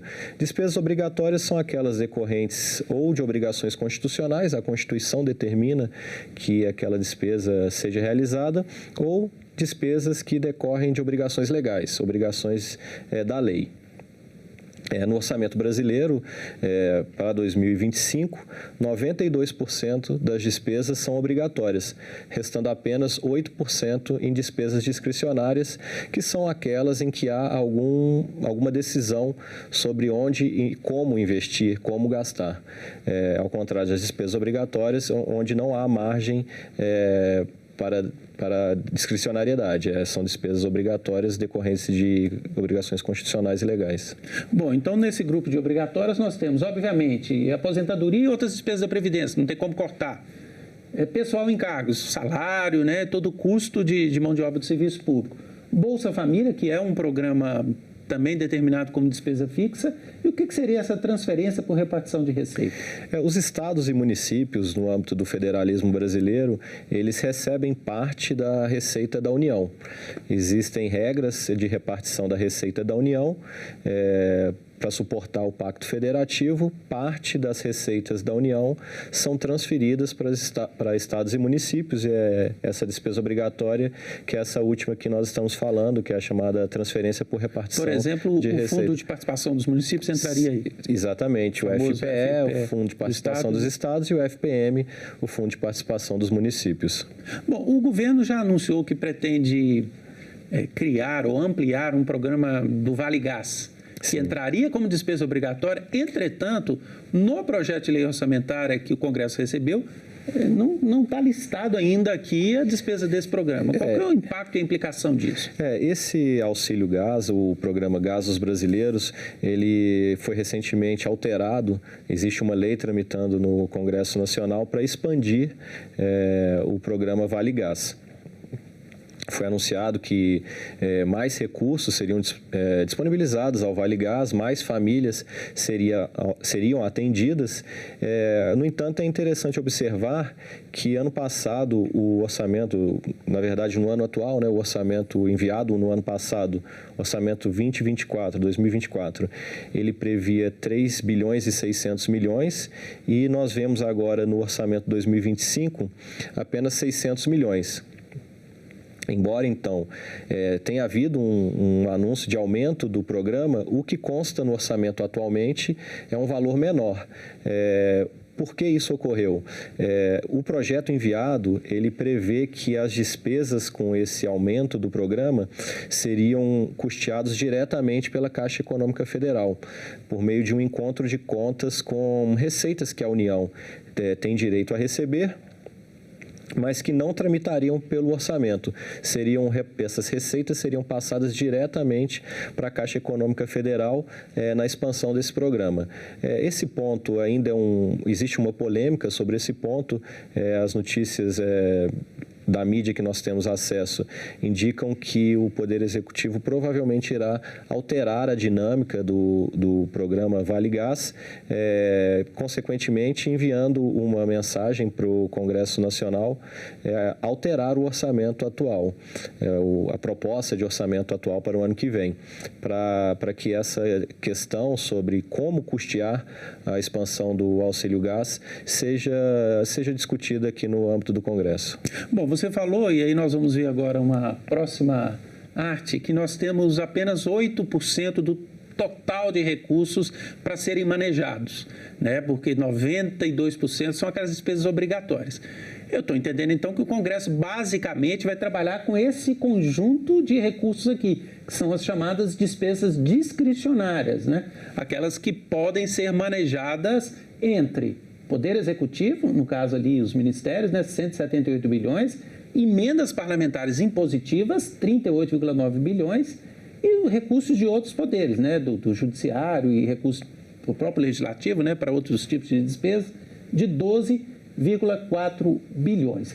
Eu estou certo? Basicamente, o Congresso vai trabalhar nesse conjunto de despesa para fazer as principais alterações do orçamento? Sim, as principais alterações serão nas despesas discricionárias.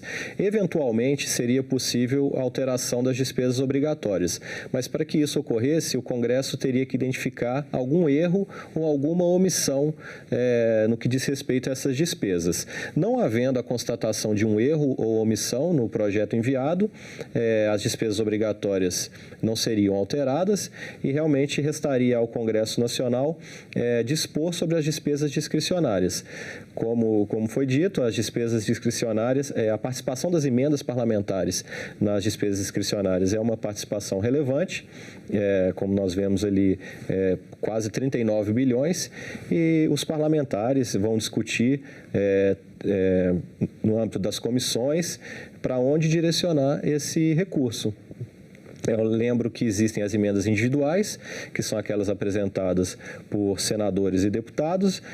Também existem as emendas de comissão, que são as emendas apresentadas pelas comissões especializadas do Congresso, permanentes e especializadas do Congresso Nacional, do Senado, da Câmara, por exemplo, a Comissão de Saúde, Relações Exteriores. Essas comissões também apresentam emendas ao projeto de lei orçamentária anual e, finalmente, as emendas das bancadas estaduais.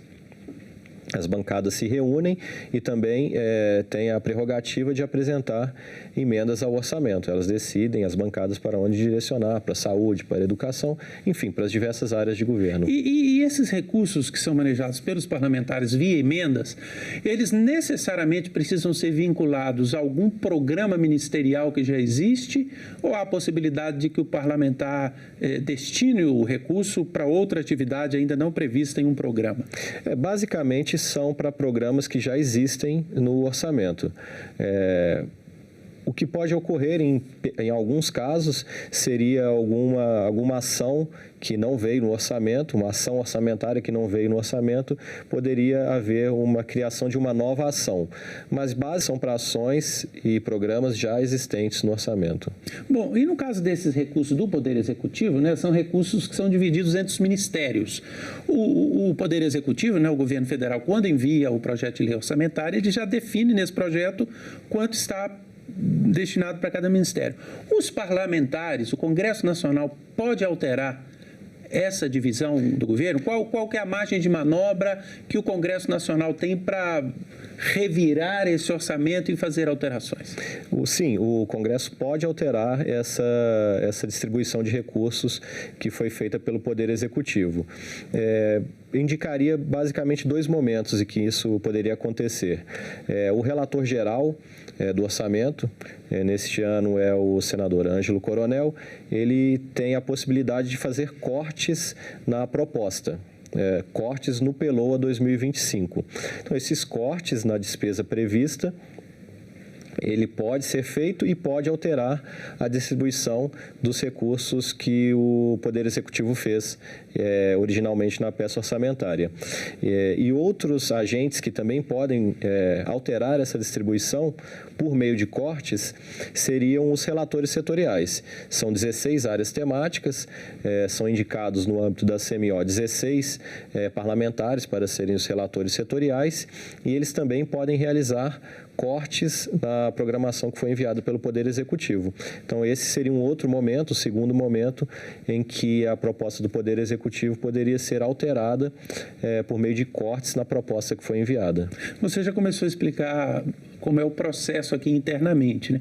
Eu gostaria de avançar nisso. Muitas vezes as pessoas não têm noção de que todo esse processo que você falou, no âmbito da Comissão de Orçamento, ele é feito conjuntamente pela Câmara e pelo Senado, né? Há prazos, como é que é isso a partir do momento em que a lei deu entrada aqui? Sim, as leis orçamentárias e a LOA, né, a Lei Orçamentária Anual, é uma lei orçamentária. Essas leis orçamentárias têm um trâmite específico. Ele é disposto pela Resolução 1/2006 do Congresso Nacional. E as leis orçamentárias são apreciadas antes na CMO, Comissão Mista de Orçamento. Então, nessa comissão, a peça foi recebida, O primeiro momento que previsto na resolução, que deve acontecer nos próximos dias, talvez no próximo mês, seria uma audiência pública com os ministros do Poder Executivo para discutir a peça orçamentária. Em seguida, é aberto o prazo para emendas, é de 1º a 20 de outubro. Essas emendas que podem ser apresentadas por qualquer parlamentar, qualquer deputado, qualquer senador, ele pode apresentar emendas como num projeto de lei regular. Sim, tem características específicas, mas sim, deputados e senadores podem apresentar emendas ao projeto. Não só deputados e senadores, mas também comissões também podem apresentar, e as bancadas também apresentam emendas. Então, será aberto o prazo para emendas. O prazo previsto na resolução é de 1º a 20 de outubro. Então, nesse período, a peça orçamentária estará sujeita a emendas. Depois de apresentadas as emendas, o próximo momento seria a apresentação do relatório da Receita, como havia mencionado anteriormente. Aí já com parâmetros revisados, uma versão um pouco já mais definitiva dessas receitas. Sim, já estaríamos um passo adiante nesse caminho da lei orçamentária no Congresso Nacional. Então, é apresentado esse relatório da Receita, ele é votado no âmbito da CMO, ele pode restringir as receitas para cima ou para baixo, isso vai ser uma decisão que ia ser tomada mais adiante. O documento seguinte é o relatório preliminar, é um documento elaborado pelo relator geral do orçamento. Esse documento vai trazer algumas regras sobre o processo e também vai trazer o corte que será realizado na proposta do Poder Executivo, como nós havíamos falado anteriormente, que essa proposta do Poder Executivo pode ser alterada. Depois disso, os relatores setoriais das 16 áreas temáticas vão apreciar a peça orçamentária no que diz respeito apenas aos seus setores, isso ainda no âmbito da CMO. Posteriormente, é o relatório geral, que aí já é o relatório elaborado pelo relator geral, tratando de toda a peça orçamentária.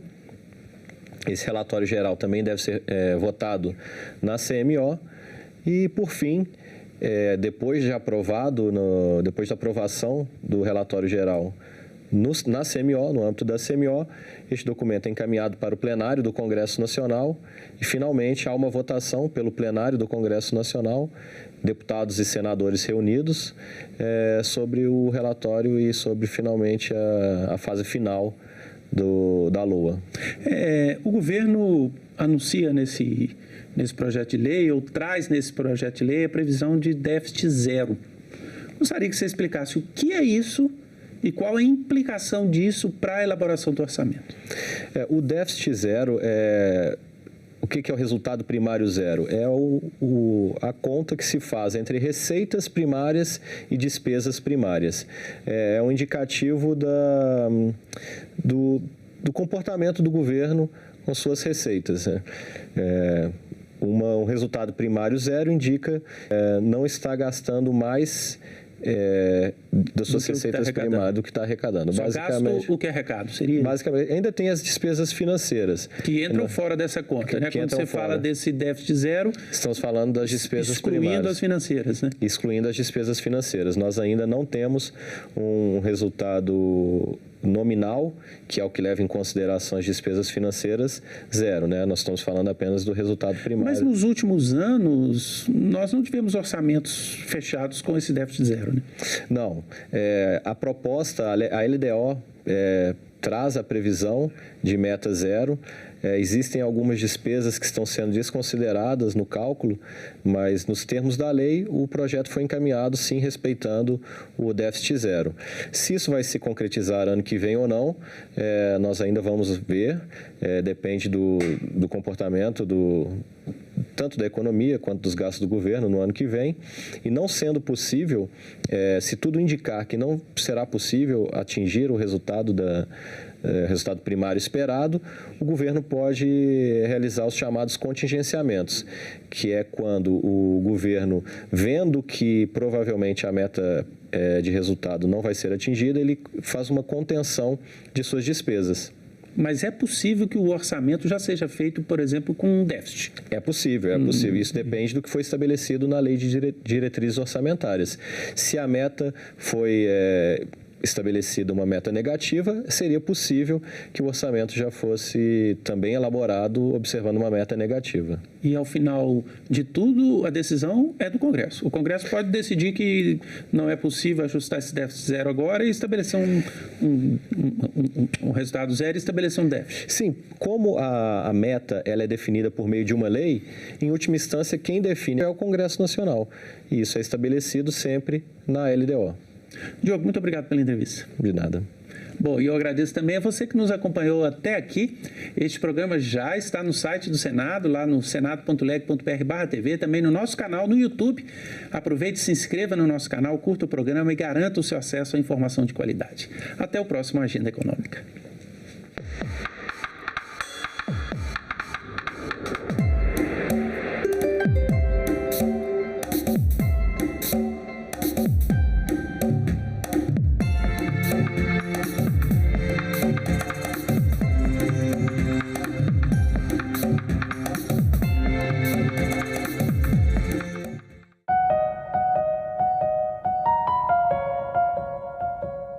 Você não reduz a criminalidade apenas com pena, elevando a pena.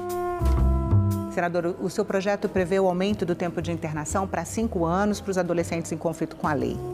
Um rapaz de 17 anos entra numa escola, efetuou vários disparos, matando várias pessoas. O máximo hoje que ele vai ficar internado são 3 anos.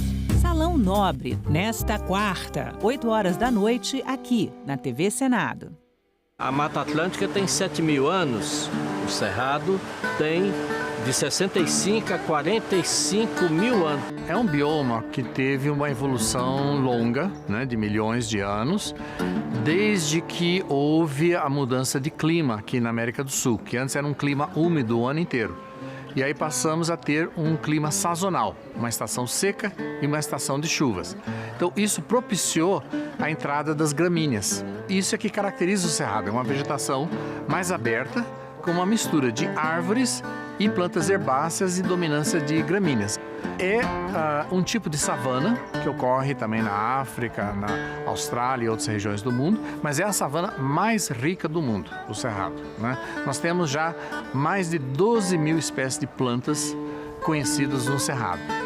Que essa diversidade de plantas significa 1/3 de todas as plantas que ocorrem no Brasil.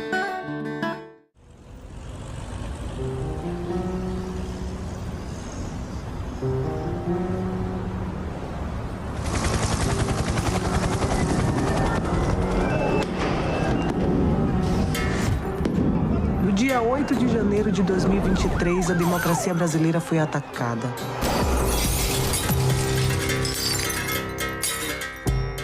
Mas democracia é uma ideia, um regime político.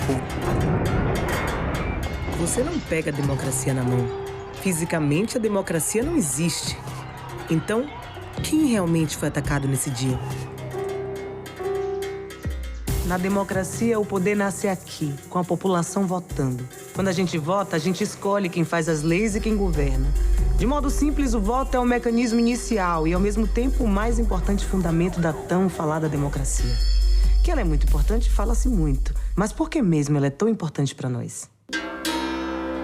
Na democracia, você tem a possibilidade de falar, ser ouvido, né, e mudar as coisas. Porque a democracia, ela pressupõe a ideia de pluralidade, a ideia de povo reunido. Uma definição muito antiga da democracia, uma definição que vem da Grécia, democracia é o governo do povo, para o povo e pelo povo. A ideia de demos, de povo. Então, significa que você tem a possibilidade de que todas as pessoas tenham voz e possam, através da sua voz, pensar qual é o melhor arranjo político, pensar como elas fazem as leis. Então, isso não fica sendo uma coisa, assim, de um grupo na sociedade, não fica sendo de uma família, né? Isso é uma escolha que a humanidade faz, ou por gosto, eu faço por gosto, ou por exclusão. Não há melhor, como se diz em espanhol. A democracia é uma palavra pomposa, que flui na boca ao ser dita, que talvez nem todos tenham conhecimento do seu significado, mas sem ela não existiria a cidadania. Sem a democracia, o Senado também não existiria. A força da democracia, inclusive, se revela no fato de se autoconfessar imperfeita. Ela não é um regime perfeito, mas ela é melhor que todos os outros. Porque, diferentemente dos regimes totalitários, ela se apregou imperfeita. O regime totalitário, normalmente, ele diz que é perfeito, que é capaz de resolver todos os problemas, mas, na verdade, isso é um pretexto para poder se revelar irresponsável. Numa situação que você tem só um grupo mandando, fazendo as leis, dando as ordens, a discordância pode ser fortemente punida. Eu acho que a democracia, ela não é o melhor regime porque ela leva ao consenso. Ela é o melhor regime porque ela permite o dissenso. Se é ruim com democracia, é muito pior sem ela. Aqui funciona o coração e o cérebro da democracia brasileira. Isso aqui tudo é o Congresso. Aqui, a Câmara dos Deputados. Aqui é o Senado. Ali, o Palácio do Planalto, onde trabalha o presidente da República.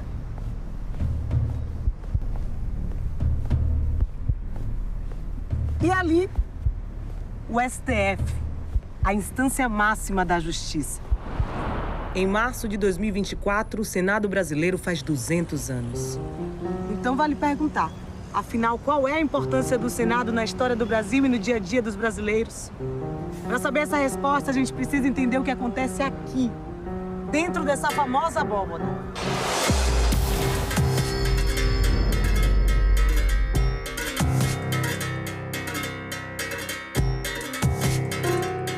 O projeto de lei que aqui é discutido, votado e aprovado na Câmara, no Senado, muitas vezes vai e volta, né? Ele muda a vida do cidadão. Ele pode mudar significativamente. A lei que o senador aprova, né, o que ele propõe, o que ele disputa, ou quando ele chama uma audiência pública para ouvir contribuições, ela muda porque ela pode garantir melhores condições de vida. Você pode dizer, mas na hora de implementar o prefeito não fez, aí é uma outra conversa. Mas é, novamente, o papel da lei. A lei, ela enuncia, ela dá, vamos dizer assim, o pano de fundo para que você possa exercer o seu direito. Aqui se decide tudo. O pão que você recebe, a educação que chega para os seus filhos, o transporte, a roupa, a tua casa, a infraestrutura, a segurança pública, tudo passa aqui dentro do Senado da República. Nós somos todos a República Federativa do Brasil e o papel dos senadores é essa defesa com base no que está lá, no conjunto de coisas que estão definidas na Constituição. Aqui é uma casa de bons generalistas. Aqui você precisa aprender economia, aqui você precisa entender de saúde, educação, entender de meio ambiente. O fato de ser 8 anos esse mandato, ele não precisa agradar o governo novo. Ele pode se comprometer com a sociedade, ele pode se comprometer com a população brasileira a longo prazo. E ele vai estar ali podendo construir não uma política, uma lei simples, né, de uma página. Ele pode estar ali se preparando para construir um estatuto. Esse é o plenário do Senado. Aqui a história do Brasil se transforma. Como? Os avós dos meus avós eram escravizados. Apesar de ser uma violência extrema e inaceitável, muita gente defendia a escravidão no fim do século XIX. Muitos comerciantes, jornalistas, fazendeiros, economistas, políticos diziam que a escravidão era fundamental para as exportações e para a economia do país. Os impostos sobre transporte e vendas de gente escravizada eram uma importante receita para os cofres do Império. Vocês sabem o que está acontecendo nessa foto? O Senado está debatendo e aprovando uma lei que proibia a escravidão no Brasil. A proposta da Lei Áurea foi apresentada ao Senado pela princesa Isabel. Por ser filha do imperador, ela era senadora. Da parte da princesa Isabel, o que acontece é uma pressão que ficou muito maior internamente ali nos seus últimos 50 anos e uma pressão externa, né, de que já não tinha mais condições, a forma econômica já tinha mudado, a escravidão ela já não estava gerando mais o lucro que gerava antes, e o mundo já estava mudando, o resto do mundo inteiro já tinha findado, né, a escravidão e só faltava o Brasil. Então, de benevolência não teve nada, o que teve foi muita resistência, o que teve foram anos e anos de construção política, ideológica, de tecnologia, de trocas de informação, de ensino, para se conseguir.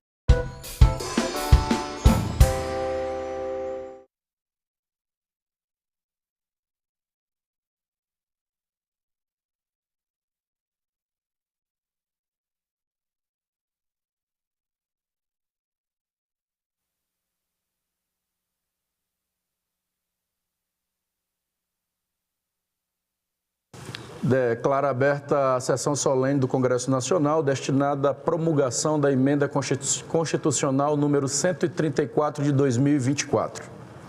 A emenda é oriunda da PEC número 26 de 2022, cujo primeiro signatário foi o deputado federal Cristiano Áureo, na Câmara dos Deputados. Foi aprovado substitutivo de autoria do deputado federal André Fufuca. No Senado Federal, a proposta recebeu relatório de minha autoria, na Comissão de Constituição, Justiça e Cidadania. Está compondo a mesa o senhor senador veneziano Vital do Rego, nosso primeiro vice-presidente do Senado Federal e presidente em exercício do Congresso Nacional. Eu convido a todos para, em posição de respeito, entoarmos o hino nacional brasileiro.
Nossa vida no teu seio mais amor.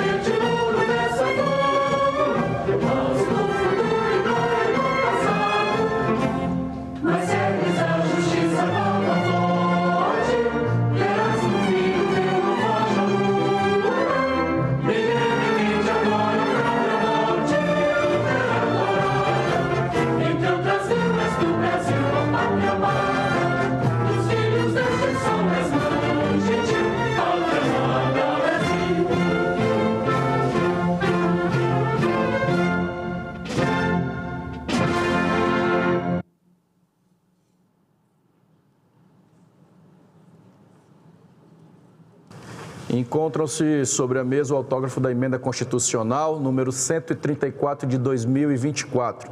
Exemplares da emenda serão destinados à Câmara dos Deputados, ao Senado Federal, ao Supremo Tribunal Federal, à Presidência da República e ao Arquivo Nacional. O senhor senador Veneziano Vital do Rego fará agora a leitura dos autógrafos da Emenda Constitucional. Senhoras e senhores, nossos cumprimentos. Cumprimento ao presidente dessa sessão solene, senador Everton Rocha, e a todos os demais companheiros, senhoras e senhores senadores, como também presentes a essa sessão. Emenda Constitucional número 134 do atual ano de 2024. Altera o artigo 96 da Constituição Federal para dispor sobre a eleição dos órgãos diretivos de tribunais de justiça. Brasília, 24 de setembro de 2024.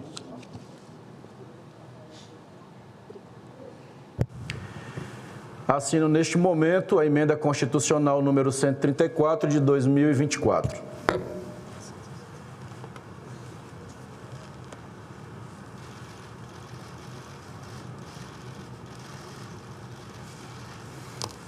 Convido o senhor senador Veneziano Vital do Rego, primeiro vice-presidente da mesa do Senado Federal, a pôr a sua assinatura à emenda. Obrigado. Obrigado.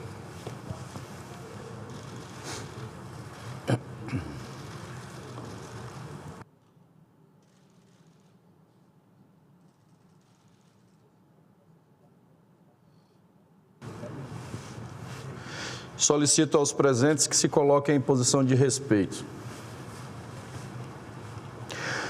Nos termos do parágrafo 3º do artigo 60 da Constituição Federal, declaro promulgada a Emenda Constitucional número 134 de 2024.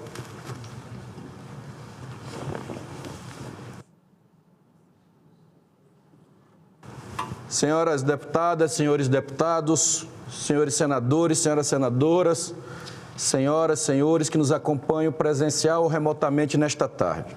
Como todos sabem, uma das principais e mais importantes funções atribuídas a este Congresso Nacional Congresso Nacional pela Constituição Federal de 98 é a competência para alterar seu próprio texto pela via das emendas constitucionais. Essa incumbência foi um ato de confiança depositada no trabalho parlamentar pelos constituintes, a qual temos desempenhado com muita extrema cautela e responsabilidade, sempre na busca do aprimoramento das fundamentais que impactam na vida das cidadãs e dos cidadãos brasileiros. É no cumprimento deste nobre encargo que presido esta sessão solene do Congresso Nacional, destinada à promulgação da Emenda Constitucional número 134, que altera o artigo 96 da Constituição Federal para dispor sobre a eleição dos órgãos diretivos dos tribunais de justiça. A referida Emenda Constitucional, fruto do trabalho legislativo, corporificado na PEC 26 de 2022, estabelece nova regra para a eleição de cargos diretivos nos tribunais de justiça estaduais compostos com mais de 170 desembargadores em efetivo exercício. Cumpre ressaltar que a eleição deverá ocorrer entre os membros do Tribunal Pleno, por maioria absoluta e o voto direto e secreto. Além disso, prevê que o mandato dos eleitos é de 2 anos, admitida apenas uma recondução sucessiva. Senhoras e senhores, desde a promulgação da Constituição de 1988, não foram raras as vezes em que o Congresso Nacional legislou a respeito do Judiciário.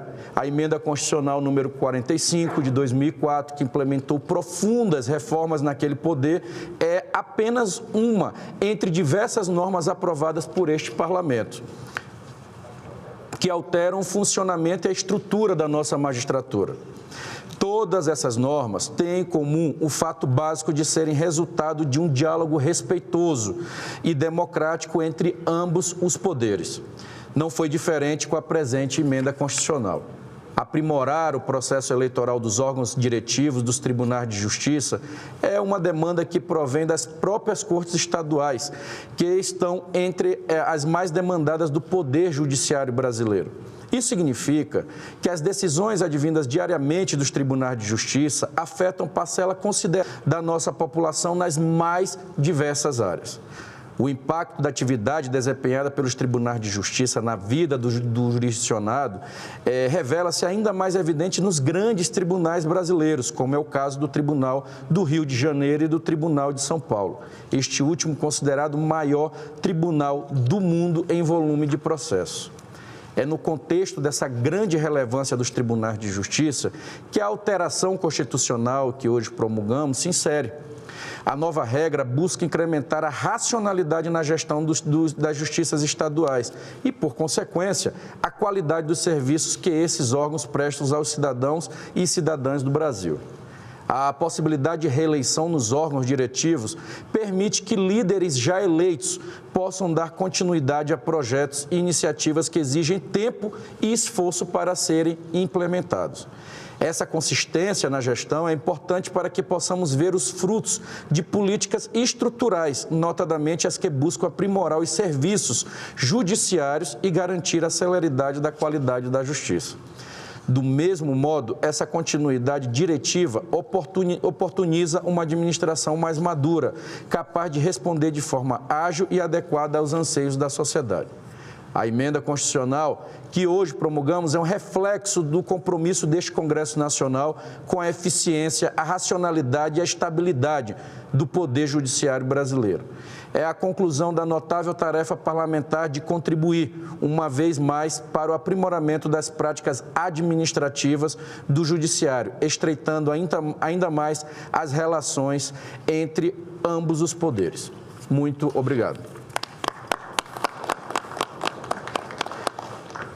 Eu registro aqui a presença do senador deputado Rodrigo Valadares, o senador Castelar, senador Flávio Bolsonaro. Aqui vejo também o maranhense, segundo suplente senador Efraim da Paraíba, nosso amigo advogado Eric, e sejam todos bem-vindos. Cumprindo a finalidade desta sessão solene, eu agradeço a todos que nos honraram com as suas presenças e declaro encerrada a presente sessão.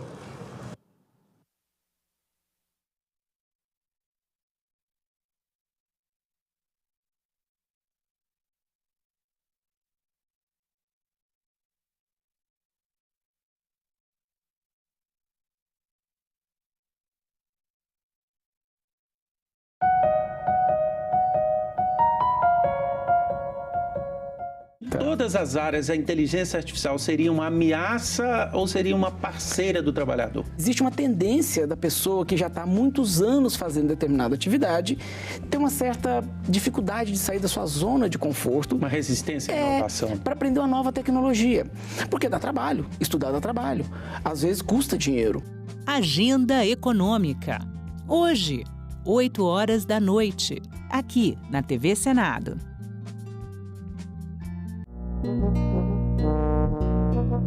Agora é lei. Foi criada a Política Nacional de Trabalho Digno e Cidadania para a população em situação de rua. A lei define que os governos dos 3 níveis de poder que aderirem ao trabalho digno e cidadania deverão priorizar o registro dessa parcela da população no Cadastro Único para Programas Sociais do Governo Federal. O Senado votou. Agora é lei.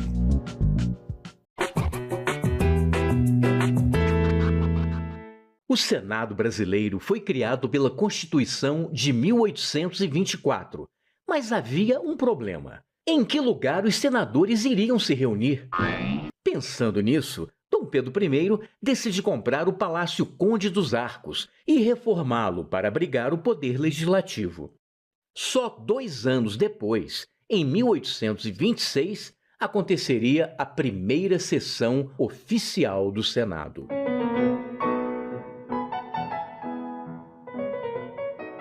Depois de quase 100 anos, os senadores ganhariam uma nova casa, o Palácio Monroe. Construído originalmente para a Exposição Universal de 1904 nos Estados Unidos, o prédio, todo feito em estrutura metálica desmontável, foi transferido num navio para o Rio de Janeiro e remontado no local mais nobre da cidade. O Monroe acabou se tornando um cartão postal do Rio e uma referência histórica de um período político bastante conturbado. Em 1960, com a inauguração de Brasília, o Senado passou a ter um novo endereço. A cúpula côncava de Oscar Niemeyer trouxe ousadia e modernidade à tradição democrática, sugerindo ponderação e equilíbrio em suas formas. Mas nem tudo são flores. Se o Palácio Conde dos Arcos hoje é a Faculdade Nacional de Direito, o Palácio Monroe foi quase apagado da nossa memória quando o ex-presidente Ernesto Geisel mandou demolir o prédio para construir um chafariz e um estacionamento subterrâneo.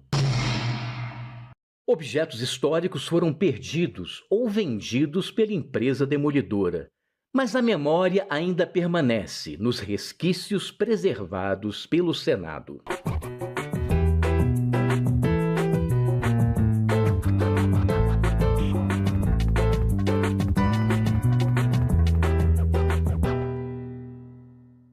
Você não reduz a criminalidade apenas com pena, elevando a pena. Senador, o seu projeto prevê o aumento do tempo de internação para 5 anos para os adolescentes em conflito com a lei. Um rapaz de 17 anos entra numa escola, efetuou vários disparos, matando várias pessoas. O máximo hoje que ele vai ficar internado são 3 anos. Salão Nobre, nesta quarta, 8 horas da noite, aqui na TV Senado.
Vamos começar a partir da Constituinte, porque antes da Constituinte nós era de menor.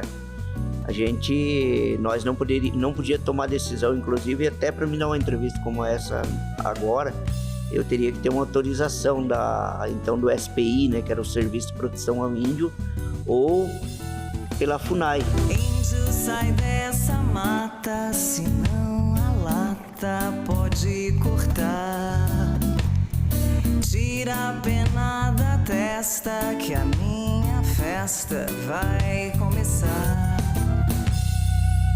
O Império Brasileiro foi o início, marco inicial da nossa cidadania, da construção da nossa cidadania. De um lado, você tem um projeto vitorioso da independência, que é o que vai manter a centralização, e nesse caso, comparado com a América do Sul, é o diferencial, porque ele mantém a centralização, então um projeto centralizador, mantém a monarquia, mantém a escravidão e garante uma sociedade desigual.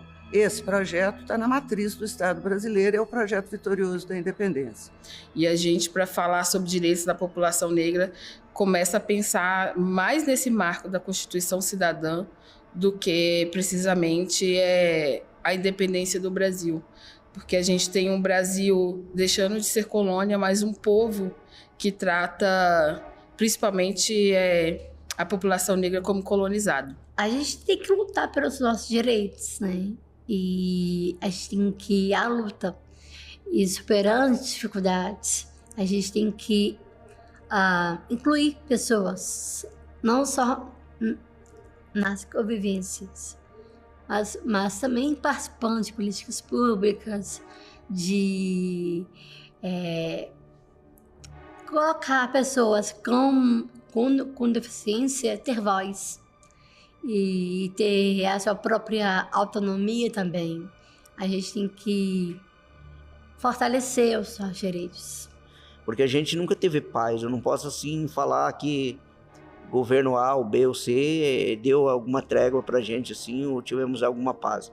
Mesmo as próprias políticas ou programas que foram construídos para nós nos governos, sempre houve muita luta para garantir e cobrar que o Estado criasse um programa, criasse uma política que fosse importante, fosse bom para nós, povos indígenas. Porque ninguém é igual a ninguém. A gente só se juntou porque são pessoas que sofrem estigma, discriminação e preconceito. Então, foi uma estratégia. A gente inventou uma bandeira, a gente inventou uma plataforma e foi assim que a gente conseguiu os direitos. Então, a gente teve que inventar todos esses rótulos, eles são totalmente arbitrários. A gente pode mudar. Eu espero que a gente elimine. Eu não quero morrer sem a gente eliminar todas essas letrinhas e que as pessoas sejam elas mesmas e não precisa desse rótulo político. E que a igualdade não se resume aos que são iguais, mas aos que são também diferentes. Iemanjá, Iemanjá, Obalua, Iemanjá, Oxu.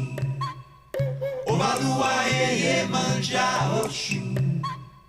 Oxu. Os quilombos são a primeira forma de resistência, porque tanto se questionava o poder escravocrata, mas como a resistência cultural. Era onde a gente podia, né? A gente fala, os meus ancestrais podiam, de fato, serem o que eram, né? Então, podiam cultuar os seus cultos, podiam se organizar enquanto comunidade e podiam, de fato, tomar suas próprias decisões. Tentando sintetizar esses 200 anos dessa busca por uma cidadania mais plena, mais inclusiva, a gente pode dizer que é uma estrada lenta, tortuosa, não linear, marcada por avanços e retrocessos e com um movimento que muitas vezes parte da sociedade civil, parte do conjunto de homens, mulheres, trabalhadores e que encontra eco no Legislativo, na Câmara dos Deputados e Senado, mas muitas vezes a Câmara dos Deputados e o Senado não tem força suficiente para aplicá-los, então também é uma relação contraditória. Eu sei de alguns momentos em que o parlamento vai retroceder, talvez o pior deles da história do Brasil seja 64, né? No momento em que é o parlamento que consuma o golpe de Estado quando ele declara vaga a presidência da República com João Goulart presente no território nacional. Em 1999 começa a surgir os movimentos contra nossos direitos. Em 2001 é formada uma frente de religiosos e nós também, fazendo contraponto, fundamos aqui a Frente Parlamentar pela Cidadania LGBTI+. E aí, de repente, você começa a olhar, eita, os negros não se vacinam. Eita, a mortalidade infantil é maior na população negra. Eita, as mulheres estão sendo esterilizadas, são quase todas negras. Opa, peraí, tem um problema. Então, o problema da miscigenação foi ter escondido a exclusão da população negra. Mas, infelizmente, existe a rejeição também. O papel do Legislativo em relação ao avanço ou os retrocessos da cidadania no Brasil é exatamente contraditório. Porque se nós tínhamos 2 projetos de independência, tem um brasileiro republicano, libertário, revolucionário, que está com mulheres instalando a República no meio da praça. Esse é o brasileiro que nós poderíamos ter sido, né? E tem o brasileiro que nós fomos, e que também se mobilizou, e que enfrentou a guerra de independência, e que montou um projeto de uma monarquia constitucional, pensou uma Constituição. Então, se você juntar as duas coisas, tem algumas perguntas. Então, esse brasileiro que nós fomos e que nós poderíamos ter sido, trazem para nós as questões centrais que estão lá. O Dom Pedro dizendo que democracia no Brasil nem pensar, e o jornal, né, saindo no dia seguinte, um jornal dizendo: só a santa democracia poderá nos salvar. A questão das riquezas que tem nos territórios indígenas, eles não, para nós, ele não é o que interessa para nós, o que tiver abaixo das terras indígenas. O que interessa para nós é o que está em cima, é a terra que tem em cima, é a floresta, é os animais, é os encantados que a gente chama, é os invisíveis que estão lá dentro e nós, os povos indígenas que estamos ali também.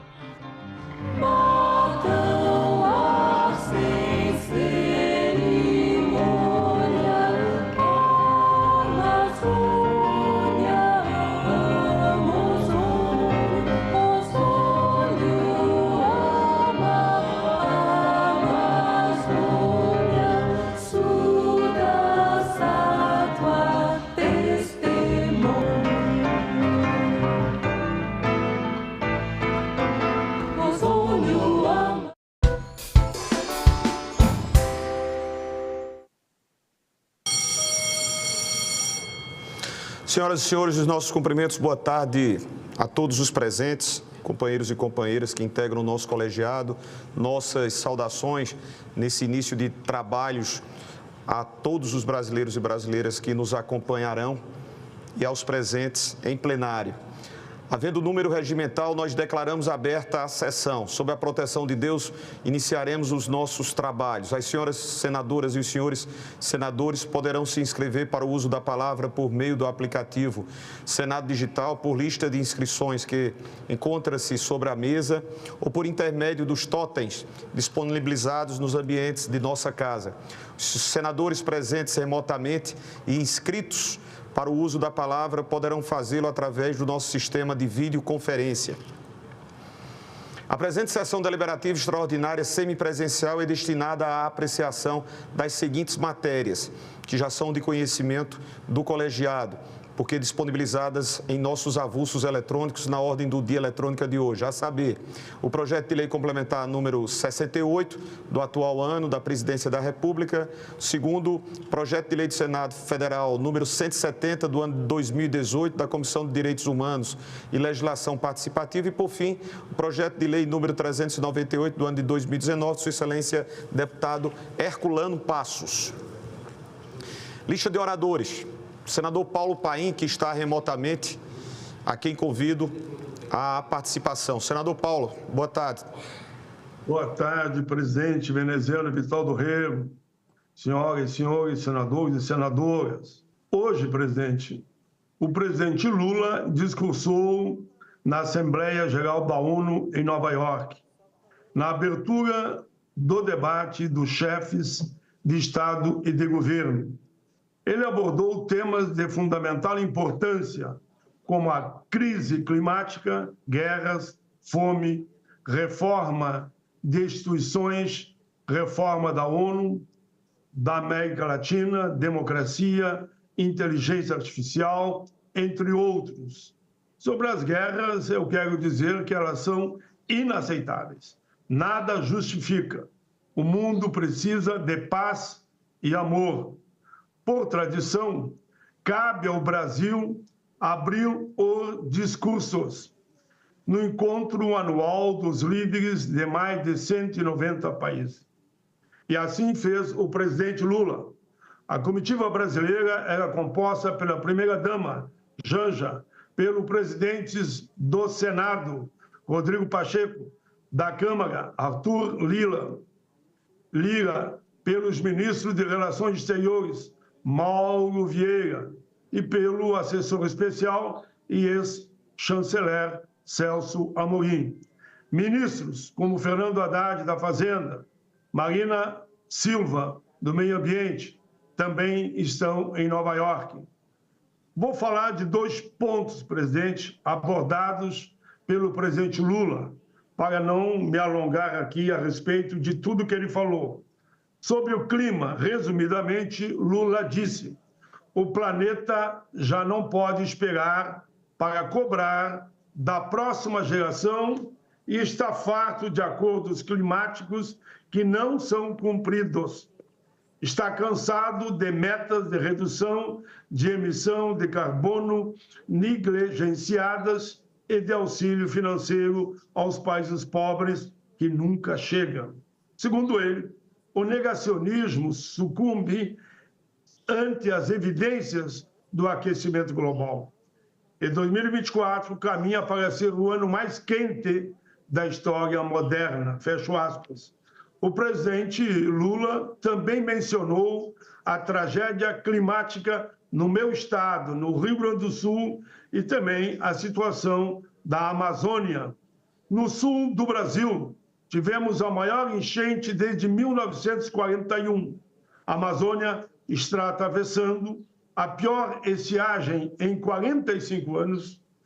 Depois vieram incêndios florestais que se alastraram pelo país e já consumiram 5 milhões de hectares apenas no mês de agosto. Lula disse ainda que o seu governo não terceiriza responsabilidades, nem abdica de sua soberania. Abro aspas, já fizemos muito, mas sabemos que há muito ainda por fazer. Além de enfrentar o desafio da crise climática, lutamos contra quem lucra com a degradação ambiental. Não transigiremos com ilícitos ambientais, com o garimpo ilegal e com o crime organizado. Fecha aspas. Palavras do presidente. Lula também chamou a atenção dos líderes mundiais para a questão da fome e da insegurança alimentar, cobrando esforços para erradicar esse flagelo.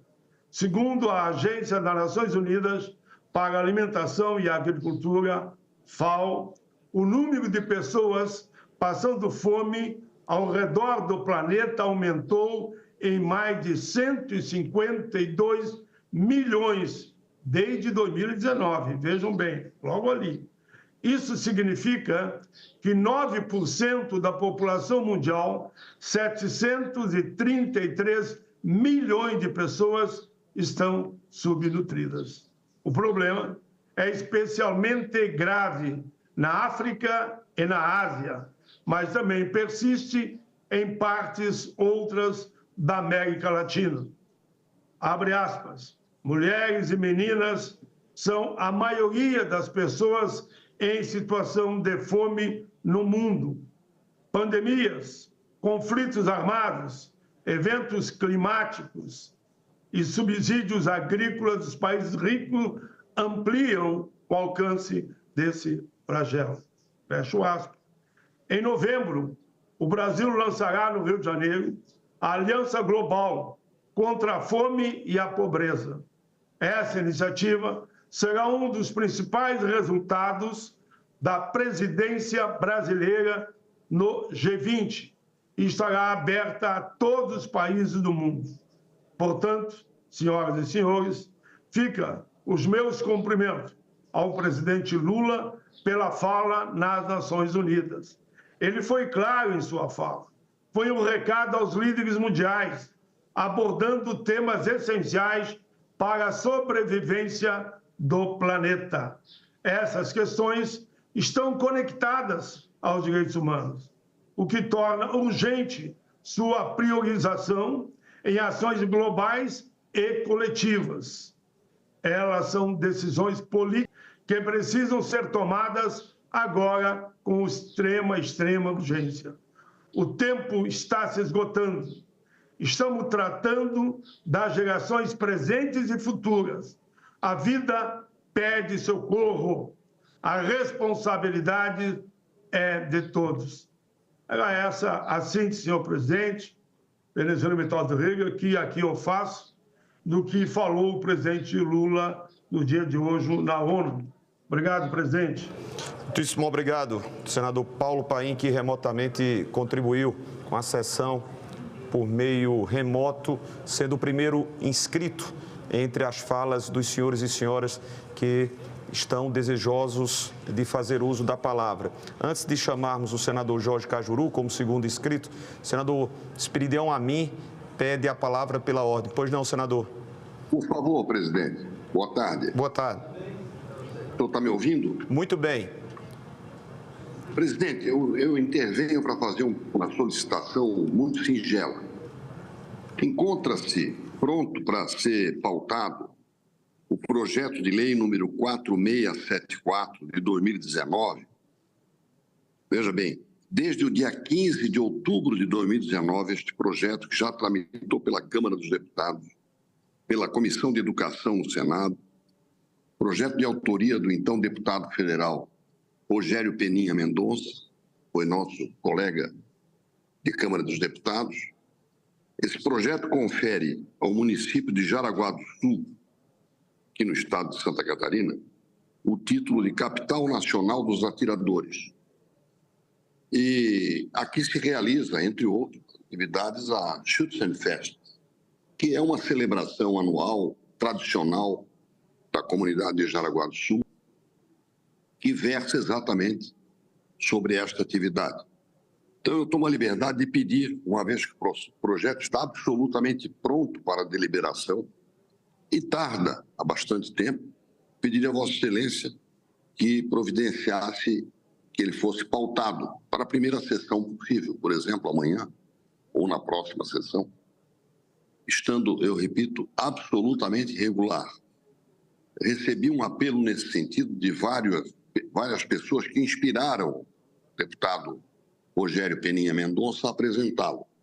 Quero destacar o senhor David Orongoso, de Jaraguá do Sul, e recebi recentemente um apelo de uma grande líder comunitária daquele município, a senhora Nura Demarque. Este é o apelo que eu lhe faço, e se for possível, Vossa Excelência, submeter à votação, ficaria muito feliz. Muito obrigado. De que, senador Espíridon Amin, eu aproveito, inclusive, o seu pedido para fazer um comunicado a Vossa Excelência, igualmente a todos os senhores e senhoras senadores, que termina por ser um comunicado que impede constitucionalmente de termos deliberações, em face do que passarei a ler. A presidência comunica ao plenário que o projeto de lei complementar número 68 de 2024, que institui o Imposto sobre Bens e Serviços, IBS, a Contribuição Social sobre Bens e Serviços, CBS, e o Imposto Seletivo, IS, de autoria da Presidência da República, que tramita em regime de urgência constitucional, passou a sobrestar a pauta desta Casa a partir do dia 22 de setembro, conforme determina o parágrafo 2º do artigo 64 da nossa Constituição Federal. Dessa forma, senhores e senhoras, como não será apreciado na data de hoje o referido projeto, o qual sequer se encontra instruído, comunicamos que os demais outros itens lidos e de conhecimento dos senhores e senhoras na pauta de hoje também não serão apreciados nesta sessão. Lido o comunicado, senador Espíridon Amin, evidentemente ao retorno que se dará no dia de amanhã, senador Rodrigo Pacheco, farei questão de informá-lo sobre o pedido que Vossa Excelência fez, requerendo a inclusão na pauta próxima, que muito provavelmente só haverá de ser definida nesta semana para tratarmos na semana vindoura. Agradeço a Vossa Excelência. Presidente. Senador Exalci, pela ordem, e já encontra-se em nossa tribuna o senador Jorge Cajuru. Senador Exalci. Presidente, com relação a esse comunicado. Pois não. Ontem ficamos sabendo, através de mensagem do presidente Rodrigo Pacheco, que o pedido de urgência seria retirado dessa matéria.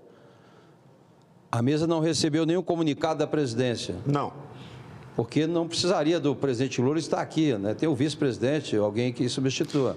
Pois bem, informando a Vossa Excelência, como de fato tomamos conhecimento de um possível pedido de retirada de urgência, mas até esse exato instante não se consumou, ou seja, não chegou ao conhecimento dessa presidência a mensagem do líder que falaria pelo presidente da República retirando essa urgência, cabendo à presidência da República. O líder apenas faria dar conhecimento à presidência da Casa. Só para registrar, presidente, para o conhecimento de quem está nos assistindo, né? Nós estamos com um grupo de trabalho na CAI, já desde quase um mês já, com toda terça, quarta, algumas quintas-feiras, em audiência pública, cujo plano de trabalho no dia 22 de outubro, nós faremos um encaminhamento ao futuro relator, que ainda não foi designado, mas já foi indicado o senador Eduardo Braga, para que ele possa iniciar o processo de discussão também na CCJ. Então, é inadmissível alguém pensar que nós vamos votar uma matéria dessa no plenário sem essa discussão maior. Então, eu apelo para que o governo imediatamente faça realmente essa retirada, para que as pessoas possam ficar mais tranquilas com relação a isso, porque há muitos impactos, muitas propostas de mudança, e quiçá que a gente consiga votar ainda este ano, porque vai ter muita discussão ainda com relação à reforma tributária. Mas o apelo que faço para o governo tomar essas providências de imediato na retirada da urgência, presidente. Obrigado. Bem posto, senador Exalci, e muito provavelmente, utilizando da sensatez, penso eu que assim haverá de ser direcionado como decisão partindo do próprio Palácio do Planalto, até em face de nós termos também diversos outros projetos que são de importância à sociedade brasileira. Penso que será esse o encaminhamento, mas, evidentemente, não estou aqui autorizado para falar em nome da liderança do governo. Pela ordem, senador Esperidião, apenas para... Eu queria agradecer a Vossa Excelência pelo esclarecimento, fazer minhas as palavras do senador Exalci, e é evidente que esse pedido de urgência terá que ser sobrestado pelo governo, interrompido, até porque a matéria nem sequer tramitou na Comissão de Justiça. Está tramitando. Hoje, inclusive, tivemos uma excelente apresentação na Comissão de Assuntos Econômicos. Então, eu apenas agradeço a Vossa Excelência pela atenção e solicito que esse meu pedido seja apreciado pela mesa e pautado para a primeira oportunidade. Muito obrigado. Não há de que, mais uma vez, senador Esperidião a mim. Senador Jorge Cajuru, grato pela sua compreensão, por ouvir as colocações que foram trazidas ao plenário pelo senador Exalci e senador Esperidião a mim. Vossa Excelência disporá dos 10 minutos regimentais. Seja bem-vindo.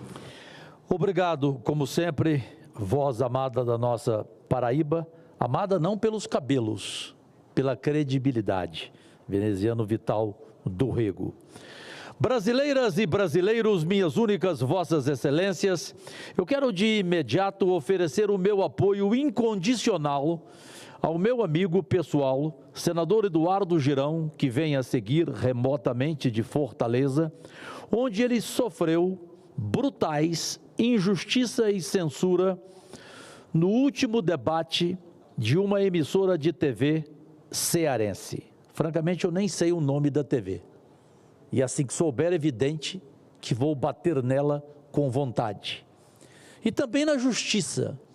Para mim foi uma estupidez impressionante, jamais vista, porque o senador Eduardo Girão, candidato a prefeito de Fortaleza, ele participou do primeiro bloco do debate. E, de repente, ele foi retirado. Eu acho que nem no tempo da ditadura, pelo amor de Deus. E que fique bem claro aqui, o Eduardo Girão, que eu divirjo politicamente às vezes, ele não é um Pablo Marçal. Ele não é nem aquela candidata tolinha do Partido Novo de São Paulo, que se serve de auxiliar do Marçal. E do Marçal é evidente que o Girão não tem nada a ver. Por falar em Marçal, eu quero discordar de muitos que o chamam de sociopata, psicopata. Ele não é nada disso, ele é picareta, mau caráter, vigarista, sórdido. Ele não vale absolutamente nada. E eu costumo chamar esse tipo de gente de 17/1, 17 de janeiro, que significa o quê? 171. Se um sujeito desse participa de debate, por que um Eduardo Girão não tem o direito de participar de um debate? Mas eu subo à tribuna nesta terça-feira, 24 de setembro de 2024, para manifestar satisfação pelo quadro do emprego no Brasil, que felizmente só tem feito melhorar. Eu que comecei a trabalhar com 8 anos de idade, sei o quanto isso é importante. Pois bem, o último levantamento divulgado pelo Instituto Brasileiro de Geografia e Estatística mostra que a taxa de desocupação, mais conhecida como taxa de desemprego, foi de 6,8% no trimestre encerrado em julho, segundo a Pesquisa Nacional por Amostra de Domicílios. O índice 6,8% fica bem abaixo do registrado no mesmo período do ano passado, que foi de 7,9%. Mais importante ainda, segundo o IBGE, essa é a menor taxa para um trimestre encerrado em julho deste início da série histórica em 2012. Outro recorde atingido no trimestre encerrado em julho envolve a população ocupada, que devido à alta de 1,2%, agora é estimada em 102 milhões de pessoas. Em contrapartida, Brasil brasileiro, o número absoluto de desocupados vem caindo. São 7,4 milhões de pessoas. Ainda é um enorme contingente, mas representa queda de 12,8% na comparação com o mesmo trimestre do ano passado. O rendimento real de todos os trabalhos ficou estável no trimestre encerrado em julho. O valor é de R$ 3.206, que representa o crescimento de 4,8% no ano. Faço aqui tradução deste quadro favorável, citando a coordenadora de pesquisas domiciliares do IBGE, Adriana Beringui. Abre aspas. Temos uma melhoria importante da renda do trabalho e boa parte do consumo vem dessa renda. Há uma expansão do consumo das famílias que gera mais demanda por bens e serviços e, por consequência, mais demanda por trabalho. O mercado de trabalho gera demanda para si próprio. Fecha aspas. Cabe aqui, então, lembrar a existência de um preceito econômico, elaborado nos anos 1960, pelo economista norte-americano Arthur Ocklin, pelo qual o produto interno bruto e taxa de desemprego manteriam uma relação inversamente proporcional. Em outras palavras, senhoras e senhores, meus únicos patrões, o crescimento econômico aumenta na medida em que aumenta a taxa de crescimento de emprego, ou seja, na medida em que cai a taxa de desemprego, que seja válido para o Brasil. A taxa de desemprego em nosso país fechou 2022 com 9,6%. Em 2023, primeiro ano do governo Lula III, ela caiu para 7,8%. Agora, mais baixa ainda, está em 6,8%. Otimista, como sempre, não tenho dúvida de que deve persistir o dinamismo do mercado de trabalho, fator decisivo para o crescimento da economia acima do esperado, apesar da torcida contrária de alguns setores, pois não generalizo. Felizmente, como já cantou o meu amigo pessoal cearense Raimundo Fagner, na música Guerreiro Menino, sem o seu trabalho, um homem não tem honra. Por isso, é preciso destacar. Foram gerados 1.492.000 postos com carteira assinada nos 7 primeiros meses de 2024. Mais do que em todo o ano passado, quando o número de empregos formais chegou a 1.483.000. Presidente veneziano, minha torcida é só mais um trabalho e mais renda para todos os brasileiras e brasileiros.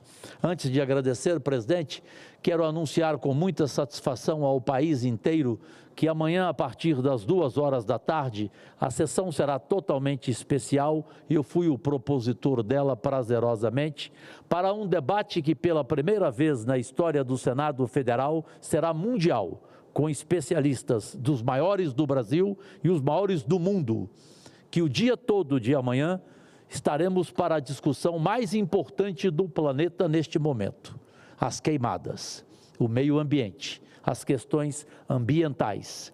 Sei que senadores estarão aqui presentes, cada um com o seu direito, democraticamente, de falar, mas o importante será mostrarmos amanhã, e eu vou fazer esse pedido aqui, antecipo, das 3 medidas que cada especialista, seja do Brasil ou do exterior, canadense, americano, enfim, de qualquer lugar, que eles apresentem 3 medidas para que a gente tenha a solução desse tormento chamado queimadas, que chegam a quase 800 no Brasil neste momento. E que também respondam a uma frase preocupante de um especialista francês: ou o Brasil acaba com as queimadas, ou as queimadas acabam com o Brasil. Agradecidíssimo. Senador Jorge Cajuru, receba os nossos cumprimentos pelo pronunciamento no todo e, evidentemente, por esta feliz, atual, necessária e cogente iniciativa de trazer a esse amplo e não mais circunscrito debate local, Brasil, mas sim internacional, que são as questões que envolvem as queimadas. Pela sua sensibilidade, presteza e imediatidade, a presidência o cumprimenta a sessão a partir das 14 horas desta quarta-feira. Senador Eduardo Girão, por gentileza, Vossa Excelência remotamente tem a palavra. Seja muito bem-vindo, querido amigo. Paz e bem, meu querido irmão, senador veneziano Vital do Rego, senhoras senadoras, senhores senadores, em especial senador Cajuru, muita gratidão aí pela sua solidariedade no atentado contra a democracia que eu sofri. Nunca tinha acontecido isso, sem precedentes na história do Brasil, um candidato à prefeitura da sua cidade natal, né, capital cearense, Fortaleza, ter sido retirado durante o debate. Você imagina o constrangimento, não para mim, porque isso a gente está representando uma parcela do eleitorado, representando as nossas ideias, mas o constrangimento foi para o fortalezense, né, que estava ali assistindo o debate, já que eu fui excluído de praticamente todos, né? Então ali a oportunidade de ver minhas ideias, mas o sistema quer me calar de qualquer maneira, não quer que o fortalezense saiba que eu sou candidato, porque a gente tem folha de serviço prestado, nós temos a verdade, né? E isso incomoda os poderosos de plantão. Até Ciro Gomes chegou a manifestar a sua indignação, mostrando, inclusive, que aquela vaga do juiz ali, naquele momento, é ocupada por um oponente político, é parente de um oponente político, para ver, presidente, como nós precisamos mudar ali, internamente, dentro do próprio Congresso, o processo de critério de escolha dos juízes eleitorais. Então, muito obrigado, não só ao Cajuru, como a todos os colegas que se manifestaram nesse episódio triste da democracia aqui em Fortaleza. Presidente, eu quero falar sobre uma matéria que acabou de chegar. O senhor estava abrindo a sessão e a matéria chegou. Eu não posso deixar de dar essa informação, matéria do Poder 360, que diz o seguinte, e o senhor, eu sei que é muito sensível a essa causa, o grande problema do Brasil hoje, talvez um dos maiores problemas do Brasil, que são as bets. Elas receberam, presidente, 10,5 bi de bola aí de índio, de beneficiários, sabe de quem, presidente veneziano? Dos beneficiários do Bolsa Família. 10,5 bilhões, sabe quanto aumentou? Eu tinha já subido essa tribuna algumas vezes para falar que era R$ 105. Já subiu agora para R$ 147 por mês, que é transferido dos brasileiros menos favorecidos a partir do Bolsa Família, né? Então, É surreal o que a gente tá vendo, é um levantamento do Banco Central brasileiro, né? E nós votamos contra essa matéria, nós alertamos que isso ia acontecer, mas perdemos no voto. Então, eu acredito que os senadores da República, que é uma oportunidade de reconhecer o erro e reparar essa tragédia que está acontecendo, que está dizimando empregos. E eu vou mostrar outros dados aqui. Está dizimando casamentos, famílias inteiras, e levando as pessoas até o suicídio, aos montes, um endividamento em massa jamais visto nesse país. Nós temos o dever moral de rejeitar esse PL que depois das eleições deve ir à pauta, que é de bingo e cassino. Pessoal, são mais de 1.000 bingos nesse projeto e 67 cassinos, todos direcionados para um grupo espanhol. Isso é uma vergonha o Senado Federal votar esse tipo de matéria. E eu espero o bom senso de todos os colegas, para que, se o presidente tiver a audácia de colocar isso para votar ainda, depois de todos esses dados, que a gente rejeite por unanimidade, porque o estrago vai ser muito maior para o país, para poucos ganharem e milhões e milhões e dezenas de milhões de brasileiros perderem. Presidente, acabou de sair também uma nota técnica da Confederação Nacional do Comércio de Bens e Serviços e Turismo, CNC. Apresentou um estudo mostrando que 1.300.000 brasileiros ficaram inadimplentes no primeiro semestre de 2024, em virtude do descontrole do uso do cartão de crédito em cassinos online. Os números da CNC, que apontam para um gravíssimo impacto das bets na economia brasileira, não param por aí. Eles estimam um prejuízo de 117 bilhões, B de bola e de índio, de reais, por ano, no comércio, em função do aumento descontrolado das apostas esportivas. Além disso, no primeiro semestre de 2024, os cassinos online já retiraram 1,1 bilhão, B de bola e de índio, do setor varejista. Ainda segundo a Confederação Nacional, 22% da renda disponível das famílias brasileiras foi destinada para a jogatina online. Fato que tem gerado uma série de consequências econômicas e sociais.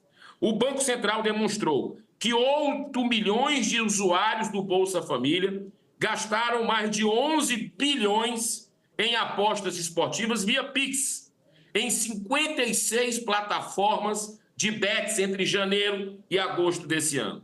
Esses gastos desenfreados afetam principalmente o público mais jovem, aumentando ainda a pobreza num país onde 20 milhões de famílias são dependentes do benefício social. As pessoas estão deixando de comprar, presidente, pão e feijão para apostar, atraídos pela propaganda enganosa do ganho fácil.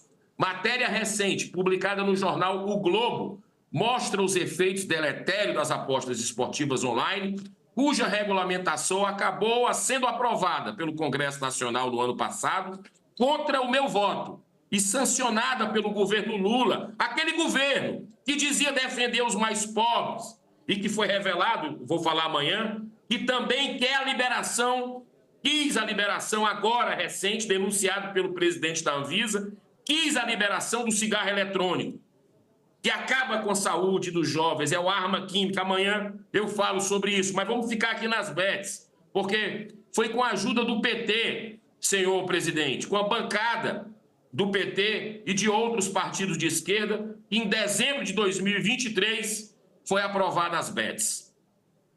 Investigações em curso pela Polícia Federal e Estadual, além dos ministérios públicos, já verificaram a disputa por esse mercado lucrativo por parte, sabe de quem? Do PCC e do Comando Vermelho, além dos chefes do jogo do bicho em vários estados, com destaque para o Rio de Janeiro e o meu Ceará. As principais entidades de fiscalização e controle sempre se manifestaram contra a legalização da jogatina no Brasil. Organizações como a Federação Nacional da Polícia Federal, a Associação Nacional dos Auditores Fiscais, o COAF, PGR, foram unânimes na demonstração de que a jogatina legalizada é uma das maiores e mais eficazes portas escancaradas para a lavagem do dinheiro sujo do tráfico e da corrupção. No Reino Unido, senhor presidente, o senhor que é um desportista, o governo vem tomando várias medidas para dificultar o acesso dos mais jovens às apostas esportivas. A Premier League anunciou a proibição, a partir do ano que vem, de propagandas de bets na frente, na camisa dos clubes de futebol. Na Austrália, já estão proibido o uso do cartão de crédito em apostas esportivas e está em debate uma legislação que obrigue a chamada publicidade negativa, similar do tabaco, apresentando os malefícios do jogo. As mesmas discussões estão acontecendo no Canadá e nos Estados Unidos, onde já existem mais de 7 milhões de ludopatas. Se isso já está acontecendo, senhor presidente, com as apostas esportivas, dá para imaginar o tamanho da catástrofe se for aprovado o PL 2234 de 2022, que possibilita a instalação de 1.000 bingos e 67 cassinos, milhares de pontos do jogo do bicho espalhado pelo país. Lula declarou publicamente em entrevista o seguinte, abro aspas, não sou a favor dos jogos de azar, mas se o Congresso Nacional aprovar, não tem por que não sancionar. É piada não, presidente, é sério. Não acho que isso vai resolver, o Lula dizendo, não acho que isso vai resolver os problemas do Brasil. Eu estou preocupado com a proliferação das casas de apostas esportivas online entre os mais jovens. Presidente, se existe um presidente da República para vetar o que o Congresso Nacional faz que não está de acordo com os princípios e valores do senhor, né, do povo brasileiro. Mas os valores estão invertidos. A gente está vendo aí as máscaras caindo. O poderoso lobby da jogatina há muitos anos vem propagando informações falsas, presidente, inflacionando os números referentes à geração de emprego e receita. O próprio Lula admitiu que esses dados não são verdadeiros. Eu peço ao senhor se eu posso utilizar uma tolerânciazinha de 2 minutos para concluir os dados científicos. Posso, presidente? Muito obrigado, senador veneziano. Um dos maiores especialistas, senhor Ricardo Gazel, economista e professor da Universidade de Nevada, em Las Vegas, que é a meca da jogatina no mundo, derrubou essas expectativas irreais, demonstrando o chamado fenômeno da canibalização, pois os jogos apenas promovem a transferência de receita de outros setores da economia que já pagam seus impostos ao governo, né? Então, é importante um cearense, que é um presidente aqui da Câmara dos Dirigentes Lojistas de Fortaleza, o doutor Assis Cavalcante, já alertou, através de um artigo, para as consequências negativas do aumento das apostas esportivas para o comércio. É uma canibalização que acontece. Mas o lado mais cruel, senador Cajuru, que está atento a esse discurso, o mais cruel de todos, é que não é mencionado por aqueles que defendem a sua total liberação. Sabe qual é? O transtorno do jogo, a ludopatia, que já foi catalogada pela OMS, Organização Mundial da Saúde, como patologia semelhante à dependência química. Para encerrar, estatísticas mundiais apontam que em países onde o jogo de azar foi legalizado, entre 1% e 5% da população torna-se um ludopata. Isso no Brasil significa ter entre 2 e 10 milhões de viciados. E a compulsão pelo jogo, aliada à expectativa de recuperar todo o prejuízo, acaba gerando um aumento da criminalidade pela busca desesperada do dinheiro para apostar. A partir é que se dá o fator mais trágico da jogatina. Depois do vício, depois de perder tudo, desde bens materiais até o emprego, o desespero provocado pelas enormes dívidas e pela vergonha tem levado milhões de pessoas ao suicídio. Artigo publicado pelo The New York Times mostra que entre 50% e 80% dos ludopatas já pensaram em suicídio. A média da população é de 5%. E entre 13% e 20% já tentaram efetivamente ou já se mataram, que é uma média na população, sabe qual é? 0,5%. Então, senhor presidente, finalizando mesmo, na CCJ, apesar de toda a força do lobby, o PL 2234 só foi aprovado em virtude de manobras regimentais de última hora, substituindo titulares que votariam de forma contrária ao PL por parlamentares que de maneira absurda votaram favorável. Mesmo assim, muito apertado, a diferença foi por 2 votos. Agora, tudo está em nossas mãos no plenário, nas mãos e na consciência dos senadores da República, rejeitar mais uma vez a liberação da jogatina em nome da saúde e bem-estar da população brasileira. Muito obrigado, senhor presidente, pela tolerância. Obrigado, senador Eduardo Girão, que remotamente fez a sua participação. Senador Jorge Cajuru pede a palavra pela ordem, pois não. Presidente Veneziano Vital do Rego, aqui nessa casa absolutamente ninguém, coerentemente e honestamente, pode negar, entre suas virtudes, o perfil de um homem de compreensão e de sensatez. O que está acontecendo? Nós tivemos recesso, agora as eleições municipais, vamos voltar ao trabalho depois delas, apenas no dia 8, e a CPI que eu presido, ao lado do irmão Romário, que é o relator, da manipulação de jogos de futebol e de casas de apostas, ela tem ficado cada dia mais calorosa em função do que estamos recebendo em documentação e em provas cabais e irrefutáveis do envolvimento agora de times da Série A e não mais de Série D, de Série C.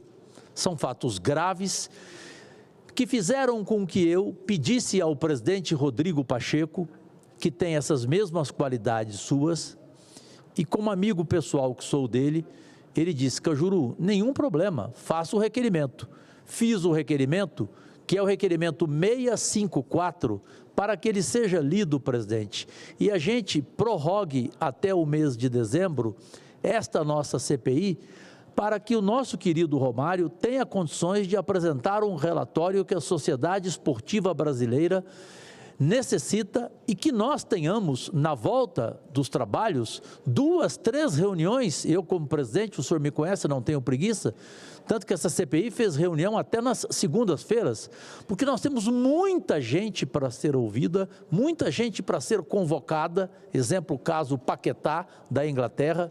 Então, é um pedido que eu faço ao senhor aqui, por gentileza, essa compreensão, para a gente poder terminar da forma que, repito, o público esportivo espera. E rapidamente, presidente, a imprensa tem insistido comigo hoje, não sei se contigo também, a minha opinião sobre o caso que envolve o cantor goiano Gustavo Lima. Eu queria deixar bem claro, uma coisa é o meu gosto musical não combinar com o gosto musical. Realmente, quando ele canta, ele me tortura.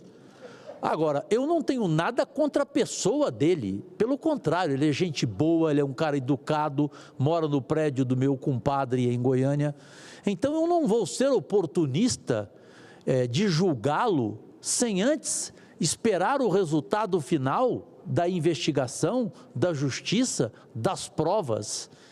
Jamais eu faria isso. Portanto, eu apenas aqui, como parlamentar, opino depois de ver tudo conclusivo e aí, independentemente, vou dar a minha opinião. Por favor, não confundam o meu gosto musical, até porque existe o meu gosto e o mau gosto. Agradecidíssimo. Senador Exalcir. Presidente, eu gostaria de fazer aqui um registro. No domingo de manhã, a gente foi surpreendido com uma notícia do nosso querido Frei Gilson, que teve o seu WhatsApp bloqueado. Na semana anterior, já tinha sido bloqueado o Instagram. Frei Gilson tem milhões de pessoas, seguidores no Instagram e milhares de pessoas no WhatsApp. É evidente, o Frei Gilson agora, durante 40 dias, ele vem rezando o Rosário, o Santo Rosário, às 4 horas da manhã. Então, são milhões de pessoas acompanhando, e milhares, inclusive, no WhatsApp. E ele foi surpreendido com esse bloqueio do Zap. Ontem eu tive o cuidado, evidentemente, de ligar para os representantes da Meta para saber qual é a justificativa, qual foi a justificativa que levou a Meta a bloquear realmente o WhatsApp e o Instagram. A informação que tive superficialmente é de que houve sim um equívoco com relação ao Instagram, mas que já estaria restabelecido, e com relação ao WhatsApp também já estariam retornando, né, a questão do Zap. Evidente que no momento que nós estamos vivendo hoje, com essa questão de regulação de redes sociais, com questões muito preocupantes com relação à liberdade de expressão, e aí acontece uma coisa dessa, onde o Frei Gil simplesmente reza o Santo Rosário, a gente fica preocupado que não esteja acontecendo também alguma perseguição, vamos dizer assim, religiosa, como vem acontecendo em outros países onde a ditadura reina, como as coisas estão caminhando aqui nessa direção. Então, espero, nós vamos estar atentos a isso, espero que realmente não haja nenhuma relação com relação à questão religiosa, mas lamentável que o Frei Gilson tenha tido aí mais de uma semana com o Instagram bloqueado e o Zap também sendo bloqueado no domingo. Mas ontem foi tudo isso restabelecido, mas só para registrar que nós estamos atentos, preocupados, para que não haja realmente nenhuma discriminação ou perseguição religiosa aqui neste país. Obrigado, presidente. Perfeito. Senador Exalci, ainda bem que a tempo foi dirimida a dúvida, equívoco, que assim me parece ocorreu. Mas importante é, como Vossa Excelência bem o disse, que estejamos todos nós acompanhando para e passo situações que possam surgir, gerando aquilo que nós efetivamente não somos nem de longe defensores, qualquer tipo de censura, que não é o caso, não foi o caso, comprovadamente. Querido senador Jorge Cajuru, Vossa Excelência, quando fazia uso, abordando a primeira etapa do seu pedido pela ordem, tratando sobre o requerimento que chegou à mesa, é do conhecimento, como também Vossa Excelência fez questão de frisar, tendo apresentado ao senador Rodrigo Pacheco. É evidente que, sob essa presidência, fui informado pela Secretaria-Geral da Mesa, mesmo a preocupação exposta pela assessoria, competente assessoria do senador Romário e pela sua própria diligência enquanto senador e enquanto bem acompanhado tecnicamente pelos seus assessores, mesmo na semana que vem, não havendo possivelmente sessões, não necessariamente a decisão pela prorrogação da CPI que Vossa Excelência preside e na qual também estou incluído, não necessariamente precisa ser feita com realização de sessões. Dito isso, o presidente Rodrigo Pacheco, na sua volta, acompanhando, como bem publicamente sabe Vossa Excelência, a comitiva do presidente Lula na reunião da Organização das Nações Unidas, haverá de tomar a decisão e, ao sentir de Sua Excelência, senador Jorge Cajuru, e também do que ouvi por parte dos integrantes da Secretaria-Geral da Mesa, haverá de fazer a publicação pela prorrogação da CPI. Portanto, pedindo a sua compreensão, deixo esse comando ao retorno do presidente Rodrigo Pacheco, tranquilizando-o e assim fazendo também ao senador Romário que não há necessidade de que estejamos em realizações de sessões, se essa for a sua preocupação em face da possível não realização de sessões na próxima terça, quarta e quinta. Entendido? Entendido, e fico tranquilo porque algo que, como falei sobre o seu perfil como homem público, de Rodrigo Pacheco, é palavra. Eu conheço há 25 anos, e não aqui no Senado, desde Belo Horizonte. Aliás, ele juntava figurinha minha, quando eu era nome nacional na televisão brasileira. Portanto, eu tenho confiança na palavra dele. E ele disse a mim que não teria nenhum problema prorrogar essa CPI, até porque isso é absolutamente normal, né? E não tem o porquê, a menos que a Sabrina não queira, e como a Sabrina manda no Senado, né, eu sei que ela não vai fazer isso comigo e nem com o presidente Venê, que faz parte dessa nossa CPI, que deixará história no futebol brasileiro. Muito obrigado. Nada de que, senador Jorge Cajuru, senador Exalci ainda deseja pronunciar-se? Eu estou inscrito, presidente, mas certo. Antes da minha inscrição, eu queria verificar com Vossa Excelência, e é uma questão de ordem à mesa, já há algum tempo, antes mesmo das eleições, não tem acontecido aqui, muitas vezes, na segunda, na quinta e na sexta-feira, sessões não deliberativas, ou seja, só de debates, porque não tem, normalmente, na segunda, quinta e sexta, alguém da mesa diretora para presidir. Evidente que nas gestões anteriores que eu participei, nunca teve essa exigência, não é? Parece que depois colocaram na reunião de líderes, eu não estava nesse dia quando decidiram isso. Mas aqui é a casa do parlamento, dá de falar. Então nós não podemos ficar segunda, quinta, sexta, sem a fala, até porque todo dia tem 3, 4 decisões aí, especialmente do Supremo Tribunal, do Executivo, que precisam ser aqui mencionadas, faladas, questionadas, não é, fiscalizados, e a gente está tendo essa dificuldade. Lá na Câmara, eu me lembro que nós tínhamos lá o pequeno expediente, o grande expediente, comunicação, breves comunicações, então você podia falar 3, 4, 5 vezes. E aqui a gente está limitado em uma. Então, quando não houver na semana essas sessões, que a gente pudesse falar pelo menos mais de uma vez na sessão, porque de fato são muitos assuntos, eu mesmo tenho aqui uns 4 ou 5 para tratar, já acumulados, vou falar de um tema, mas tem outros aqui muito importantes. Vou deixar um para amanhã, que como é queimadas, Supremo e queimadas está muito relacionado, eu vou deixar para amanhã. Mas é uma questão que eu levanto aí para a mesa diretora, para buscar uma alternativa. Nós temos além da mesa os suplentes, não é possível que não tenha uma escala, né, semanal, para que haja sempre aqui alguém para abrir a sessão e a gente poder falar. Não é o fato de ser de Brasília, que não tem eleição, porque nós temos sim, aqui na região metropolitana, a gente tem atuado também, mas precisamos falar mais, que é o seu papel principal do senador. Obrigado, presidente. Perfeito. Senador Exalci, inclusive, a título de sugestão, seria oportuno que essa sua ponderação pudesse ser posta para o compartilhamento, quiçá, na semana subsequente às eleições do próximo dia 6, em reunião de líderes. Acho pertinente. Senador Exalci é o próximo e último senador inscrito para fazer uso da tribuna nessa tarde, a não ser que o senador Mourão queira fazê-lo. Caso contrário, senador Mourão. Obrigado, presidente. Eu estou apenas prestigiando os companheiros que estão aqui.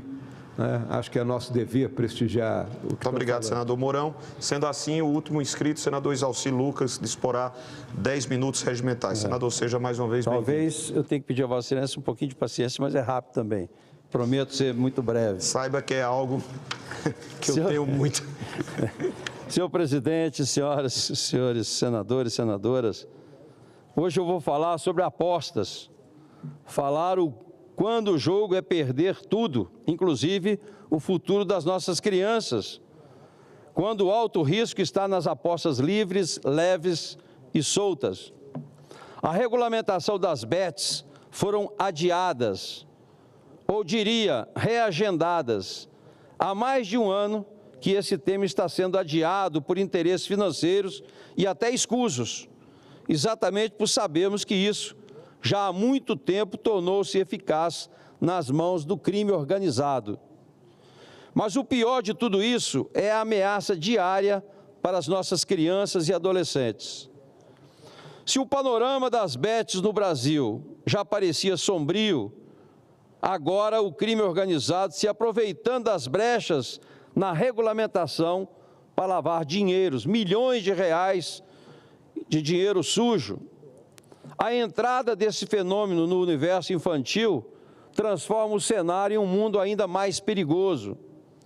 O jogo que outrora se limitava ao círculo adulto, vinculado a cassinos clandestinos, bares de esquinas, e ainda assim destruiu famílias, agora habita o bolso de adolescentes, embalados por propagandas disfarçadas, como se fosse uma diversão saudável.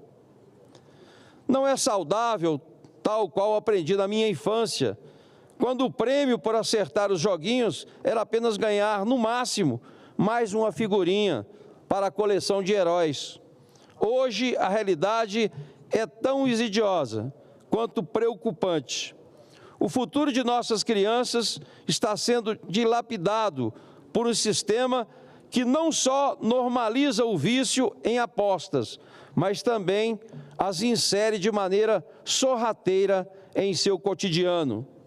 E isso tem a ver com dinheiro, não é brincadeira de criança ou de adolescentes.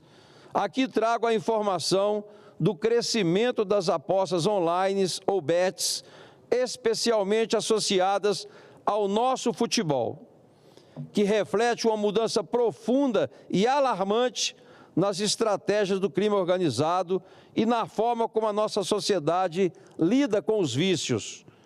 Usar a proximidade das apostas com o futebol e o uso incessante do celular fizeram com que as bets penetrassem no universo infantil de maneira devastadora, transformando o que deveria ser um espaço de lazer em um terreno fértil para o vício e a destruição financeira precoce. A armadilha digital é uma armadilha meticulosa, é um simples reflexo da era desenhada para capturar a atenção e, consequentemente, os recursos das camadas mais vulneráveis da população, que agora estão inseridos de forma sutil nas telas de celulares, com a ilusão de que apostar em um resultado esportivo é tão comum quanto assistir o próprio jogo. Esse fenômeno faz e traz vício. Esse fenômeno torna-se algo para se ganhar dinheiro sem se ter que trabalhar. As famílias mais necessitadas traz especialmente a mentira. E o mais perturbador é a maneira como essas plataformas estão projetadas para parecerem inofensivas. Atraem jovens e crianças que ainda não possuem o desenvolvimento cognitivo completo e que caem facilmente nessa armadilha. Elas se tornam presas fáceis de sistemas desenhados para viciar, onde as recompensas intermitentes, um pequeno ganho ali, uma vitória ali, reforçam o comportamento aditivo. O resultado disso é devastador.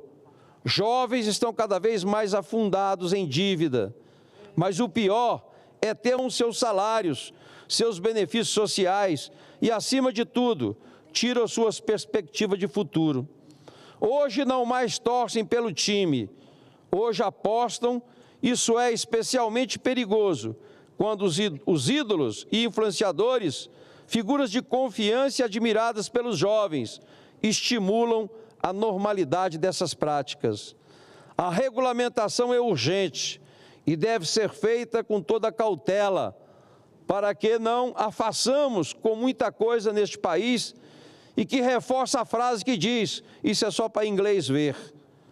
A tentativa de regulamentação das apostas online no Brasil, longe de ser uma solução eficaz, revela não só a negligência do governo e a sua incapacidade de enfrentar o problema de forma contundente, mas mostra sua ganância, pois no orçamento de 2024, a estimativa de receita com a regulamentação dessas apostas era de 728 milhões. Com adiamento proposital, o governo projeta até 3,4 bilhões, caso todas as interessadas atendam às regras estabelecidas na regulamentação. O que deveria ser um sistema robusto de controle e proteção ao consumidor tornou-se farsa e objeto de arrecadação do governo. Além disso, a promessa de que as apostas serão legalmente limitadas a maiores de idade a partir de 2025 é cortina de fumaça, pois no ambiente online é extremamente fácil para qualquer adolescente bular o sistema de verificação de idade, utilizando o CPF de familiares ou criando contas falsas. A falta de um controle eficiente, aliada à ausência de fiscalização adequada, deixa as crianças e os adolescentes expostos ao vício sem qualquer proteção real. Mas aí vou falar sem medo de errar. O atraso e a omissão governamental não protegem seus cidadãos mais vulneráveis. Focam apenas na arrecadação de tributos, tratando o problema das apostas como uma oportunidade econômica e não como uma crise social emergente. Como resultado, o mercado de apostas se expande de forma desenfreada, com empresas nacionais e estrangeiras operando sem qualquer responsabilidade social. Enquanto o governo faz cara de paisagem, a negligência não é apenas uma falha administrativa, é uma questão ética. É a sanha arrecadatória do governo Lula que desconsidera os danos colaterais que essa atividade está causando à sociedade e no bem-estar de toda a geração. Com esses adiamentos na regularização e normatização por parte do governo Lula e a publicidade ostensiva em campanhas publicitárias que envolve celebridades admiradas pelos jovens, cria-se aí a perfeita narrativa do vício. Para uma criança ou um adolescente, ver seus ídolos apostando ou promovendo apostas faz com que essa prática seja apenas como aceitável, mas como um símbolo de status e de sucesso. Senhoras e senhores, a questão aqui é que o vício em apostas funciona de maneira semelhante a outras formas de dependência comportamental, como o uso de redes sociais, videogames e até mesmo as drogas. O resultado é uma geração que não só se envolve em apostas, mas se torna dependente delas. O efeito de manada, a percepção de que todos estão fazendo isso, reforça ainda este comportamento aditivo, tornando as apostas parte do cotidiano desses jovens, sem que eles percebam o quão destrutivo isso pode ser. O impacto das apostas online nas famílias brasileiras é devastador, principalmente nas classes sociais mais baixas. Com a promessa de ganhos fáceis, jovens de famílias com renda limitada estão cada vez mais comprometendo os poucos recursos que possuem em apostas. O resultado é que famílias já vulneráveis economicamente se veem ainda mais pressionadas e endividadas. Estudos mostram que famílias com renda de até 2,4 mil por pessoa, 39% dos jovens que pretendiam cursar o ensino superior agora em 2024, desistiram porque comprometeram suas rendas com apostas online. Esse dado revela uma crise latente de abandono escolar e a destruição de sonhos e oportunidades. A educação é a única chance de escapar da pobreza, mas tudo isso está sendo jogado fora em plataformas de apoio. O efeito nas famílias é trágico, não apenas nos jovens, mas também nos pais, que frequentam o próprio ambiente econômico, também cai no vício das apostas, comprometendo a renda familiar. Meus amigos e minhas amigas, preste atenção para este fato. O dinheiro que deveria ser destinado à alimentação, moradia e educação, acaba nas mãos das plataformas de apostas e o ciclo de pobreza e endividamento se perpetua. O impacto econômico deste fenômeno é imensurável, mas o impacto social é ainda mais devastador. Famílias destruídas, lares desfeitos e uma geração inteira à beira de um colapso. O problema é sistêmico e requer uma resposta coordenada em várias frentes, tanto por parte das políticas públicas, bem como pelas famílias, que, por sua vez, enfrentam um desafio ainda maior de proteger seus filhos de um até as propagandas nos intervalos do futebol. A responsabilidade de proteger as crianças e os adolescentes deveria recair sobre o Estado, que tem o dever de criar um ambiente seguro para os seus cidadãos. No entanto, essa ausência de políticas públicas eficazes e de fiscalização deixa as famílias e as escolas à mercê de uma indústria bilionária que lucra com o vício e com a destruição. O que o governo quer e continua a priorizar a arrecadação de tributos, ignorando os alertas dos especialistas e negligenciando as políticas de proteção. O impacto econômico deste fenômeno é profundo, mas o impacto social é ainda mais devastador. O Brasil joga fora não apenas o presente, mas também o futuro de suas crianças e jovens. Senhoras e senhores, o futuro de uma geração inteira está em risco e condenada a viver onde as chances de sucesso são mínimas e as perdas são garantidas. Muito obrigado, presidente, pela paciência. Obrigado, senador Isalci. Vale dizer que esse tema ele requer de todos nós a atenção devida, os cuidados, para que nós não nos precipitemos, para que lá na frente tenhamos que fazer correções. Eu divido, por que não dizer quase que a totalidade, mas divido em muito as preocupações e as constatações, inclusive cientificamente trazidas na sua fala, na fala do senador Eduardo Girão, as mesmas minhas preocupações. Não dá para que nós, sob possíveis relevantes consequências positivas em termos daquilo que é tratado nos jogos, não dá para desconhecer muitos malefícios e consequências danosas e que se tornam irreparáveis. Eu comungo com Vossa Excelência e, de fato, haveremos daqui estar fazendo o debate cuidadoso e que necessariamente nos é exigido para que nós não nos penitenciemos logo em seguida. Parabéns pela sua fala. Minhas senhoras, meus senhores, já nos encaminhando para o final dessa sessão, eu gostaria de fazer 2 rápidos registros e que tocam-nos a ação parlamentar no estado da Paraíba. Tivemos nós, há uma semana, a grande alegria de poder, na cidade de Campina Grande, ter a abertura de mais uma unidade do Hospital de Amor, que é um braço, uma filial da estrutura maior concebida do Hospital de Barretos. Então, essa conquista para Campina, que é uma conquista para todos os demais municípios que circundam-na, trará ações e dessas ações consequências extraordinariamente benfazejas, como eu costumo utilizar em termo, para a saúde pública da mulher, numa prática de política pública de prevenção ao câncer do colo de útero, ao câncer de mama, também de pele e de boca.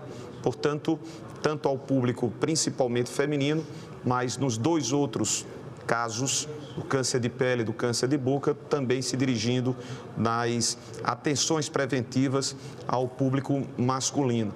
E aí, por que faço questão de trazer esse agradecimento? Porque para essa conquista, além da parceria da administração municipal, da gestão municipal, Secretaria de Saúde, do próprio prefeito, sim, e efetivamente prefeito de Campina Grande, nós contamos com a ajuda indispensável, fundamental e decisiva, senador Mourão, do presidente da Comissão de Constituição e Justiça, senador Davi Alcolumbre. Há cerca de 2 anos, quando nós requeríamos, num momento igual ao que nós tivemos em Campina Grande, quando abríamos essa unidade do Hospital de Amor, eu fui representando o senador Rodrigo Pacheco, a condição de presidente do Senado, e participei da solenidade de entrega em Imperatriz do Maranhão, trabalho que foi feito sob a alçada do senador Everton Rocha. E eu fiquei tão maravilhado com aquilo que via e por saber dos resultados efetivos que as populações passariam a ter com um trabalho preventivo de evitar que a tumoração seja identificada já no estágio que muitas das vezes impede uma perspectiva de sobrevida maior.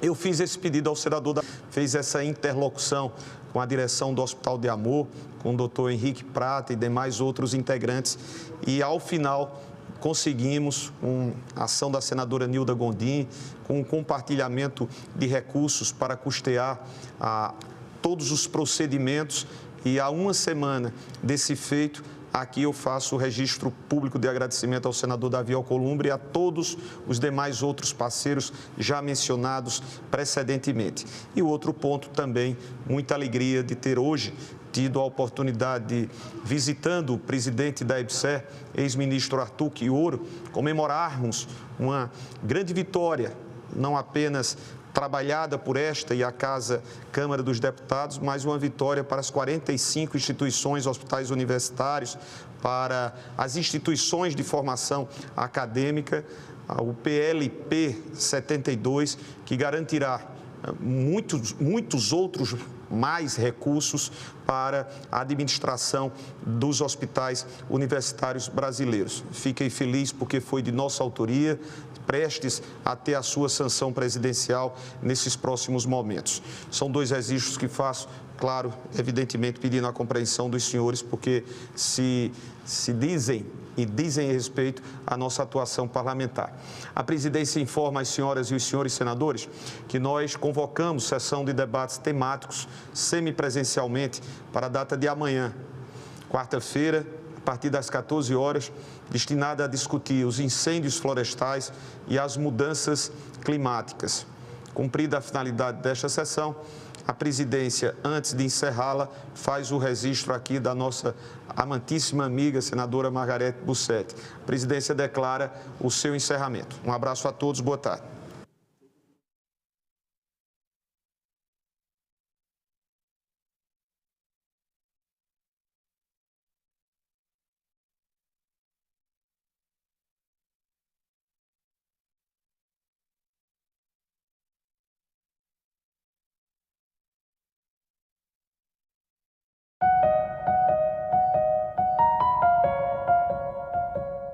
Todas as áreas, a inteligência artificial seria uma ameaça ou seria uma parceira do trabalhador? Existe uma tendência da pessoa que já está há muitos anos fazendo determinada atividade ter uma certa dificuldade de sair da sua zona de conforto. Uma resistência à inovação. Para aprender uma nova tecnologia.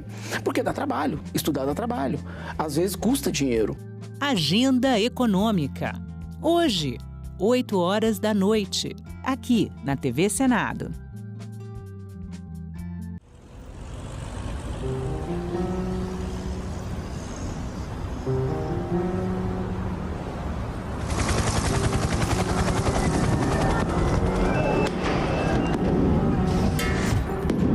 No dia 8 de janeiro de 2023, a democracia brasileira foi atacada.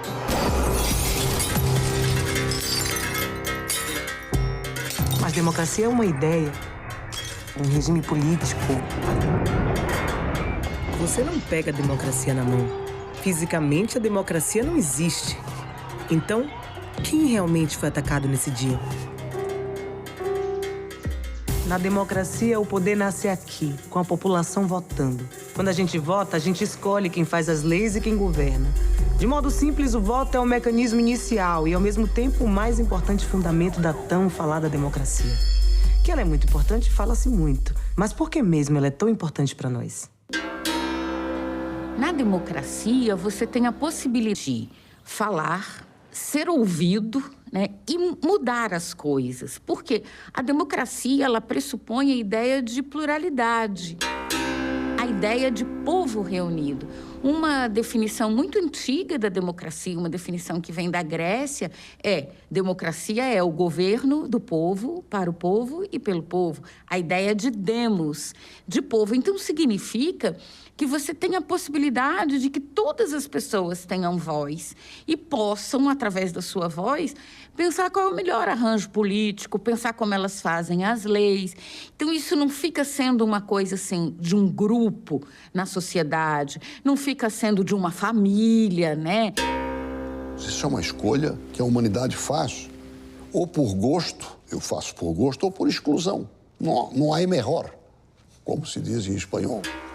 A democracia é uma palavra pomposa, que flui na boca ao ser dita, que talvez nem todos tenham conhecimento do seu significado, mas sem ela não existiria a cidadania. Sem a democracia, o Senado também não existiria. A força da democracia, inclusive, se revela no fato de se autoconfessar imperfeita. Ela não é um regime perfeito, mas ela é melhor que todos os outros, porque, diferentemente dos regimes totalitários, ela se apregou imperfeita. O regime totalitário, normalmente, ele diz que é perfeito, que é capaz de resolver todos os problemas, mas, na verdade, isso é um pretexto para poder se revelar irresponsável. Numa situação que você tem só um grupo mandando, fazendo as leis, dando as ordens, a discordância pode ser fortemente punida. Eu acho que a democracia, ela não é o melhor regime porque ela leva ao consenso. Ela é o melhor regime porque ela permite o dissenso. Se é ruim com democracia, é muito pior sem ela. Aqui funciona o coração e o cérebro da democracia brasileira. Isso aqui tudo é o Congresso. Aqui, a Câmara dos Deputados. Aqui é o Senado. Ali, o Palácio do Planalto, onde trabalha o presidente da República.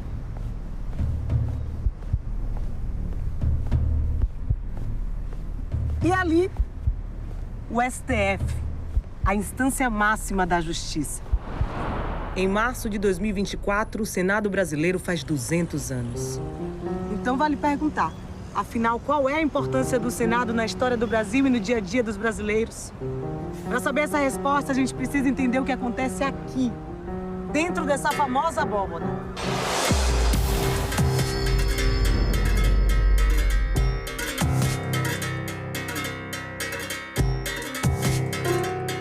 O projeto de lei que aqui é discutido, votado e aprovado na Câmara, no Senado, muitas vezes vai e volta, né?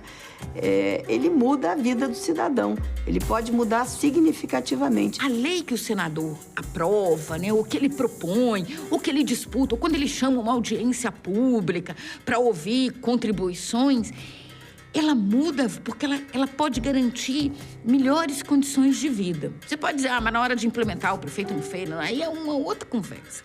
Mas é, novamente, o papel da lei.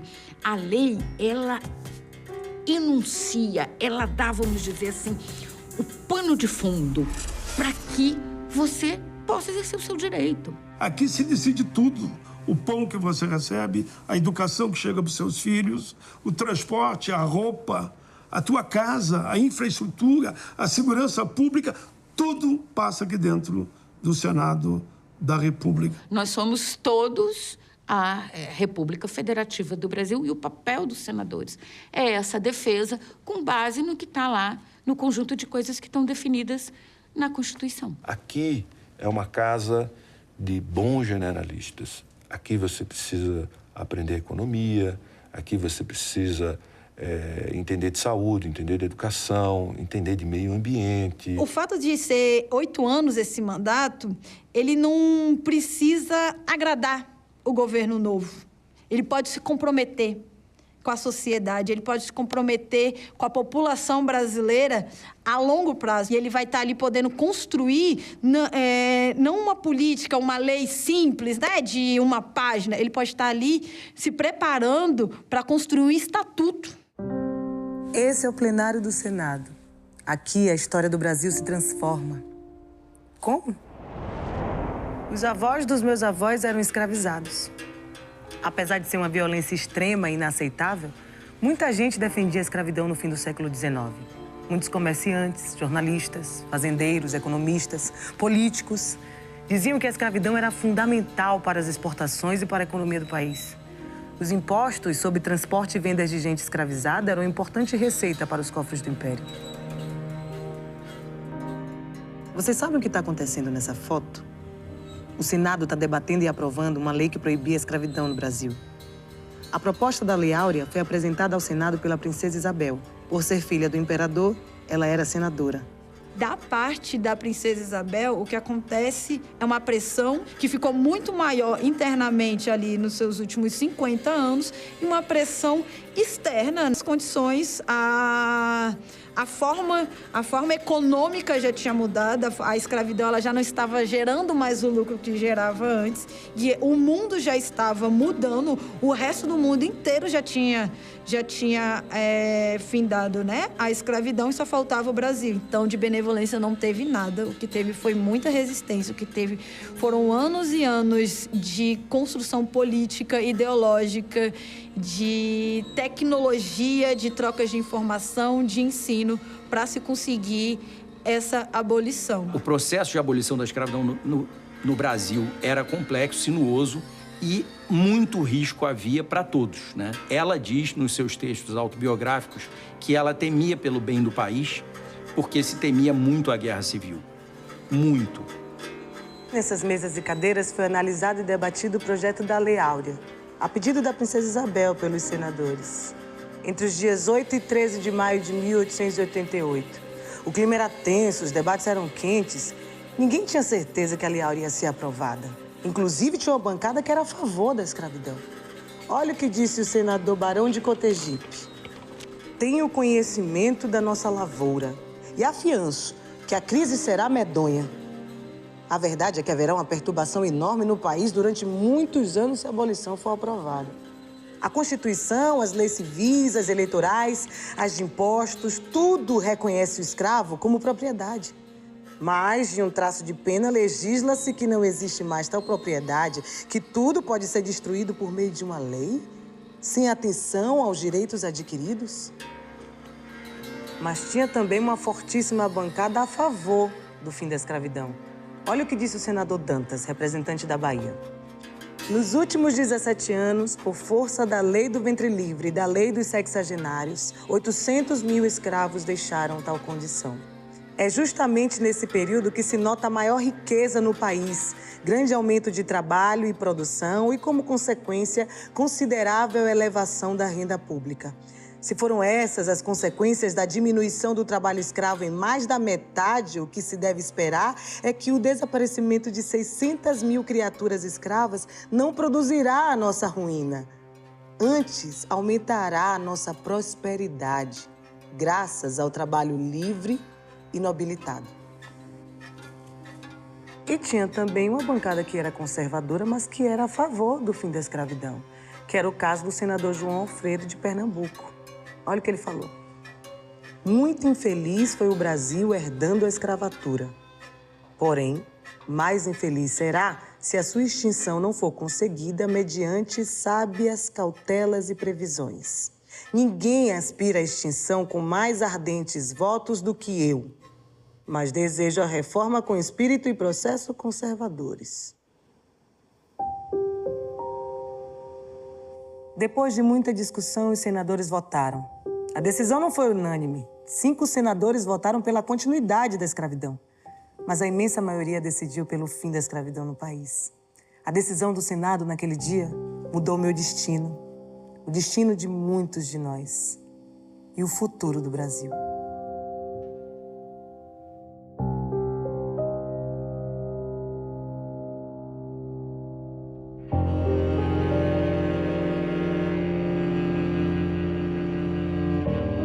A gente não consegue dizer que a abolição ela garantiu direitos.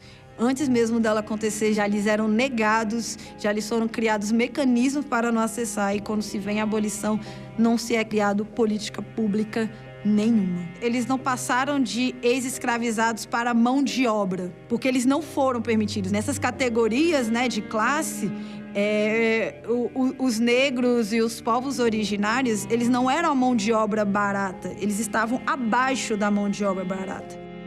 O que se tem é que, por mais que quando a gente fala muito de escravidão, de exploração, do massacre que eles passaram, a gente também tem que pontuar que houve resistência. Quando a gente fala muito em revolta, parece que esses povos eles conquistaram apenas na luta física, que foi mesmo. Mas eles também disputaram intelectualmente essa vitória. Eles disputaram fazendo promessas, falando filosoficamente, falando da questão religiosa, trazendo ao ponto de assim, você tem certeza que essas pessoas não são seres humanos?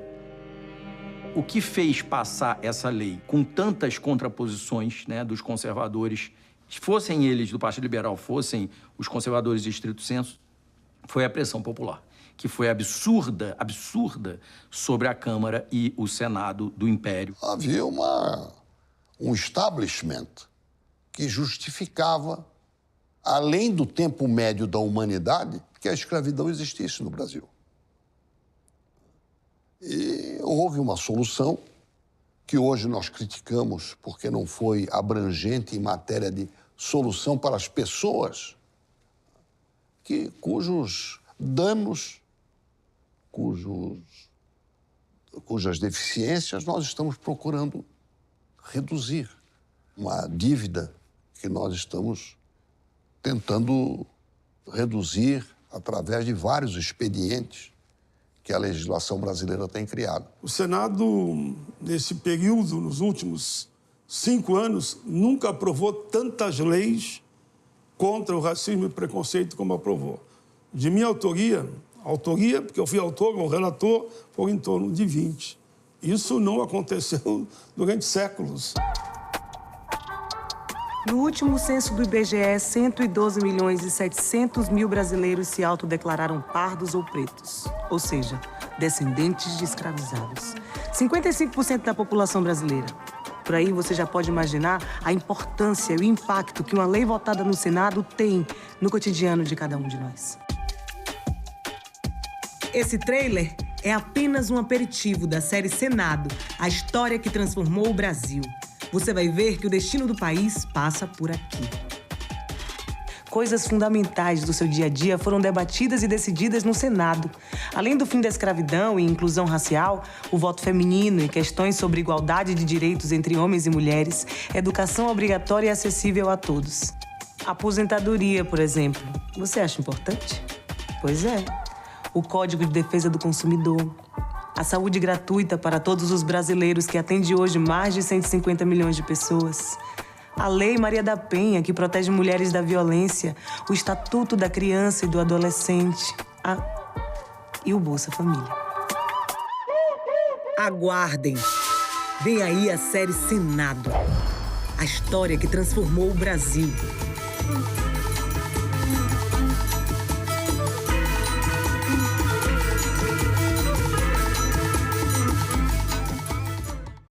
Você não reduz a criminalidade apenas com pena, elevando a pena. Senador, o seu projeto prevê o aumento do tempo de internação para 5 anos para os adolescentes em conflito com a lei. Um rapaz de 17 anos entra numa escola, efetuou vários disparos, matando várias pessoas. O máximo hoje que ele vai ficar internado são 3 anos. Salão Nobre, nesta quarta, 8 horas da noite, aqui na TV Senado. O Congresso Nacional é o órgão que representa o povo brasileiro, que elabora leis, que fiscaliza as ações do Poder Executivo. O nosso sistema é o bicameral, ou seja, ele é composto por 2 câmaras ou 2 casas legislativas, a Câmara dos Deputados e o Senado Federal. Um projeto de lei que começa aprovado pela Câmara é sempre revisado pelo Senado. Da mesma forma, uma proposta apresentada pelo Senado também precisa passar pela votação dos deputados antes de ser sancionada ou não pelo presidente da República. A Câmara dos Deputados é composta por 513 deputados, que são eleitos a cada 4 anos pelo sistema proporcional. Cada estado brasileiro e o Distrito Federal elegem seus deputados de acordo com o tamanho de suas populações. Já o Senado Federal é composto pelos representantes dos estados e do Distrito Federal. Mas os senadores são eleitos pelo sistema majoritário. Vence o que tiver o maior número de votos. Cada unidade elege 3 senadores, independentemente do tamanho de sua população. Isso garante uma representação mais equilibrada entre os diferentes estados e as diferentes regiões do Brasil. As 2 casas também possuem uma série de atribuições que são exclusivas. Por exemplo, os deputados podem autorizar, com a aprovação de 2/3 de seus membros, o início de um processo de impeachment contra o presidente da República. Mas são os senadores que julgam se o presidente sofrerá ou não o impeachment. Além disso, são apenas os senadores que analisam e aprovam as indicações do presidente da República para diversos cargos muito importantes, como os ministros do STF e o Procurador-Geral da República. O Congresso é o nível mais alto do nosso poder legislativo. Escolha bem os seus representantes.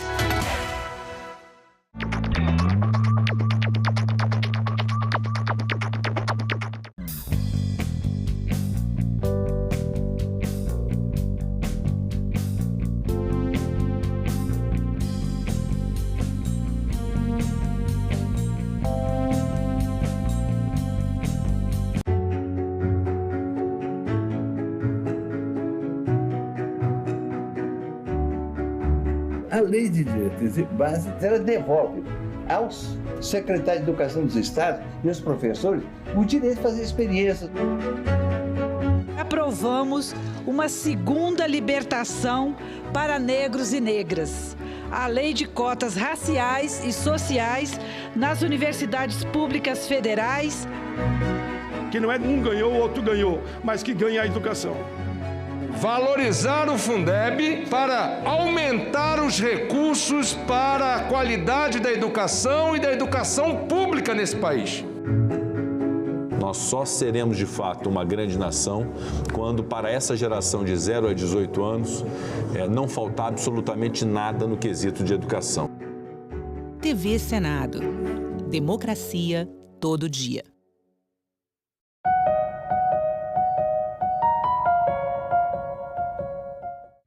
O programa a seguir é livre para todos os públicos. A gente escuta muito jovem falar assim, por que eu tenho que estudar tanta matemática? 3.000 horas em termos de hora-aula no dia, senador, isso vai representar?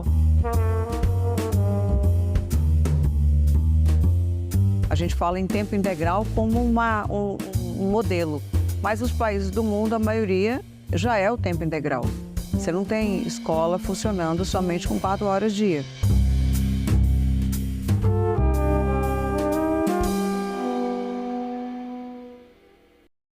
Seja bem-vinda, senadora professora Dorinha. Obrigada pela presença. Senadora, a nova reforma do ensino médio começa a valer em 2025. A senhora relatou o projeto no Senado. Ele impacta milhões de jovens brasileiros e ainda há muito desconhecimento sobre o tema. Eu queria começar perguntando para a senhora sobre a motivação. O que motivou, o que fez ser necessário uma reforma do ensino médio no Brasil? Olha, o ensino médio, a primeira reforma em 2017, ela já buscava responder uma lacuna percebida na sociedade e nos próprios jovens. A falta de identidade do ensino médio, alguns estados com mais de 19 disciplinas diferentes no ensino médio. Houve uma tentativa de reforma, tentando organizar o currículo em uma parte que seria comum para todos os alunos do ensino médio do Brasil, rede pública e privada, dos diferentes estados, e uma parte que seria chamada os itinerários formativos, que era a ideia de aprofundamento. Ou seja, um jovem que quer seguir uma carreira mais ligada à área das exatas, pudesse, na parte da carga horária de aprofundamento, ter mais disciplinas ligadas a exatas. E assim, na área de linguagens, alguém que quer seguir uma carreira o domínio maior da linguagem pudesse ajudar. Não foi o que aconteceu. As escolas ficaram desorganizadas, sem orientação, não tinha nenhuma diretriz em relação a essa parte diversificada. A base comum ficou assegurada para todos os lugares. Mas o que começou a acontecer no Brasil? Alguns estados chegaram a ter 100, 200 itinerários diferentes. Alguns alunos, e isso foi percebido e acabou virando uma tônica, infelizmente, muito forte, de oficinas, para fazer pão de prato, brigadeiro, porque não tinha diretriz. Os resultados e o chamamento feito por especialistas e principalmente quem estava cursando o ensino médio, era a grande diferença de quem estava fazendo ensino médio nesse novo currículo. Quando tinha que fazer a prova do Enem, ele só tinha tido 1.800 horas das chamadas disciplinas básicas. Diminuiu a carga horária de geografia, de português, história, de matemática, de geografia, de história, de física, de química. E não entrou nada significativo na maioria dos casos, lógico, que teve estados que conseguiram fazer esse desenho. Faltou o monitoramento do Ministério da Educação, faltou o processo de formação. Então, o novo... E tinha também toda uma questão do formato da aprovação da lei. Existia sempre uma alegação de grande parte que foi uma medida provisória, né? Que foi uma medida provisória, que não houve tempo de debate, de discussão.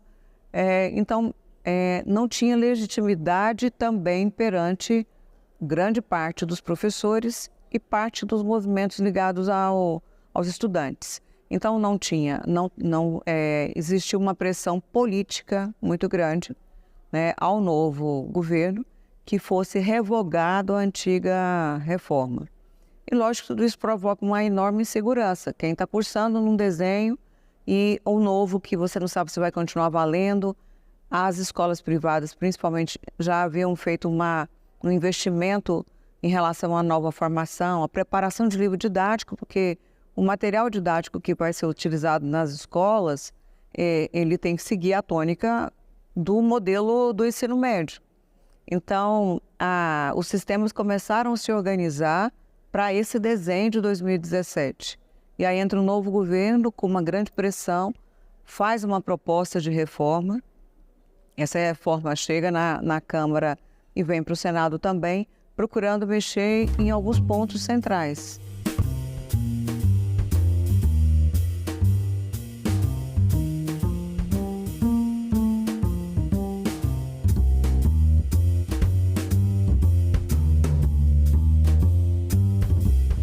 Quais são esses pontos centrais? A carga horária, que era de 1.800 horas para, num total de 3.000 horas, ou seja, os 3 anos do ensino médio, no mínimo tem que ter 3.000 horas de duração. Dessas 3.000 horas, 1.800 eram destinadas a essa parte geral básica, às disciplinas estruturantes. Português, matemática, geografia, história, 1.800 horas. E que diminuiu, né, a quantidade de disciplinas. Como ficou com 1.800 horas só, teve que diminuir carga horária semanal e anual. Algumas disciplinas nem eram vistas durante o ano. Às vezes você tinha uma aula de física por semana. E a outra parte, as 1.200 horas, também, por falta de orientação, o que aconteceu? Houve várias matérias, a imprensa noticiou, disciplinas sem nenhuma ligação com a parte geral básica. Qual foi a ideia quando foi votado em 2017? Que houvesse essas diretrizes complementares ou chamados itinerários, com essa ideia de trajetórias. Um jovem que chegou na escola, no ensino médio, e que quer mexer, quer ser jornalista, ou ele quer ser cientista, precisa de mais disciplina na área da linguagem, na área da química, da física, da biologia, pudesse, nessas 1.200 horas, aprofundar. Já a gente escuta muito jovem falar assim, eu não quero, por que eu tenho que estudar tanta matemática? Eu não preciso de me aprofundar na matemática, basta eu saber a matemática básica.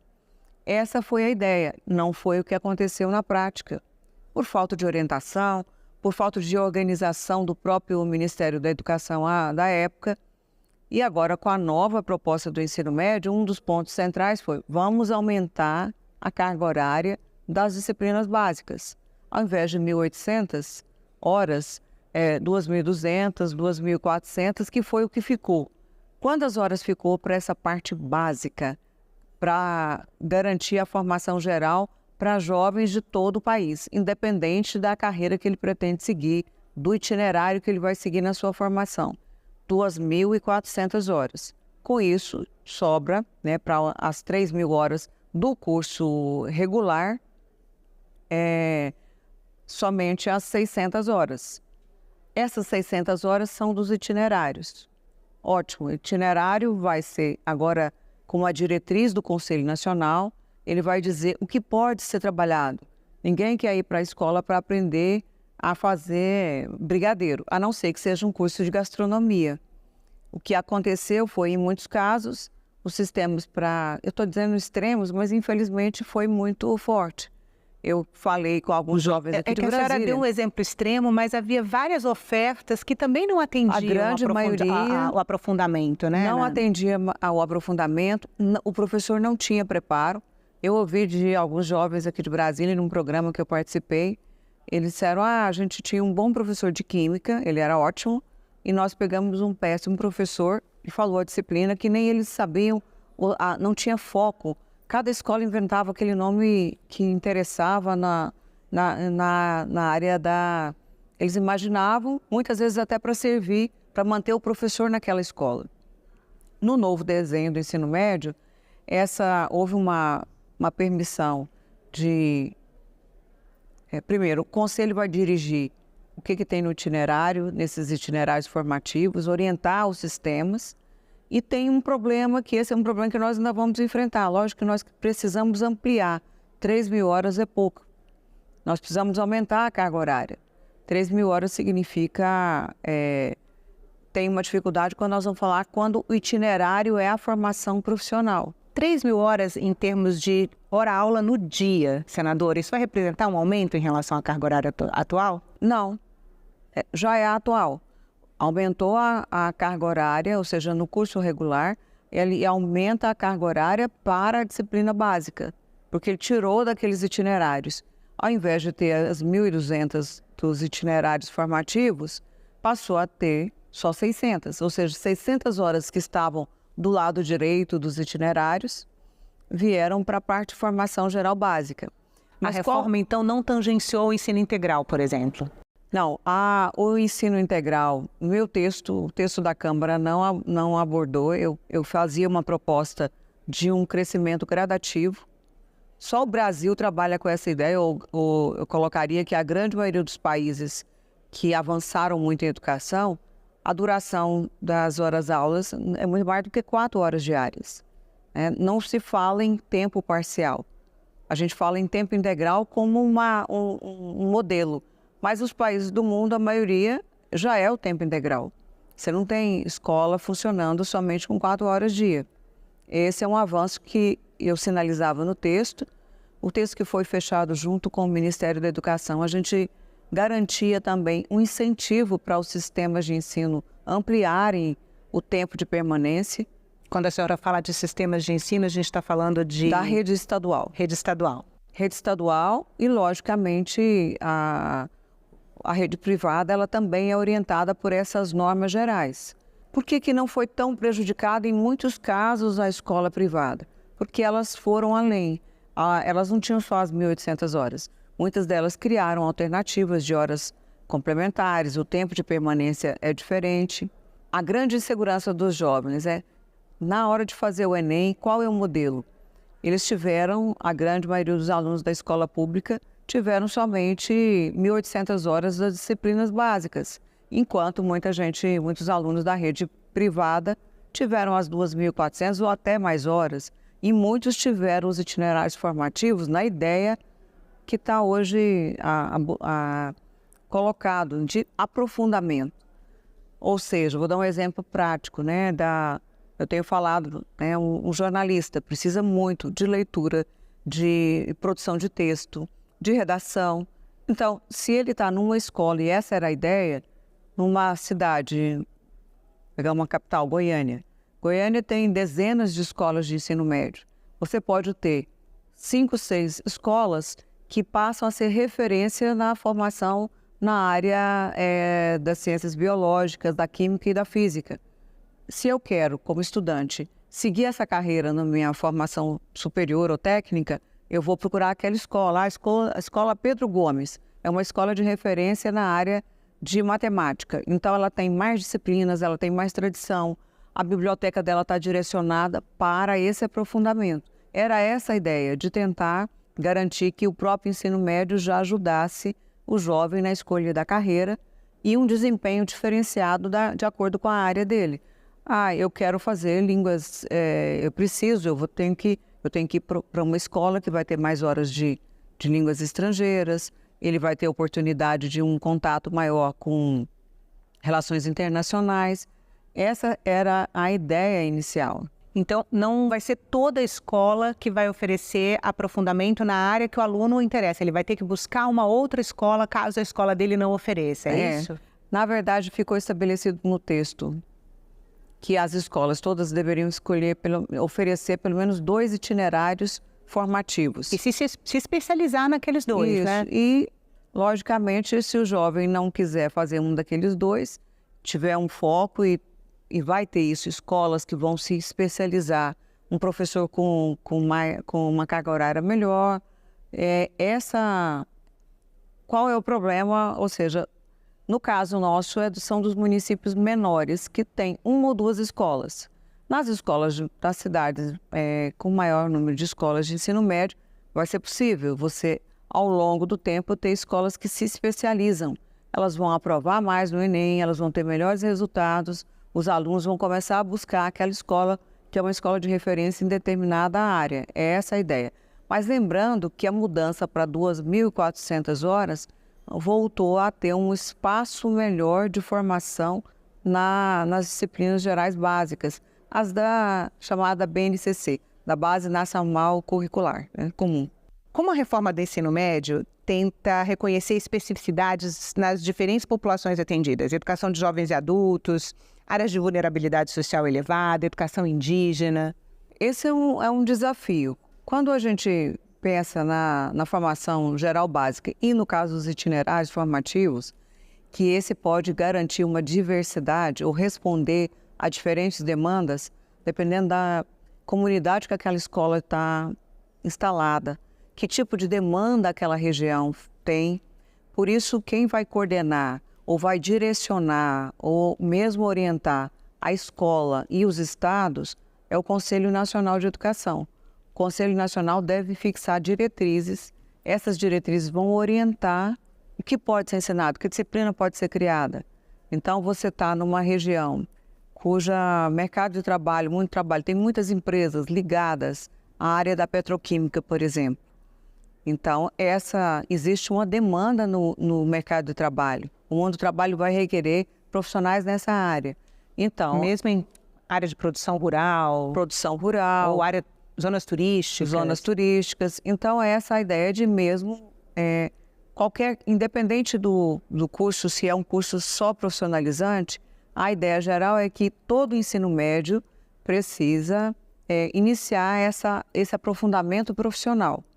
Mas que não vai ser o ensino profissionalizante. Não é o ensino profissionalizante. A estrutura dele básica são as disciplinas gerais de formação da BNCC, mas ele já vai direcionar também dentro dos itinerários formativos para esse foco de direcionamento para o mundo do trabalho, para a preparação geral desse jovem. Uma parte... A antiga reforma previa o ensino profissionalizante. Na nova caiu, então. Não, ele prevê ainda. São os itinerários, os 5 itinerários formativos. Um deles, no antigo texto, já era o itinerário da educação profissional. Continua permitindo, mas eu tentei explicar um pouquinho da questão do total de carga horária.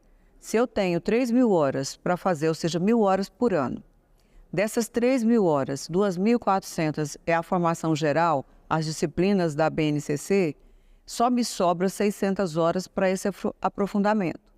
Quando é um curso profissionalizante, você tem um catálogo de cursos. Nesse catálogo de cursos, ele requer mais horas do que as 600. Então, foi criado um período de transição de até uma determinada quantidade de horas. Você pode retirar, ou eu tinha, inclusive, feito uma proposta que o crescimento pudesse ser gradativo para você ir ampliando gradativamente a carga horária da educação profissional. Ou seja, um curso de enfermagem, ele precisa de 1.000 horas para a educação profissional, somada àquelas disciplinas da BNCC. Seria um curso de técnico de enfermagem? Um técnico de enfermagem. Para as disciplinas específicas da formação da enfermagem, o catálogo recomenda 1.000 horas. Não cabe. Como é que, se uma escola resolve adotar? Ela tem que ampliar a carga horária. Só 3.000 horas não vai caber. Não é suficiente. E quem vai poder ampliar a carga horária, senadora? Os sistemas têm autonomia para isso. Ou seja, os estados Quem oferece ensino médio no Brasil, com mais de 80% da oferta do ensino médio, ela está na responsabilidade dos estados. A União tem poucas escolas, os institutos federais, são os né? institutos federais, o Colégio Pedro II, a rede privada, que tem autonomia, sempre teve, ela tem que seguir as regras gerais, mas ela pode ir além. E também os estados vão poder fazer isso. Os estados vão poder aprovar nos seus conselhos estaduais o formato próprio, desde que respeitada aquelas regras que são gerais. O que é um dos pontos de discussão, né, que a língua espanhola, que até hoje tem uma grande pressão, reclamação de não ter entrado no meu texto, que veio do Ministério a proposta, no texto do Senado a gente assegurou o espanhol, e não é porque eu gosto de espanhol, é porque o espanhol, para o Brasil, ele faz parte dos acordos do Mercosul, nós deveríamos oferecer o espanhol. Tem uma imensa fronteira com países de língua espanhola. É a língua espanhola. O espanhol já é a segunda língua mais falada do mundo. Aí eu não estou falando só das Américas, mas já é a segunda língua mais falada do mundo. E quando o aluno vai fazer o Enem, a língua estrangeira que ele faz opção, embora tenha estudado inglês a vida inteira, mais de 60% dos alunos que fazem o Enem escolhem o espanhol.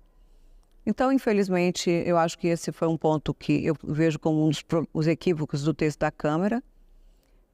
Alega-se, não tem professor de espanhol. Não vai ter nunca, se eu não criar a demanda. E alguns países do Acordo do Mercosul já estão oferecendo o português como uma língua obrigatória. Era uma reciprocidade, mas não só isso. Na fronteira é instrumento de trabalho, de entrada no mundo do trabalho. Isso a senhora conversou com a gente antes de começar a entrevista, né? Que ainda falta uma parte da reforma do ensino médio. Nós temos aqui um grupo de trabalho sobre a questão do ensino médio. A senadora Tereza Leitão é a presidente, eu sou relatora.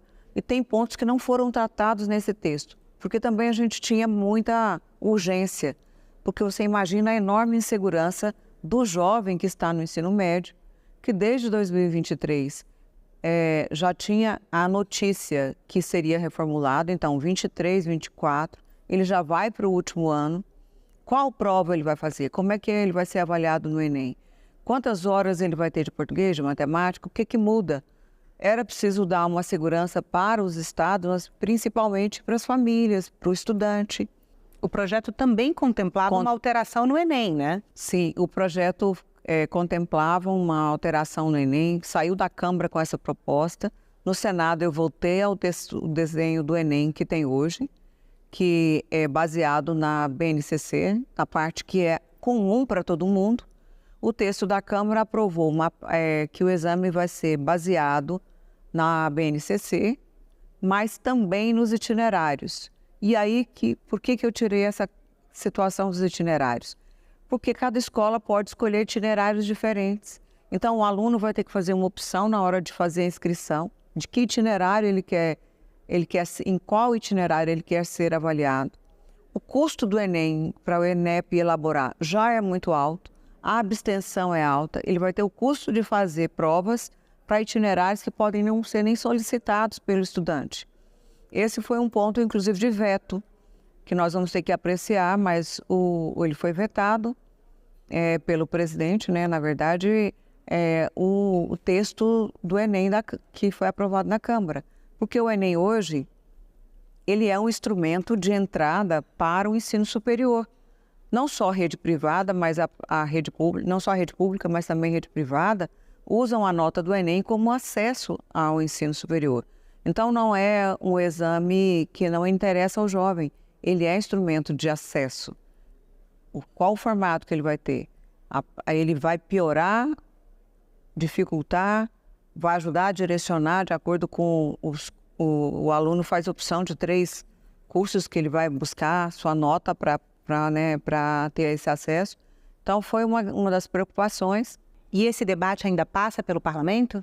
Ele vai passar, porque o veto, nós vamos ter que discutir sobre essa questão do Enem, dependendo do que for aprovado ou não. E, lógico, eu fiz audiência pública, eu ouvi o INEP. O INEP colocou da dificuldade de fazer esse exame. E tudo isso que nós estamos falando do ensino médio, ele implica numa cadeia de fatores que precisam ser enfrentados pelo país, pelos estados. Que livro didático, como é que nós vamos preparar um material didático? Com qual desenho? Por isso, a insegurança dos jovens que sabia que ia mudar, agora tem escolha do livro didático do ensino médio. O próprio Ministério teve que liberar o edital para seleção dos livros que seriam escolhidos. Ao mesmo tempo que o professor precisa ser preparado nesse novo desenho do ensino médio. Como é que eles vão se organizar? Como é que o Estado vai organizar as suas escolas? Eu dei aqui um exemplo, tem 15 escolas do ensino médio. Como é que elas vão funcionar? Que itinerários elas vão oferecer? Como é que ela vai estruturar suas vagas, a sua oferta, a questão da educação profissional? O modelo da educação profissional integrado é um modelo com resultados positivos, mas ele requer investimento. A recomendação para ampliar as escolas, né, de tempo integral, ela tinha no texto, precisa ter incentivo, ou seja, quanto custa? Custa mais do que a escola de 4 horas, mas tem um efeito positivo muito bom para a formação, inclusive não só a formação profissional, mas também a integração para o mercado de trabalho. E qual a expectativa da senhora em relação às mudanças que vão acontecer no ano que vem para os alunos do ensino médio? Olha, o tempo é curto, né? Por isso os sistemas estão se organizando. Também tem um período de transição, então o jovem não precisa ficar apavorado, desesperado, ou os pais, meu Deus, e aí? Como é que vai mudar tudo para a escola dos meus filhos, para quem já está fazendo o ensino médio? Os sistemas têm medidas que vão ser alteradas em 2025, outras vão depender de medidas que serão tomadas ainda em 2025 para serem alteradas. O próprio exame, o Enem, ele não passa a valer um novo desenho neste ano, nem no ano seguinte. Tem tempo para essa organização. Agora, lógico que se eu tivesse um filho hoje fazendo o ensino médio ou fosse entrar no ensino médio, eu quero saber qual é o tempo que aquela escola que eu estou procurando para o meu filho, como é que ela vai se organizar. O fato é que quanto antes ela se organizar para já melhorar a oferta das 2.400 horas já direcionadas para a formação geral básica, meu filho passa a ter um desempenho melhor, ter condição de fazer um exame nacional, ou seja, o Enem, com melhor preparo e principalmente a sequência dele em termos de vida profissional. Se eu estou reconhecendo, o país reconheceu que o modelo de 2017 foi ruim, tem resultados ruins, eu não quero que meu filho continue nesse desenho, nesse formato que não foi adequado. Então, quanto antes os sistemas conseguirem se adequar, melhor para a educação. Senadora, muito obrigada pela entrevista. Eu que tenho sempre um prazer de conversar com você, lógico, falar de educação, principalmente o ensino médio, que ainda é o maior desafio de jovens que não estudam, não trabalham, mas não enxergam a escola como um instrumento para melhorar a sua inserção no mundo.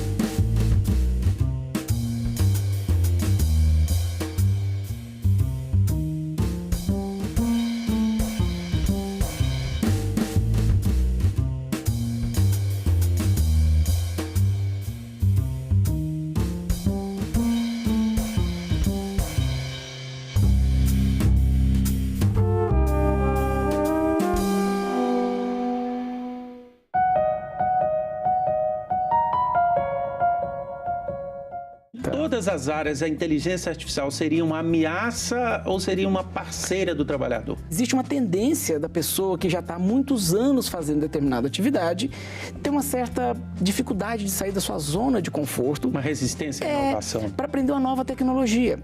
Porque dá trabalho, estudar dá trabalho. Às vezes custa dinheiro. Agenda Econômica. Hoje, 8 horas da noite, aqui na TV Senado. Agora é lei. Os medicamentos que contenham substâncias proibidas pelo Código Mundial Antidopagem deverão trazer obrigatoriamente um alerta com essa informação nos rótulos, nas bulas e nos materiais de propaganda e publicidade.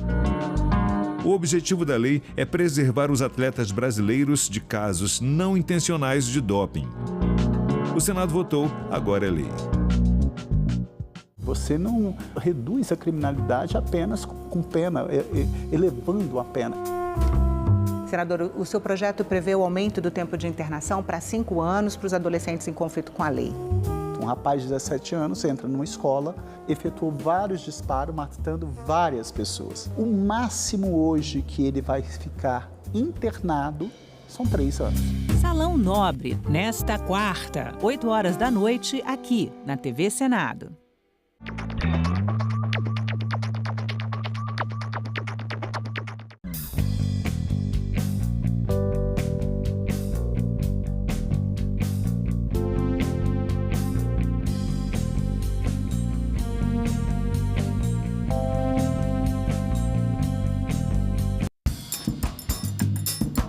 A democracia é a existência e o funcionamento com saúde do Estado democrático de direito. A democracia é, sim, sinônimo de convívio de diferente, ideias antagônicas, visões contrárias, opiniões conflitantes. A democracia se constrói também com as divergências e divergir no campo das ideias com respeito ao outro. A democracia e os direitos humanos são fundamentais para combater injustiças, discriminações e promover o respeito. Atentar contra a democracia, contra o Estado Democrático de Direito é crime. Aliás, um dos poucos crimes inafiançáveis e imprescritíveis. O Brasil vai continuar e a luta pela democracia é eterna. TV Senado. Democracia todo dia. O programa a seguir é livre para todos os públicos.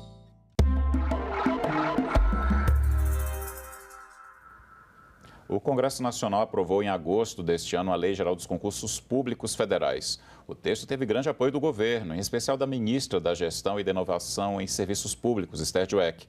Mas o que muda na prática? Era mesmo necessária uma regulamentação? E como serão afetadas as pessoas que estão se preparando para concursos? Quem vai explicar melhor para a gente é o consultor legislativo do Senado e professor João Trindade. João, obrigado por vir aqui aos estúdios do Cidadania. E eu vou fazer a pergunta mais óbvia possível nesse momento. Era necessária uma lei geral dos concursos públicos? Bom, obrigado pelo convite, é sempre um prazer estar aqui na TV Senado. Sim, era necessária. Até algumas críticas que têm sido feitas em relação ao texto são até no sentido contrário, de que talvez o texto tenha sido até tímido demais. Esse é um texto que tramitava aqui no Congresso Nacional já há mais de 20 anos, então, realmente, entre idas e vindas, ele terminou demorando bastante, o que é natural, é uma legislação que tem um impacto para milhões de pessoas Brasil afora, mas a gente já vê também que algumas questões que surgiram posteriormente à apresentação do texto e até posteriormente à aprovação do substitutivo, ou seja, da nova versão, lá na Câmara dos Deputados, terminaram ficando de fora. Então, algumas questões que geram muita judicialização. Hoje em dia, grandes concursos terminam tendo quase que uma terceira etapa, a gente brinca. Tem a prova objetiva, tem a prova de títulos e tem a judicialização. Quase tudo deságua no Poder Judiciário. Teve uma tentativa de melhorar essa parte ali no artigo 12, mas, sem dúvida alguma, era necessário ter uma legislação unificada sobre a matéria de concursos. A gente vai pegar já esse gancho que você me deu, mas então vamos falar das principais mudanças. Quais são as mais importantes na sua visão? Em primeiro lugar, uma questão que não pode ser esquecida, que é a gente ter uma lei geral de concursos públicos. Só isso já é uma novidade muito importante. Por quê? Até hoje, a gente tinha uma legislação que era o quê? Esparsa, espalhada. Então, cada ente federativo, a União, os estados, os municípios, fazia a sua lei própria, e mesmo na esfera federal, mesmo nos concursos federais, você tinha algumas regras de concurso espalhadas em várias leis. No Estatuto dos Servidores, na Lei de Processo Administrativo, e agora você tem uma lei geral de concursos, uma lei que vai trazer, digamos assim, o começo, meio e fim. Em vez de, fazendo uma metáfora aqui, em vez de você ter que pegar um pedaço da receita do bolo em cada site, em cada lugar diferente, você agora tem um lugar em que vai ter o começo, meio e fim da regra de concurso público. Essa mudança já é muito importante.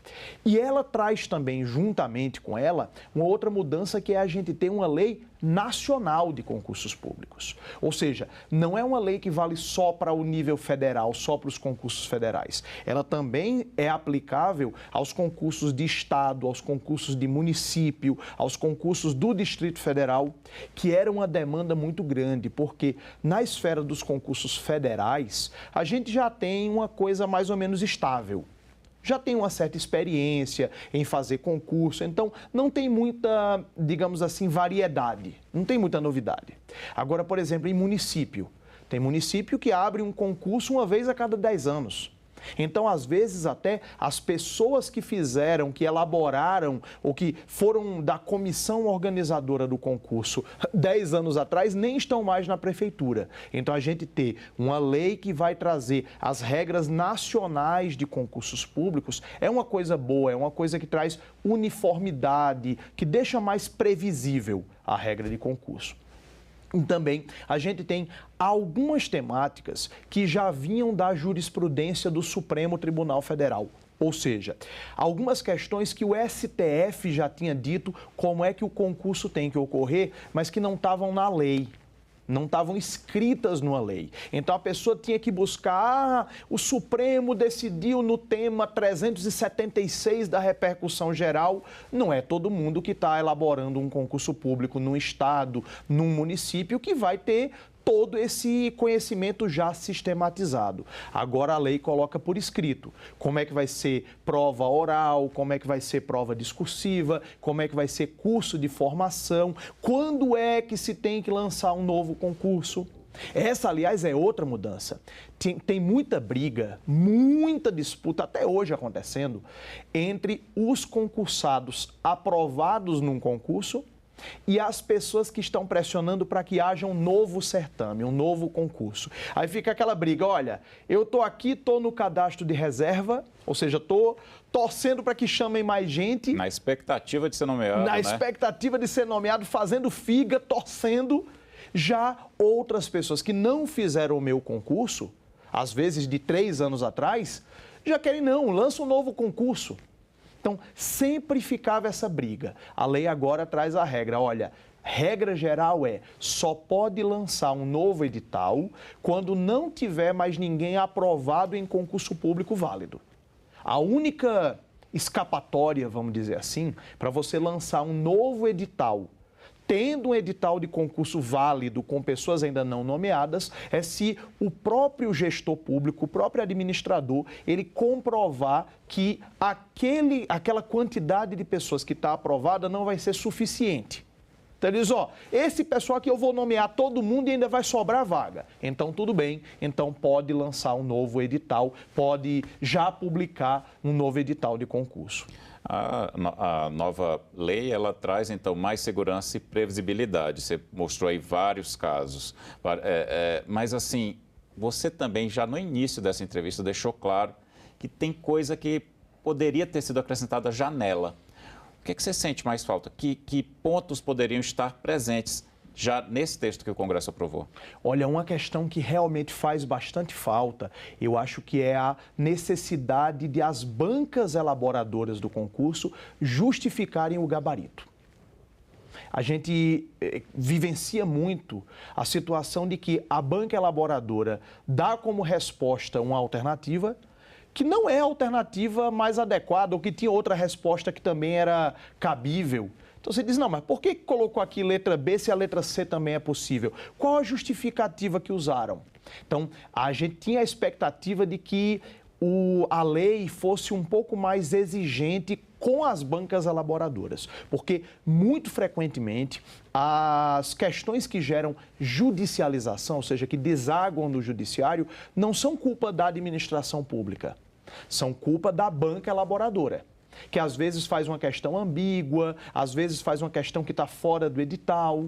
Então, é uma questão que o próprio Supremo Tribunal Federal diz que é para o judiciário evitar entrar nesse tema, o que, claro, tem sempre dois lados da moeda, evita uma judicialização ainda maior do que o que a gente tem, mas cria o que para muitos é uma certa ditadura das bancas elaboradoras de concurso. Isso era algo que eu acho que o projeto deveria ter abordado com maior profundidade, a questão dos recursos administrativos.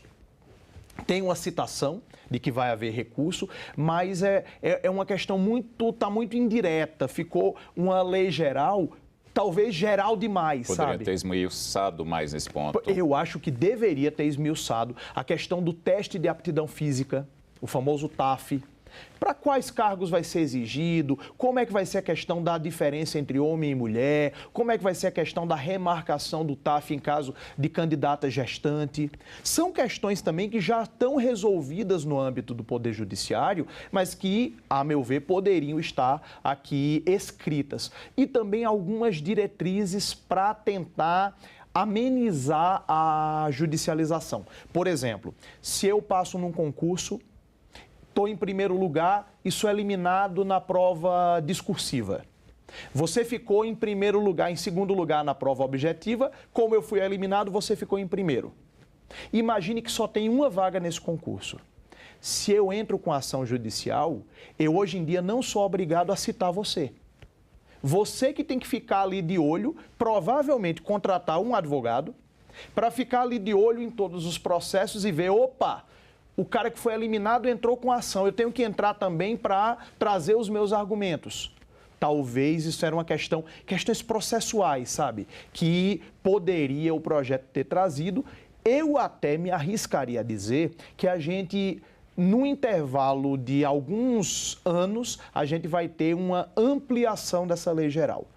Para o telespectador entender por que então aprovou-se dessa forma, a ideia era: é urgente a gente ter uma lei geral de concursos. Então, vamos aprovar aquilo que tem consenso. Vamos aprovar aquilo que é certeza.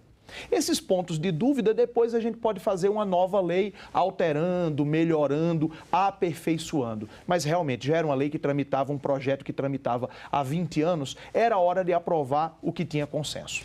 Um primeiro passo importante. E uma coisa que, assim, a lei ela vai entrar em vigor, a previsão da vigência dela é depois de 4 anos da sanção presidencial, né? Que é o tempo que esses caminhos para aprimorá-la podem surgir.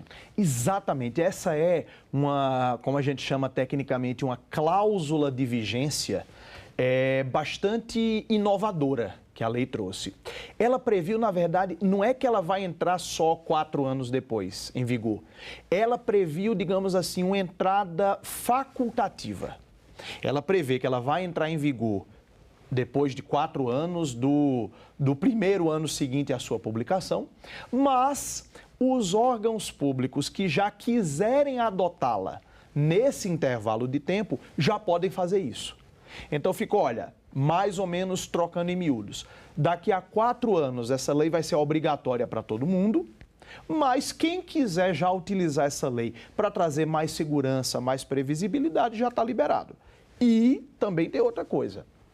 Os estados e os municípios que disserem, olha, não gostei dessa lei, acho que poderia ter tratado melhor de algum tema, eles continuam podendo legislar sobre isso. Está expresso na lei que isso não exclui a competência dos estados e municípios para fazerem leis próprias. Então, por exemplo, tem muita lei estadual, municipal e até federal mesmo que trata de política de cotas. Cota social, cota racial, cota para a escola pública. Essas leis continuam valendo. Por isso que é importante fazer, como você chamou, uma lei geral dos concursos públicos. Quer dizer, cada nível federativo, União, estados e municípios, pode continuar editando as suas leis próprias, só que eu vou ter agora essa âncora principal, que é a legislação nacional sobre o tema. Alguns concursos, eles não vão passar necessariamente pela lei, né? Que é para magistratura, Ministério Público, para algumas empresas públicas. Por quê? É porque são algumas seleções que têm peculiaridades tão grandes que ficaria difícil de serem tratadas numa lei geral de concursos. Inclusive, a própria lei diz que eles não têm obrigação de seguir as regras dela, mas claro que aqueles órgãos que queiram aderir a isso vão poder. E também tem uma questão em relação a Ministério Público e Poder Judiciário, é porque o regime jurídico dessas duas instituições é matéria de lei complementar. Então tem que estar tratado num outro tipo de lei. Essa Lei Geral dos Concursos é uma lei federal, ou seja, feita pela União, de caráter nacional, ou seja, vai valer para todos os níveis da federação, e ordinária, ou seja, é uma lei comum. Mas para tratar do concurso do Poder Judiciário para juiz e do concurso para promotor de justiça, tem que ser uma matéria de lei complementar, que é um tipo de lei diferente. Então, por cautela, se prefiro deixar, tanto que hoje em dia a maior quantidade de regras sobre o concurso de juiz nem está na lei, está numa resolução do Conselho Nacional de Justiça, o famoso CNJ. A mesma coisa com o concurso da magistratura. E em relação às chamadas estatais independentes, as estatais que se mantêm com recursos próprios, é porque elas podem ter, embora elas tenham a obrigação de fazer concurso público, elas podem ter, vamos dizer assim, regras um pouco diferenciadas que vão gerar uma peculiaridade tão grande que talvez se entendeu que não era o ideal que elas estivessem na lei geral. Por exemplo, um concurso para Petrobras. É um concurso que, além de ter as etapas normais, ele pode ter uma etapa mais de uma prova prática, alguma questão muito mais voltada para a atividade prática, porque é uma empresa que está competindo no mercado. Então, seja em relação ao Judiciário e ao Ministério Público, até por uma questão jurídica de ser um tema que precisa de lei complementar, em relação às estatais independentes que se mantêm com recursos próprios, parece ter sido uma opção mesmo do legislador de deixá-las um pouco mais livres. Tem um tema dentro da lei que está deixando muito concurseiro de cabelo em pé, que é a questão das provas online. Como é que vai funcionar isso? Artigo 8º da lei é o que tem movido corações e mentes, é o que tem tomado as discussões nas redes sociais. Na verdade, o que a gente tem aqui é uma regra muito, muito geral. É uma abertura, o que a gente chama de uma cláusula de abertura. O artigo 8º, ele diz que as provas podem ser feitas na modalidade online, desde que haja mecanismos de segurança que assegurem, por exemplo, a identidade de quem está fazendo a prova, que assegurem também a segurança da informação que está sendo passada e na forma que venha a ser prevista num regulamento de cada ente federativo. Ou seja, para ficar bem claro, então, as pessoas não vão fazer a prova a partir, sei lá, quando o órgão decidir fazer um concurso, a pessoa não vai fazer necessariamente de casa. Tem que passar por uma regulamentação anterior, tem todo um processo por acontecer ainda. Exatamente. E lembrando aquilo que você falou, que a lei só vai estar plenamente eficaz daqui a 4 anos. Ela só vai estar plenamente em vigor daqui a 4 anos. Então, a gente, mais ou menos 4 anos, então a gente não sabe como é que vai ser a evolução até lá. Houve uma experiência, não sei se o telespectador vai lembrar, de fazer o Enem online, que já é uma coisa um tanto quanto séria, porque o Enem decide vaga em universidade. Então, já é algo que tem que garantir uma identidade física de quem está fazendo a prova. Terminou que não foi tão replicado por uma questão principalmente de custo, porque tem que ter um custo muito alto. A pessoa não vai poder, provavelmente, a pessoa não vai fazer de casa, a pessoa vai ter que ir para um local de prova e lá vai ter um computador da instituição ou da banca elaboradora para poder fazer aquela prova, igual quando tem prova prática. Às vezes tem prova prática de informática, você não faz de casa a prova, você vai lá no local e vai fazer. Ou talvez daqui a alguns anos a tecnologia até evolui e a gente possa ter uma câmera ligada, tem que fazer com a câmera ligada para garantir que a pessoa não está consultando outros materiais. Mas para deixar todo mundo bem tranquilo. Não é que os próximos concursos já vão ser todos online. O que se previu foi a possibilidade de isso vir a ser implementado depois que for regulamentado por cada um dos entes federativos. Então, é uma regra boa, é uma regra que eu acho que abrir essa possibilidade é algo que no curto ou no médio prazo vai ter essa necessidade, mas não é para agora, não é imediatamente. João, o que você diria assim, para a pessoa que está assistindo a gente agora, quer fazer concurso público, levou um susto com a lei, que é uma novidade, né? Isso vinha sendo discutido no Congresso há bastante tempo, mas as pessoas nem sempre estão acompanhando né, o que está sendo feito, e que são muitos temas sendo debatidos. E a pessoa ficou tensa com as mudanças. O que é que você diria para quem está em casa assistindo a gente agora? De forma bem sincera, diria, continue estudando as suas matérias. Não vá se preocupar com a lei em si, porque não é essa lei que vai alterar a forma como você vai fazer o concurso. O que essa lei vai trazer é maior previsibilidade. O que essa lei vai trazer é uma garantia um pouco maior de que aquele edital, que às vezes é publicado e tem várias retificações. Todo concursando já viu esse filme. Publica o edital e tem uma retificação, aí tem às vezes, por exemplo, situação em que a pessoa vai ter várias etapas, tem banca que não divulga quando é que vai ter a questão da isenção da taxa de inscrição. Agora a gente já tem o passo a passo muito bem delimitado, mas o candidato que vai fazer um concurso tem que continuar olhando o seu edital. Pega o seu edital. O edital, o pessoal fala muito, é uma frase que eu até nem gosto tanto, que o edital é a lei do concurso. Não, o edital não é lei. A lei do concurso é a lei do concurso. Aliás, a gente está falando exatamente dela agora, né? Exatamente. Essa é a lei do concurso. Mas o que o pessoal fala, querendo dizer que o edital é a lei do concurso, é dizendo, olha, dentro da legalidade, quem vai definir como vai ser o concurso é o edital. É o primeiro item que todo concursando tem que estudar, é exatamente o seu edital. Mas na vida prática de quem está se preparando para concurso público, não vai ter assim algo que tenha que mudar na sua preparação em virtude da nova lei. Eu diria que até 90% do que está nessa lei, a gente está só explicitando o que já eram as melhores práticas em matéria de concurso público. Entende? O que já era decisão do Supremo Tribunal Federal, do Superior Tribunal de Justiça, o que já estava em várias leis esparsas, que estava em lei federal, mas não era seguido nos municípios. Então, o que a gente está fazendo agora é quase que uma consolidação.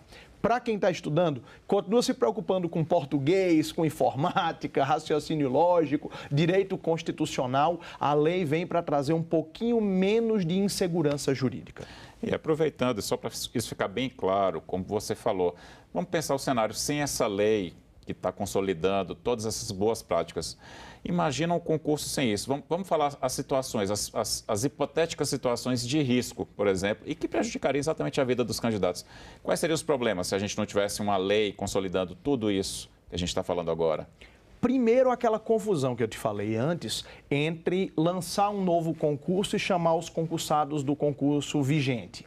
Isso dá uma briga gigantesca, isso vai gente bater na porta do prefeito para ser nomeado, tem que, às vezes, ficar usando de pressão em rede social, nomeia já, hashtag nomeia já, aí hashtag novo concurso. Isso daí é uma coisa que já vai dar uma...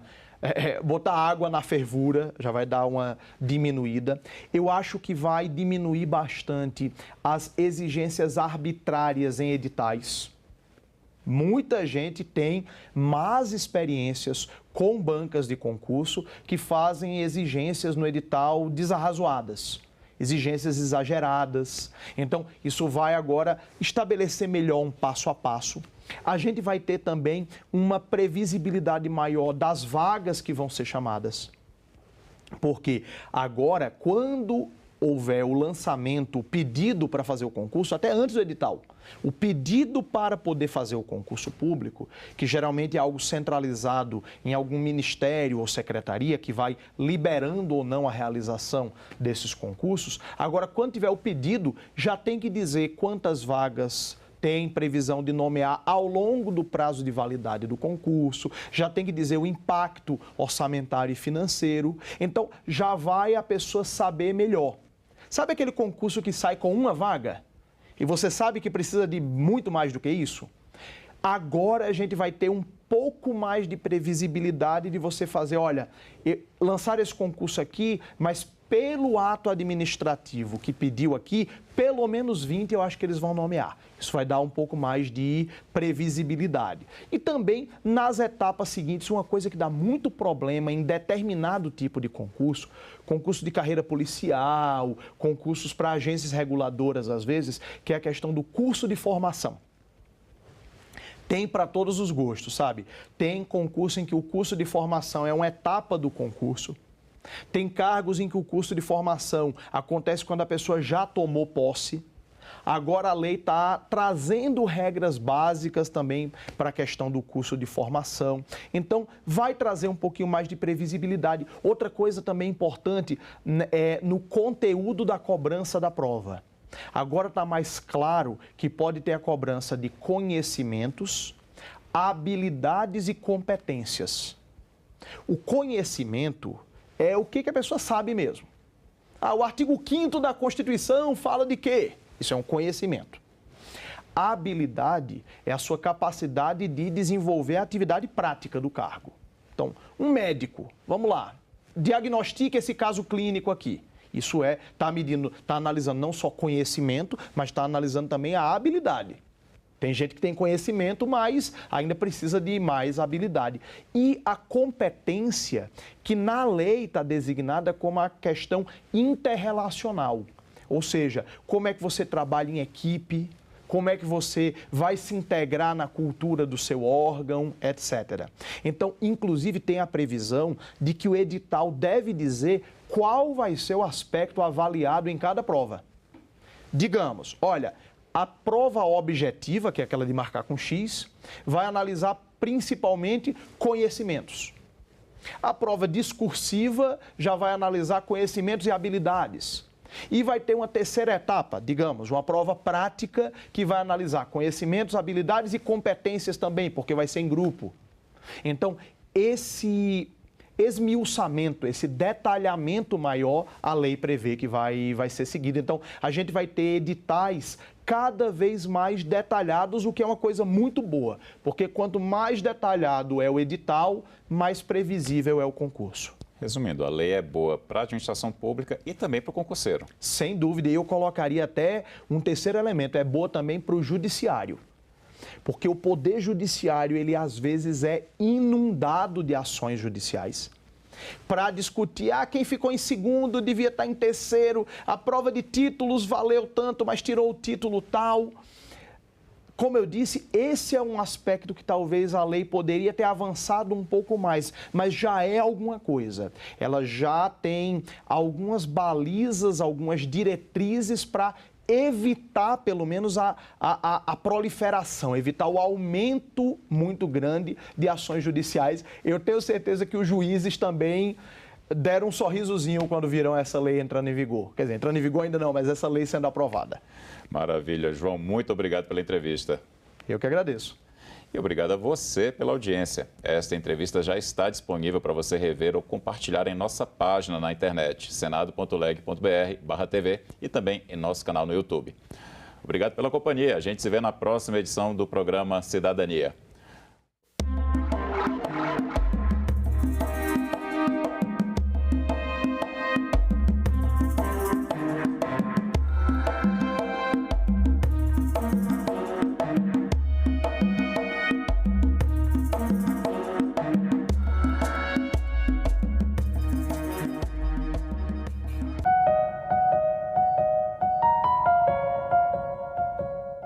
Todas as áreas, a inteligência artificial seria uma ameaça ou seria uma parceira do trabalhador? Existe uma tendência da pessoa que já está há muitos anos fazendo determinada atividade ter uma certa dificuldade de sair da sua zona de conforto. Uma resistência à inovação. Para aprender uma nova tecnologia.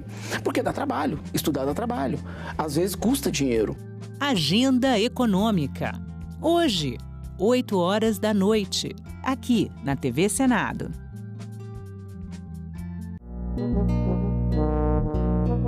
Agora é lei. Foi aprovada a Política Nacional de Prevenção e Combate ao Abuso e Exploração Sexual da Criança e do Adolescente.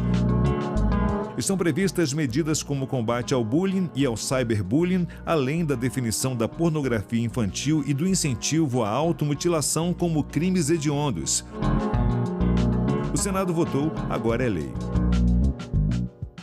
A TV Senado abriu uma nova seleção de documentários e séries documentais para a sua programação. Estamos em busca de novos produtos para tornar ainda mais diverso nosso espaço reservado à produção nacional. Se você tem um filme ou série entre 26 e 120 minutos sobre algum desses temas, mande um e-mail para a gente. As inscrições vão até o dia 30 de setembro. TV Senado, democracia, todo dia. Você não reduz a criminalidade apenas com pena, elevando a pena. Senador, o seu projeto prevê o aumento do tempo de internação para 5 anos para os adolescentes em conflito com a lei. Um rapaz de 17 anos entra numa escola, efetuou vários disparos, matando várias pessoas. O máximo hoje que ele vai ficar internado são 3 anos. Salão Nobre, nesta quarta, 8 horas da noite, aqui na TV Senado.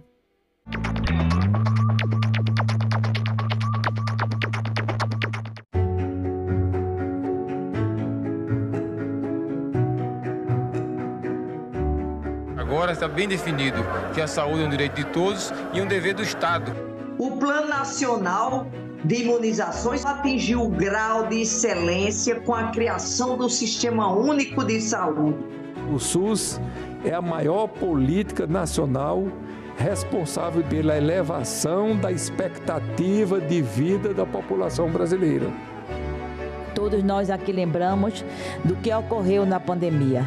Todos nós aprendemos com muita dor que sem saúde não temos nada. Acreditamos na medicina, no Sistema Único de Saúde. Nós acreditamos na ciência. Temos o sentimento de dever cumprido e de que ainda temos que cumprir, porque essa batalha e esta guerra ainda não terminaram. TV Senado. Democracia todo dia.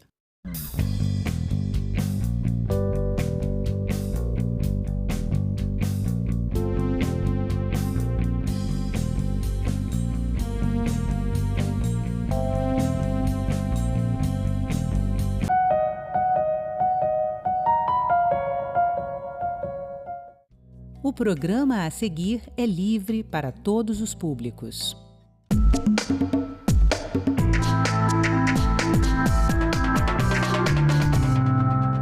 Saúde mental. O número de suicídios cai no mundo e aumenta no Brasil. Parlamentos investem em prevenção. É um número que, por exemplo, ele é cerca de 3 vezes maior do que o total de vítimas que estamos tendo hoje no conflito entre Israel e a Palestina. Deslocados internos.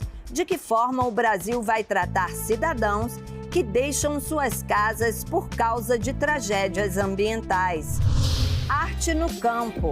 Grupo de teatro do MST é destaque em festival da Assembleia Legislativa do Ceará. Proporcionando a jovens artistas do interior a serem atrizes, atores, com perspectiva de sair do chicote dos coronéis, patrões e das exploração. Oi, pessoal. Que tal saber o que parlamentos como este têm feito país afora? Afinal, são decisões que impactam a sua vida, o dia a dia do brasileiro. Eu sou Andréa Alves e este é o Parlamento Brasil, um programa que há 18 anos é feito em parceria com as TVs legislativas de todo o país. Vamos lá?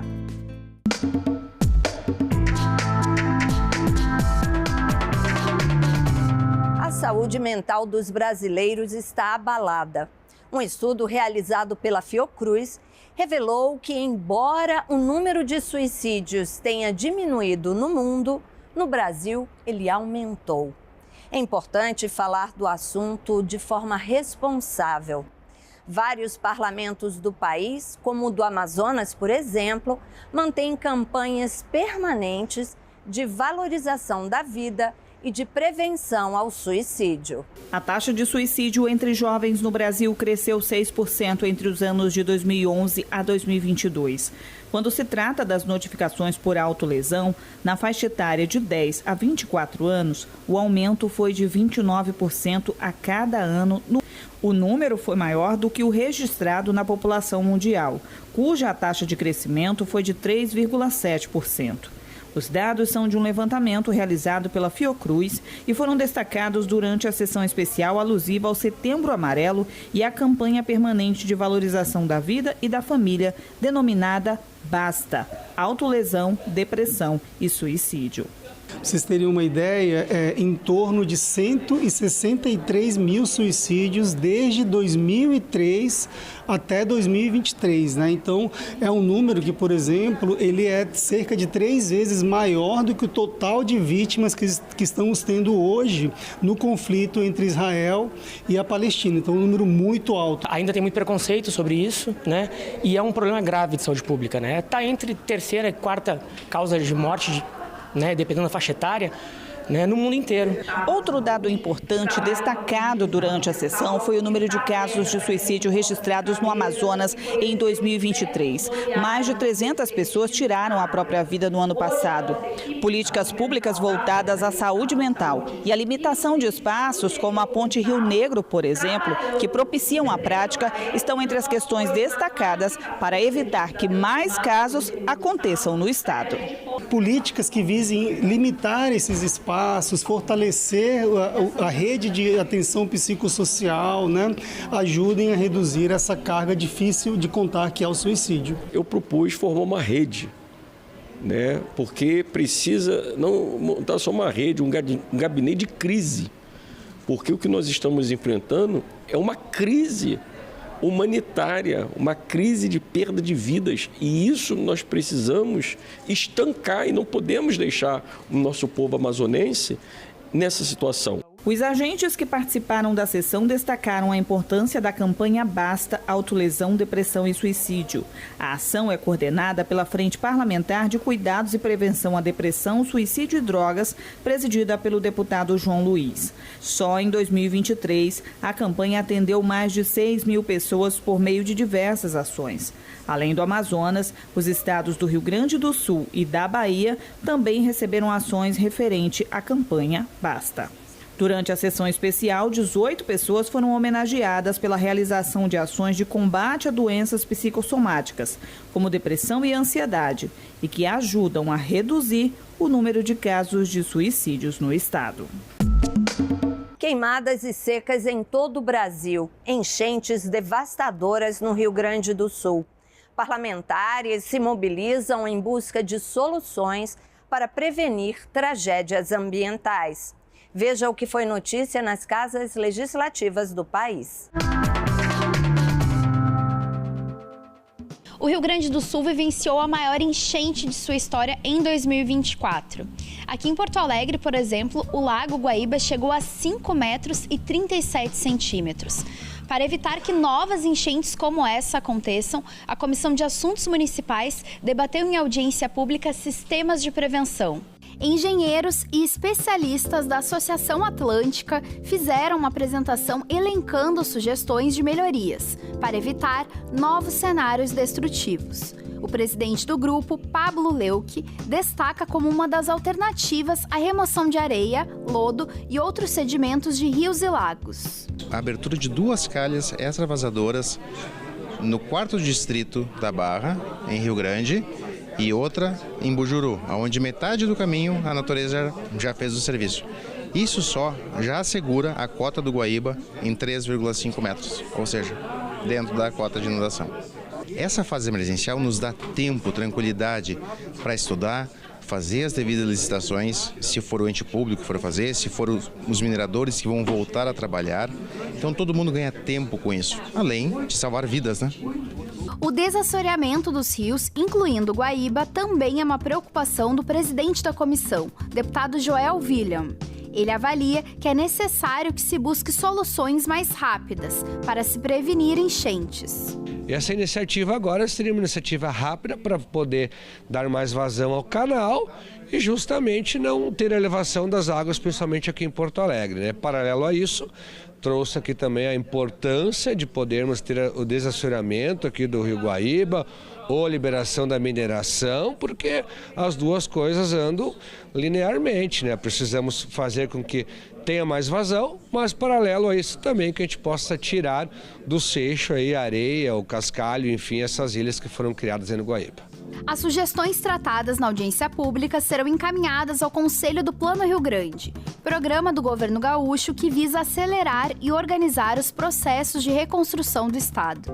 Conforme o secretário adjunto da Secretaria do Meio Ambiente, Marcelo Camardelli, é preciso analisar a viabilidade das propostas, tendo em vista os impactos ambientais e financeiros. Qualquer intervenção, e nós temos dentro desse contexto de cheias ou pós-enchente, né, uma série de iniciativas que são de curto, médio e longo prazo, né, e todas elas devem ser pautadas pela construção técnica e científica, né, e este projeto aqui apresentado também, né, precisa passar por este crivo das secretarias, dos técnicos que as compõem, assim como o próprio conselho e o comitê científico, para que possa ser melhor avaliado. Precisa ter um olhar de segurança ambiental, porque ele traz impactos e reflexos à biodiversidade do seu entorno, né? Então isso precisa ser muito bem analisado. Infelizmente, uma grande quantidade de incêndios tem atingido vários municípios do Espírito Santo. Seja nas áreas de pasto ou de mata fechada, os bombeiros estão enfrentando muitos desafios. Uma parte desse problema tem acontecido por causa do longo período sem chuvas. Em julho, o Espírito Santo decretou estado de atenção por causa da crise hídrica. No último sábado, o governador Renato Casagrande decretou situação de emergência devido ao alto número de incêndios. Na Assembleia Legislativa, o presidente Marcelo Santos criou um grupo de trabalho para acompanhar os problemas causados pela crise hídrica e o aumento das queimadas. Bem antes do governo decretar a emergência com relação à escassez hídrica, e principalmente esse período de seca, onde provoca esses incêndios, tanto ele de forma natural, por conta do volume, da intensidade do calor, como também de queimadas criminosas, a Assembleia se reuniu e decidiu criar esse grupo de trabalho. O presidente será o coordenador do grupo, que também vai contar com a presença de outros membros, como os presidentes das comissões de Meio Ambiente, Agricultura e Segurança. São comissões muito importantes para debater o tema, para acompanhar, para fiscalizar, para sugerir, que são a Comissão de Agricultura, principal comissão que trata de um tema onde a agricultura está sendo muito prejudicada, nós temos a seca, nós não temos ainda uma reservação hídrica que possa abastecer, por exemplo, nessa escassez, ao lado da Comissão de Segurança, que vai fiscalizar a questão dos incêndios criminosos, e a de Meio Ambiente, por conta da poluição que vem acontecendo justamente por conta disso, e de todo o envolvimento, né? Nós estamos falando aí do que o Estado está fazendo, o que nós podemos fazer, o que deu certo em alguns países.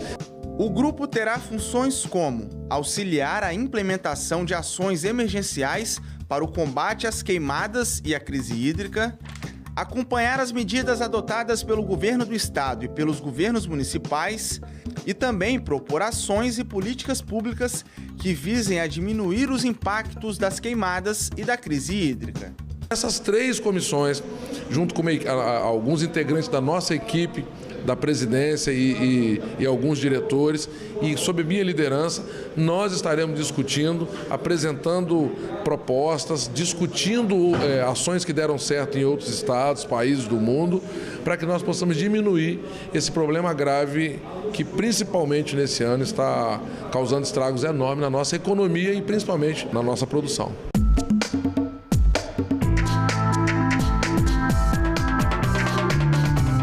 De que forma o Brasil pretende tratar os seus deslocados internos, como os gaúchos que tiveram que deixar as suas casas após as enchentes, ou as vítimas do afundamento do solo em Maceió, por exemplo? O assunto foi debatido em audiência pública na Comissão Mista sobre Migrações e Refugiados. Desastres naturais como secas no norte e nordeste e enchentes no sul do país podem forçar as pessoas desabrigadas a se mudar. Outro exemplo de deslocamento forçado no Brasil foi o esvaziamento de uma área urbana de Maceió pelo afundamento do solo por causa da mineração de salgema. O tema foi discutido em audiência pública na Comissão Mista Permanente sobre Migrações Internacionais e Refugiados. O colegiado reúne senadores e deputados.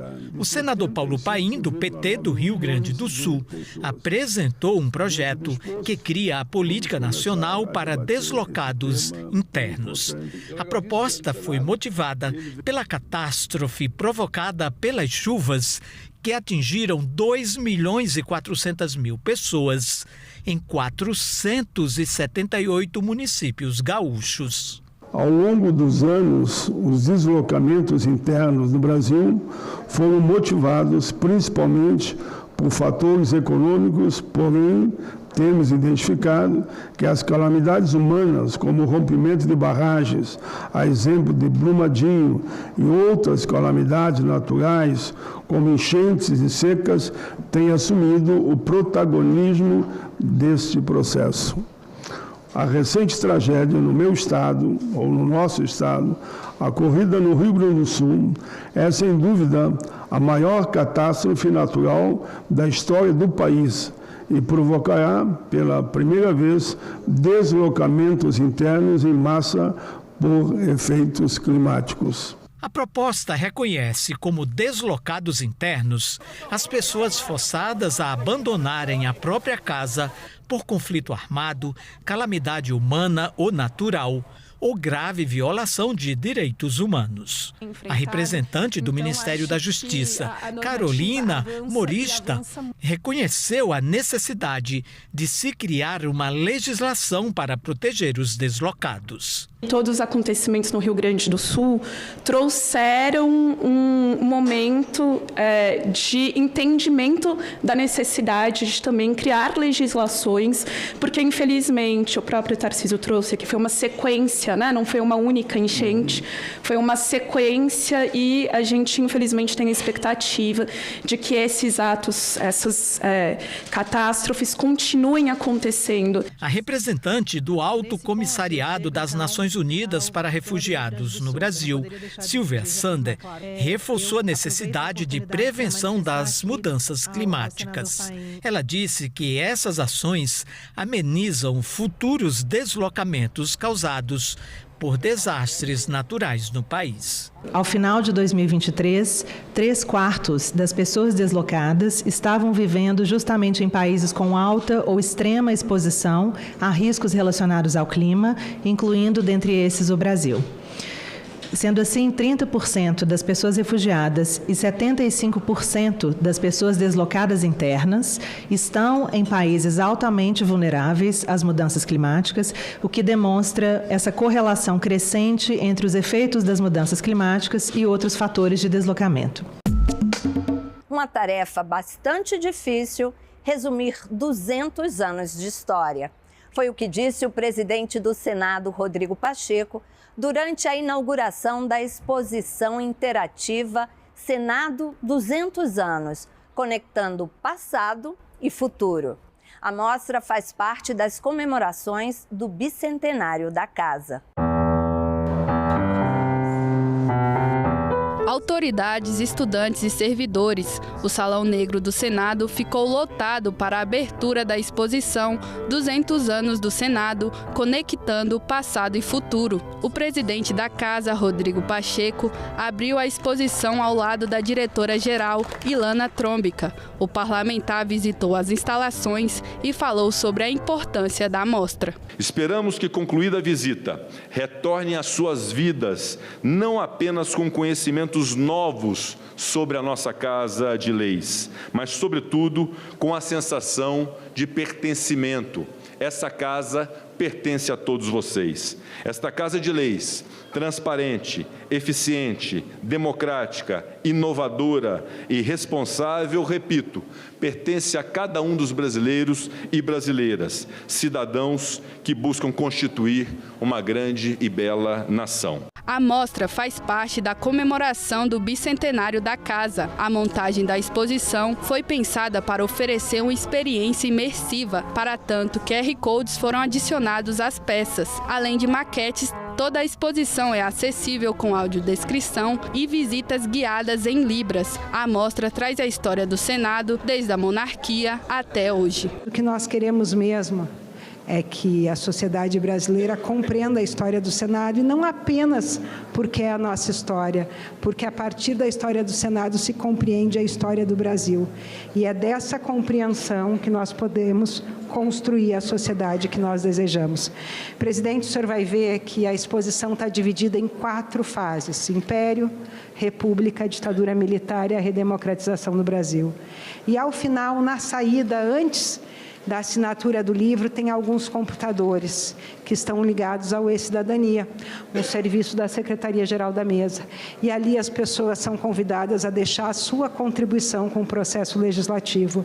E isso, simbolicamente, quer dizer que elas passam de espectadores a participantes. A exposição oferece uma oportunidade de conhecer momentos importantes que marcaram a história dessa instituição e contribuíram para a construção do país. A amostra fica disponível até dia 10 de dezembro, com entrada gratuita das 9 da manhã até as 4h30 da tarde. A exposição que hoje inauguramos, ela não é apenas uma celebração. Ela é um momento que nos traz a reflexão do papel do Senado Federal na história do Brasil. Ela é parte, do ciclo de comemoração dos 200 anos do Senado Federal e mostra ali diversos momentos em que as questões mais delicadas, os grandes assuntos da República foram discutidos, os grandes assuntos do nosso país foram discutidos aqui no Senado Federal.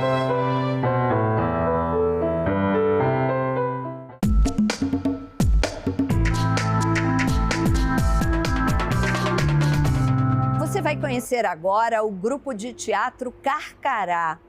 Ele nasceu no assentamento do MST, no sertão cearense. O grupo foi destaque no Festival de Arte e Cultura de Canindé, promovido pela Assembleia Legislativa do Estado. A matéria é do programa Em Cena, Entre Atos, da Alesse TV.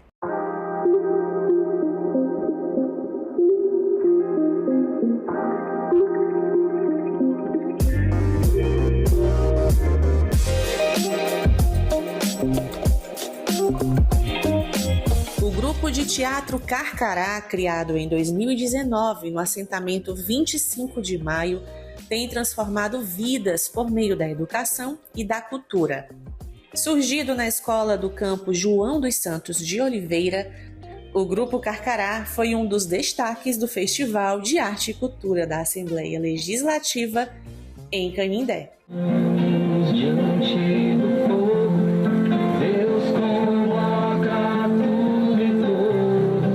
Teatro Carcará surgiu em 2019, numa escola do campo, do Movimento dos Trabalhadores Rurais Sem Terra, MST. E a partir da necessidade do grupo de se expandir, de crescer, o grupo passa a sair da escola e ter sua própria sede.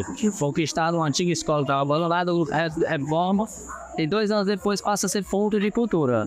Hoje o grupo de teatro tem seu portfólio já 6 espetáculos, 2 curta-metragens e 2 sketches. Estamos na produção do espetáculo Canudos e a História que Não Foi Contada, movimenta pela necessidade de fazer cultura no campo, o que historicamente é negado. Infelizmente, devido às dificuldades de se inscrever, de se elaborar o projeto, eu não faço muita dificuldade. Inclusive, quando se tem renúncias para a cultura, como é no caso agora da Paulo Gustavo, onde não acionamos nenhum projeto. Mas já são 5 anos fazendo cultura, movimentando cultura. Somos o único grupo de teatro do Movimento dos Trabalhadores Rurais Sem Terra, Ceará, em atividade. E somos também o único do Nordeste com protagonismo de escala maior. Existe pequenos, escolas, mas não é o grupo que somos nós de Aterra.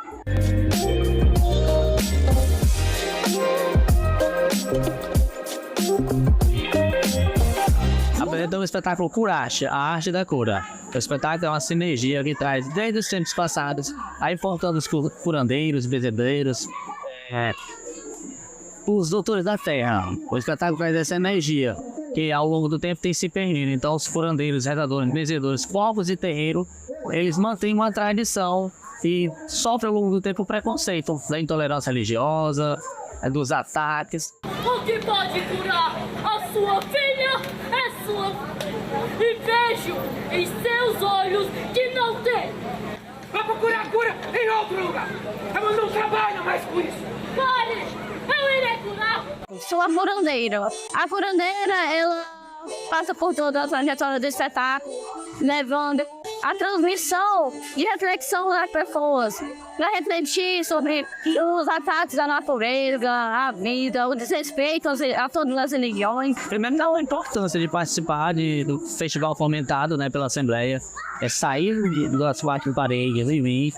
O que se vê em nossa cidade é movimentação.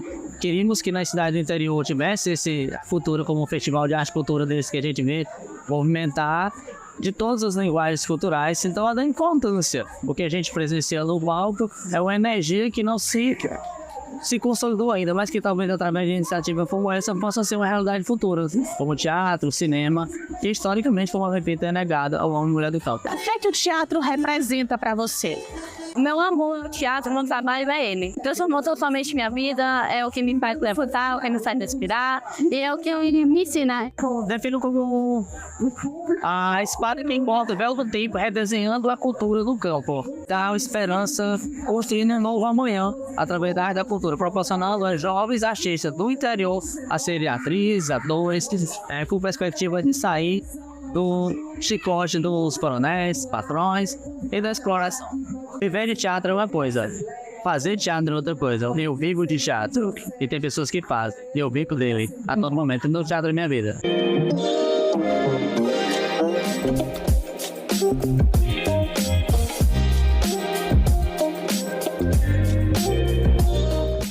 É a arte alimentando a vida, hein?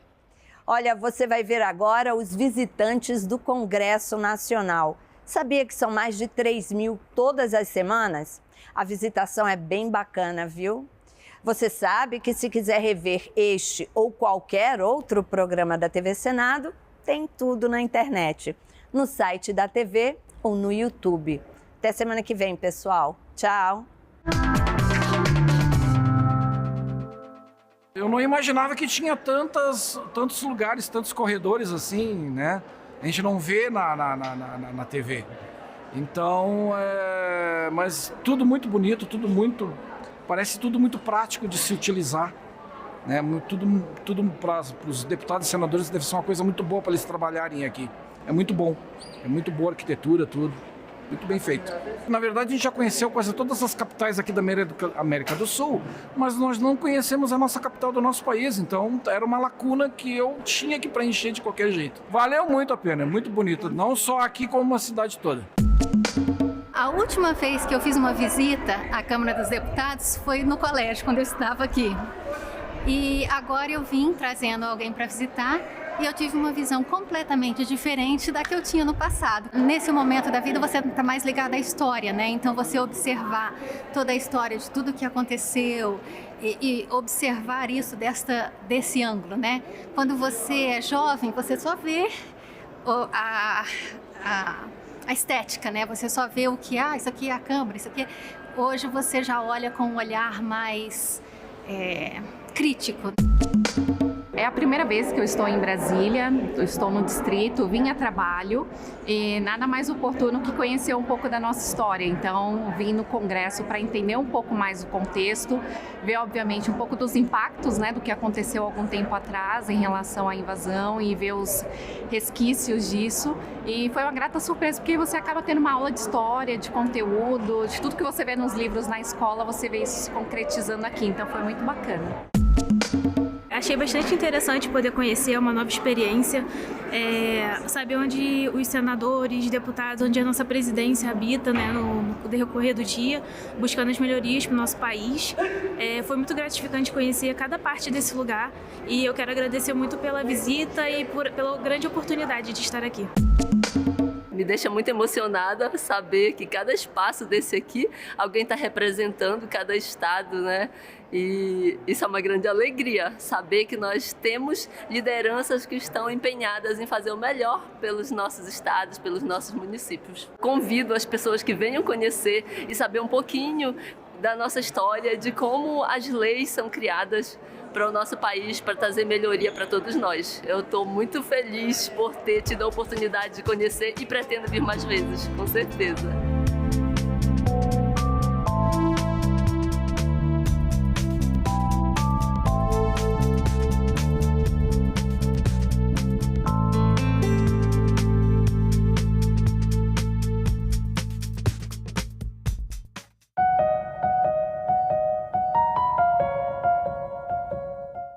todas as áreas a inteligência artificial seria uma ameaça ou seria uma parceira do trabalhador? Existe uma tendência da pessoa que já está há muitos anos fazendo determinada atividade ter uma certa dificuldade de sair da sua zona de conforto. Uma resistência à inovação. Para aprender uma nova tecnologia. Porque dá trabalho, estudar dá trabalho. Às vezes custa dinheiro. Agenda Econômica. Hoje, 8 horas da noite, aqui na TV Senado. Agora é lei. Empresas reconhecidas como promotoras de saúde mental vão ganhar um certificado concedido pelo governo federal. Para obter o título, as empresas interessadas devem prestar apoio psicológico e psiquiátrico aos trabalhadores, oferecer programas de promoção e avaliação psíquica e realizar treinamentos e campanhas de conscientização em saúde mental. O Senado votou, agora é lei. O primeiro turno das eleições deste ano acontece no dia 6 de outubro. Você poderá votar entre as 8 da manhã e as 5 da tarde, considerando o horário de Brasília. E nas cidades com mais de 200 mil habitantes, caso nenhum candidato conquiste maioria absoluta na primeira votação, ocorre o segundo turno, em 27 de outubro.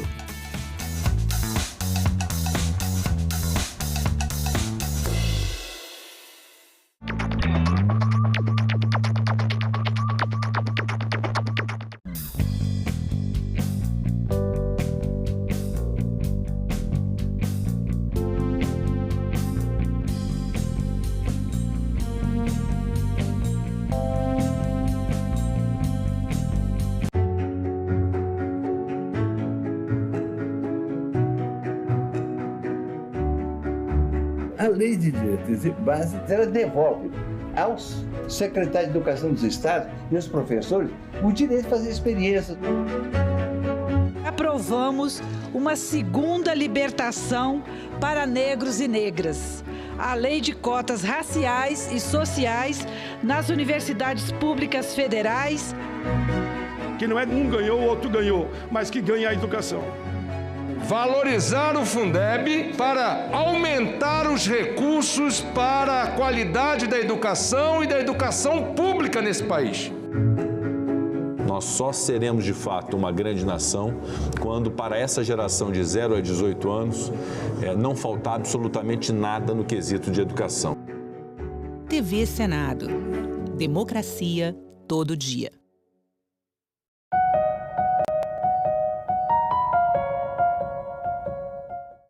O programa a seguir é livre para todos os públicos. O pedestre tem responsabilidade, ciclista... Fiz uma cadeira na academia, me foi negado pela história e pelo meu país. Hoje nós podemos, com o nosso megafone, que é o diploma na mão, nós não podemos recuar nesse debate. Declaro aberta a 7ª reunião da Comissão Senado.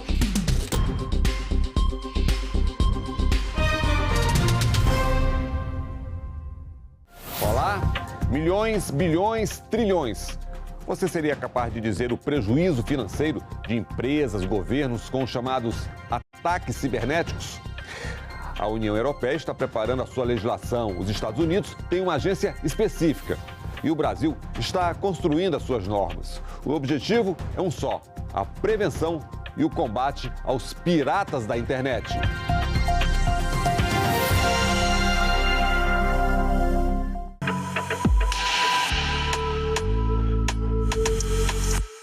No Senado, a Subcomissão de Defesa Cibernética debateu os riscos internacionais, a cooperação entre poder público e o setor privado e a importância de uma Agência Nacional de Segurança Digital no Brasil. A crescente ameaça dos crimes cibernéticos tem se tornado uma preocupação significativa para governos, empresas e indivíduos em todo o mundo. A complexidade e a sofisticação dos ataques cibernéticos exigem uma abordagem colaborativa para garantir uma defesa eficaz. A cooperação entre o poder público e o setor privado é essencial para enfrentar esses desafios de forma eficiente. Estabelecer uma Agência Nacional de Segurança Digital pode criar Um ambiente digital mais seguro e resiliente para o país. E falando em ataques cibernéticos, segurança digital, alguns dados apresentados durante a audiência pública. Na América Latina, o Brasil é o principal alvo, com 42% de todos os ataques. No planeta, fica atrás apenas dos Estados Unidos. E o custo médio de uma violação de dados a uma organização do governo em 2020 era de 4 milhões de dólares. E até 2025, os danos globais causados pelo cybercrime, incluindo o custo de recuperação, são estimados em 10,3 trilhões de dólares. A vida imita a arte. Que nós vemos hoje muitos filmes de Hollywood de que terroristas invadem, por exemplo, torres de aeroportos, que causam caos nos centros de semáforos e causam confusão, alteram leitura de GPS dos satélites para que aconteçam acidentes aéreos e etc. E na vida real, nós vemos hoje empresas sendo sequestradas. Ou seja, vai um cyberterrorista, bloqueia ali os dados de nota fiscal, de cobrança, de cliente, de receita, de produtos, e fala o seguinte: ô Rafael, ou você me paga aí 2 milhões de reais ou eu vou deletar o seu banco de dados. Deletar esse teu banco de dados é destruir a história da sua empresa. Você não sabe nem para quem cobrar mais nada. Até que você se recupere. Muitas empresas, inclusive, existem reportagens que jamais se recuperaram. Não se propuseram a negociar com os terroristas e tiveram suas atividades encerradas. E o Brasil ganhou recentemente uma política nacional de cibersegurança e um comitê nacional. O decreto é de 2023. Entre os princípios, a prevenção de incidentes e ataques cibernéticos. Entre os objetivos, o combate ao crime, capacitação técnica e o fomento da pesquisa científica. O setor privado, com suas inovações tecnológicas e rápida adaptação às mudanças no mundo digital, como foi mencionado anteriormente, desempenha um papel crucial na identificação e mitigação das ameaças cibernéticas. Por outro lado, o setor público possui a autoridade legal e os recursos necessários para coordenar esforços em uma escala nacional e internacional. Agências governamentais podem promulgar leis e regulamentos que incentivem práticas de segurança cibernética robustas, além de facilitar a troca de informações entre diferentes setores. Além disso, as forças de segurança e as agências de inteligência possuem a capacidade de conduzir investigações criminais e desmantelar redes de criminosos. Nesse caso, cybercriminosos. Não sei se assistiram ontem a uma descrição de um golpe que está sendo dado em alguns bancos no Brasil. O eletricista, entre aspas, falso, que vai lá e altera o cabo de conexão. Ou seja, e com isso ele passa a manobrar pelo menos o arquivo daquela agência, né, os dados daquela agência. E um dos bancos, não sei se foi o Banco do Brasil ou um outro, que foi vítima, diz que gasta por ano, na sua defesa, daquele banco, não dos bancos, 9 bilhões. Em março deste ano, o governo federal criou um grupo de trabalho para a elaboração de propostas de projeto de lei para a criação de órgão voltado para a segurança digital. E o Congresso quer saber, ter ou não ter uma agência nacional? A atuação do crime cibernético tem crescido exponencialmente e só tende a aumentar. Então, respondendo à pergunta do senador Espiridião Amin, qual seria a importância da criação de uma agência que possa olhar para a cibersegurança, coordenar, padronizar, eu diria que ela é indispensável e urgente.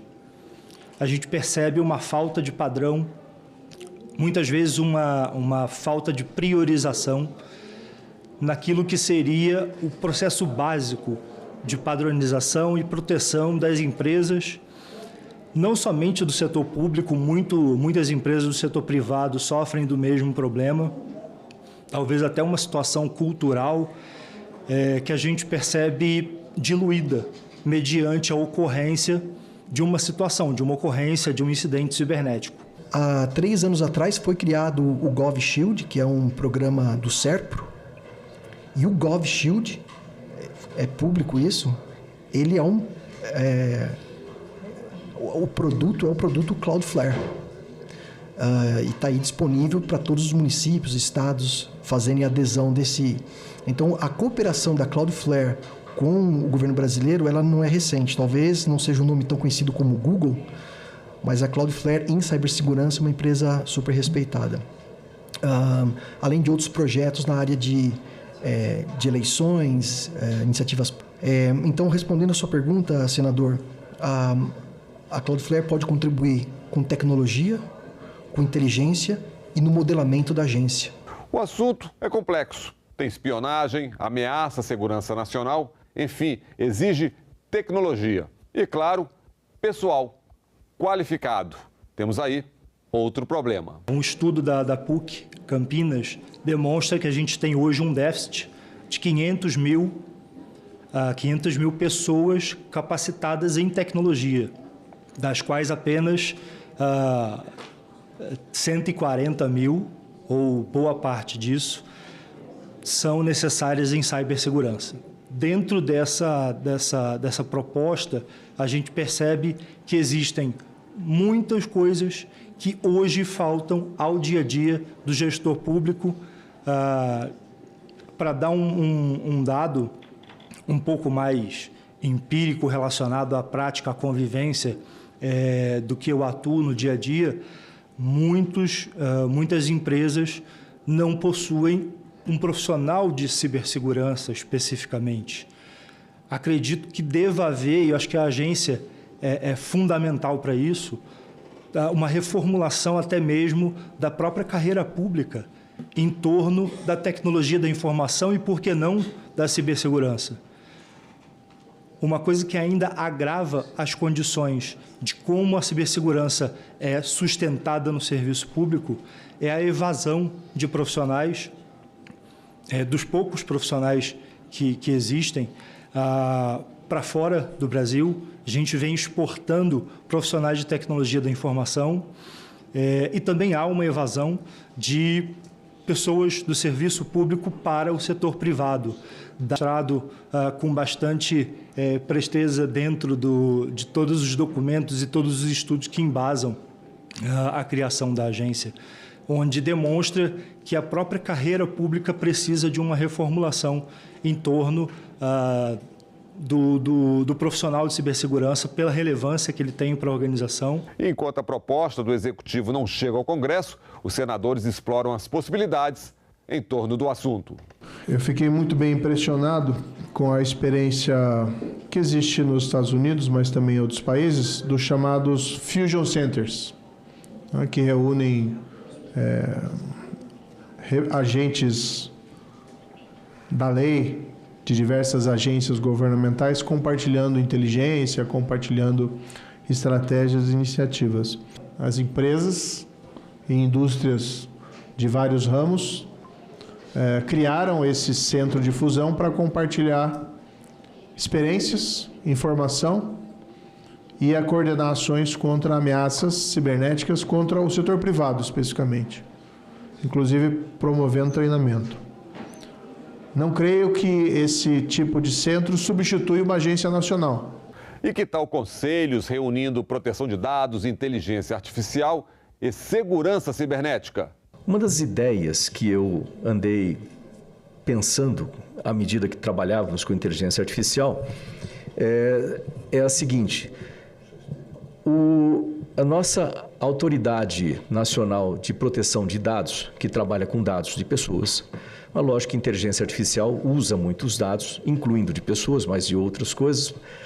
Então, ela seria a coordenadora desse conselho, que, de acordo com o texto atual, está dessa forma, para que nós tivéssemos ali o próprio conselho que já existe, um outro conselho ligado à inteligência artificial, que são, de certa forma, correlatos, existe uma correlação entre eles, e a minha ideia seria que ali também tivesse um conselho para segurança cibernética, relativamente da mesma forma, com representantes dos diversos setores reguladores, com representante da sociedade civil e aí sim, representante do Exército Brasileiro na questão da segurança, da defesa cibernética e, obviamente, do setor privado, que já tem seus setores de segurança cibernética estabelecidos, principalmente as empresas maiores, como bancos e etc. Muitas vezes os conselhos fazem isso, bom trabalho político estratégico, mas a hora de ter uma resposta operativa que você precisa o mais cedo possível, o conselho não é a melhor opção. Essa é minha percepção. Agora, uma questão específica sobre inteligência artificial. Ajuda ou atrapalha quando falamos em segurança na rede de computadores?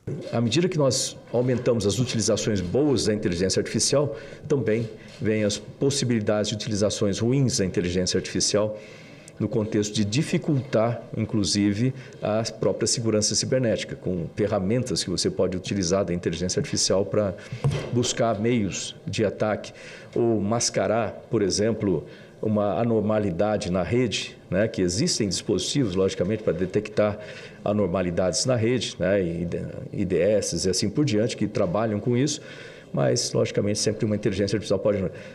Mas a gente pode usar também do lado positivo, né, para a segurança cibernética. Sim, acho que tem mais benefícios o uso da inteligência artificial que os riscos de cibersegurança pelos ataques. É extremamente benéfico na aceleração de alguns processos, mas de maneira muito crítica, beneficamente, no ensino. O aprendizado com a inteligência artificial, ele é muito mais facilitado. Então, claro que abusos podem ocorrer mesmo dentro disso, né? Isso sim é passível de observação e de controle, mas dentro da utilização da inteligência artificial, a gente percebe que uma pessoa, talvez sem o determinado conhecimento prévio para ir buscar capacitação num assunto, pode fazer uma busca muito mais orientada.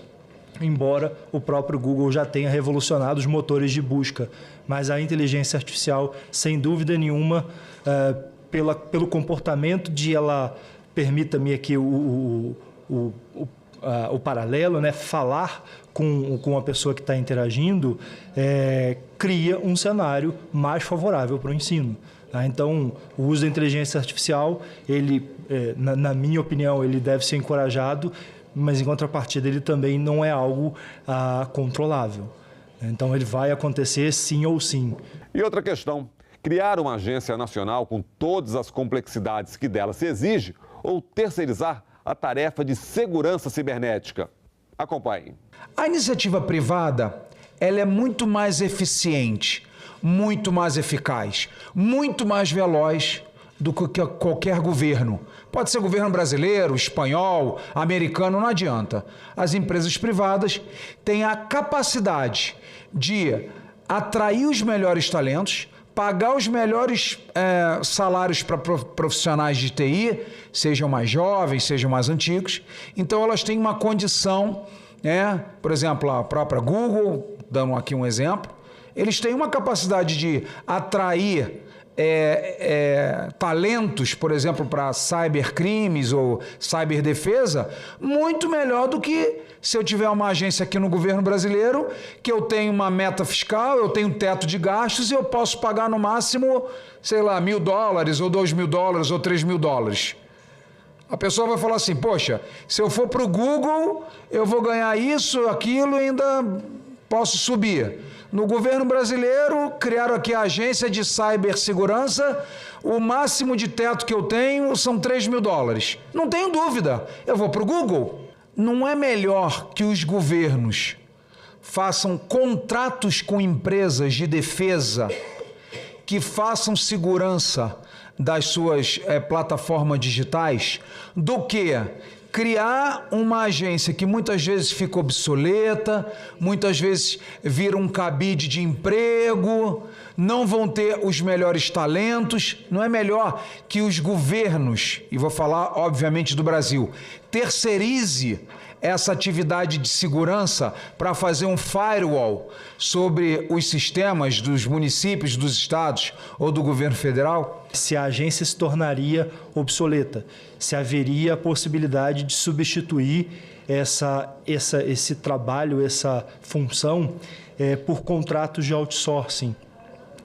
E aí eu volto ao que eu falei inicialmente. A gente sofre com a falta de padronização, com a falta de priorização, onde a agência entraria com regulamentação e fiscalização e também, claro, na criação desses padrões mínimos de estratégia em cibersegurança. A realidade é essa. As ameaças existem e todos precisam se proteger. Vamos falar de educação.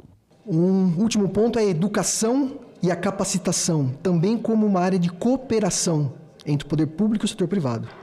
São áreas onde a cooperação tem um impacto significativo. Programas de formação desenvolvidos conjuntamente podem equipar tanto os funcionários do setor público quanto os do privado, com habilidades e conhecimentos necessários para enfrentar os desafios cibernéticos. Workshops, seminários e cursos de cibersegurança podem ser realizados para disseminar as melhores práticas e mais recentes inovações de ciberdefesa. Além disso, temos que investir em educação sobre cibersegurança e programas de conscientização para garantir que os cidadãos, negócios e agências governamentais estejam bem equipados para lidar com as ameaças cibernéticas. E se tem audiência pública, temos em ação o E-Cidadania. Perguntas e respostas. Luan de Santa Catarina, quais são as principais ferramentas a serem instituídas pelo Brasil para garantir a segurança e soberania cibernética? Acho que esse é o nó, esse é o fulcro. Nós não temos a resposta definitiva, mas há uma tendência para termos uma agência reguladora e várias formas de parceria a definir. Igor, do Distrito Federal, quais são as principais estratégias propostas no plano de trabalho da Política Nacional de Cibersegurança? Estamos desenhando e teremos um resultado até o final deste ano. Naturalmente, pode ser que tenhamos outras reuniões, tipo audiência pública, mas em função de algumas missões que nós pretendemos cumprir, certamente o assunto vai evoluir bastante em nível de proposição do Senado. Quanto às ações do Executivo, eu espero que sejam convergentes e, para isso, temos contado com essa interlocução. Sheila, do Ceará, será criada uma equipe de resposta a incidentes cibernéticos que possa atuar rapidamente em caso de ataques cibernéticos? É o desejável, mas eu não tenho dúvida de que vai depender muito, não apenas da nossa formação de recursos humanos, da organização e da cooperação, iniciativa privada, poder público. Quais são as garantias de que a agência não será utilizada para fins políticos? Quais as punições para os casos de utilização indevida? Sem dúvida, esse será sempre um ponto nevrálgico. Mas nós já temos experiência legislativa suficiente para tomar as cautelas legais. E, em matéria de legislação de punição, nós já temos. Isso se enquadra perfeitamente como crime na administração pública.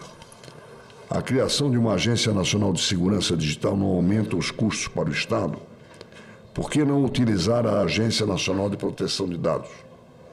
Este foi o debate que nós travamos também aqui, criar ou não.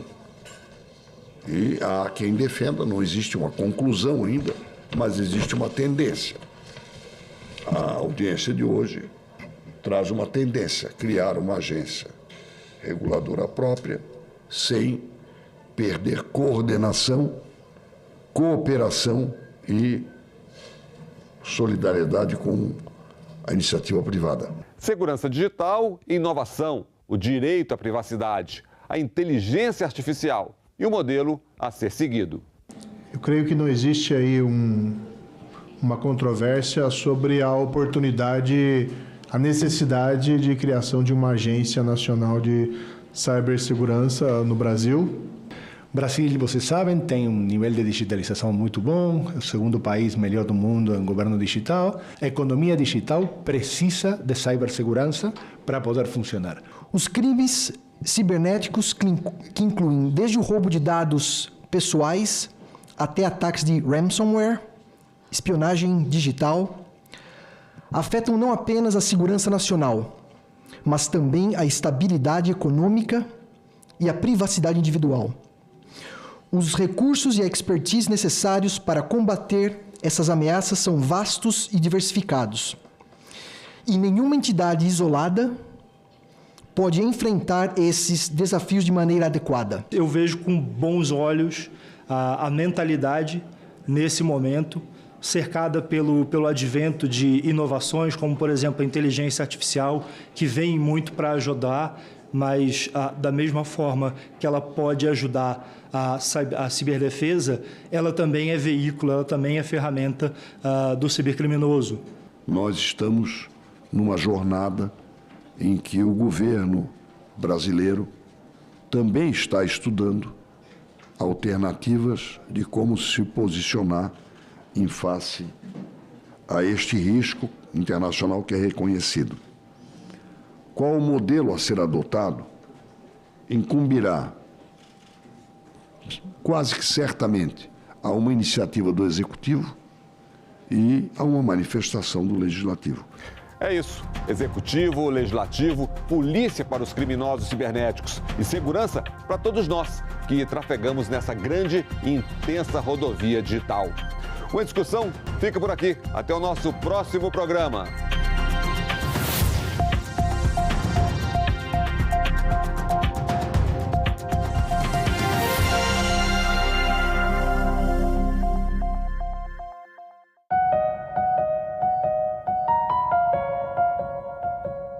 Todas as áreas, a inteligência artificial seria uma ameaça ou seria uma parceira do trabalhador? Existe uma tendência da pessoa que já está há muitos anos fazendo determinada atividade ter uma certa dificuldade de sair da sua zona de conforto. Uma resistência à inovação. Para aprender uma nova tecnologia. Porque dá trabalho, estudar dá trabalho. Às vezes custa dinheiro. Agenda Econômica. Hoje, 20h, aqui na TV Senado.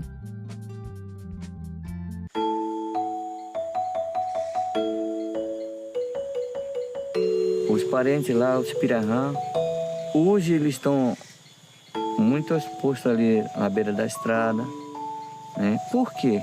Quando a BR passou, eles sofreram muito isso também.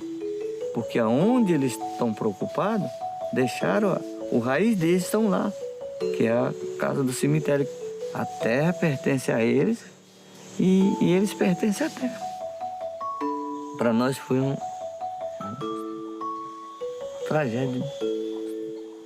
Então isso foi o lado negativo da BR Transamazônica.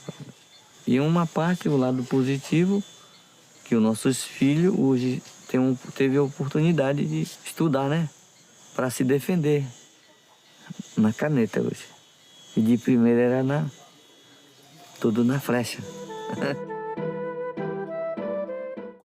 Você não reduz a criminalidade apenas com pena, elevando a pena.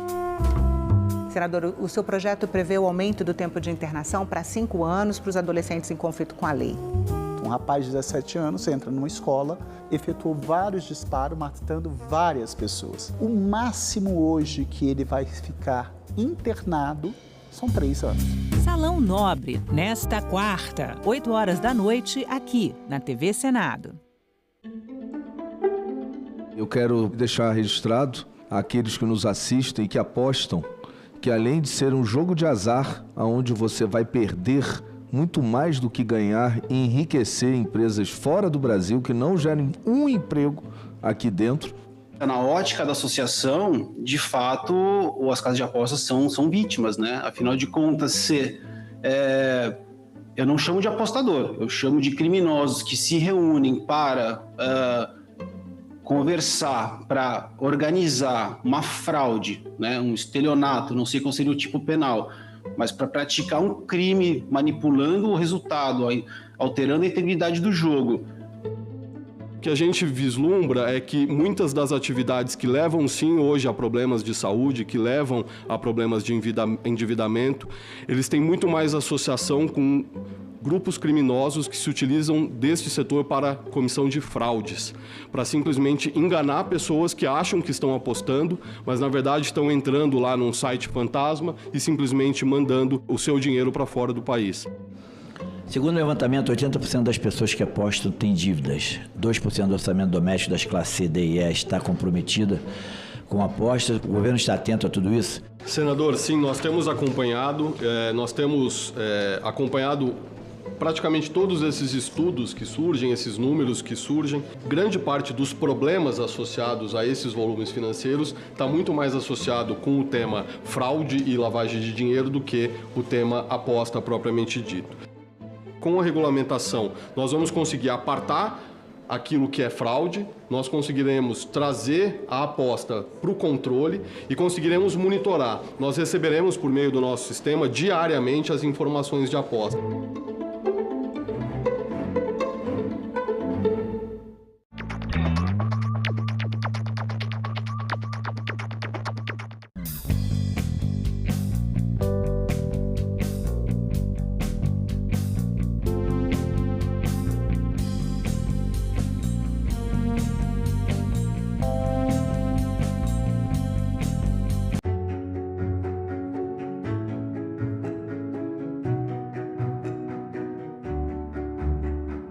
Queremos proclamar a nossa abolição. Não é ódio, nem rancor, apenas um grito de liberdade. A luta não vai parar! Os exploradores do negro não vão ter descanso enquanto toda a nossa nação negro-africana não for definitivamente livre. O Estatuto da Igualdade Racial significa um avanço, passos à frente na defesa daqueles que são discriminados. O Estado, infelizmente, criminaliza a cor da pele. Não há sonho impossível. Seremos o que queremos ser. TV Senado. Democracia todo dia.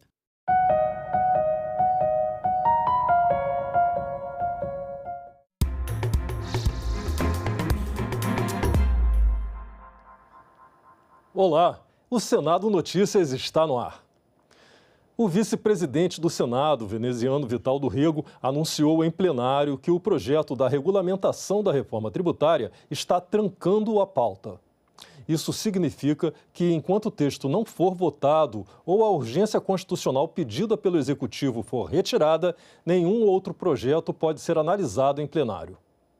Tomamos conhecimento de um possível pedido de retirada de urgência, mas até esse exato instante não se consumou, ou seja, não chegou ao conhecimento dessa presidência a mensagem do líder que falaria pelo presidente da República retirando essa urgência. O Senado promulgou em sessão solene a emenda constitucional que regula a eleição em tribunais de justiça. A emenda constitucional 134 altera o artigo 96 da Constituição e define regras nas eleições para órgãos diretivos em tribunais de justiça dos estados, compostos por 170 ou mais desembargadores em exercício. O senador Everton foi o relator do texto no Senado. A nova regra busca incrementar a racionalidade na gestão das justiças estaduais e, por consequência, a qualidade dos serviços que esses órgãos prestam aos cidadãos e cidadãs do Brasil. A possibilidade de reeleição nos órgãos diretivos permite que líderes já eleitos possam dar continuidade a projetos e iniciativas que exigem tempo e esforço para serem implementados. O texto define que a eleição deverá acontecer entre os membros do Tribunal Pleno, por maioria absoluta e voto direto e secreto. O mandato é de 2 anos, admitida apenas uma recondução sucessiva. Os tribunais de justiça dos estados são as mais altas instâncias do judiciário, responsáveis por garantir a aplicação das leis estaduais e federais. Com a promulgação da emenda, as novas regras que regulam a eleição nos tribunais de justiça já estão valendo. Aprimorar o processo eleitoral dos órgãos diretivos dos tribunais de justiça é uma demanda que provém das próprias cortes estaduais, que estão entre as mais demandadas do Poder Judiciário brasileiro. A Comissão de Assuntos Econômicos fez mais uma audiência sobre a regulamentação da reforma tributária. A discussão envolveu os regimes diferenciados.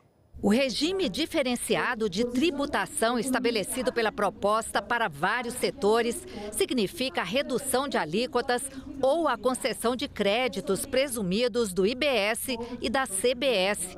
O setor de saúde, por exemplo, está dentro do regime diferenciado. Sem essa inclusão, haveria um aumento de 17% de tributos, segundo representantes do setor.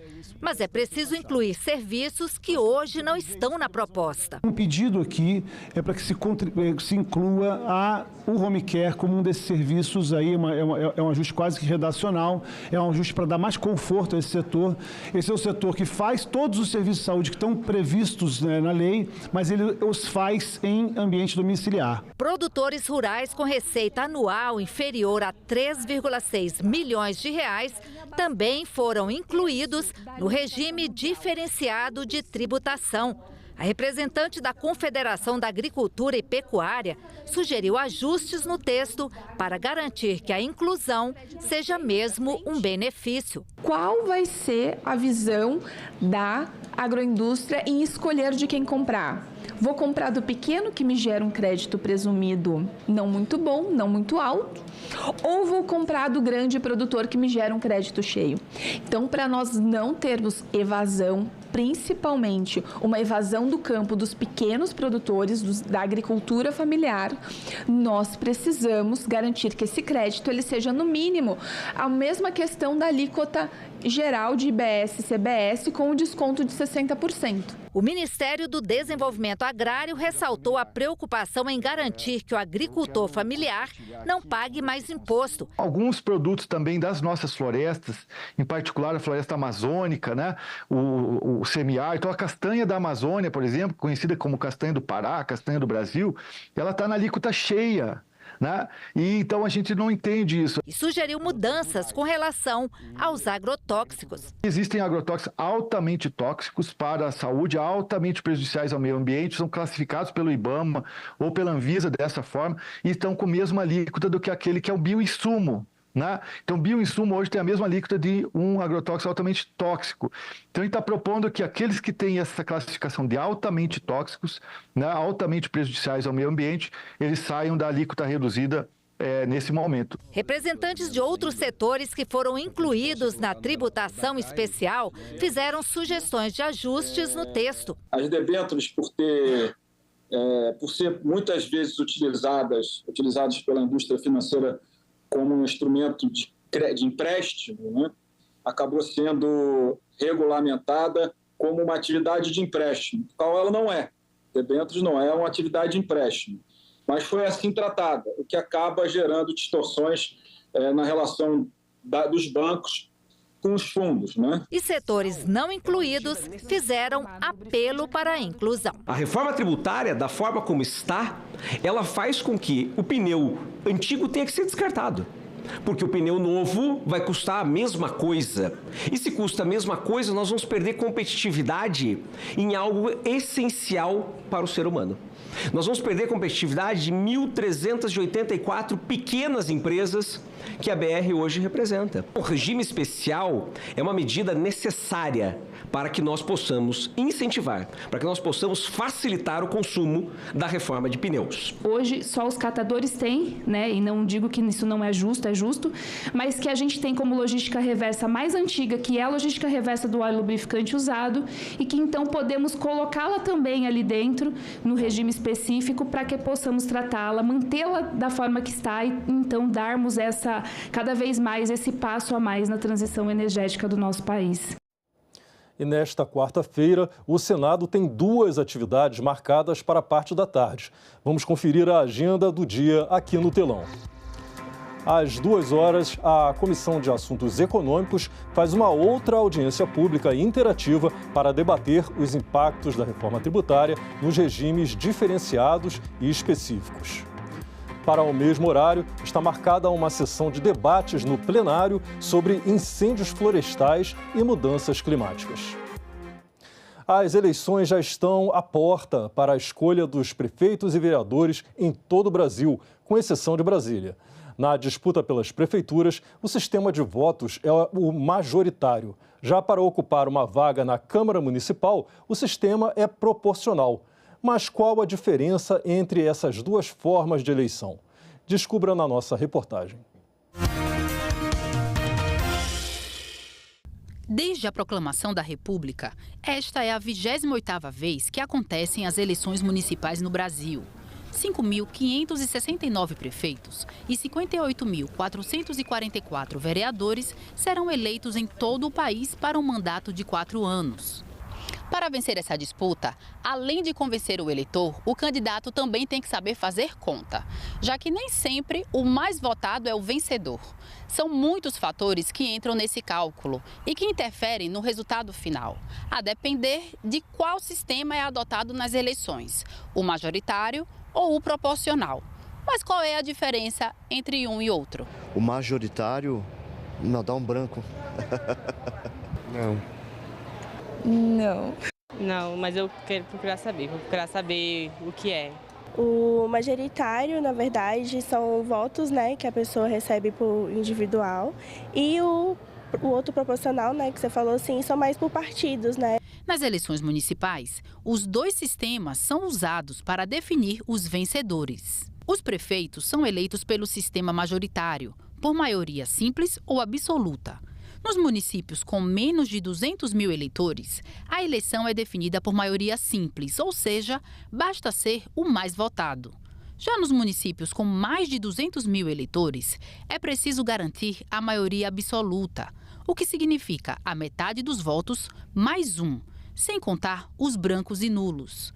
Nesses casos, pode haver segundo turno entre os 2 candidatos mais votados. No caso das eleições para vereador, é aplicado o sistema proporcional. O eleitor pode votar no candidato ou só no partido. É o que se chama voto de legenda. Na prática, quanto mais votos receber o partido ou a união de partidos, mais vagas são garantidas nas câmaras municipais. E os candidatos mais votados no partido são os eleitos. O historiador Antônio Barbosa, professor da Universidade de Brasília, explica o sistema. O voto proporcional é utilizado aqui no Brasil de uma forma ampla, da maneira como ele existe no nosso país. É quase que único no mundo inteiro, porque é um voto proporcional puro. O que acontece? Os votos vão ser dados para os partidos ou para as coligações partidárias. Isso significa, na prática, que não necessariamente vai ser eleito o vereador, o deputado estadual ou o deputado federal que tiver mais votos. Porque faz-se uma equação, junta-se todo tipo de voto que o partido ou coligação teve e vai dividir pelo número de vagas ou da Câmara Municipal, ou da Assembleia Legislativa, ou na Câmara dos Deputados. E aí vem a contagem regressiva. Dentro daquele partido ou coligação, os mais votados dentro do número de vagas. Significa dizer que um candidato de outro partido com muito menos voto do que o outro, vai ser eleito e o outro que teve mais votos não foi. Majoritário ou proporcional, o importante é que o eleitor escolha bem os candidatos a prefeito ou vereador. Serão eles os responsáveis por administrar e fazer as leis que podem impactar o município por pelo menos 4 anos. Por isso, no dia 6 de outubro, vote consciente. Ficamos por aqui. Você pode rever as reportagens desta edição na nossa página na internet, senado.leg.br/TV. Muito obrigado pela sua companhia e continue sintonizado aqui na TV Senado.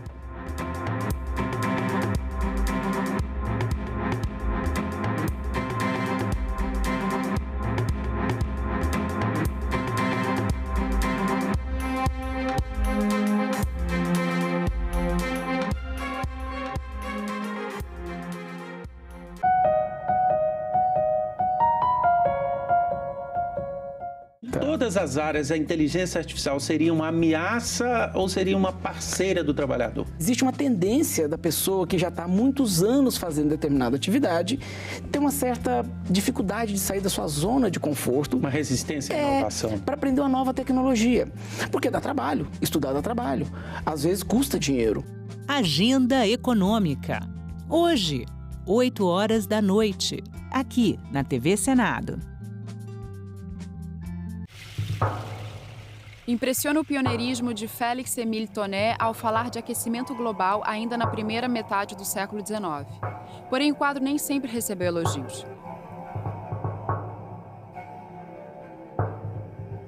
Ele está tentando denunciar uma coisa que está imediatamente ao alcance das pessoas. Ele está documentando um fato corrente que todo mundo sabe que está acontecendo e ele tenta mostrar os detalhes. Temos aqui as figuras escravas trabalhando, temos um grupo conjunto aqui de escravos cortando lenha, empilhando a lenha.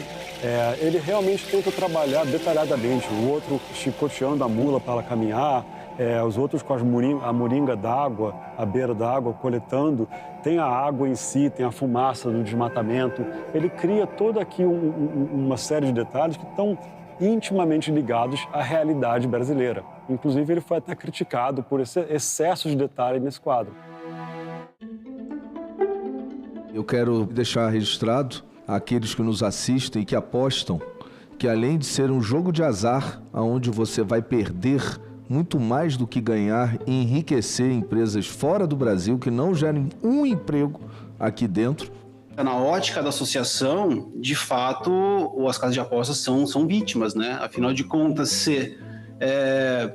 eu não chamo de apostador, eu chamo de criminosos que se reúnem para conversar, para organizar uma fraude, né? Um estelionato, não sei qual seria o tipo penal, mas para praticar um crime manipulando o resultado, alterando a integridade do jogo.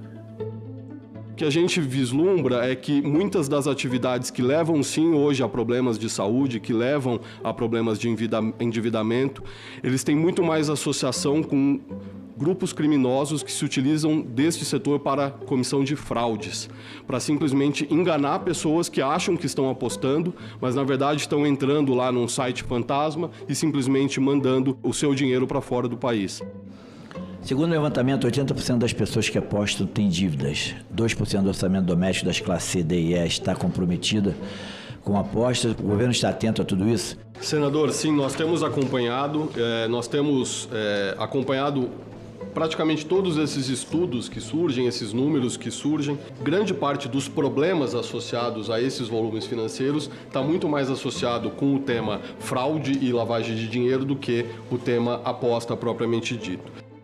Com a regulamentação, nós vamos conseguir apartar aquilo que é fraude, nós conseguiremos trazer a aposta para o controle e conseguiremos monitorar. Nós receberemos, por meio do nosso sistema, diariamente as informações de aposta. Você não reduz a criminalidade apenas com pena, elevando a pena. Senador, o seu projeto prevê o aumento do tempo de internação para 5 anos para os adolescentes em conflito com a lei. Um rapaz de 17 anos entra numa escola, efetuou vários disparos, matando várias pessoas. O máximo hoje que ele vai ficar internado São 3 anos. Salão Nobre, nesta quarta, 8 horas da noite, aqui na TV Senado. O paraíso tropical. A terra das oportunidades. Aqui você terá o seu próprio castelo. É com esse sonho que os imigrantes começam a chegar ao Brasil na segunda metade do século XIX. Mas o país não era exatamente um conto de fadas. A República havia substituído a monarquia. Mas quem continuava mandando eram os fazendeiros conhecidos como Barões do Café, o produto brasileiro mais vendido no mundo. E eles tinham um grande problema. Com a aprovação da Lei Áurea, era necessário substituir a mão de obra escrava. Além disso, o governo precisava colonizar as grandes áreas inexploradas do sul do país. Essas terras eram habitadas por índios, que foram desalojados e muitas vezes massacrados pelas empresas de colonização e os chamados bugreiros. Uma estratégia de propaganda é montada para trazer os estrangeiros e parte dos custos da viagem é bancada pelo Brasil. Cerca de 3 milhões de imigrantes entrariam no país até a Primeira Guerra Mundial. Inicialmente, os que chegam em maior número são os italianos, que vão para as lavouras de café, mas logo se desiludem com as péssimas condições de trabalho. Cada família tem que cuidar de 7 mil pés de café e é obrigada a pagar valores absurdos pela alimentação. O salário não cobre os custos e eles se transformam em verdadeiros escravos brancos. Muitos abandonam as fazendas e vão morar na cidade de São Paulo, onde passam a exercer outras atividades em bairros tipicamente italianos. Os espanhóis também começam a chegar ao Brasil e muitos substituem os italianos nas plantações de café. Já os alemães continuam indo para as colônias no sul do país. Tudo parece correr bem. Mas a produção de café é tão grande que o preço despenca no mercado internacional. Apavorados com a crise, os governadores de São Paulo, Minas Gerais e Rio de Janeiro se reúnem no famoso Convênio de Taubaté e pedem para o governo federal comprar as safras excedentes de café. Mas Rodrigues Alves, presidente da República, não aceita. E os estados são obrigados a contrair empréstimos no exterior. O Brasil tem um novo presidente, Afonso Pena, que dá um jeito de colocar a União como fiadora dos empréstimos.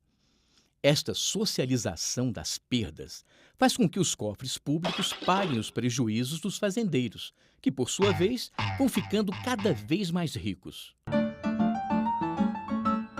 O plano até poderia ter dado certo.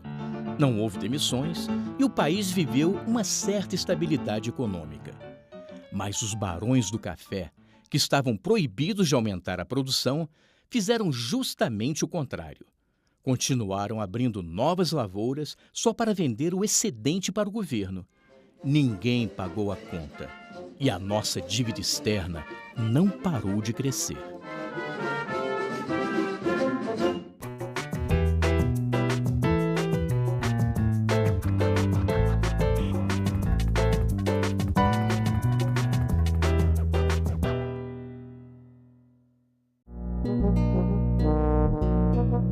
Agora é lei.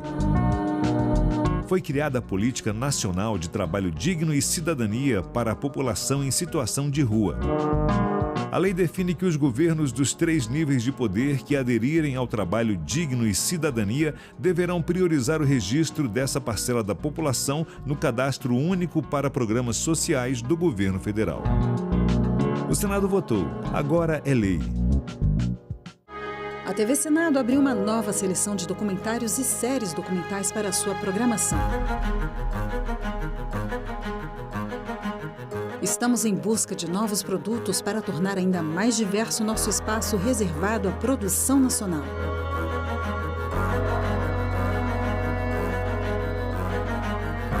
assuntos sociais, direitos humanos, arte e cultura, saúde e educação, ciência e tecnologia, meio ambiente, política, história.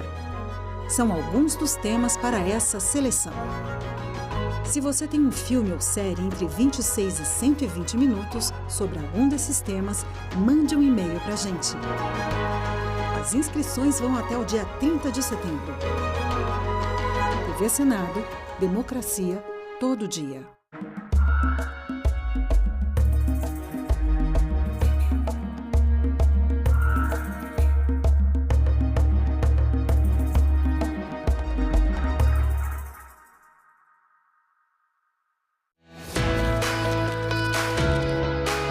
O Congresso Nacional é o órgão que representa o povo brasileiro, que elabora leis, que fiscaliza as ações do Poder Executivo. O nosso sistema é o bicameral, ou seja, ele é composto por 2 câmaras ou 2 casas legislativas, a Câmara dos Deputados e o Senado Federal. Um projeto de lei que começa aprovado pela Câmara é sempre revisado pelo Senado. Da mesma forma, uma proposta apresentada pelo Senado também precisa passar pela votação dos deputados antes de ser sancionada ou não pelo presidente da República. A Câmara dos Deputados é composta por 513 deputados, que são eleitos a cada 4 anos pelo sistema proporcional. Cada estado brasileiro e o Distrito Federal elegem seus deputados de acordo com o tamanho de suas populações. Já o Senado Federal é composto pelos representantes dos estados e do Distrito Federal. Mas os senadores são eleitos pelo sistema majoritário. Vence o que tiver o maior número de votos. Cada unidade elege 3 senadores, independentemente do tamanho de sua população. Isso garante uma representação mais equilibrada entre os diferentes estados e as diferentes regiões do Brasil. As 2 casas também possuem uma série de atribuições que são exclusivas. Por exemplo, os deputados podem autorizar, com a aprovação de 2/3 de seus membros, o início de um processo de impeachment contra o presidente da República. Mas são os senadores que julgam se o presidente sofrerá ou não o impeachment. Além disso, são apenas os senadores que analisam e aprovam as indicações do presidente da República para diversos cargos muito importantes, como os ministros do STF e o Procurador-Geral da República. O Congresso é o nível mais alto do nosso poder legislativo. Escolha bem os seus representantes. O mundo é quem gira, somos nós quem ficamos tontos. Amanhã já vem. Durante o período eleitoral, nossa programação terá uma mudança, em virtude do horário eleitoral gratuito. Ô marinheiro, marinheiro. Estúdio A, sábado às 7h30 da noite. Foi o tombo do navio? Ou foi o balanço do mar? Há 200 anos, o Brasil dava seu primeiro passo na criação do Senado.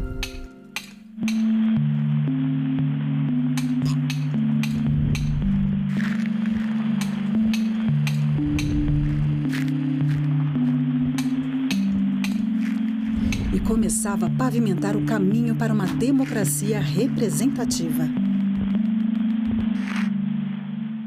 O Senado teve um papel decisivo para a manutenção